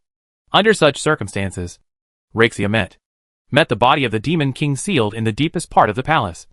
That is, the origin of himself. My mind was almost blank at that time. I had no idea what to do or what to do. When I came to my senses, I had already brought my real body out, rushed out of the palace, and betrayed the killer faction. Lexia laughed at herself. Fortunately, they are not my masters. Otherwise, I would definitely not be able to escape. After all, magical life cannot betray its master. This is a characteristic engraved in instinct. Just like people need to eat. Once they go on a hunger strike, they will starve to death. The moment the magical life is created, it cannot betray the master. And the instinct to obey the master unconditionally has been completely engraved in their bodies, unless the master dies or is transferred. Therefore, the instinct of magical life is to obey. Lexia is undoubtedly lucky. The person who created me seems to have died during the period when I was abandoned and dormant, and did not transfer my ownership to anyone. So I am free, unless I take the initiative to recognize the master. Otherwise, I can continue to survive in this world as a pure demon. Lexia turned around and looked at Sheen. Lexia's master is me. Unless I die or transfer her away, she can never refuse my orders. This is the iron rule of magical life, or their fate. Having said so much, in fact, what Lycia wants to say is, do you know how many people are afraid of us for being together for the past 10 years? Lysia sneered. My existence itself is the condensation of the magic power of the Demon King. Laxia's existence itself is the body of the Demon King. If the two of us stay together and produce some chemical reactions, such as merging into one, the Demon King himself may not be resurrected. But it is not impossible for a monster with some of the Demon King's power to suddenly appear in this world and do whatever it wants. Because of this, the kingdom will not dare to chase and kill Lysia, who stole the Demon King's body out of concern. After discussing and restraining each other, the gods and demons also decided not to make accidental contact and interference with them, so as not to stimulate the master and servant and cause something terrible to happen. People in the world are very taboo about this master and servant who are like twins. That taboo is even deeper than the taboo against necromancy. However, it's fine that there is a foolish hero who is so close to us. But now, he has a relationship with Laxia. Do you think this is a big deal? Lysia's words made Xian speechless again. Is this a big deal? If it's big, it's big. If it's small, it's small. As long as nothing happens, it's just a trivial matter. But if something happens, it will be troublesome. In this way, how can you let me give Laxia to you? Lysia sighed deeply and said, I really don't know what to do. This is Lysia's true mood at the moment. You bastard. You already have that unparalleled princess. Why are you still targeting my Laxia? As he thought about it, Lysia got angry again. Xian really wanted to cry out for injustice. He really didn't know if he had done anything worse than an animal.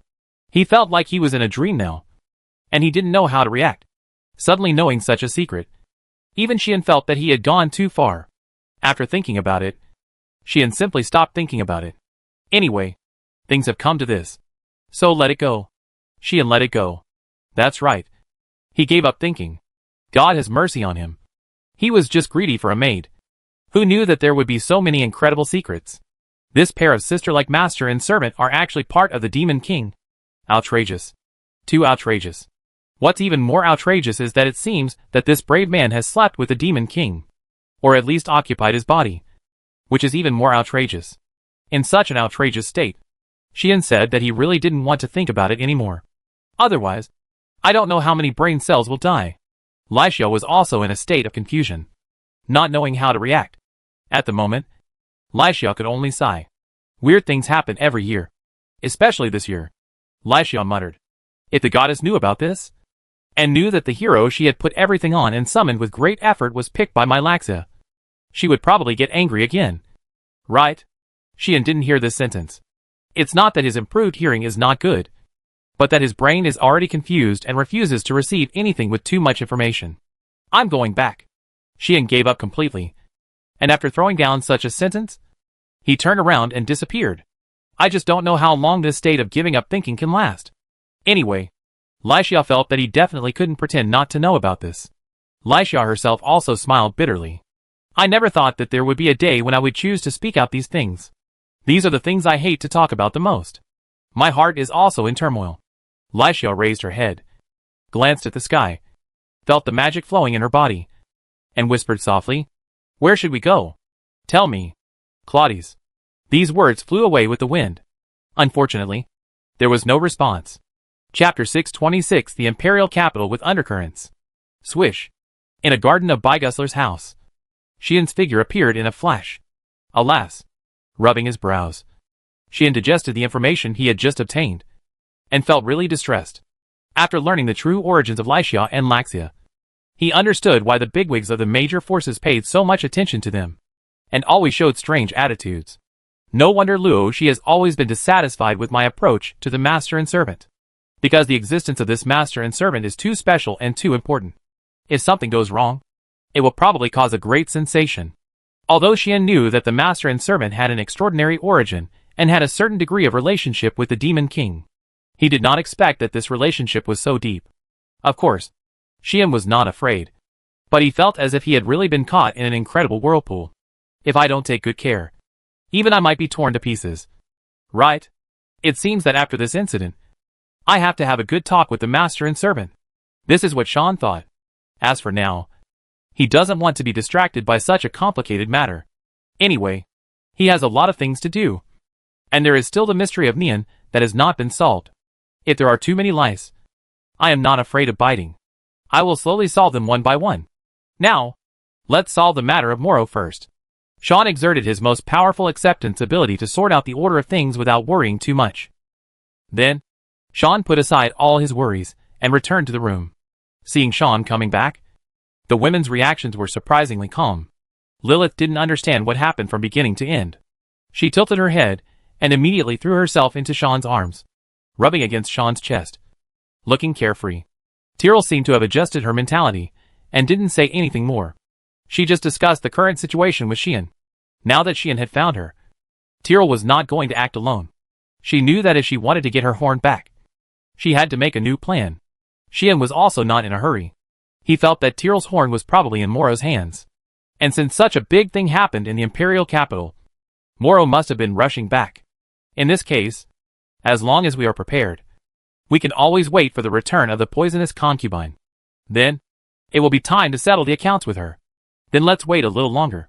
Tyrell thought about it, and finally nodded, deciding to cooperate with Xian's actions. Lilith would not have any objections. Or rather, she didn't know if she didn't understand. But the idea of this little goddess is very simple. That is, to follow Xian. Do as Xian tells her, and knock down all the guys who intend to bully Xian. In this situation, Xian paid more or less attention to the situation on Laxia's side. Laxia was very calm and peaceful, as always expressionless, just silently taking care of Lenny, saying nothing, and doing nothing, as if nothing had happened. After a while, Lexia came back, shaking her head and sighing, while pulling Laxia over and running to the side, talking about something. Xian looked at all this, thinking, not knowing what he was thinking. Various undercurrents surged like this. Next, various disturbances occurred in the imperial capital one after another. After the destruction of the Lefilette family, the emperor was cursed to madness. The inexplicable visions appeared in the wild, and various other things. Many things happened together like a gusher. For example, now that the emperor is crazy, since the empire is leaderless, a group of ambitious imperial nobles have been interfering in state affairs, causing conflicts of all sizes. Some people call for going to the kingdom and inviting Popul as soon as possible to remove the curse for the emperor. Some people call for the imprisoned Prince Havis to be brought out and let Prince Havis take charge of the overall situation.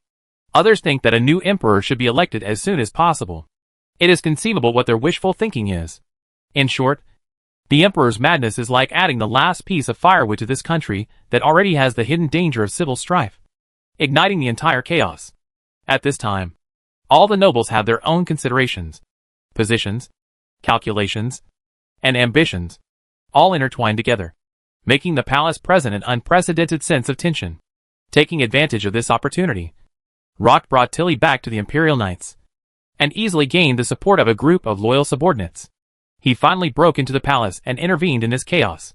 On the surface, he wanted to claim his innocence and clear his reputation immediately. In fact, he entered the palace with great fanfare in order to release Harves from house arrest. The Renitera family, headed by Solaro, naturally would not let Rock succeed. After Rock entered, they also joined the battlefield of the palace without hesitation, fighting in the royal hall, each with their own ideas. This situation made the people of the imperial capital more and more panic. The empire is going to be in chaos. Those nobles are about to fight. What will happen to us in the future? God. The common people are uneasy and praying, hoping that the empire can survive this chaos and return to its past strength and peace. But the situation became increasingly tense, leading to continued chaos in the palace, and the cause has yet to be determined. As a result, someone did send someone to contact Popul and ask him to come and remove the curse for the emperor. But Yule has not responded yet. It is not known whether he is still considering it, or whether the contact letter was hijacked by someone with ulterior motives and did not reach Yule at all. Havis was not released from house arrest either, because the nobles of the imperial concubines faction strongly opposed it, believing that the prince's suspicion of treason had not been completely removed, and such a person should not be allowed to replace His Majesty the Emperor as regent. The proposal to elect a new emperor also came to nothing. There has never been a countermeasure that can convince everyone to agree. In this way, the chaos in the empire lasted for several days, until one day, an exciting news finally spread in the imperial capital. Her Highness Capelin is back with the Broken Blade Knights. Our Valkyrie is back. The missing second princess is finally back. On this day, such news spread quickly in the streets and alleys of the imperial capital. The people of the imperial capital were excited. Many people were also excited. The return of the Orthodox royal family, and the return of the second princess of the empire that everyone admired, gave the imperial people who were always in a state of panic a shot of adrenaline. The chaos in the empire was only somewhat relieved at this time. The imperial capital, the Bygusler family, after a few days of fighting, although Harz had not been released from house arrest, rocked, with his own prestige and strength, still achieved some results, and let those who were detained in the Bygusler family be released. Thanks to this, the Bygusler family is no longer like before, with only a group of servants. But there are fully armed knights standing guard and patrolling everywhere, making the entire mansion finally become magnificent. At this time, the Bygusler family was like the first knight family of the empire, exuding a solemn, resolute, serious and powerful atmosphere everywhere. It was hard to believe that they were bullied by dogs a few days ago, and were harassed by the Renitera family and monitored by many noble families. Although there are still many spies watching this place, they dare not be as blatant as before, and they hide their figures very carefully for fear of being discovered. Under such circumstances, a guest visited here one day. Tilly came here in person and informed Sheen of this matter. That person wants to see you. Tilly stood at the door of Sheen's room, looking at Sheen, who was sitting there teasing Lilith, with a very complicated expression, because Sheen did not put on a cloak in the room.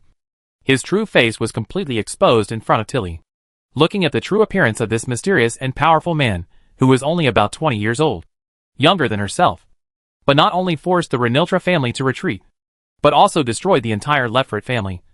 Tilly felt really complicated. He is really younger than me.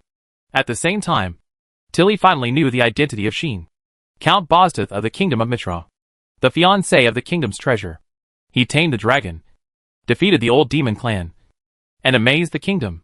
He also had the support of the demon clan and the gods, and was backed by the dragon demon and the strongest evil god. This human who suddenly appeared some time ago and shocked the entire human world and even the entire Omnipotensen, now appeared here and made a great reputation in the empire. Knowing all this, Tilly's mood became more complicated. Unfortunately, she'd ignored her. It's time to come. Sheen seemed to know who Tilly was talking about. While muttering, he handed Lilith to Tyr beside him. Tilly was still wearing a black robe and a hood, with no intention of revealing her true face. She just stood aside indifferently. Lilith did not choose to be with Tilly. Compared with Tilly, this innocent little girl still prefers to be with Laxia. So, Lilith ran to Laxia, who was taking care of Lenny, squeezed into her arms, and was treated by Laxia to touch her head. Laxia disappeared, and no one knew where she ran to. She came and went without a trace. Tilly naturally saw all these scenes. There were two main things that attracted her attention. For example, who was the little girl lying on the bed, who seemed to be unconscious? For another example, who was the girl wearing a black robe and looked dangerous? These two people were people that Tilly had never seen before. Tilly wanted to ask, but when she thought of her father and Sheen's careless attitude, she knew that it would be useless to ask. If someone wants to say it, they will say it naturally. If someone doesn't want to say it, no matter how much she asks, the other party will just be dismissive and not bother to pay attention to her.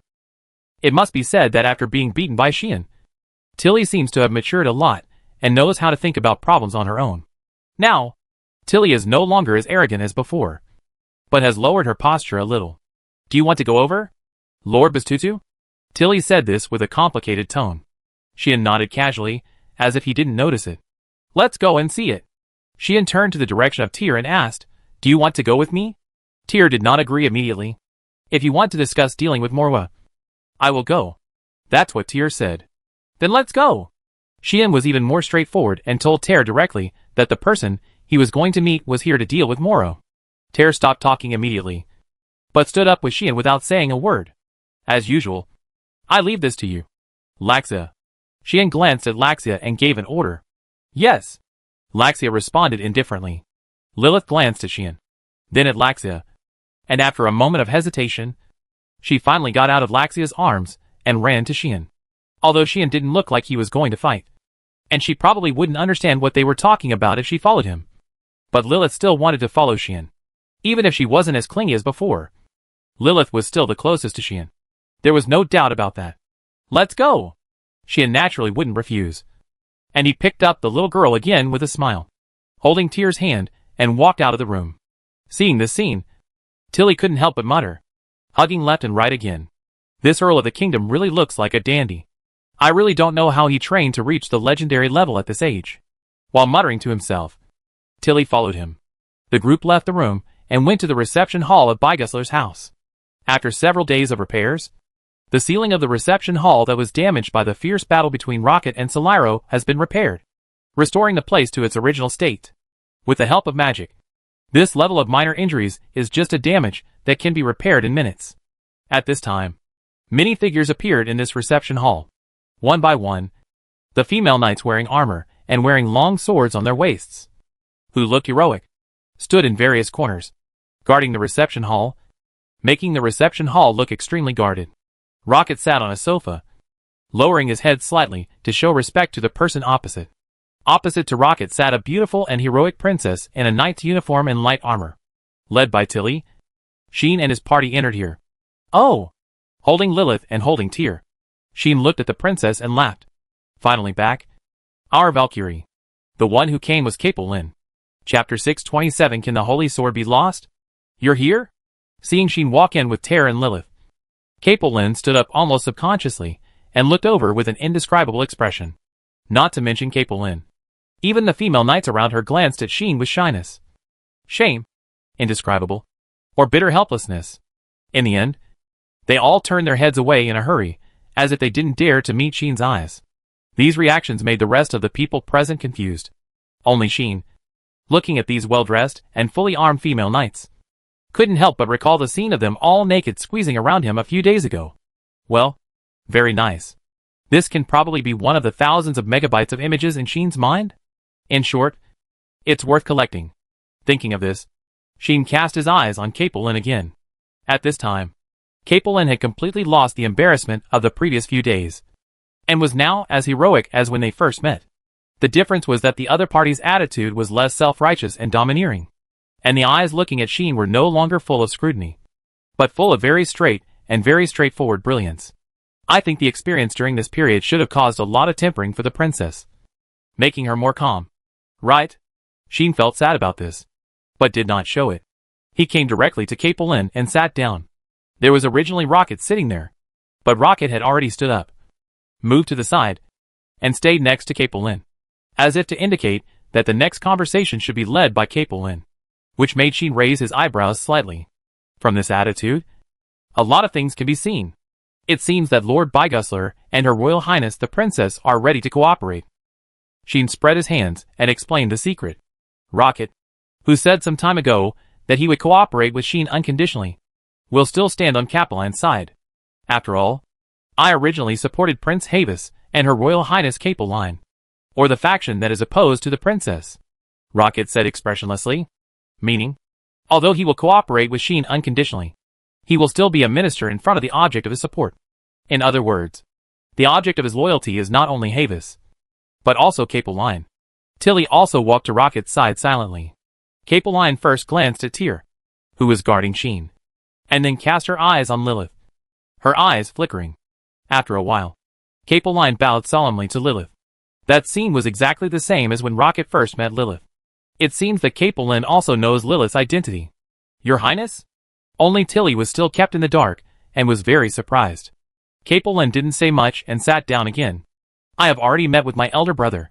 Capelin looked at Sheen, pursed her lips, and said, to be honest, I don't agree with the content of the deal. Obviously, Capelin and Rocket have the same idea. Since she has already met Havis, she must have learned a lot from Havis. Right? Then why did you come to me? Sheen didn't change his face from beginning to end, but looked at Capelin with a smile and said, Do you want to cancel the deal on behalf of Havis? No. Capelin was silent for a while, then sighed and said, If it were before, I would definitely do this. But now, I have been convinced by my elder brother. Oh, Sheen said in surprise. In other words, you chose to compromise? What if you don't choose to compromise?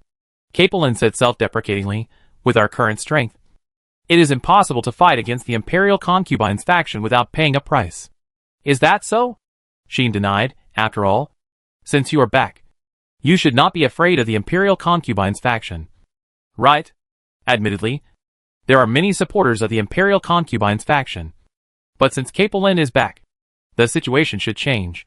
Capelin is a princess of the Empire, and she has inherited the replica of the royal holy sword since she was a child. She is talented and everyone is amazed. Although she is not as exaggerated as Luo Shi, she is also a spiritual symbol of the Empire. The beautiful, powerful, excellent, and outstanding princess is praised by people as a Valkyrie. It will undoubtedly be a national card and be regarded as a role model in pursuit. Countless people love and admire her. This is a privilege that only princesses have. Under such circumstances, there must be many nobles in the Empire who support Capelin, and public opinion will definitely be on Capelin's side. It is not impossible for Capelin to fight against the Imperial Concubines faction. Now, the Lefolet family has also been destroyed, and you are no less powerful than a legendary person.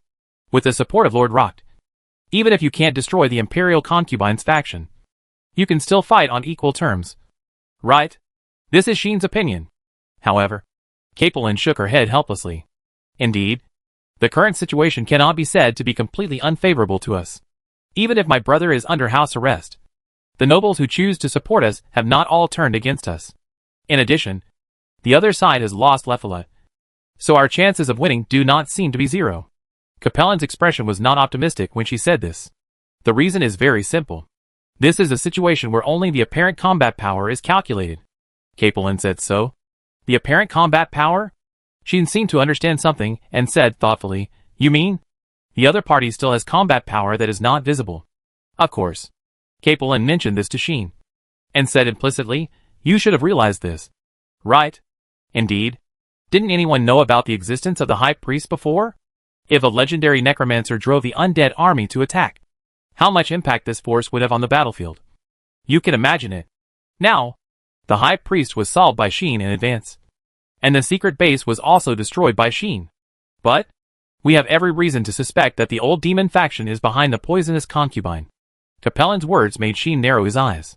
Sheen was also very clear about this matter. Capelin pointed out calmly, "The enemy's combat power behind the scenes cannot be counted, which is a big hidden danger and problem that we always have to worry about, even if we don't count the fighting power behind the scenes. On the surface, there are actually more nobles who choose to support the Imperial Concubine than those who choose to support us. Even if we lose Lefolet, there are still helpers like Renitra on the other side. The Renitra family is the second knight family in the Empire, and Soliro himself is also a legendary strongman. Their influence in the Imperial Knights is only slightly weaker than that of Lord Rock and the Bygusler family. Therefore, while Lord Rock has a group of loyal subordinates, Soliro also has the support of a group of loyal subordinates. The current situation is that among the nobles, about 60% belong to the Imperial Concubines faction, 30% belong to our side, and 10% are wavering. In any case, we are the weaker party. As for the people, because of my existence, I definitely have more supporters, but they can only provide support and help in politics. Once a situation requires war, they are the party that needs to be protected. As for the hundreds of thousands of Imperial Knights that the Empire is most proud of, 20% of them have been won over by Soliro, 30% have accepted Lord Rocket's dispatch, and the remaining half are all uncertain. Some dare not easily stand on the side. Some are unwilling to participate in this struggle, and some are still worried about whether the internal struggle will have a serious impact on the Empire, so they don't want to support any side at all. In summary, it is difficult to say that the situation is particularly favorable to us. We may even be in a very serious disadvantage. Capelin's face is serious. If it weren't for the fact that the Emperor had been cursed, then the poisonous concubine only needed to whisper a few words in the ear of the mediocre monarch, and the Emperor would definitely choose to support her. As an emperor of a country, he would give orders to those wavering forces, and even to us, and we would have to obey to a certain extent, unless we are determined to rebel and usurp the throne. Otherwise, the Emperor's influence still has to be considered. This is the current situation. It is indeed difficult to say that this situation is favorable to this side. In addition, I have lost the replica holy sword. Capelin's expression turned bitter. Yes, this princess has lost the replica holy sword. The reason is very simple. That poisonous concubine dared to imprison me, so she would not leave the replica holy sword with me. Capelin felt very upset, and even felt very humiliated. There was no way. The replica holy sword was made by the Empire with countless energy, financial resources and labor, and even the bones of the ancestors who were brave were used. It was a symbol of the empire that was successfully born. It represents not only strength, but also an honor and a spiritual pillar. Capelin lost it, and the impact on her strength was very great. Even the royal family would punish her for this matter, thinking that she failed to protect it and lost the national treasure. In other words, because of the loss of the replica holy sword, I may not only not get the support of the people, but also be angered and treated as a sinner. Capelin said helplessly. This is not an exaggeration. Even though Capelin is the flower of the empire, the people born on this land still respect and admire the brave man who founded this country the most. Capelin's halo can be said to be largely based on the user of the replica holy sword. As a result, the replica holy sword was lost by Capelin, which is a big problem. If it is not handled properly, Capelin may fall from the altar and lose the support of the people. This is a very bad thing. Of course, Sheen is speechless. In his mind, there is only one thought. Can the holy sword be lost? Isn't this something that will come back by itself? Wondering. Chapter 628, The Moment of Decisive Battle. It has been proved that there is still a big difference between the imitation holy sword and the real holy sword. Not only the difference in power, but also the other aspects show the gap between the two. For example, the imitation holy sword does not have the divine power to purify all negative effects and eliminate all evil. Without this power, the imitation holy sword is destined to be just an imitation, unable to play the greatest role of the holy sword. That is, to restrain the demons. The imitation holy sword is not a threat in the eyes of many people. Moreover, the imitation holy sword cannot have an exclusive user like the real holy sword. Sheen's holy sword is exclusive to himself. No one can use it except himself. And once it is lost, it will return by itself after a period of time. Because the holy sword is the crystallization of power born from the concept of the brave. It can be said to be the brave's clone, the brave's other self. So it is something that will never be lost in the true sense. Only when the brave dies, it will be broken and disappeared, and no longer exist in this world. The holy sword inherited by Rosie is the exclusive holy sword of Mitra, which Mitra deliberately left in this world by self-sacrifice. Although it is not Rosie's exclusive holy sword, it recognizes Rosie and makes Rosie its user. For thousands of years, only Rosie, a descendant of Mitra, has been recognized by it. Therefore, if Rosie accidentally loses this holy sword will also return to Rosie by itself, and will not be lost in the true sense. On the other hand, the imitation holy sword is just made of the ashes of the brave Ragnar and various precious treasures from the three realms. Although it has some of the effects of the holy sword, the imitation is the imitation, and it is not as magical as the real holy sword in any case. Even if you want to use this imitation holy sword, there are still very strict requirements. Only the descendants of the brave with the blood of the brave can use this imitation holy sword. But it is actually a product of this world itself and a weapon that is actually forged. In this way, the imitation holy sword naturally cannot have any magical ability to automatically return to the owner. But even so, it can still play a part of the effect of the holy sword. And the increase in Capelin's strength is imaginable. In this world, the imitation holy sword is also regarded as the highest level of magic weapon. Losing this imitation holy sword is like losing a strong arm. Even if Capelin still has a pair of white wings, and has the unique skill that can even block the diffusion star array, Capelin's strength is limited by the unique skill alone. Apart from other things, facing Soliro Renidera, I may not be the opponent now. Capelin's beautiful face is full of melancholy. Even Brother Havis may be stronger than me now. So I guess I can't be a trump card against that poisonous concubine now. This is probably the thing that Capelin is most unwilling to accept. Right? Capelin, who is essentially a strong Valkyrie, must be most upset about the decline in her strength. In view of this, Capelin's chances of winning against Moro are not high, and it may even be difficult for her to protect herself. After all, Moro has officially attacked Capelin and others, causing Havis to be placed under house arrest. Capelin has also lost the replica holy sword, and her strength has dropped sharply, which may cause the imperial concubine to no longer hold back and devote all her strength to dealing with this side. Therefore, Capelin compromised. Compromise with reality. And compromise with Sheen. So, you agree to that deal? Sheen blinked and looked at Capelin. Helpless. Capelin said with an unchanged expression, besides, what my brother said makes sense. If we really reach that deal, it may not be a bad thing for us and the Empire. In addition, we can cooperate with Sheen to eradicate Morwa together. In terms of conditions and results, it is not completely unacceptable. So that's it. She nodded and said with a smile, in this case, you should have only one purpose for coming here today. Right? Hearing this, Capelin raised her eyes. She came here to find Sheen for only one purpose. We are likely to go to war with that poisonous concubine directly. Capelin said something that made the air extremely heavy. She laughed immediately, and it was a very happy laugh. Capelin continued, this time, my return has alarmed some nobles, who know the inside story. Capelin said coldly, knowing that I was caught by the poisonous concubine. Those nobles who were imprisoned and abused by the poisonous concubine. There is no way they will not come to deal with me. Capelin's return injected a shot of adrenaline into the already chaotic imperial capital. But it also ignited the fuse. If I am left alone, I will expose the deeds of the poisonous concubine in front of all the nobles of the empire, and accuse her of imprisonment, conspiracy, abuse of royal blood, and murder of the royal princess. Such a crime is enough to expose Moro's sinister intentions and heinous crimes. At that time, even the emperor cannot save her. Can it work? Sheen couldn't help asking, words are not enough. The nobles of the empire should not listen to your one-sided words. And Moro will definitely not plead guilty. Right? This is the only problem. In response, Capelin finally smiled. You don't know what blessing I received yet. Right? At this point, Capelin spoke with some pride and pride. Although I did not receive the blessing of the three goddesses, I am also the most outstanding genius in the history of the empire. The superior god who blessed me may not have the same status as the three goddesses in the gods, but his strength and fame are enough to rank among the top 3 in the gods. After Capelin said this, Sheen immediately understood. In the god clan, there are 3 goddesses whose strength and fame are enough to rank in the top 3. But not the 3.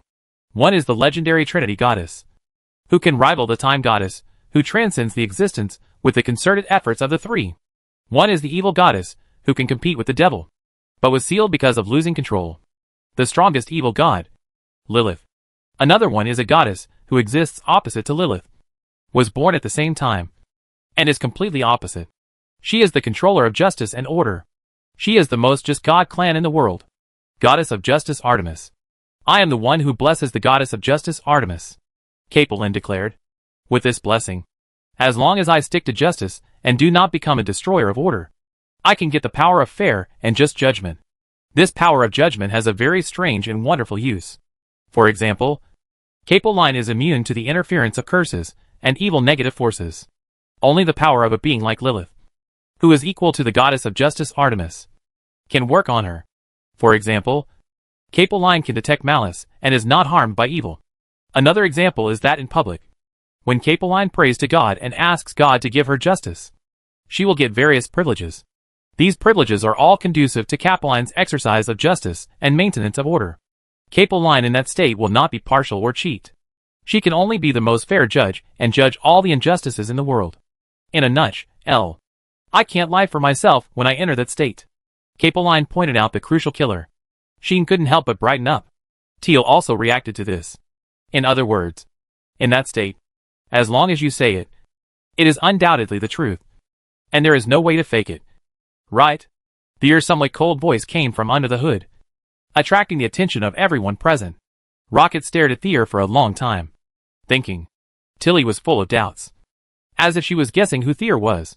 Capelin frowned, not knowing whether it was because of Thier's sudden voice, or because someone whose identity was unknown spoke to her. But she still nodded. Once I forge, I will lose my fair position. At that time, the blessing of the goddess Artemis will not only not protect me, but will immediately punish me. Capelin said very confidently. Almost all the high-ranking officials in the empire know about this. Then, in public, once Capelin prays to the goddess of justice Artemis, asking her to give her a fair and just position and judge all the injustices in the world, then her words will definitely have the greatest credibility. If Capelin exposed what Moro did to her, then those things must have really happened to Capelin. In that case, Capelin's right to speak would definitely overwhelm everyone and successfully expose Moro's true face. By then, Moro would naturally be unable to resist.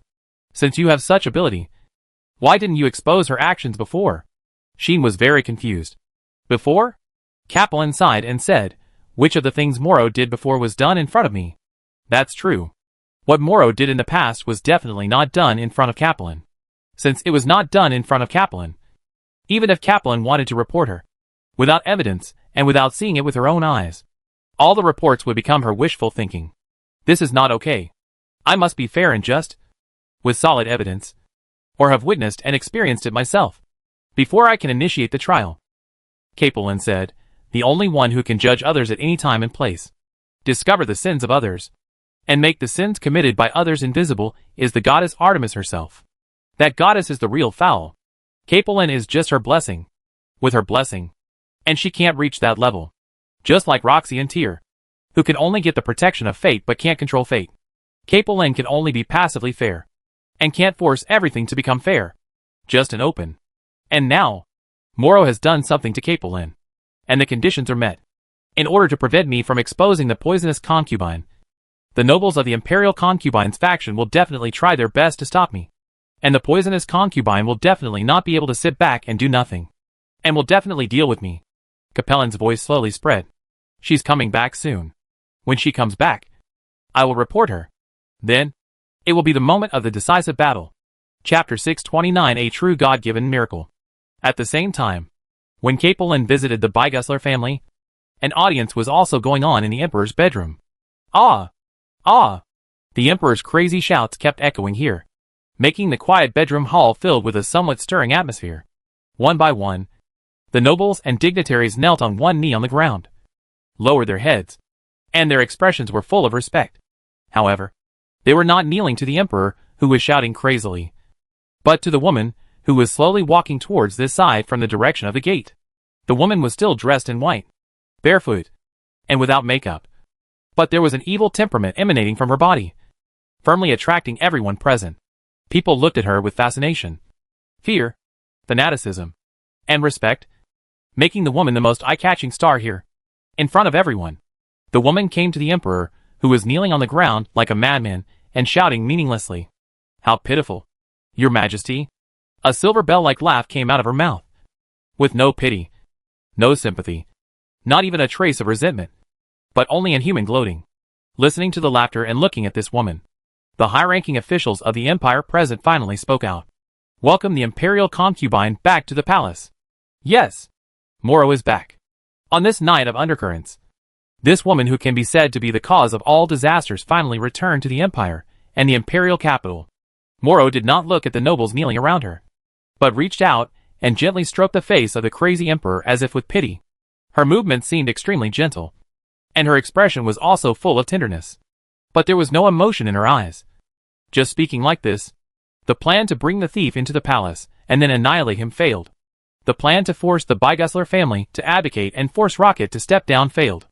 The Leffolet family was destroyed. Even the Emperor was cursed and fell into madness.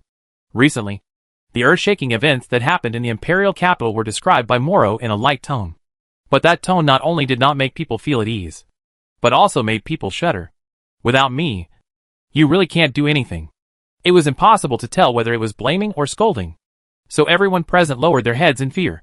Moro ignored it, and continued to gently stroke the Emperor's face. It doesn't matter who it is. Tell me what's going on now. This statement was exchanged for a long period of suppressed silence. It was not until a long time later that a person stood up. The Imperial Concubine.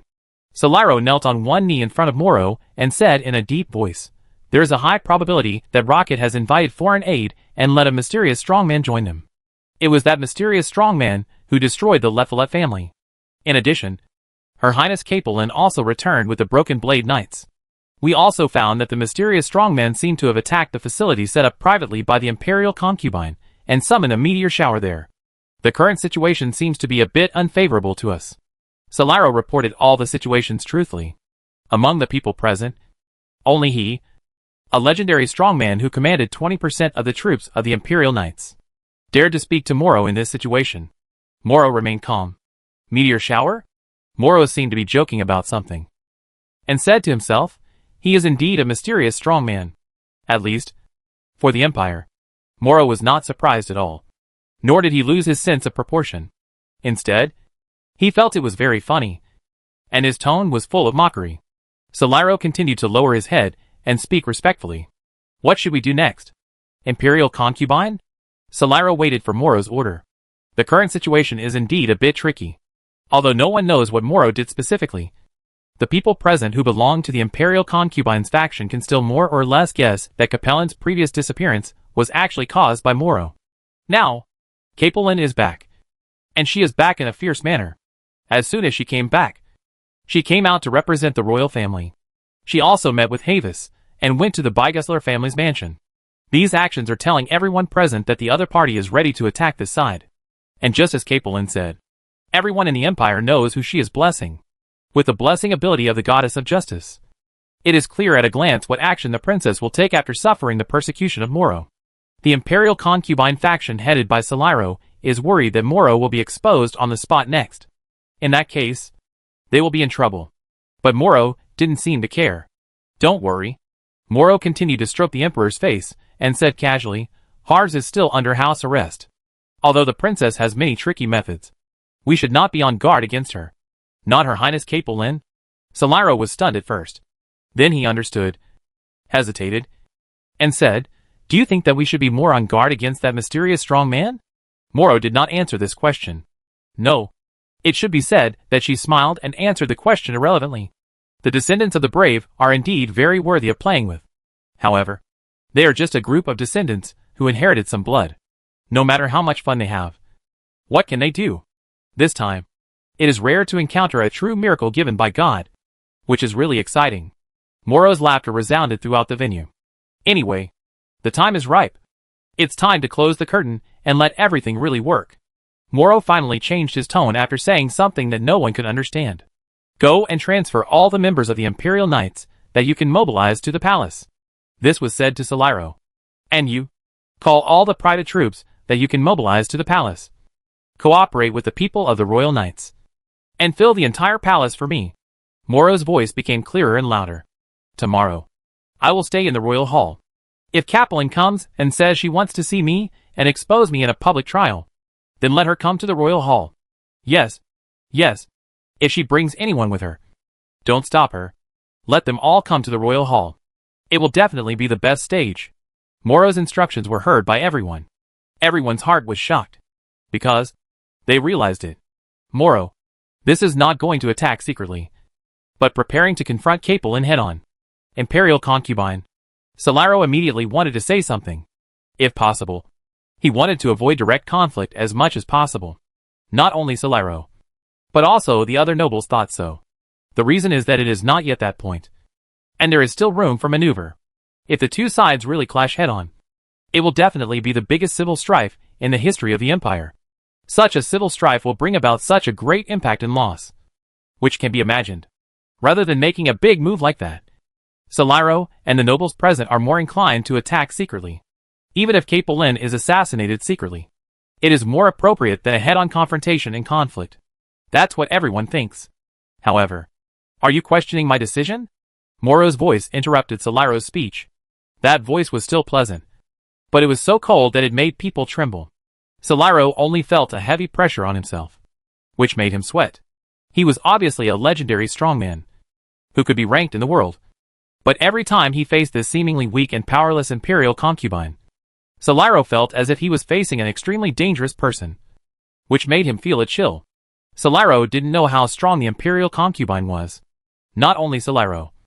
Everyone didn't know how strong this imperial concubine was, and even didn't know whether she had the ability to fight. But she often appeared and disappeared, and she always brought cold pressure to others, like a ghost that didn't exist in this world. Weird and evil. And she also showed various means in the past 10 years, making many nobles, including Soliro, choose to surrender to her. Facing such a person, even Soliro often felt afraid. But at the same time, it was precisely because of this fear that Soliro would be convinced by Moro. If he could not make him feel awe from the bottom of his heart, then what qualifications did this person have to make him surrender? So Soliro lowered his head. I dare not. I will give the order now. With that, Soliro stood up and retreated. The nobles around him immediately exchanged glances, and finally all spoke. We will also give the order as soon as possible. That's right. Please give us a chance to redeem ourselves. Leaving such words, the nobles retreated in an orderly manner. In the hall of the bedroom, only Moro and the Emperor were left. Moro seemed to be completely indifferent to the actions of the nobles. While continuing to stroke the Emperor's cheek, he suddenly spoke. Tomorrow, you will wait for an opportunity in the dark. This sentence kept echoing in the hall. But a voice responded to Moro. Yes, Lord Moro. The voice came from the shadow of the hall. There, a young nobleman appeared at some point. Smiling happily, Moro flipped his hand, took out a weapon, and threw it in front of the young nobleman.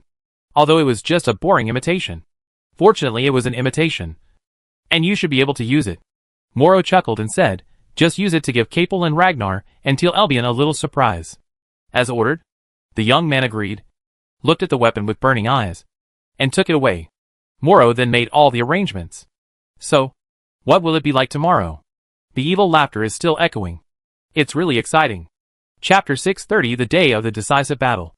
The next day, when the day just began to brighten, the entire imperial capital was already shrouded in an inexplicable dullness. In the night camp far away on the edge of the city wall. Since last night, groups of fully armed knights have been rushing towards the direction of the palace one after another, shuttling through the streets, which frightened the people and made them hide in their homes, not daring to come out at all. Some merchants and businesses that are well informed or have connections with the nobles seem to have received some news in advance, knowing how uneasy today will be. So they all chose to close their shops and not open their shops all day today. Some children of noble families also left the imperial capital overnight, as if they were escaping from something, and as if the nobles were arranging some retreat, which gradually turned the dull atmosphere into depression. Today's imperial capital is particularly heavy and sparsely populated, and the previous lively scene is completely gone. Inside and outside the palace, countless knights wearing heavy equipment were either neatly arranged or scattered in various places, standing guard with serious faces, making the atmosphere of killing begin to permeate. Such news was brought to Bygusler's house. Kaplan and Rocket were in the study room, discussing today's actions overnight. When they received this news, both of them became a little solemn. Sir Rocket, what do you think? Kaplan asked Rocket. Rocket did not hesitate and gave the answer directly. Throughout the ages, there is only one purpose for mobilizing troops. That is, war. That's right. War. The current situation is no different from preparing for war. Does that poisonous concubine intend to tear our faces head on? Kaplan's face is a little ugly. She also wanted to expose Moro's actions in front of all the nobles in the country, so that she would be impeached and questioned. Who would have thought that the other side would put up such a military force, and was ready to go to war regardless of anything? Rocket also sank his face. But he could understand Moro's approach. His Highness has the blessing of the Goddess of Justice. Everyone in the Empire knows this. So Princess Moro will naturally know it. Such a Moro will definitely not give Capelin the opportunity to publicly impeach her, because she did do those things. Once she was impeached, the result was self-evident. In this case, instead of being disgraced and driven out of office by Capelin before going to war, it is better to tear her face from the beginning and use force directly.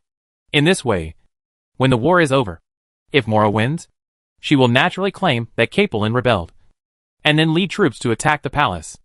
Unless Capelin does not lead troops and goes to the palace herself to expose Moro. But, if Capelin appeared in front of Moro without troops, what difference would that make her fall into a trap?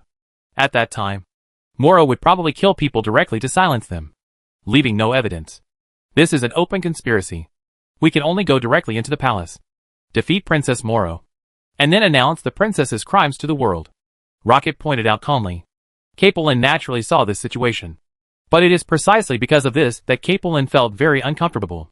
They are all knights of the Empire, and they actually have to go to civil war because of the actions of that poisonous concubine.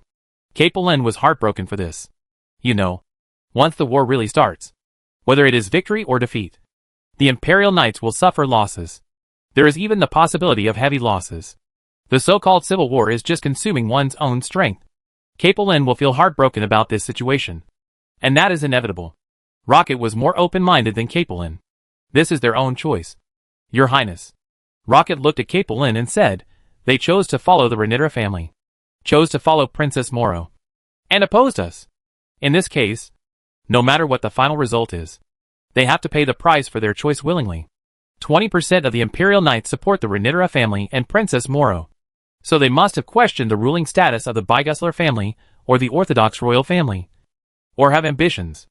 In this case, there is no need to show mercy. I understand. Capelin said in a deep voice. Today's situation has also told me that many people in the Empire have been eroded by that poisonous concubine and have become accomplices of the tyrant. so we can no longer sit idly by and watch her existence. If we continue to let Moro go and not eradicate him, how many accomplices of the Empire, who will be eroded by him, will appear in the future? If more and more people choose to support Moro, not just 20%, but more, will the Empire still have a future? Thinking of this, Capelin became firm. No matter what, the poisonous concubine must be exposed today. As the saying goes, a short pain is worse than a long pain. For the future of the Empire, Capelin has already done everything. I will follow your highness. Rock nodded. Thank you very much. Capelin also nodded in return, and at the same time remembered something, and said, don't you need to accompany that person? Harvest's instructions to Rock are to support that person unconditionally. However, Rock sighed. He doesn't need me to accompany him. Rock said this expressionlessly. Capelin thought about it, and finally could only smile helplessly. Because this is the fact. That person really doesn't need Rock to accompany him. He already has the strongest person in the world with him. Then let's get ready to go. Capelin stood up. Rocket picked up his giant sword and followed Capelin to leave. Meanwhile, everyone on Sheen's side got up early, holding the sleepy Lilith and holding Tyr. Sheen turned his head and looked at Laxia. You just stay here. Laxia. Sheen gave Laxia instructions. In today's situation, bringing Laxia with you will not only not help, but may even implicate her. Laxia will understand this. I will continue to take care of Miss Lenny. Laxia said lightly. That's good. Sheen's face eased, but he couldn't help but glance in the direction of the bed. There, the little girl who was rescued a few days ago was still lying there sleeping soundly. It has been so long, but I didn't expect that she hasn't woken up yet. This is a very strange thing. Logically speaking, Lenny was not injured and was not imprisoned by any magic, so she shouldn't have slept for several days and hasn't woken up yet. It seems that she was very stimulated. Sheen could only think so. At the same time, he was a little regretful. After all, Lenny and Moro have a certain relationship, so there should be some secrets hidden in her. If they can get a glimpse of that secret, it may pose a great threat to Moro. In that way, they will save more effort. Unfortunately, Lenny never woke up. I don't know if she was really too stimulated or there are other reasons. In this way, the secret of this girl will not work. Sheen pondered for a while and said to Laxia, pay more attention to her and see if there is anything abnormal about her. She had always had a feeling that this girl would be the key. Yes. Laxia did not react to this, and her face remained cold. Seeing this, Sheen hesitated for a while, but finally gritted his teeth and quickly kissed Laxia on the face. Then we go. Leaving these words, Sheen left the room with an indescribable sense of excitement.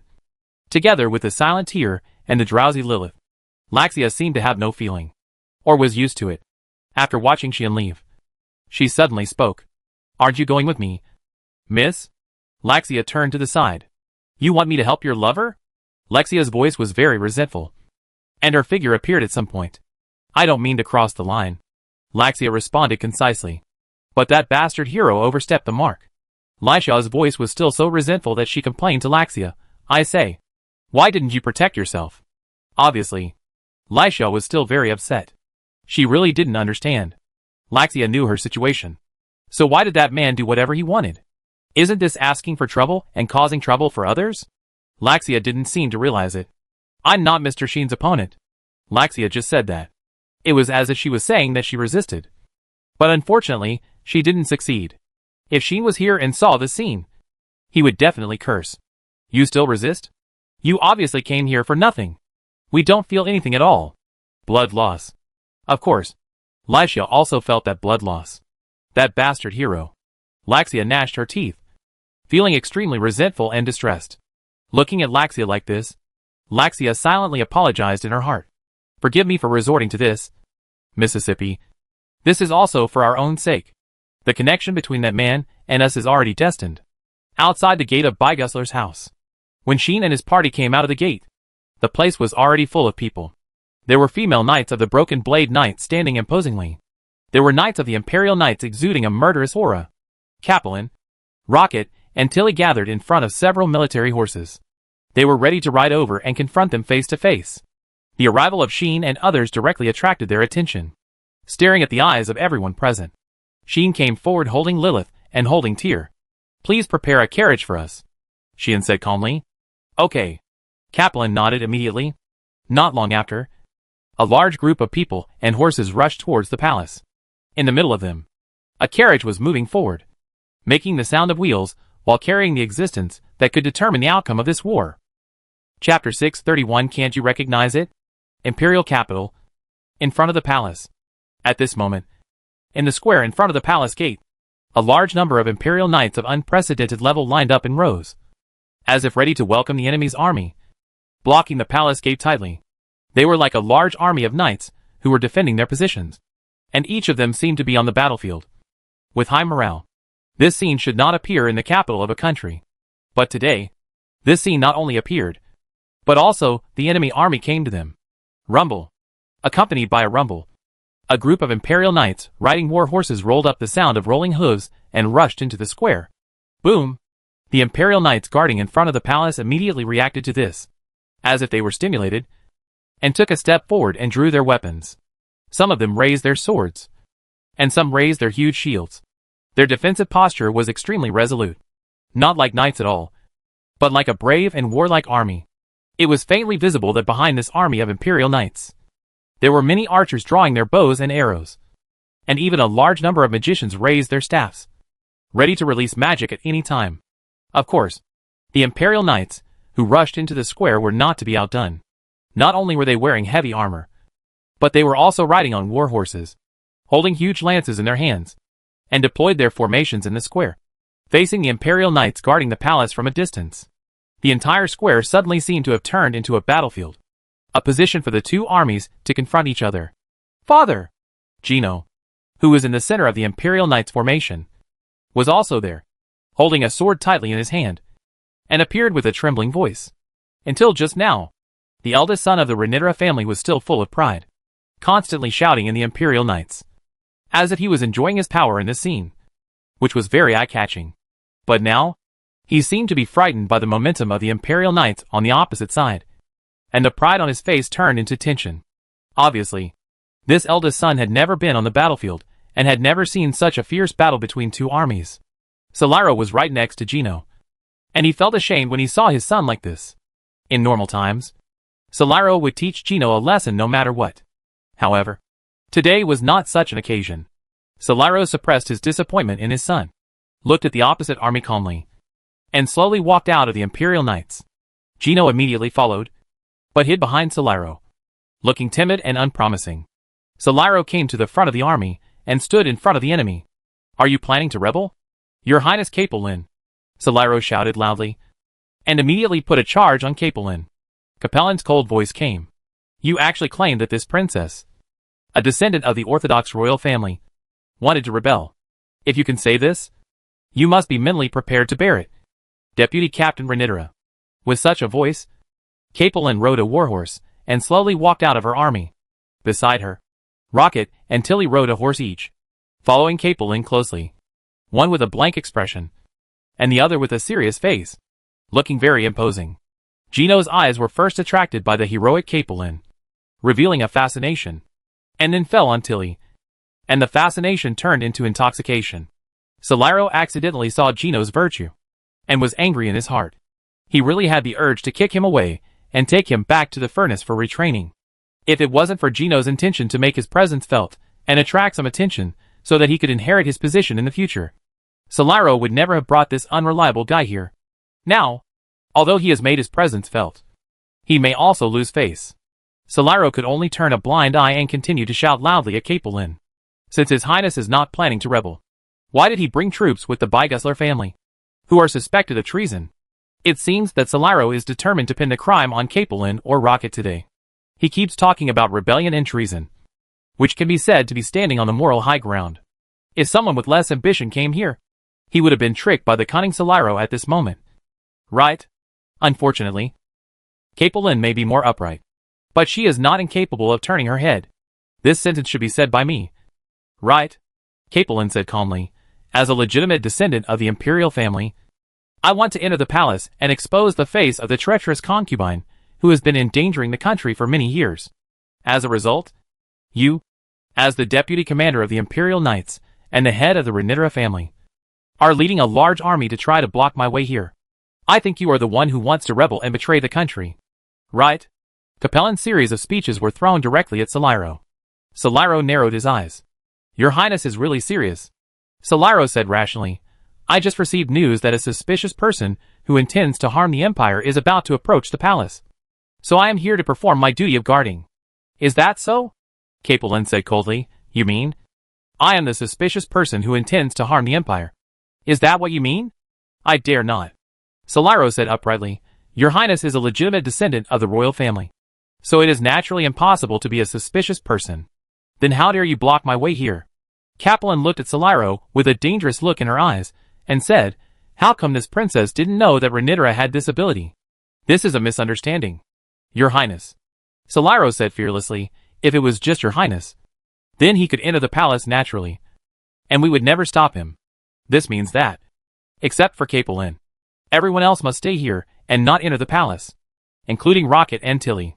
Capellan smiled. She had a good plan. Capellan said calmly, Do you think this princess could go into danger alone? Go into danger? Solaro pretended not to understand and said in a confused manner, In the palace? What danger can Your Highness be in? You know that kind of thing yourself. Capellan looked deeply at Solaro and said in an unquestionable tone, Deputy Captain Renitra, it is not a bad thing to have ambitions. But helping people who should not be helped and being loyal to people who should not be loyal to will eventually harm not only yourself, but also the Renitra family. Solaro's face changed slightly. But after a while, Solaro glanced at Rocket and his expression returned to normal. Your Highness really spoke too much. Solaro said in a deep voice, In short, I am just fulfilling my duties here. If Your Highness wants to enter the palace, please do so. But everyone else must stay here. As he said this, Solaro raised one hand. Boom! The Imperial Knights led by him immediately knocked their weapons and shields together, hitting the ground heavily, making a deafening sound. The momentum was almost enough to break through the sky. In response, Rocket's eyes flashed coldly, and he also raised his hand. Boom! The Imperial Knights riding on war horses immediately took a step forward together, causing an even louder sound. The Imperial Knights standing behind Capellan and Rocket were 10% more than the Imperial Knights led by Solaro.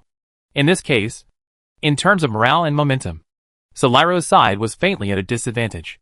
Solaro was very clear about this. However, he would not show weakness. Think it through.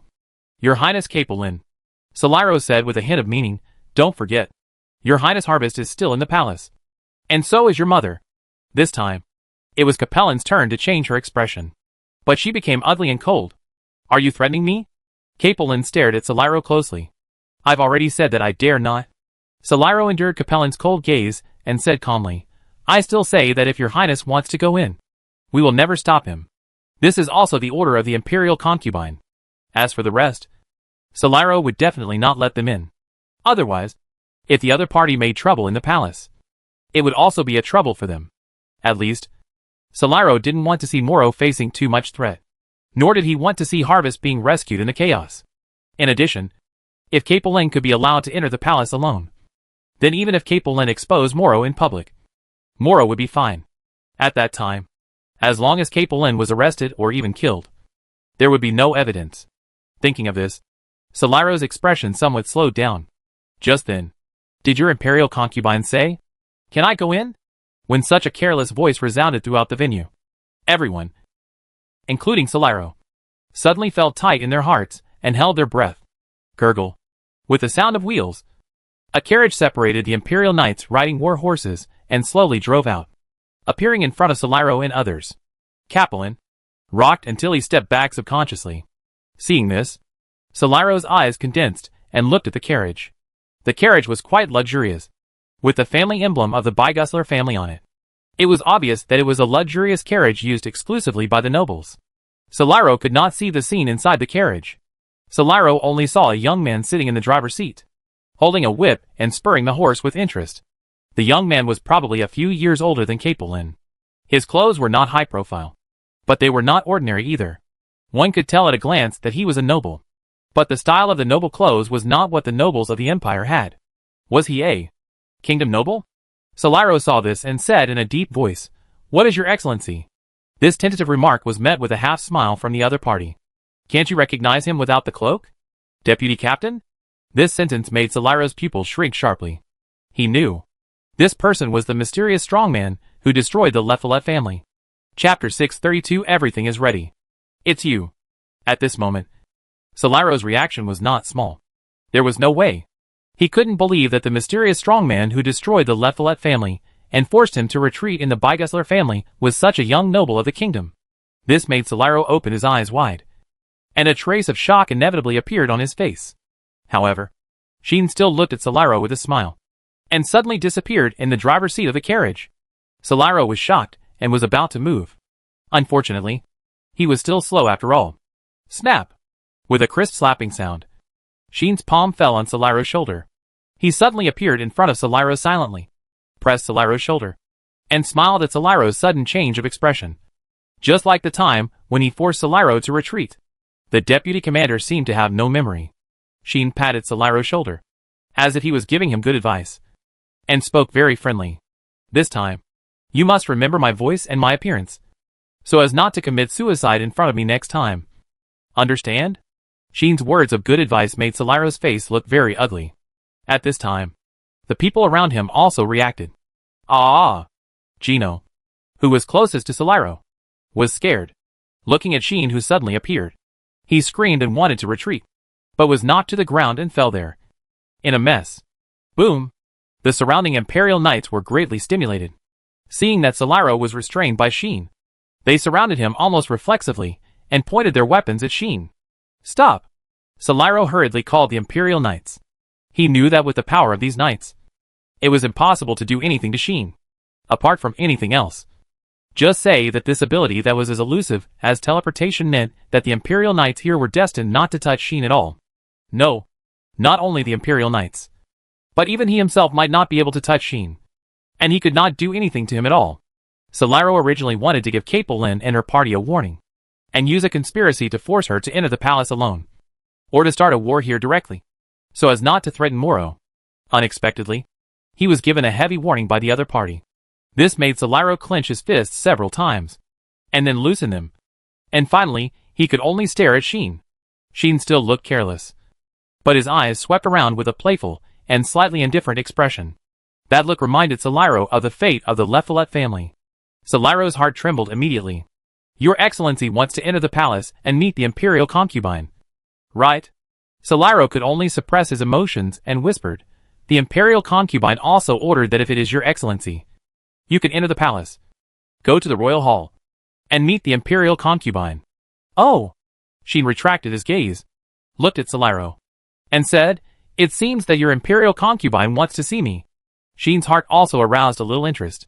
You know, until now, Sheen has not met Moro. He has long wanted to see what kind of person the other party is. But I am not the only one who wants to see the Imperial concubine. Everyone here wants to see the Imperial concubine. Sheen smiled and said to Solairo, let everyone enter the palace and meet our Imperial concubine properly. No!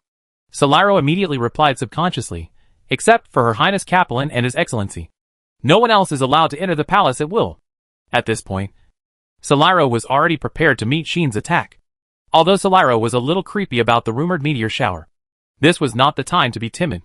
Let everyone enter the palace to see the Imperial concubine. Are you kidding me? Wouldn't that be the same as asking the army of Rocket to surround the princess? This is something that cannot be allowed. Such Solairo had no idea that Sheen did not intend to ask for his consent. If the deputy commander is unwilling to give way, then I can only work harder and bring everyone in. Sheen said this helplessly. You bring them in? Solairo was startled at first, and then he seemed to think of something, and his face changed drastically. But before Solairo could stop him, Sheen had already teleported back to the carriage. On his body, an amazing magic power swept over, instantly covering everyone in his own camp. Quick! Stop them! Solairo shouted almost hoarsely. The Imperial Knights responded immediately and launched an attack without hesitation. Suddenly, countless arrows and magic turned into a barrage of bullets in the back, falling towards the front. It was a rain of arrows. It was a magic bullet that covered the sky. Countless attacks were mercilessly covering the front, falling in a beautiful arc towards the army in the direction of Sheen. But it was too late to attack again. Swish! I saw that in a neat sound of breaking through the air. At least tens of thousands, or even nearly 100,000 knights in the direction of Sheen disappeared. A large area of the square was immediately vacated, allowing the rain of arrows and magic barrages to fall and land in the empty space. Bang, bang, bang, bang. The explosion sounded continuously, destroying the ground of the square and raising thick smoke and dust. Damn it! Soliro's face looked uglier than ever, and veins even popped out on his forehead. He knew he had miscalculated. Unexpectedly, that mysterious existence could teleport with so many people. Moreover, if nothing unexpected happened, their destination should be the interior of the palace. In other words, she not only teleported with tens of thousands of people, but also passed through the highest level barrier of the palace and successfully invaded the interior. How is this possible? For an ability like teleportation, if you want to be able to carry multiple objects for transfer and pass through the external barrier, not only does the skill need to be of a very high level, but it also consumes a very amazing amount of magic power. She brought tens of thousands of people and passed through the largest barrier that could protect the palace. The magic power consumed was enough to completely drain a legendary magician, or even kill him, and the success rate was less than 10%. This is not counting whether there is anyone with such a high level of teleportation skills. Such an incredible thing. Sheen did it. Enter the palace. Soliro immediately shouted, "Don't let their army get close to the king's hall." The knights of the empire followed the order and rushed into the palace in groups with a loud roar. Soliro glanced at Gino, who was still sitting on the ground next to him, and he was furious. "How long will you continue to embarrass yourself?" Soliro kicked Gino away. "Ah! Father! Don't hit me!" Gino screamed and was kicked to the ground. He quickly hugged his head and ran away in embarrassment. Looking at Gino like this, Soliro decided, after this battle, I must change the air. Such a useless guy, even if he has a certain strength, will only lead the family to decline if he becomes the head of the family.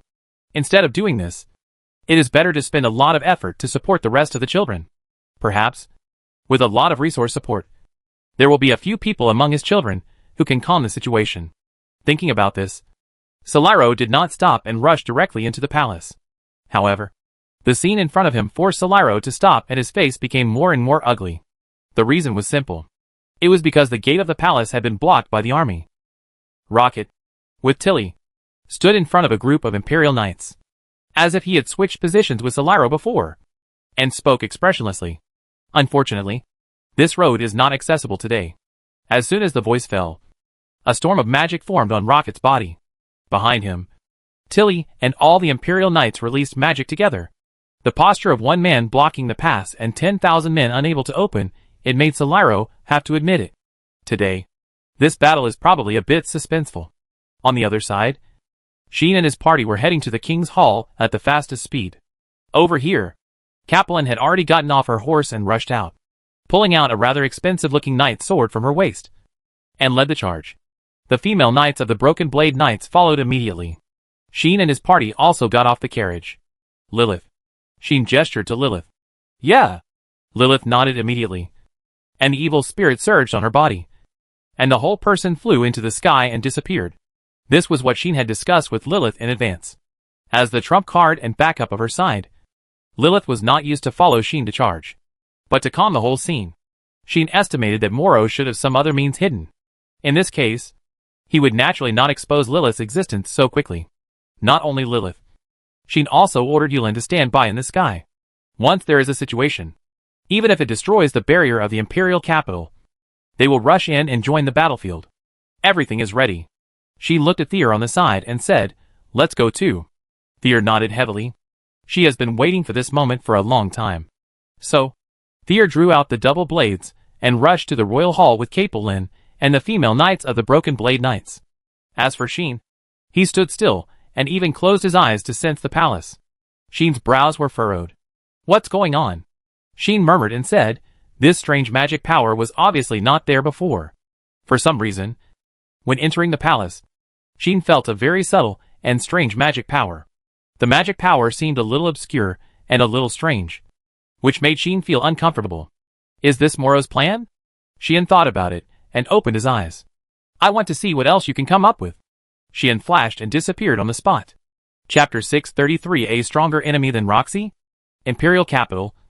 Inside the palace, when Rocket led his army to block the gate of the palace, and Capellan led the Broken Blade Knights to rush to the royal hall, the whole palace seemed to be in turmoil and became noisy.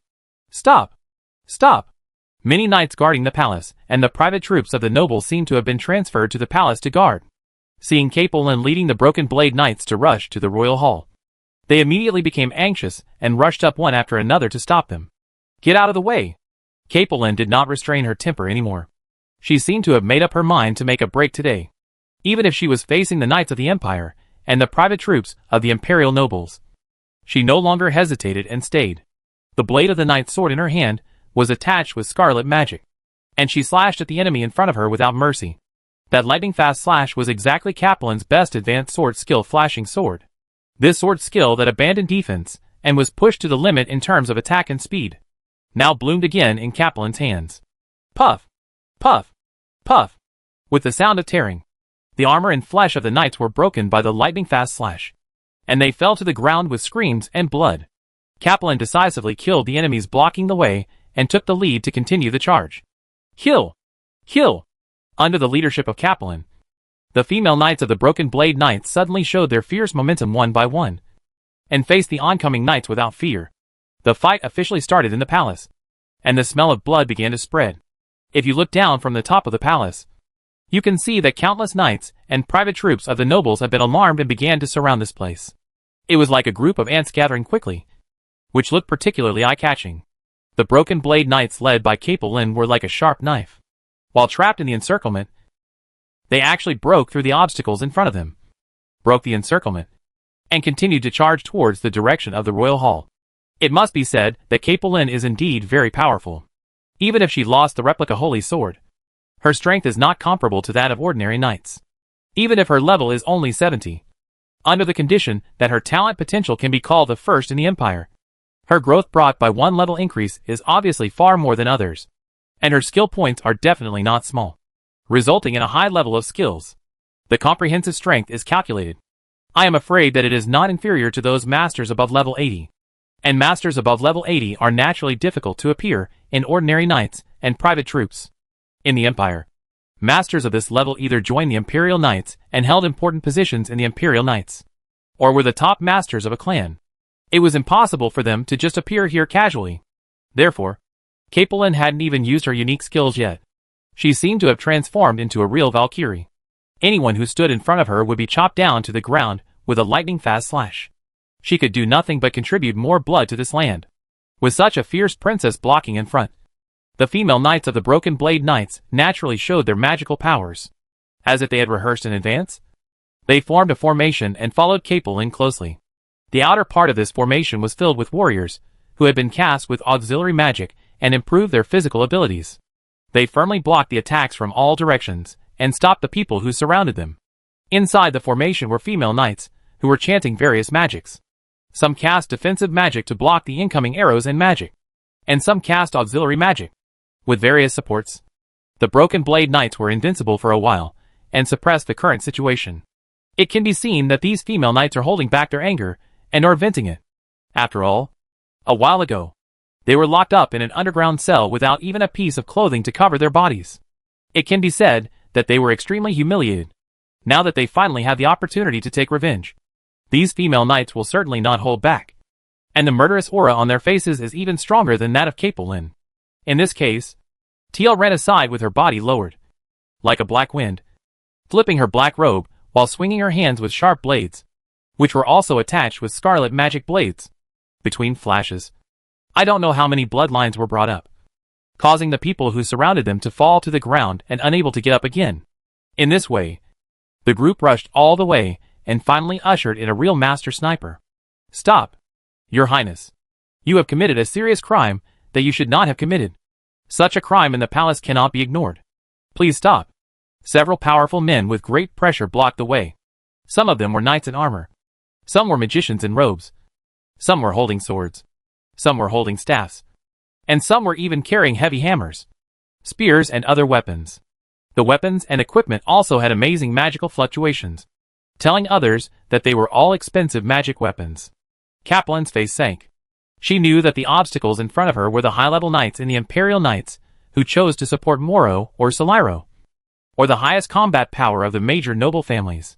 Some of them were even the heads of the same noble families. And some were the highest level 7th level adventurers in the Adventurers Guild. It can be said that none of them was simple. Now, all these characters appeared together. The lowest level was probably 80 or above, and the highest was even 89. Just one step away from the legendary level. The obstacles they formed were definitely not a joke.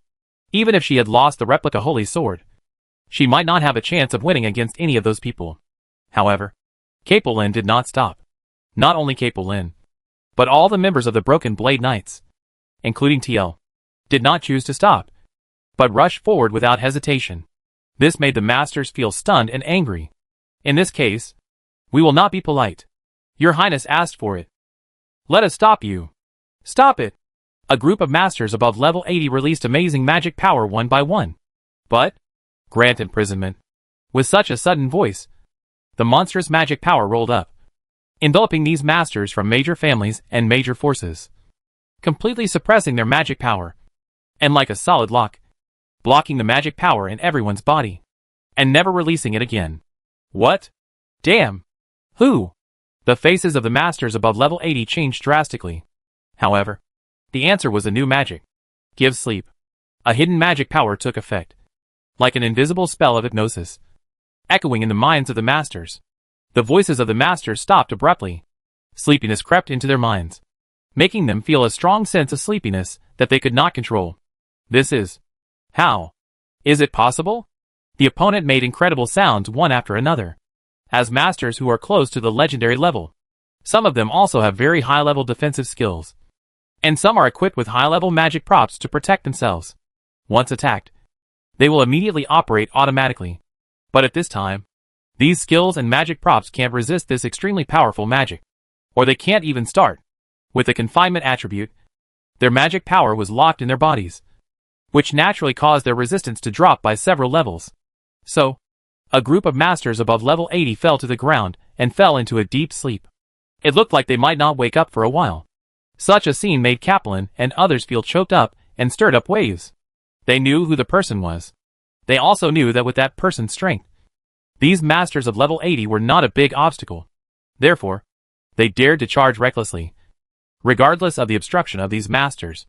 But they really didn't expect that the other party could easily make these masters above level 80 fall without any resistance. He has indeed become much stronger than before. Tear's eyes flickered. Capelin remained silent. The existence of Sheen has put some pressure on her. In the past, she has always regarded Rosie as her opponent, and she believes that in the entire human race, except Rosie, there is no other peer who can be compared with her.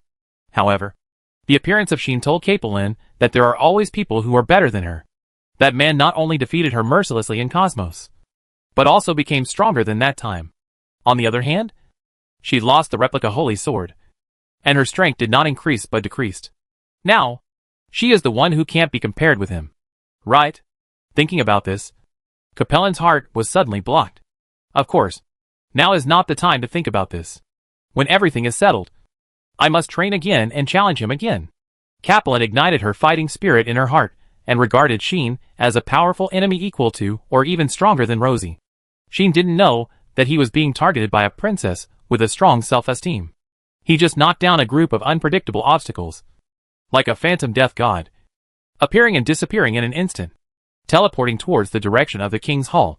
Those so-called strong masters on the ground didn't attract much of his attention. In this way, the group arrived at the king's hall and rushed in. Chapter 634 Moro. The Imperial Palace, the Audience Hall.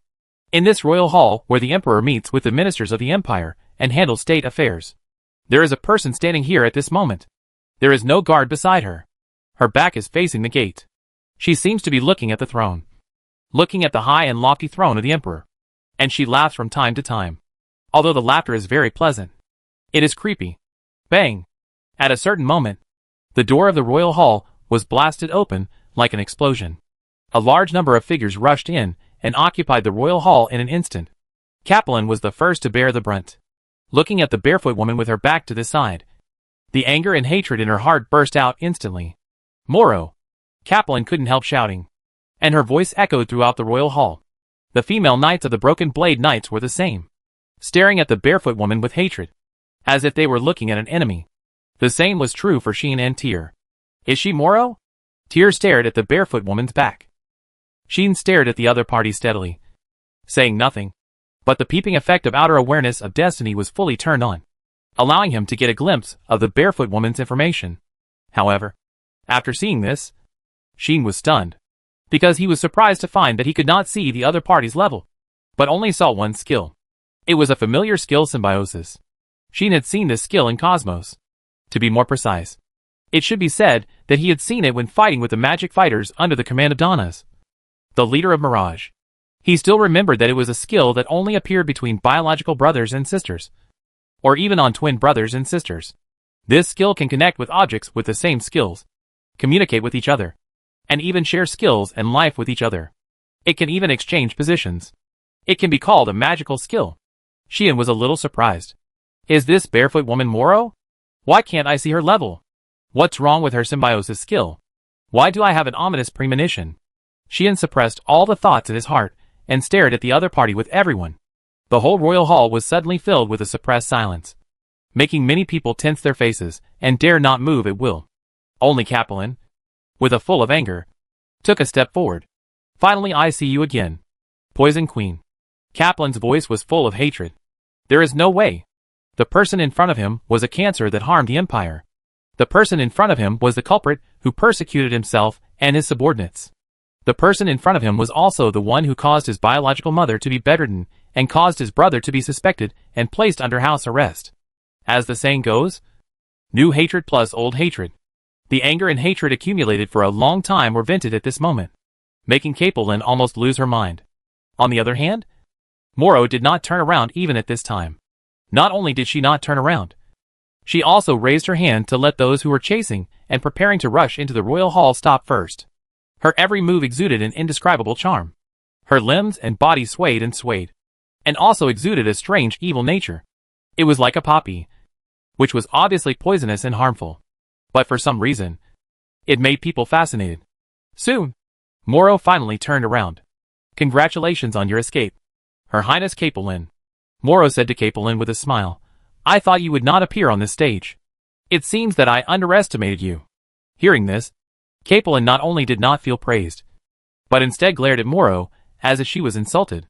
Just because, although Moro's tone was sweet, it was hard to conceal the irony and contempt. Yes, Moro looked down on Capelin from the bottom of his heart.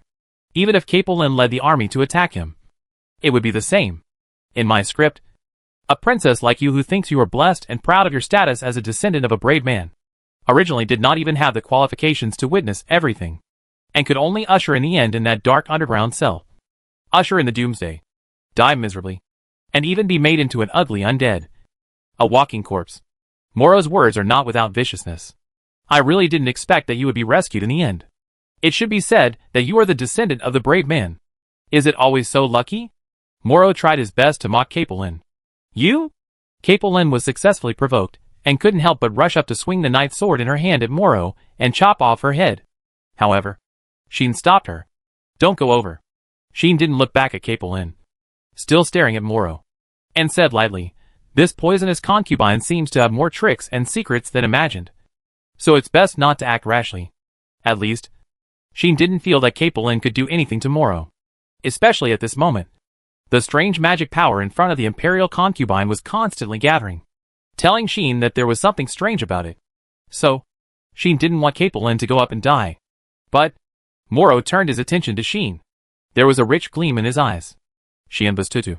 Moro called out Sheen's name, and said happily as if he had been waiting for this moment for a long time, we finally meet. This is undoubtedly the first time that the two have met each other face to face like this. I have been paying attention to you for a long time. Right? Moro's laughter became more and more devilish. Obviously, the imperial concubine is very interested in Sheen. Indeed, we finally meet. Sheen narrowed his eyes, smiled calmly, and said, I have also heard of your name for a long time, and even received a lot of care from you, my lady imperial concubine. Sheen was naturally referring to the time in Cosmos. At that time, the mastermind behind the intention to unseal Lilith, free the Dark Temple from the sealed state, and fall into Cosmos, causing the chaotic transfer incident on the border between the kingdom and the empire, was the imperial concubine in front of him. She allied with the old demon faction Mirage, and seemed to have a deep relationship with original demon. She also packed the emerald in the state of the half-body of the god, and threw it in front of him. dragging him into the incident of Cosmos and almost being plotted against. From that time on, the two of them had a grudge. Moro didn't seem to have forgotten this incident. That wasn't my idea. Right? Moro clarified. I really didn't expect that letting a few borrowed magical lives throw the half-body of the evil god to the nobles of the kingdom, so that the nobles of the kingdom would confront the orc priests and even the empire. Such a dispensable game would actually lead to an existence like you. This is the truth. Sheen heard it. But Sheen also heard another meaning from Moro's words. That is, this imperial concubine seems to know some secrets of his. Could it be? You know me? Sheen's eyes pierced Moro like a sword. This time, Sheen was not referring to himself, but to his true identity. That is, a hero from another world. Moro's tone seemed to be aware of his identity. As expected? Yes. Moro smiled calmly. I saw it with my own eyes that time in Cosmos. At this point, Moro's tone changed. It became a little weird. A little crazy.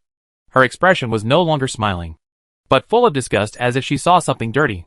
Because I saw the disgusting light of the holy sword. As these words appeared, the strange magic power on Moro became more and more obvious. Sheen clearly felt this. He was not panicked, although he did not expect that Moro would know his identity. This matter was not the most important thing in this situation. Lien Tier has remained silent. It seems that she is watching coldly, but in fact, she should be observing Moro carefully, trying to find Moro's flaws. Right? On the contrary, Capelin frowned. The light of the holy sword? She obviously didn't understand this sentence.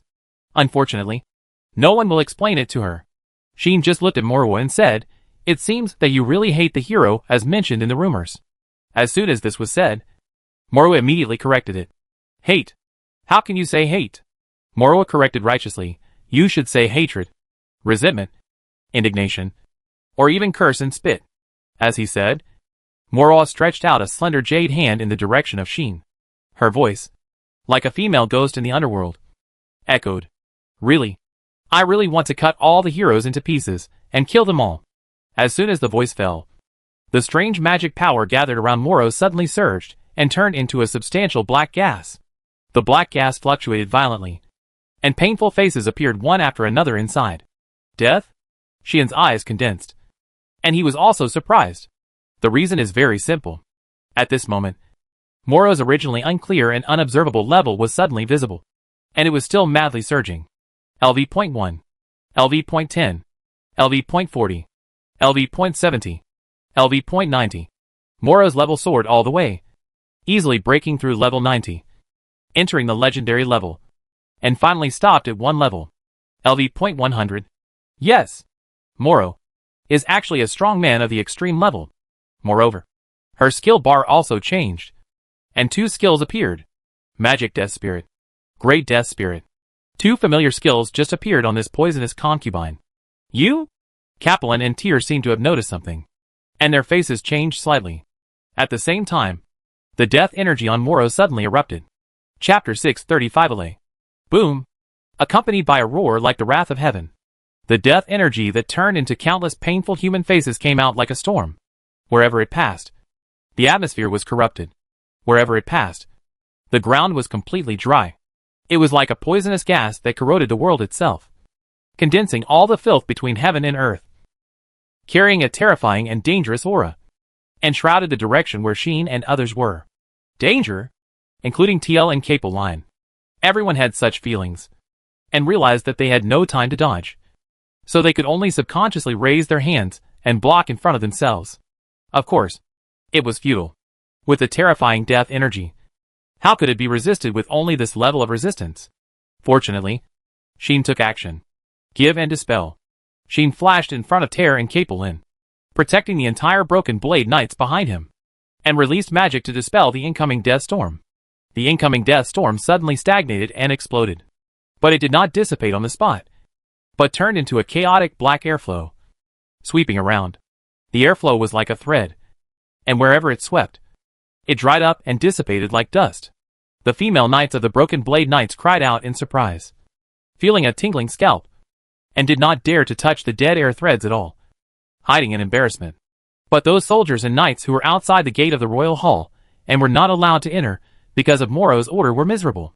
They were caught off guard and were directly touched by the dead air threads without being able to react in time. What is this? Ah! My body? Help! In an instant, those who were unfortunate enough to touch the dead energy all screamed, and their bodies shrank at a speed visible to the naked eye. They turned into mummies, and fell to the ground without even a drop of blood.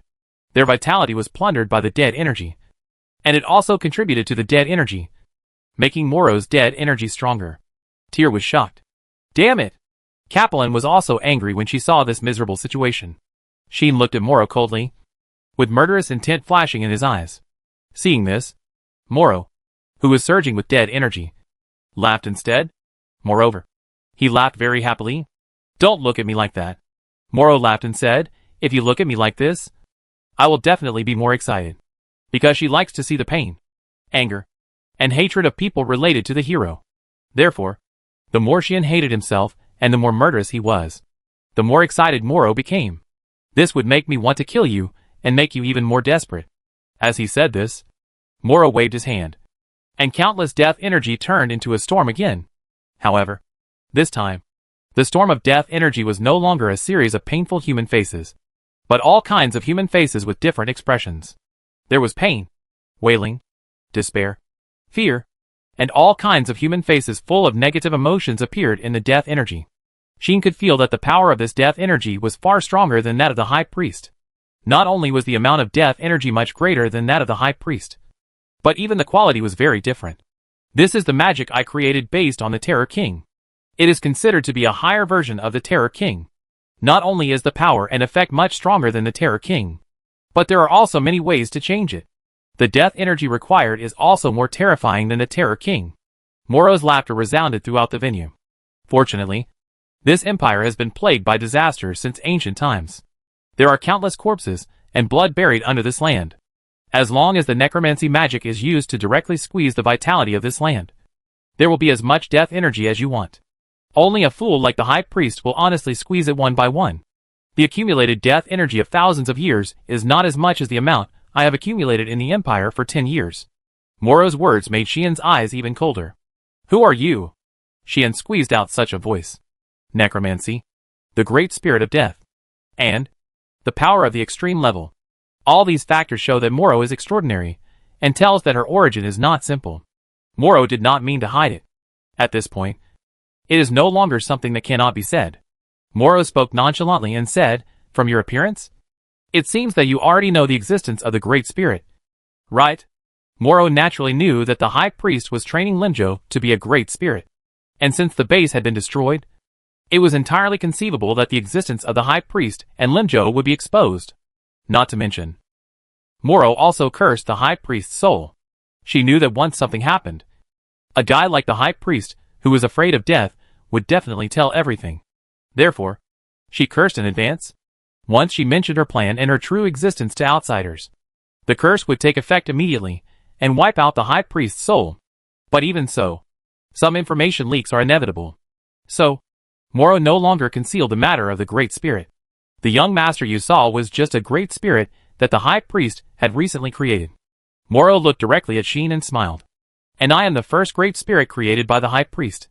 An ancient existence that was born 1,000 years ago? Thousands of years ago. The High Priest created a Great Spirit and called it a failure. Although that failed work successfully reached the limit of life and reached the limit level, it could never cross the obstacle that it should be able to cross naturally and become a transcendent existence. I am that failed work. Moro admitted it very straightforwardly, but said indifferently, of course, no matter how many great spirits she created, they will all become failed works in the end. Why is that? Moro did not explain. Moro just said so. I think she called me a failed work. Probably not because I haven't met her requirements, but because I am out of her control. Right? Moro said, as if mocking the High Priest. She thought I didn't see through her purpose, and didn't know that she wanted to wait until she crossed the limit of life before taking my body. So she put me by her side very confidently, and acted together for nearly 1,000 years. This gave Moro a once-in-a-lifetime opportunity. She didn't expect that I not only guessed her purpose, but also had a very high affinity with necromancy. I could remember all the necromancy she used in front of me after seeing it once. She didn't expect that I would suddenly rebel 10 years ago. Not only escape from her control, but also control her in turn and make her do things for me. The curse I cast on her was not only for the soul, but also for the magic that could remove her body as an undead creature.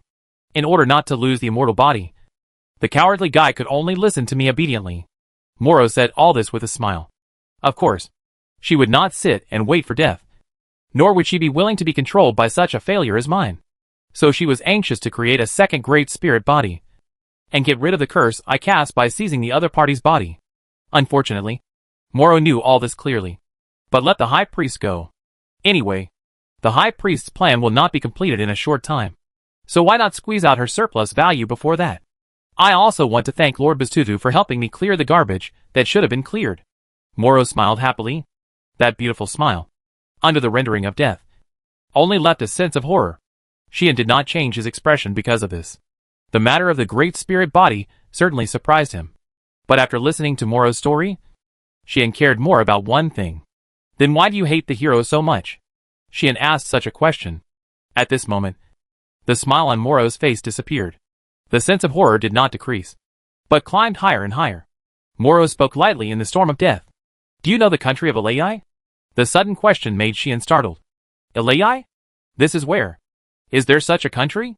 Sheehan couldn't remember. Instead, TL and Capelin changed their expressions when they heard what Moro said. Are you from Alai? Capelin was shocked. Do you know? Sheehan turned around immediately. It was not Capelin who answered Sheehan's question, but TL. That was a country 1,000 years ago. TL spoke in a deep voice. 1,000 years ago, in the human world, there was a small country called Alai, but it was destroyed before the final battle between the three tribes of gods, humans and demons. This sentence was immediately taken over by Moro. That's right. Destroyed. This statement is really well used, Moro said sarcastically, because it was really destroyed in less than a day by the brave man you praised. Hearing this, TL and Capelin did not refute it out loud. This shocked Sheehan. Are you kidding? The hero destroyed a country? Why? Sheehan asked subconsciously. Moro answered. Because the place where Alai was located was exactly the intersection of the battle lines between the gods and humans and the demons at that time. Moro spoke coldly. If that place could not be occupied, the demons could use a large magic source that existed in Alai at that time to perform a large ritual magic that was beneficial to the demons' combat, so that the demons' strength on the battlefield would increase by at least 2 times. Such a scary ritual magic must be stopped. So, the hero and his companions broke into Alai, and in order to prevent the appearance of the large ritual magic, they used the holy sword to directly cut off the magic source. But the magic source that was cast with ritual magic went berserk after that. Countless people in Alai were swallowed by the storm of magic and cried for help, including me. And what about the hero? He could have saved many people, even Alai, and saved Alai from disaster. But he didn't. The demons whose rituals were destroyed were furious and sent troops directly to start the final battle. In order to rush back to fight the demons, the great hero ignored his mess and took his companions with him. Alai was destroyed just like that. Not by the demons, but by the human race of the same race. And by the hero. Moro's voice was as cold as frost. Tell me, should I hate the hero? Chapter 636. It's time to settle accounts. Moro's words made TL and Capelin silent. Even Sheehan frowned, never expecting that such a thing would happen 1,000 years ago. But, just like that? Sheehan looked directly at Moro and said bluntly, just because the hero Mitra destroyed your country, you took your anger out on all the heroes and people related to the heroes? That's right. In Sheehan's opinion, Moro's actions were completely outrageous. He would not judge whether this matter was right or wrong, because this was just a problem caused by different positions. From the perspective of Moro, a victim of the Alai people, she was undoubtedly right. Although the hero Mitra chose to give up the Alai for the sake of the whole world, sacrificing his small self and completing his greater self, he ultimately harmed the Alai, which is an indisputable reality. But this is the decision made by the hero. You can choose to seek revenge on him, or you can choose to hate his country, his companions, and even his descendants. But all this has nothing to do with the Empire. Right? Sheehan pointed out the contradiction in this. This matter may be traced back to the kingdom of Mitra. If Moro intends to seek revenge on the kingdom of Mitra, there is still a reason. Who made the kingdom of Mitra the country established by the hero Mitra? It is understandable that Moro would hate the entire kingdom of Mitra because of his hatred for the hero. But the Empire has no responsibility, and the other descendants of the hero have nothing to do with this. This poisonous concubine actually hates everything related to the hero because of her hatred for the hero. If this is not retaliation, then what is retaliation? However, when Sheen pointed this out, Moro was indifferent. No, not just indifferent. She also laughed. The laugh was very crazy. You said, this matter has nothing to do with the Imperial people? Moro covered his forehead, laughed, and shouted, it was the Ragnar Empire that brought the demons into LA. And you actually said that this has nothing to do with the Empire. Such words made Sheen stunned on the spot. And he turned his head involuntarily and looked at Capelin. There, Capelin had a gloomy face, and her eyes were full of haze. She did not refute. Sensing Sheen's gaze, the princess of the Empire smiled bitterly. At that time, Alay was a vassal of the Empire. And there was a prince who was unwilling to let his throne be taken away by his brother. So he chose to surrender to the demons. When the demons wanted to find a large source of magic power on the battlefield that was conducive to performing ritual magic, he offered that country to the demons. Relying on his power, he led the demons in without telling King Alay. I also saw this in the secret record book of the royal family. In other words, among the culprits who caused the destruction of the small country of Alay, there was indeed an imperial person. Moreover, this person was a member of the imperial royal family and a traitor who betrayed the human race. No one knew about this, although the imperial royal family discovered this. In order to prevent the empire from being questioned by the gods, and not to arouse hostility from other human countries, they concealed this matter without authorization and secretly executed the prince. But the descendants of that prince were actually left behind. Not only were they left behind, but their identities were also concealed. And they were raised as the biological sons of the emperor at that time. Then, after several generations of development, the descendants of that prince were completely integrated into the imperial family, and some even successfully sat on the throne and became the emperor of the predecessor. In other words, the current imperial royal family, including Havis and Capelin, are all descendants of that emperor, and also descendants of the prince who caused the destruction of Alay. Therefore, no matter in the kingdom or the empire, all the descendants of the heroes are considered the descendants of Moro's enemies. Look, this is the so-called hero. Moro spoke with great irony. The hero who defeated the demon king was praised by the world and recorded in history. But no one would remember that he had destroyed an innocent country. All his companions enjoyed the honors, either becoming nobles or famous figures in history. Even the descendants of the heroes of this empire. No one has ever remembered what kind of scum they were, and how much crime they committed. After wandering in the world for thousands of years, all I heard was praise for the heroes, boasting for the heroes, remembering the heroes, and admiring the heroes. Really, I almost vomited after listening to it. Moro opened his hands and let the storm of death surge all over his body. From that time on, I swore that I must make these hypocritical heroes suffer. I will make them suffer as much humiliation as they have received. You say this is venting anger? Okay, I admit it. But if Alay and I can be innocently moved into this disaster of destruction, why can't I, Moro, vent my anger on the descendants of these culprits? The death energy in Moro suddenly erupted. Today, I will solemnly announce to the world that I will destroy all heroes. Everything related to heroes, as well as the Mitrak Kingdom and the Ragnar Empire. I want them to be destroyed like Alay once was. This is just the first step. Moro stretched out a hand toward Sheen again. And this first step starts with you, the real hero. As he said, Moro finally used all his strength. Grand a start. This is the necromancy magic created by Moro based on Duke of Terror. It is the superior version of Duke of Terror and the highest necromancy magic. The most lethal and threatening death attack. A dark storm swept out from him, shaking the entire royal hall. Danger! Run! Terror and Capelin reacted immediately, looking at the scene that seemed like a natural disaster, and shouted at everyone present. Give and dispel. Sheen did not retreat but advanced, with more intense magic power surging from his body, carrying the characteristics of dispersing, and bombarded the incoming death storm. But Moro's combat experience is undoubtedly much better than that of the high priest, who is only immersed in the dream of immortality. Seeing Sheen use the granting magic of dispersing magic, he immediately separated his hands and let the storm of death disintegrate actively. Suddenly, in the storm of death, faces of people in pain, resentment, despair, and wailing scattered, like vengeful spirits, wandering around and avoiding the incoming dispelling magic. They formed a large army, like a group of demons dancing wildly. filling the entire royal hall. Wherever the vengeful spirits of death passed, everything was decaying. The pillars of the royal hall were decaying. The walls of the royal hall were decaying. The floor of the royal hall was decaying. Even the high throne quickly dried up and rotted, turning directly into gravel and scattered.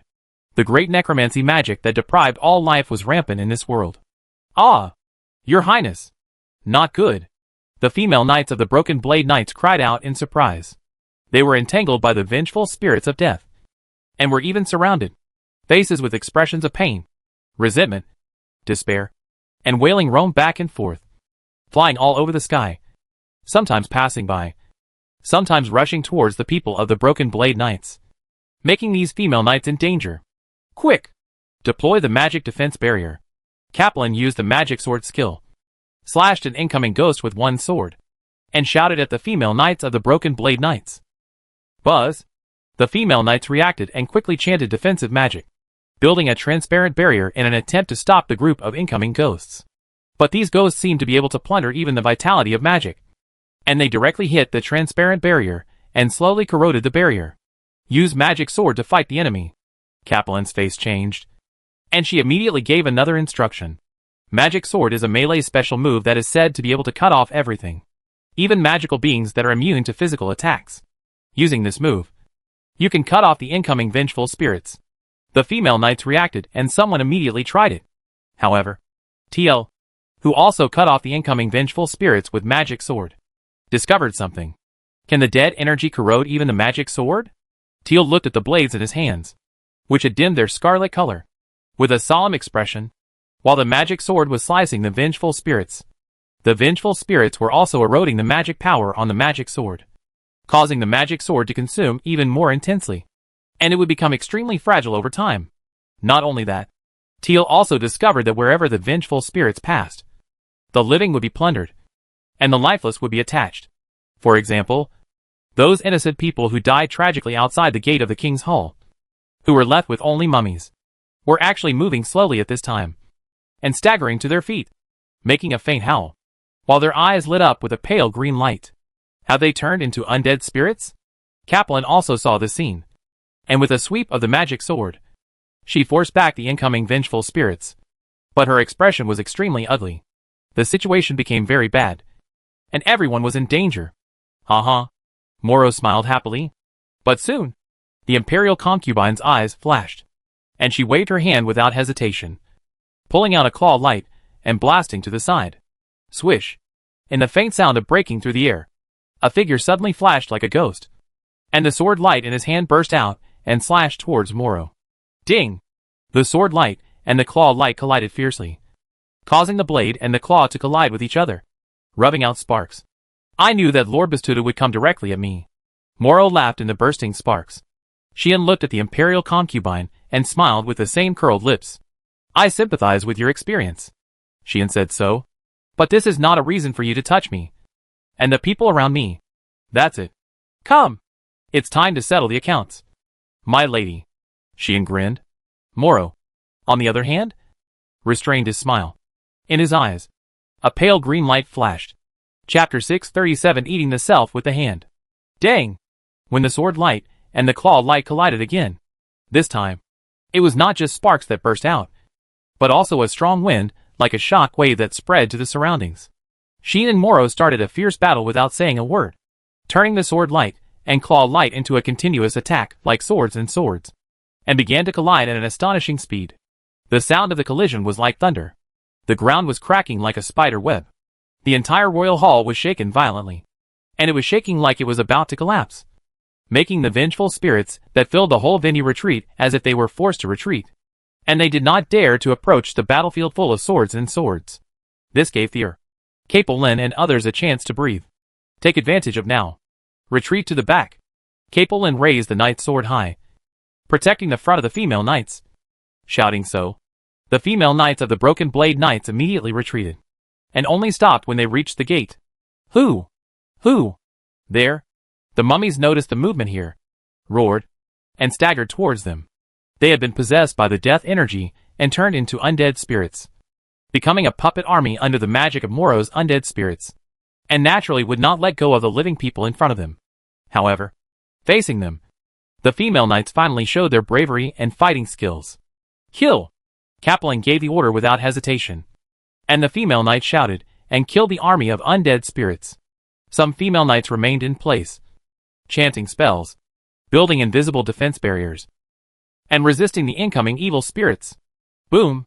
Kaplan was covered with a lot of magic power, and a pair of white wings spread out behind her. Like an angel, she held a knight's sword with a magic sword attached to it, and rushed into the group of evil spirits to reduce the pressure on the broken blade knights. Puff! Puff! Puff! Tyre was not to be outdone and rushed on the field. The double blades with the magic sword in her hands were like a storm, constantly passing around her, pulling up a piece of scarlet blade light, and killing all the evil spirits that approached. Tyre, who had already risen to level 70, showed a bit of the demeanor of a true strongman here. She glanced at the battlefield between Sheen and Moro, watching the battle that was countless times more intense than this side, and knew that as she went forward, she would not only be unable to help, but might also hinder Sheen's feat. Therefore, Tyr kept a distance very calmly, just beheading the evil spirits, trying to reduce the pressure on Sheen by eliminating Moro's dead energy reserves. Unfortunately, the magic sword can cut off the vengeful spirits, but it cannot purify the dead air, whether it is Tyr or the female knights of the Broken Blade Knights. The vengeful spirits they killed seemed to have disintegrated, but in fact they just returned to the form of dead air. After a while, they will immediately turn back into vengeful spirits and continue to attack. In other words, they cannot be eliminated. If this situation continues, they will be exhausted sooner or later. On the contrary, wherever Capellan's long sword passes, all the vengeful spirits will be purified by the faint white light carried by the long sword at the moment of being killed, and completely annihilated into nothingness.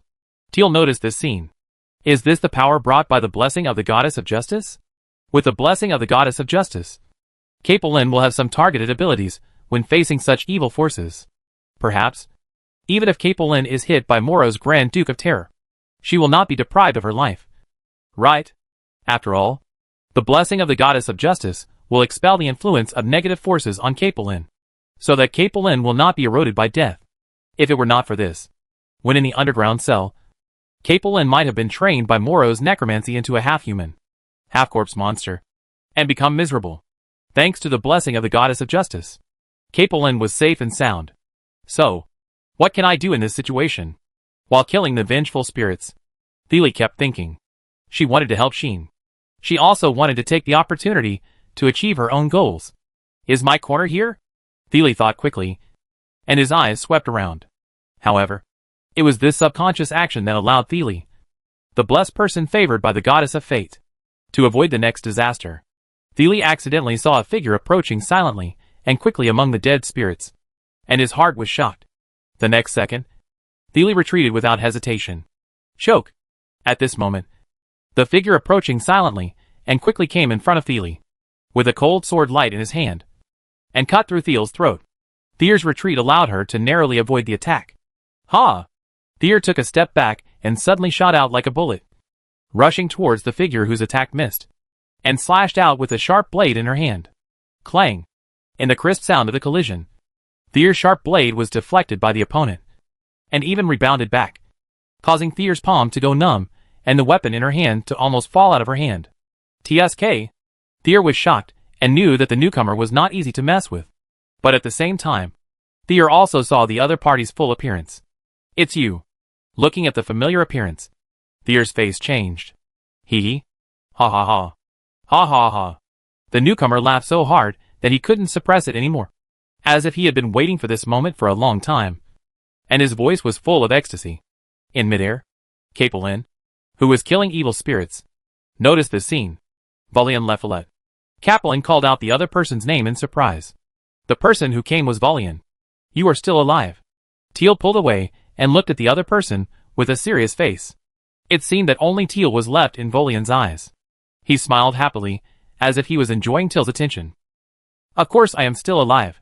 Valian stared at Teal closely and grinned, although I thought I was dead when she and Bostad appeared in Lefolet's house. Fortunately, he did not find that I had exchanged positions with the tentacles and escaped. Tentacles. Valian sometimes uses such words to describe his clones. Teal has been dealing with Valiant almost all the time in the Imperial capital for the past month. and even saw Volian transformed into a guard knight in the royal capital. So he already knows what the so-called tentacles mentioned by Volian are.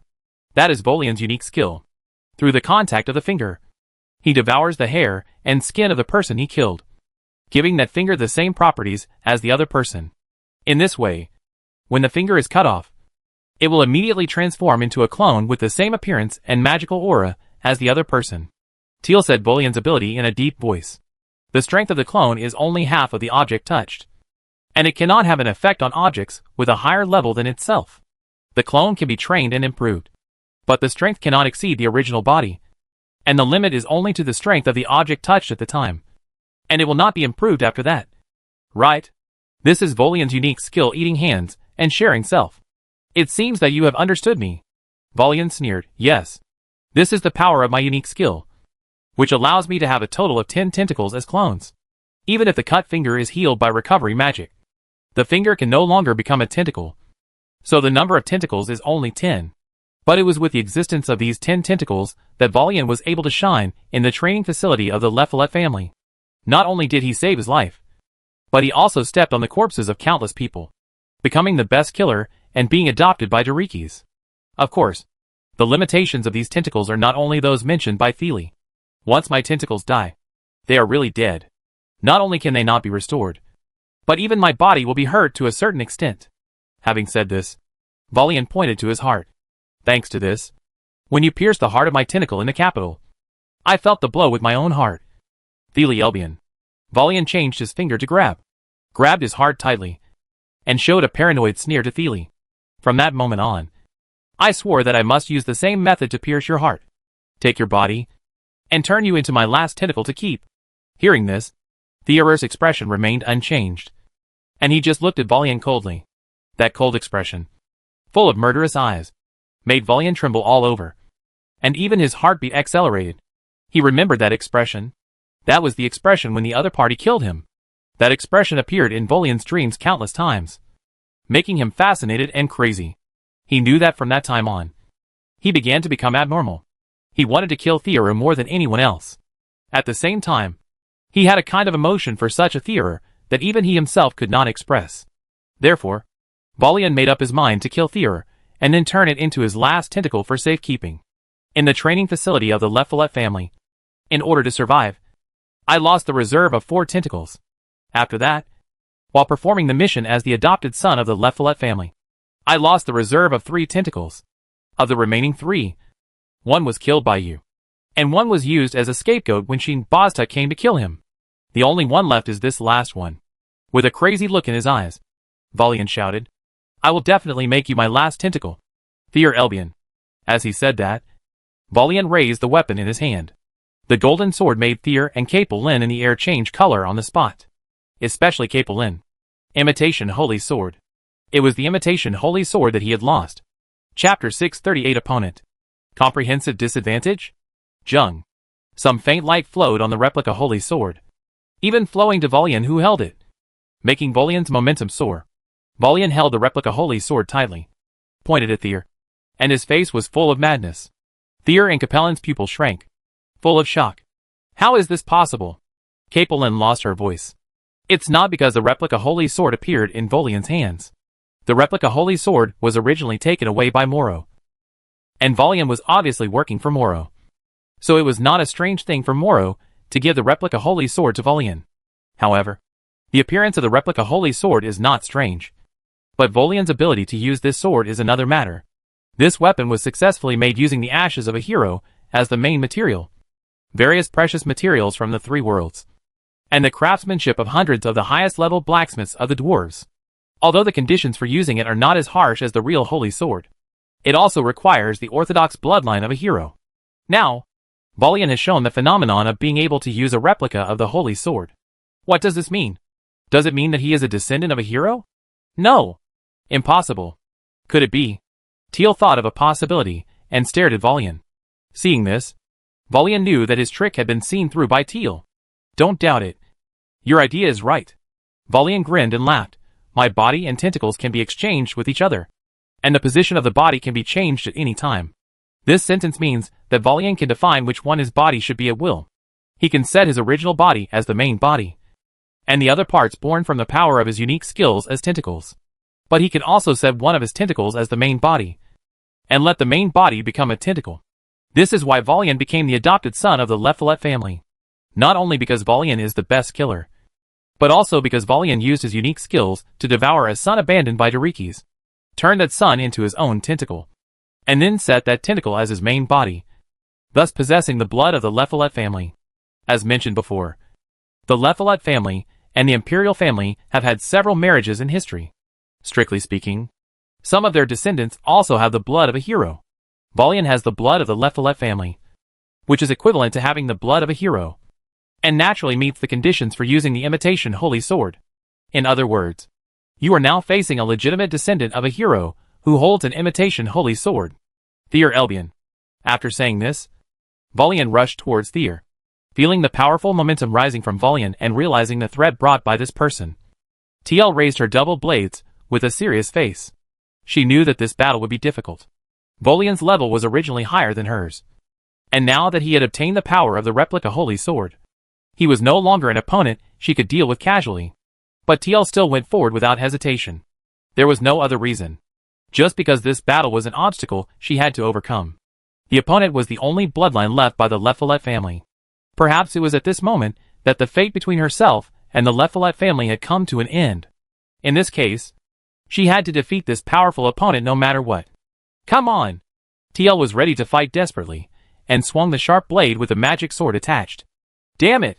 On the other side, seeing TL and Volian start fighting, Capelin also wanted to rush forward to help. For nothing else. Just for the replica holy sword in Volian's hand. The replica holy sword that was once lost actually reappeared in this way, and became a threat to her side. This was something Capelin could not tolerate. Moreover, she could see that TL was at a huge disadvantage against Volian, who held the replica holy sword. The possibility that she could defeat Volian was probably less than 10%. This made Capelin anxious, and she wanted to rush over to help on the spot. However, she failed, because an opponent also appeared in front of her. Swish! With a sound of breaking through the air like thunder, a figure mixed with a large amount of electric arcs appeared in front of Capelin. Clang! A large sword that also carried a large amount of electric arcs suddenly chopped down from top to bottom. Chopped on the knight's sword that Capelin had hastily raised, and cut Capelin's knight's sword and made it tremble. What? Capelin's body shook, and she could not stop retreating in midair, almost hitting the stone pillar behind her. But when she saw her opponent clearly, her face suddenly changed. Brother, Capelin exclaimed. Yes. The existence that appeared in front of Capelin was Havis. At this moment, Havis was actually wrapped in arcs all over his body. Like her, suspended in midair, slightly up and down. As Havis's sister, Capelin naturally knew that it was the effect of Havis's unique skill. It was a unique skill thunder entanglement that could transform the concept of one's own existence. Convert one's own flesh, internal organs, and blood into the element of lightning, giving oneself a speed that could match lightning and an unfixed body shape, making all physical attacks invalid. It is precisely because of this unique skill that Havis has a special liking for lightning magic. And he also obtained Thunderstorm, a magic weapon second only to the replica holy sword in the Empire. In the human world, Capelin is known as the Valkyrie, and Havis is known as the Prince of Thunder. With a level of 80, once he uses Thunderstorm, and the power of thunder entangled, he can be ranked among the top 5 in the entire Empire in terms of strength. Now, this brother who even Capelin respects himself, is holding a Thunderstorm great sword and wrapped in thunder, and appears in front of him. Moreover, he also launched an attack on himself. Brother, you? Capelin was about to speak, but found that Havis's state seemed a little wrong. His expression was very calm, and it could even be said that he had no expression at all. His eyes were not the color of the past, but a kind of palpitating green. Capelin understood immediately. That poisonous concubine actually used necromancy to turn my elder brother into a half-human, half-corpse puppet. In that secret base in the wilderness, there are many similar beings. Most of the knights who accepted the domination of the High Priest and worked for the High Priest were transformed into half-human, half-corpse monsters. They have not completely turned into undead, dead, or corpses, but they are not far away. Strictly speaking, the owner of the great death spirit transformed by the spirit essence can also be regarded as an existence within this concept. But the great spirit is an existence that transcends the concept of life. Not a half-human, half-corpse monster. Havis was transformed into such a monster, and was dominated by Moro. Hateful poisonous concubine. The anger in Capellan's heart could no longer be calmed. At this time, Havis was like a ruthless killer, turning into lightning and rushing over. Capellan couldn't help but vibrate the white wings behind her and retreated at the fastest speed. Havis, who could turn into lightning, was undoubtedly faster and caught up with Capellan in an instant. Clang!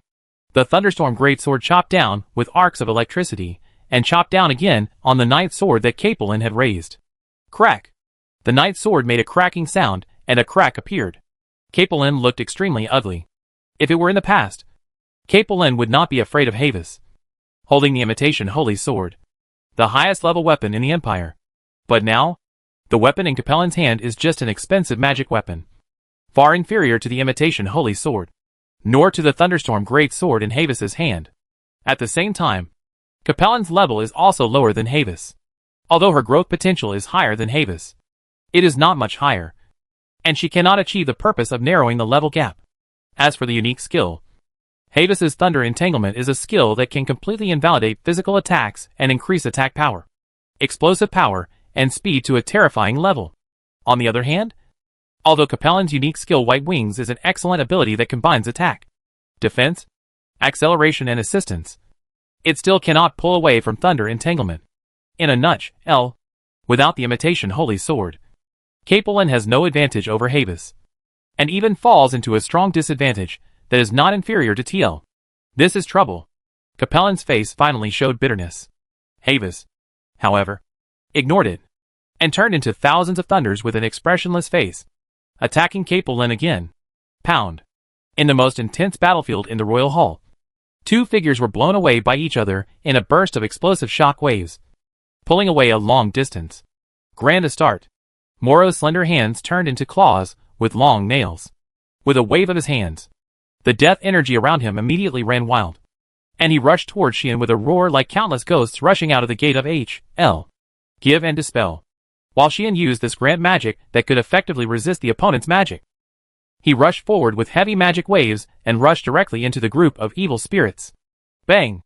All the evil spirits that touched Xian seemed to be shaken and dispersed, like melting first snow, disappearing without a trace. Swish! Xian moved in an instant and appeared in front of Moro again. The holy sword in his hand was as fast as thunder and slashed at Moro's head. Clang! Moro's claws suddenly waved and deflected Xian's attack. Xian was relentless, and the holy sword in his hand was like thousands of white thunders, sweeping out and piercing Moro's whole body. Moro spread his hands, and the death energy around him surged, and it became extremely sticky like a swamp, so that when Xian's holy sword pierced into it, it was as if it was stuck and could not move forward. Xian raised his eyebrows. Buzz! The next second, thousands of feet of light burst out from the holy sword. Chapter 639, A Gorgeous Present. Bang! Under the shining golden light, all the dead air was purified at a speed visible to the naked eye and disappeared without a trace. This scene made Moro narrow his eyes. It is worthy of being the holy sword that can defeat the devil. Even in the sealed state, it still has such power, which is really disgusting. Moro waved his slender hand, turning the dead air into rolling black waves and bombarding Xian. The momentum was so huge that it was really shocking. Swish! Xian's figure immediately disappeared from the spot, and he avoided the rolling black waves with instant movement and appeared not far away. It seems that you are really good, my lady. Xian looked at Moro, who was still unharmed, and admired him from the bottom of his heart. The opponent's strength is indeed extraordinary. Not only is he a genuine extreme level, but his combat experience and combat ability are also far beyond ordinary existences, which makes Xian finally feel that the opponent is an old monster that has survived for 1,000 years. People like the High Priest, who have lived for thousands of years in vain, are far inferior to Moro in terms of combat experience and combat methods. Even the Demon Maki, who is the same generation as the Elf Queen Sophie, is far inferior to Moro at the same level. Moro's strength is stronger than Aradia, who is known as the strongest in the human world, and stronger than Yulin, who is also at the extreme level. He is the first person below the transcendent level that Xian has seen so far. Even the evil god Lilith, who appeared in Cosmos and was still out of control, was slightly inferior. This is not to say that Lilith was weaker than Moro at that time, based on strength alone. Even if Lilith was still out of control at that time and had not officially returned, she was undoubtedly a transcendent level. But Lilith in that state only knew how to squander her overpowered power. She didn't know how to fight at all. And she had no experience or means of fighting. She didn't even treat Sheen as an opponent. She just felt someone approaching her. So she instinctively released her power to resist. As a result, she was severely injured by Sheen's holy sword without any power and clear consciousness, thus weakening her power. On the other hand, Morwa may not have as much pure power as Lilith at that time. But her combat experience and combat means are endless. And her consciousness is also quite sharp and clear. Sheen couldn't use the effect of blessing to invalidate the opponent's power. So he naturally felt that Morwa was more difficult than Lilith in an out-of-control state. The great spirit of death. This kind of existence conceived by the high priest, which can naturally break through the limit of life, but for some reason is stuck at the last level, is indeed extraordinary. It shouldn't be easy to deal with you without showing some trump cards. So Morwa murmured. And this murmur was heard by Morwa in its entirety. Are you finally going to be serious? Morwa smiled and said. But there was no smile in his eyes. Wasn't I serious just now? Sheen spoke calmly, as if he was chatting. Of course. Morwa still smiled, and said with a flickering look in his eyes, after all, the holy sword is still sealed. And it hasn't shown its true power. Right? What about the imperial concubine? Sheen threw out such words and said, don't you plan to show your true ability? Sheen hasn't unsealed the holy sword yet. And Morwa also has other means hidden. Let's not talk about anything else. I haven't seen your unique skills yet. Imperial concubine. Sheen said this leisurely. But, the next moment, Morwa's words made Sheen startled. I don't have unique skills. Morwa restrained the smile on his face, and said this lightly. Sheen was stunned. No unique skills? No way. A being that can be upgraded to the extreme level actually has no unique skills? Is the other party deliberately confusing him? When Sheen thought about this, Morwa's expression was still so calm. I'm telling the truth. Morwa muttered to himself, no matter what. Unique skills are personal miracles. It's impossible to share them with symbiosis. Hearing this, Sheen frowned. But before Sheen could figure out the reason, Morwa returned to his original appearance. Although there are no unique skills, I have prepared some entertainment programs. Morwa changed his tone and became like a poisonous rose, smiling brightly, calculating the time carefully. It should be coming soon. These words made Sheen's eyes condense. In his heart, the strange magic and ominous premonition that he had been able to vaguely feel since entering the palace seemed to become more and more intense. Sheen glanced in the direction of Teal and Capelin and found that their conditions were not good. The two were now being attacked by Valian holding a replica holy sword. And the black robe on his body had become tattered. The other was chopped all over by the half-dead Havis, and was shaky and could fall at any time. The female knights of the Broken Blade Knights were also not in good condition. Their physical strength and magic power were gradually becoming a little weak. Their resistance to the vengeful spirits became weaker and weaker. And even fighting against the undead mummies became difficult. If this continues, it is only a matter of time before there are casualties and sacrifices. In this case, Buzz, when such an atmospheric tremor sound appeared around Sheen, a terrifying magic power burned from his body like a flame. Morwa's face changed. That is, everyone present also stopped what they were doing for a moment, and was occupied by a sudden palpitation. At this moment, Sheen's presence surged in this world, forcing everyone to turn their eyes and look in his direction. Sheen just closed his eyes, and the magic power in his body surged, accelerating the operation and consumption. Gorgeous world. In a low voice, she had awakened the power hidden in his body. Reincarnation destiny. The light flame, like a real magic flame, burned fiercely on Sheen's body. Boom! Sheen's body, a much more terrifying momentum than before, swept out, instantly suppressing the entire world. What? Morwa's pupils shrank, and he was shocked. She could feel that at this moment. Sheen's power suddenly increased by more than double. If Sheen was still able to compete with her in the ultimate level of combat power before, then now, he has already stepped half a foot beyond this level. Is he actually trying to cross over to that realm? Morwa's face changed again and again. She was mentally prepared to welcome Sheen's surge in power, because she knew that Sheen was a brave man, holding the holy sword known as the strongest weapon, the sword that could severely injure even the evil god Lilith, restrain all evil, and was the natural enemy of the demons in itself, had always been sealed. Once Sheen unsealed, his strength would naturally surge to a point that he could not reach now. For this reason, Moro was mentally prepared, and actually prepared to deal with it. But she never expected that Xian did not unseal the holy sword.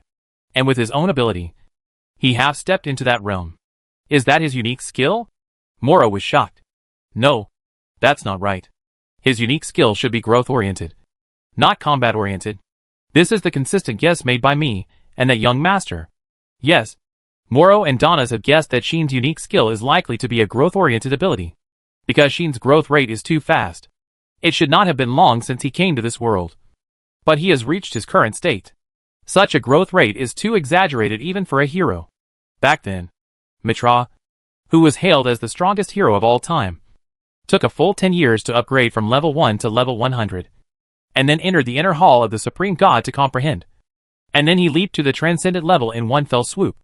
Even the strongest hero of all time took 10 years to reach the limit level. It is conservatively estimated that Xian has been in this world for less than a year. In less than a year, he already possessed the top legendary, or even extreme combat power. This growth rate would not have been possible without some reason. In addition, Xian had never shown any unique skills. Even when fighting Lilith, many high-ranking officials of various tribes who had seen Xian, including Moro and Donnas, had already speculated that Xian's unique skills might be some kind of ability that could increase the growth rate. The rumors that Xian had caused a sensation in the capital, and had easily learned various skills from countless masters in half a month, just confirmed the accuracy of this speculation. Therefore, some top beings had actually guessed that Xian's unique skills were growth-oriented, not combat-oriented, and were almost useless in battle. But now, Xian had shown such an ability, which made Moro feel bad instantly. Seeing the increasing pressure from Xian, Moro couldn't help it. Come out! Demon Larvae Army! As Moro shouted loudly, the royal hall began to tremble. Bang! The next second, the ground of the royal hall suddenly exploded. Bang! Bang! Bang! Bang! Bang! Bang! The explosion sounded one after another, causing the ground of the royal hall to collapse and raise countless rubble. Gah! A terrifying roar sounded from underground. Then, huge black shadows emerged from the ground and appeared in the royal hall. What is that? Teal, Capelin and others were all shocked. The huge monsters that appeared from the ground were hideous monsters. Human body, centipede tail and dragon wings. It was the demon larvae. A total of 7 demon larvae appeared in this royal hall. The magic in the air suddenly became evil and oppressive. Chapter 640 Enraged Moro. Gah! The half-human, half-centipede monster appeared on the battlefield, roaring in front of all the shocked people. The roar was shocking. The roar was terrifying, coupled with a terrible aura that continued to emanate from these monsters. Fear, Capelin, and all the female knights of the Broken Blade Knights fell into panic. All legendary, Fear said in disbelief, and was almost slashed by the imitation holy sword. She quickly raised her double blades and barely blocked it. Did you see it? That's the method of the Imperial Concubine. Although Valian was frightened by the terrifying aura emitted by Xian at this moment, he recovered all of a sudden when he saw so many demon larvae appear, and sneered at Fear. How is it possible? Capelin was also desperately resisting Habis's attack. Seeing the appearance of the legendary demon larvae, she felt a sense of despair. There was no way. You know, even in the Empire, there were only 2 legendary masters. There were also only 3 legendary masters in the kingdom. There were also only 3 legendary masters in the Elves. Even if we look at the entire human race, if we add up all the known legendary masters, I'm afraid there would be no more than 20. But here, there were 11 legendary demon larvae. That's right. 11.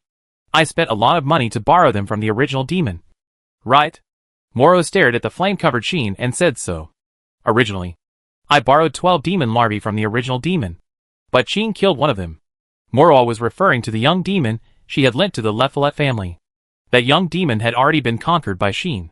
So, Moro still had 11 young demons left. Even for the original demon, who had been using the magic ritual to collect sacrifices for a whole 1,000 years. Lending these 12 young demons was also a big problem. If they hadn't valued my abilities, and their demon creation plan was nearing the end, they probably wouldn't be willing to lend me these 12 young demons. Right? Moro smiled as if she was regaining confidence with these words. I hope you enjoy it, my brave master. As she spoke, Moro waved her slender hand again, and the death energy around her immediately spread out, and it was entangled in the bodies of the young demons. Gah! The young demons howled one by one, and there was a pale green glow on their bodies. Obviously, Moro used his necromancy to turn all these demon larvae into necromancy. Thanks to this, the demon larvae were not only firmly controlled by her, but also strengthened by the injection of a large amount of death energy. Their levels were not equal, although they were all legendary. Some had reached level 95 or above, while others had just reached level 90, with a big gap. But with the increase of a large amount of death energy, their levels all rose to between level 95 and level 98, which was very scary. Go! Moro waved his hand and drove 11 legendary demon larvae, letting them carry the pale green light and spit dragon breath towards the flame-covered Xian in the air. The pale green dragon breath full of decay turned the atmosphere into poisonous gas, which made people's lungs ache. In response to this, give reflection. She enchanted a new magic spell faintly. Around him, the flames seemed to have turned into translucent magic mirrors.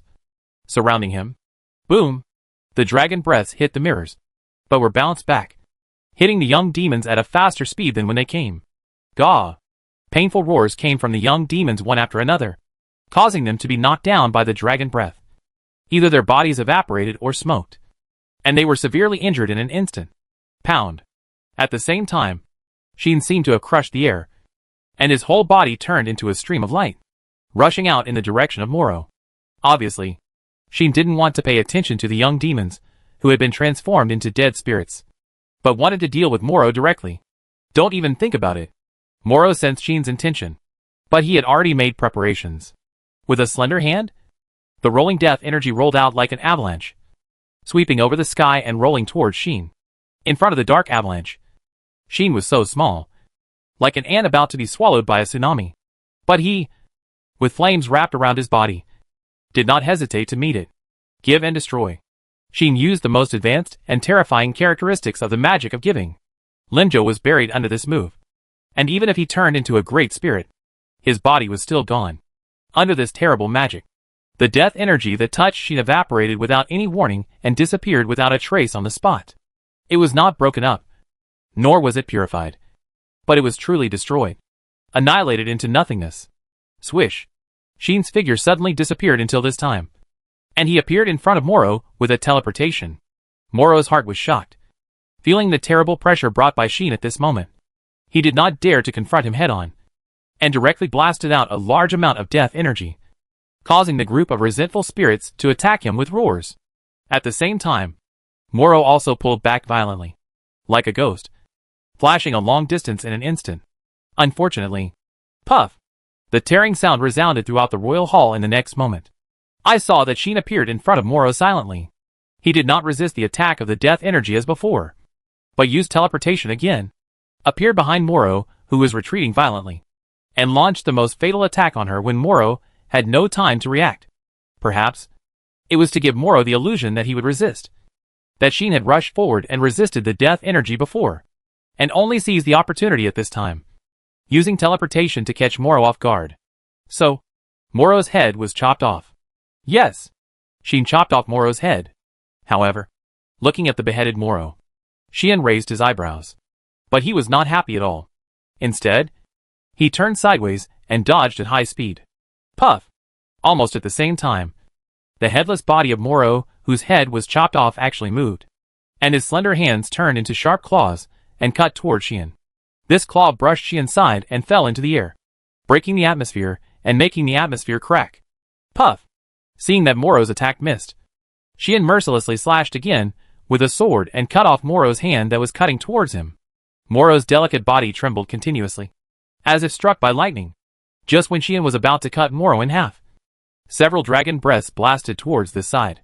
Xian was hit by the dragon breath, and the light on his body kept burning and evaporating with a hissing sound, and it actually became a little dim. TSK. Xian smacked his lips and had to stop what he was doing in front of the dragon breath that could break through all defenses. Even Xian, who possessed the defensive magic skill Li Tuo Tian Ming, did not dare to be too reckless and bathe in the dragon breath for too long. Xian could only teleport to escape the burning of the dragon breath.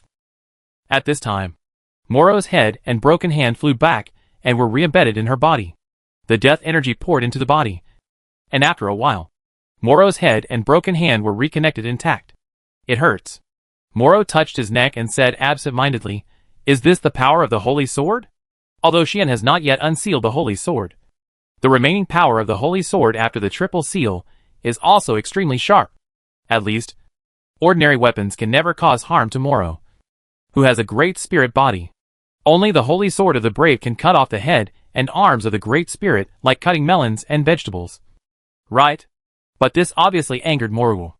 "You actually hurt my body with that dirty sword. I will make you pay the price." Although Moro was shouting like this, he did not attack Xian, but rolled up a huge amount of death energy and blasted it towards the ceiling. Bang! The ceiling of the royal hall was immediately shattered. At this moment, everyone in the palace who was fighting heard the loud noise. The loud noise broke through the royal hall and penetrated the sky. The royal hall was shattered in full view of everyone, and a large amount of death energy surged out. Moro emerged from the death energy and rose to the sky. Woo! Ah!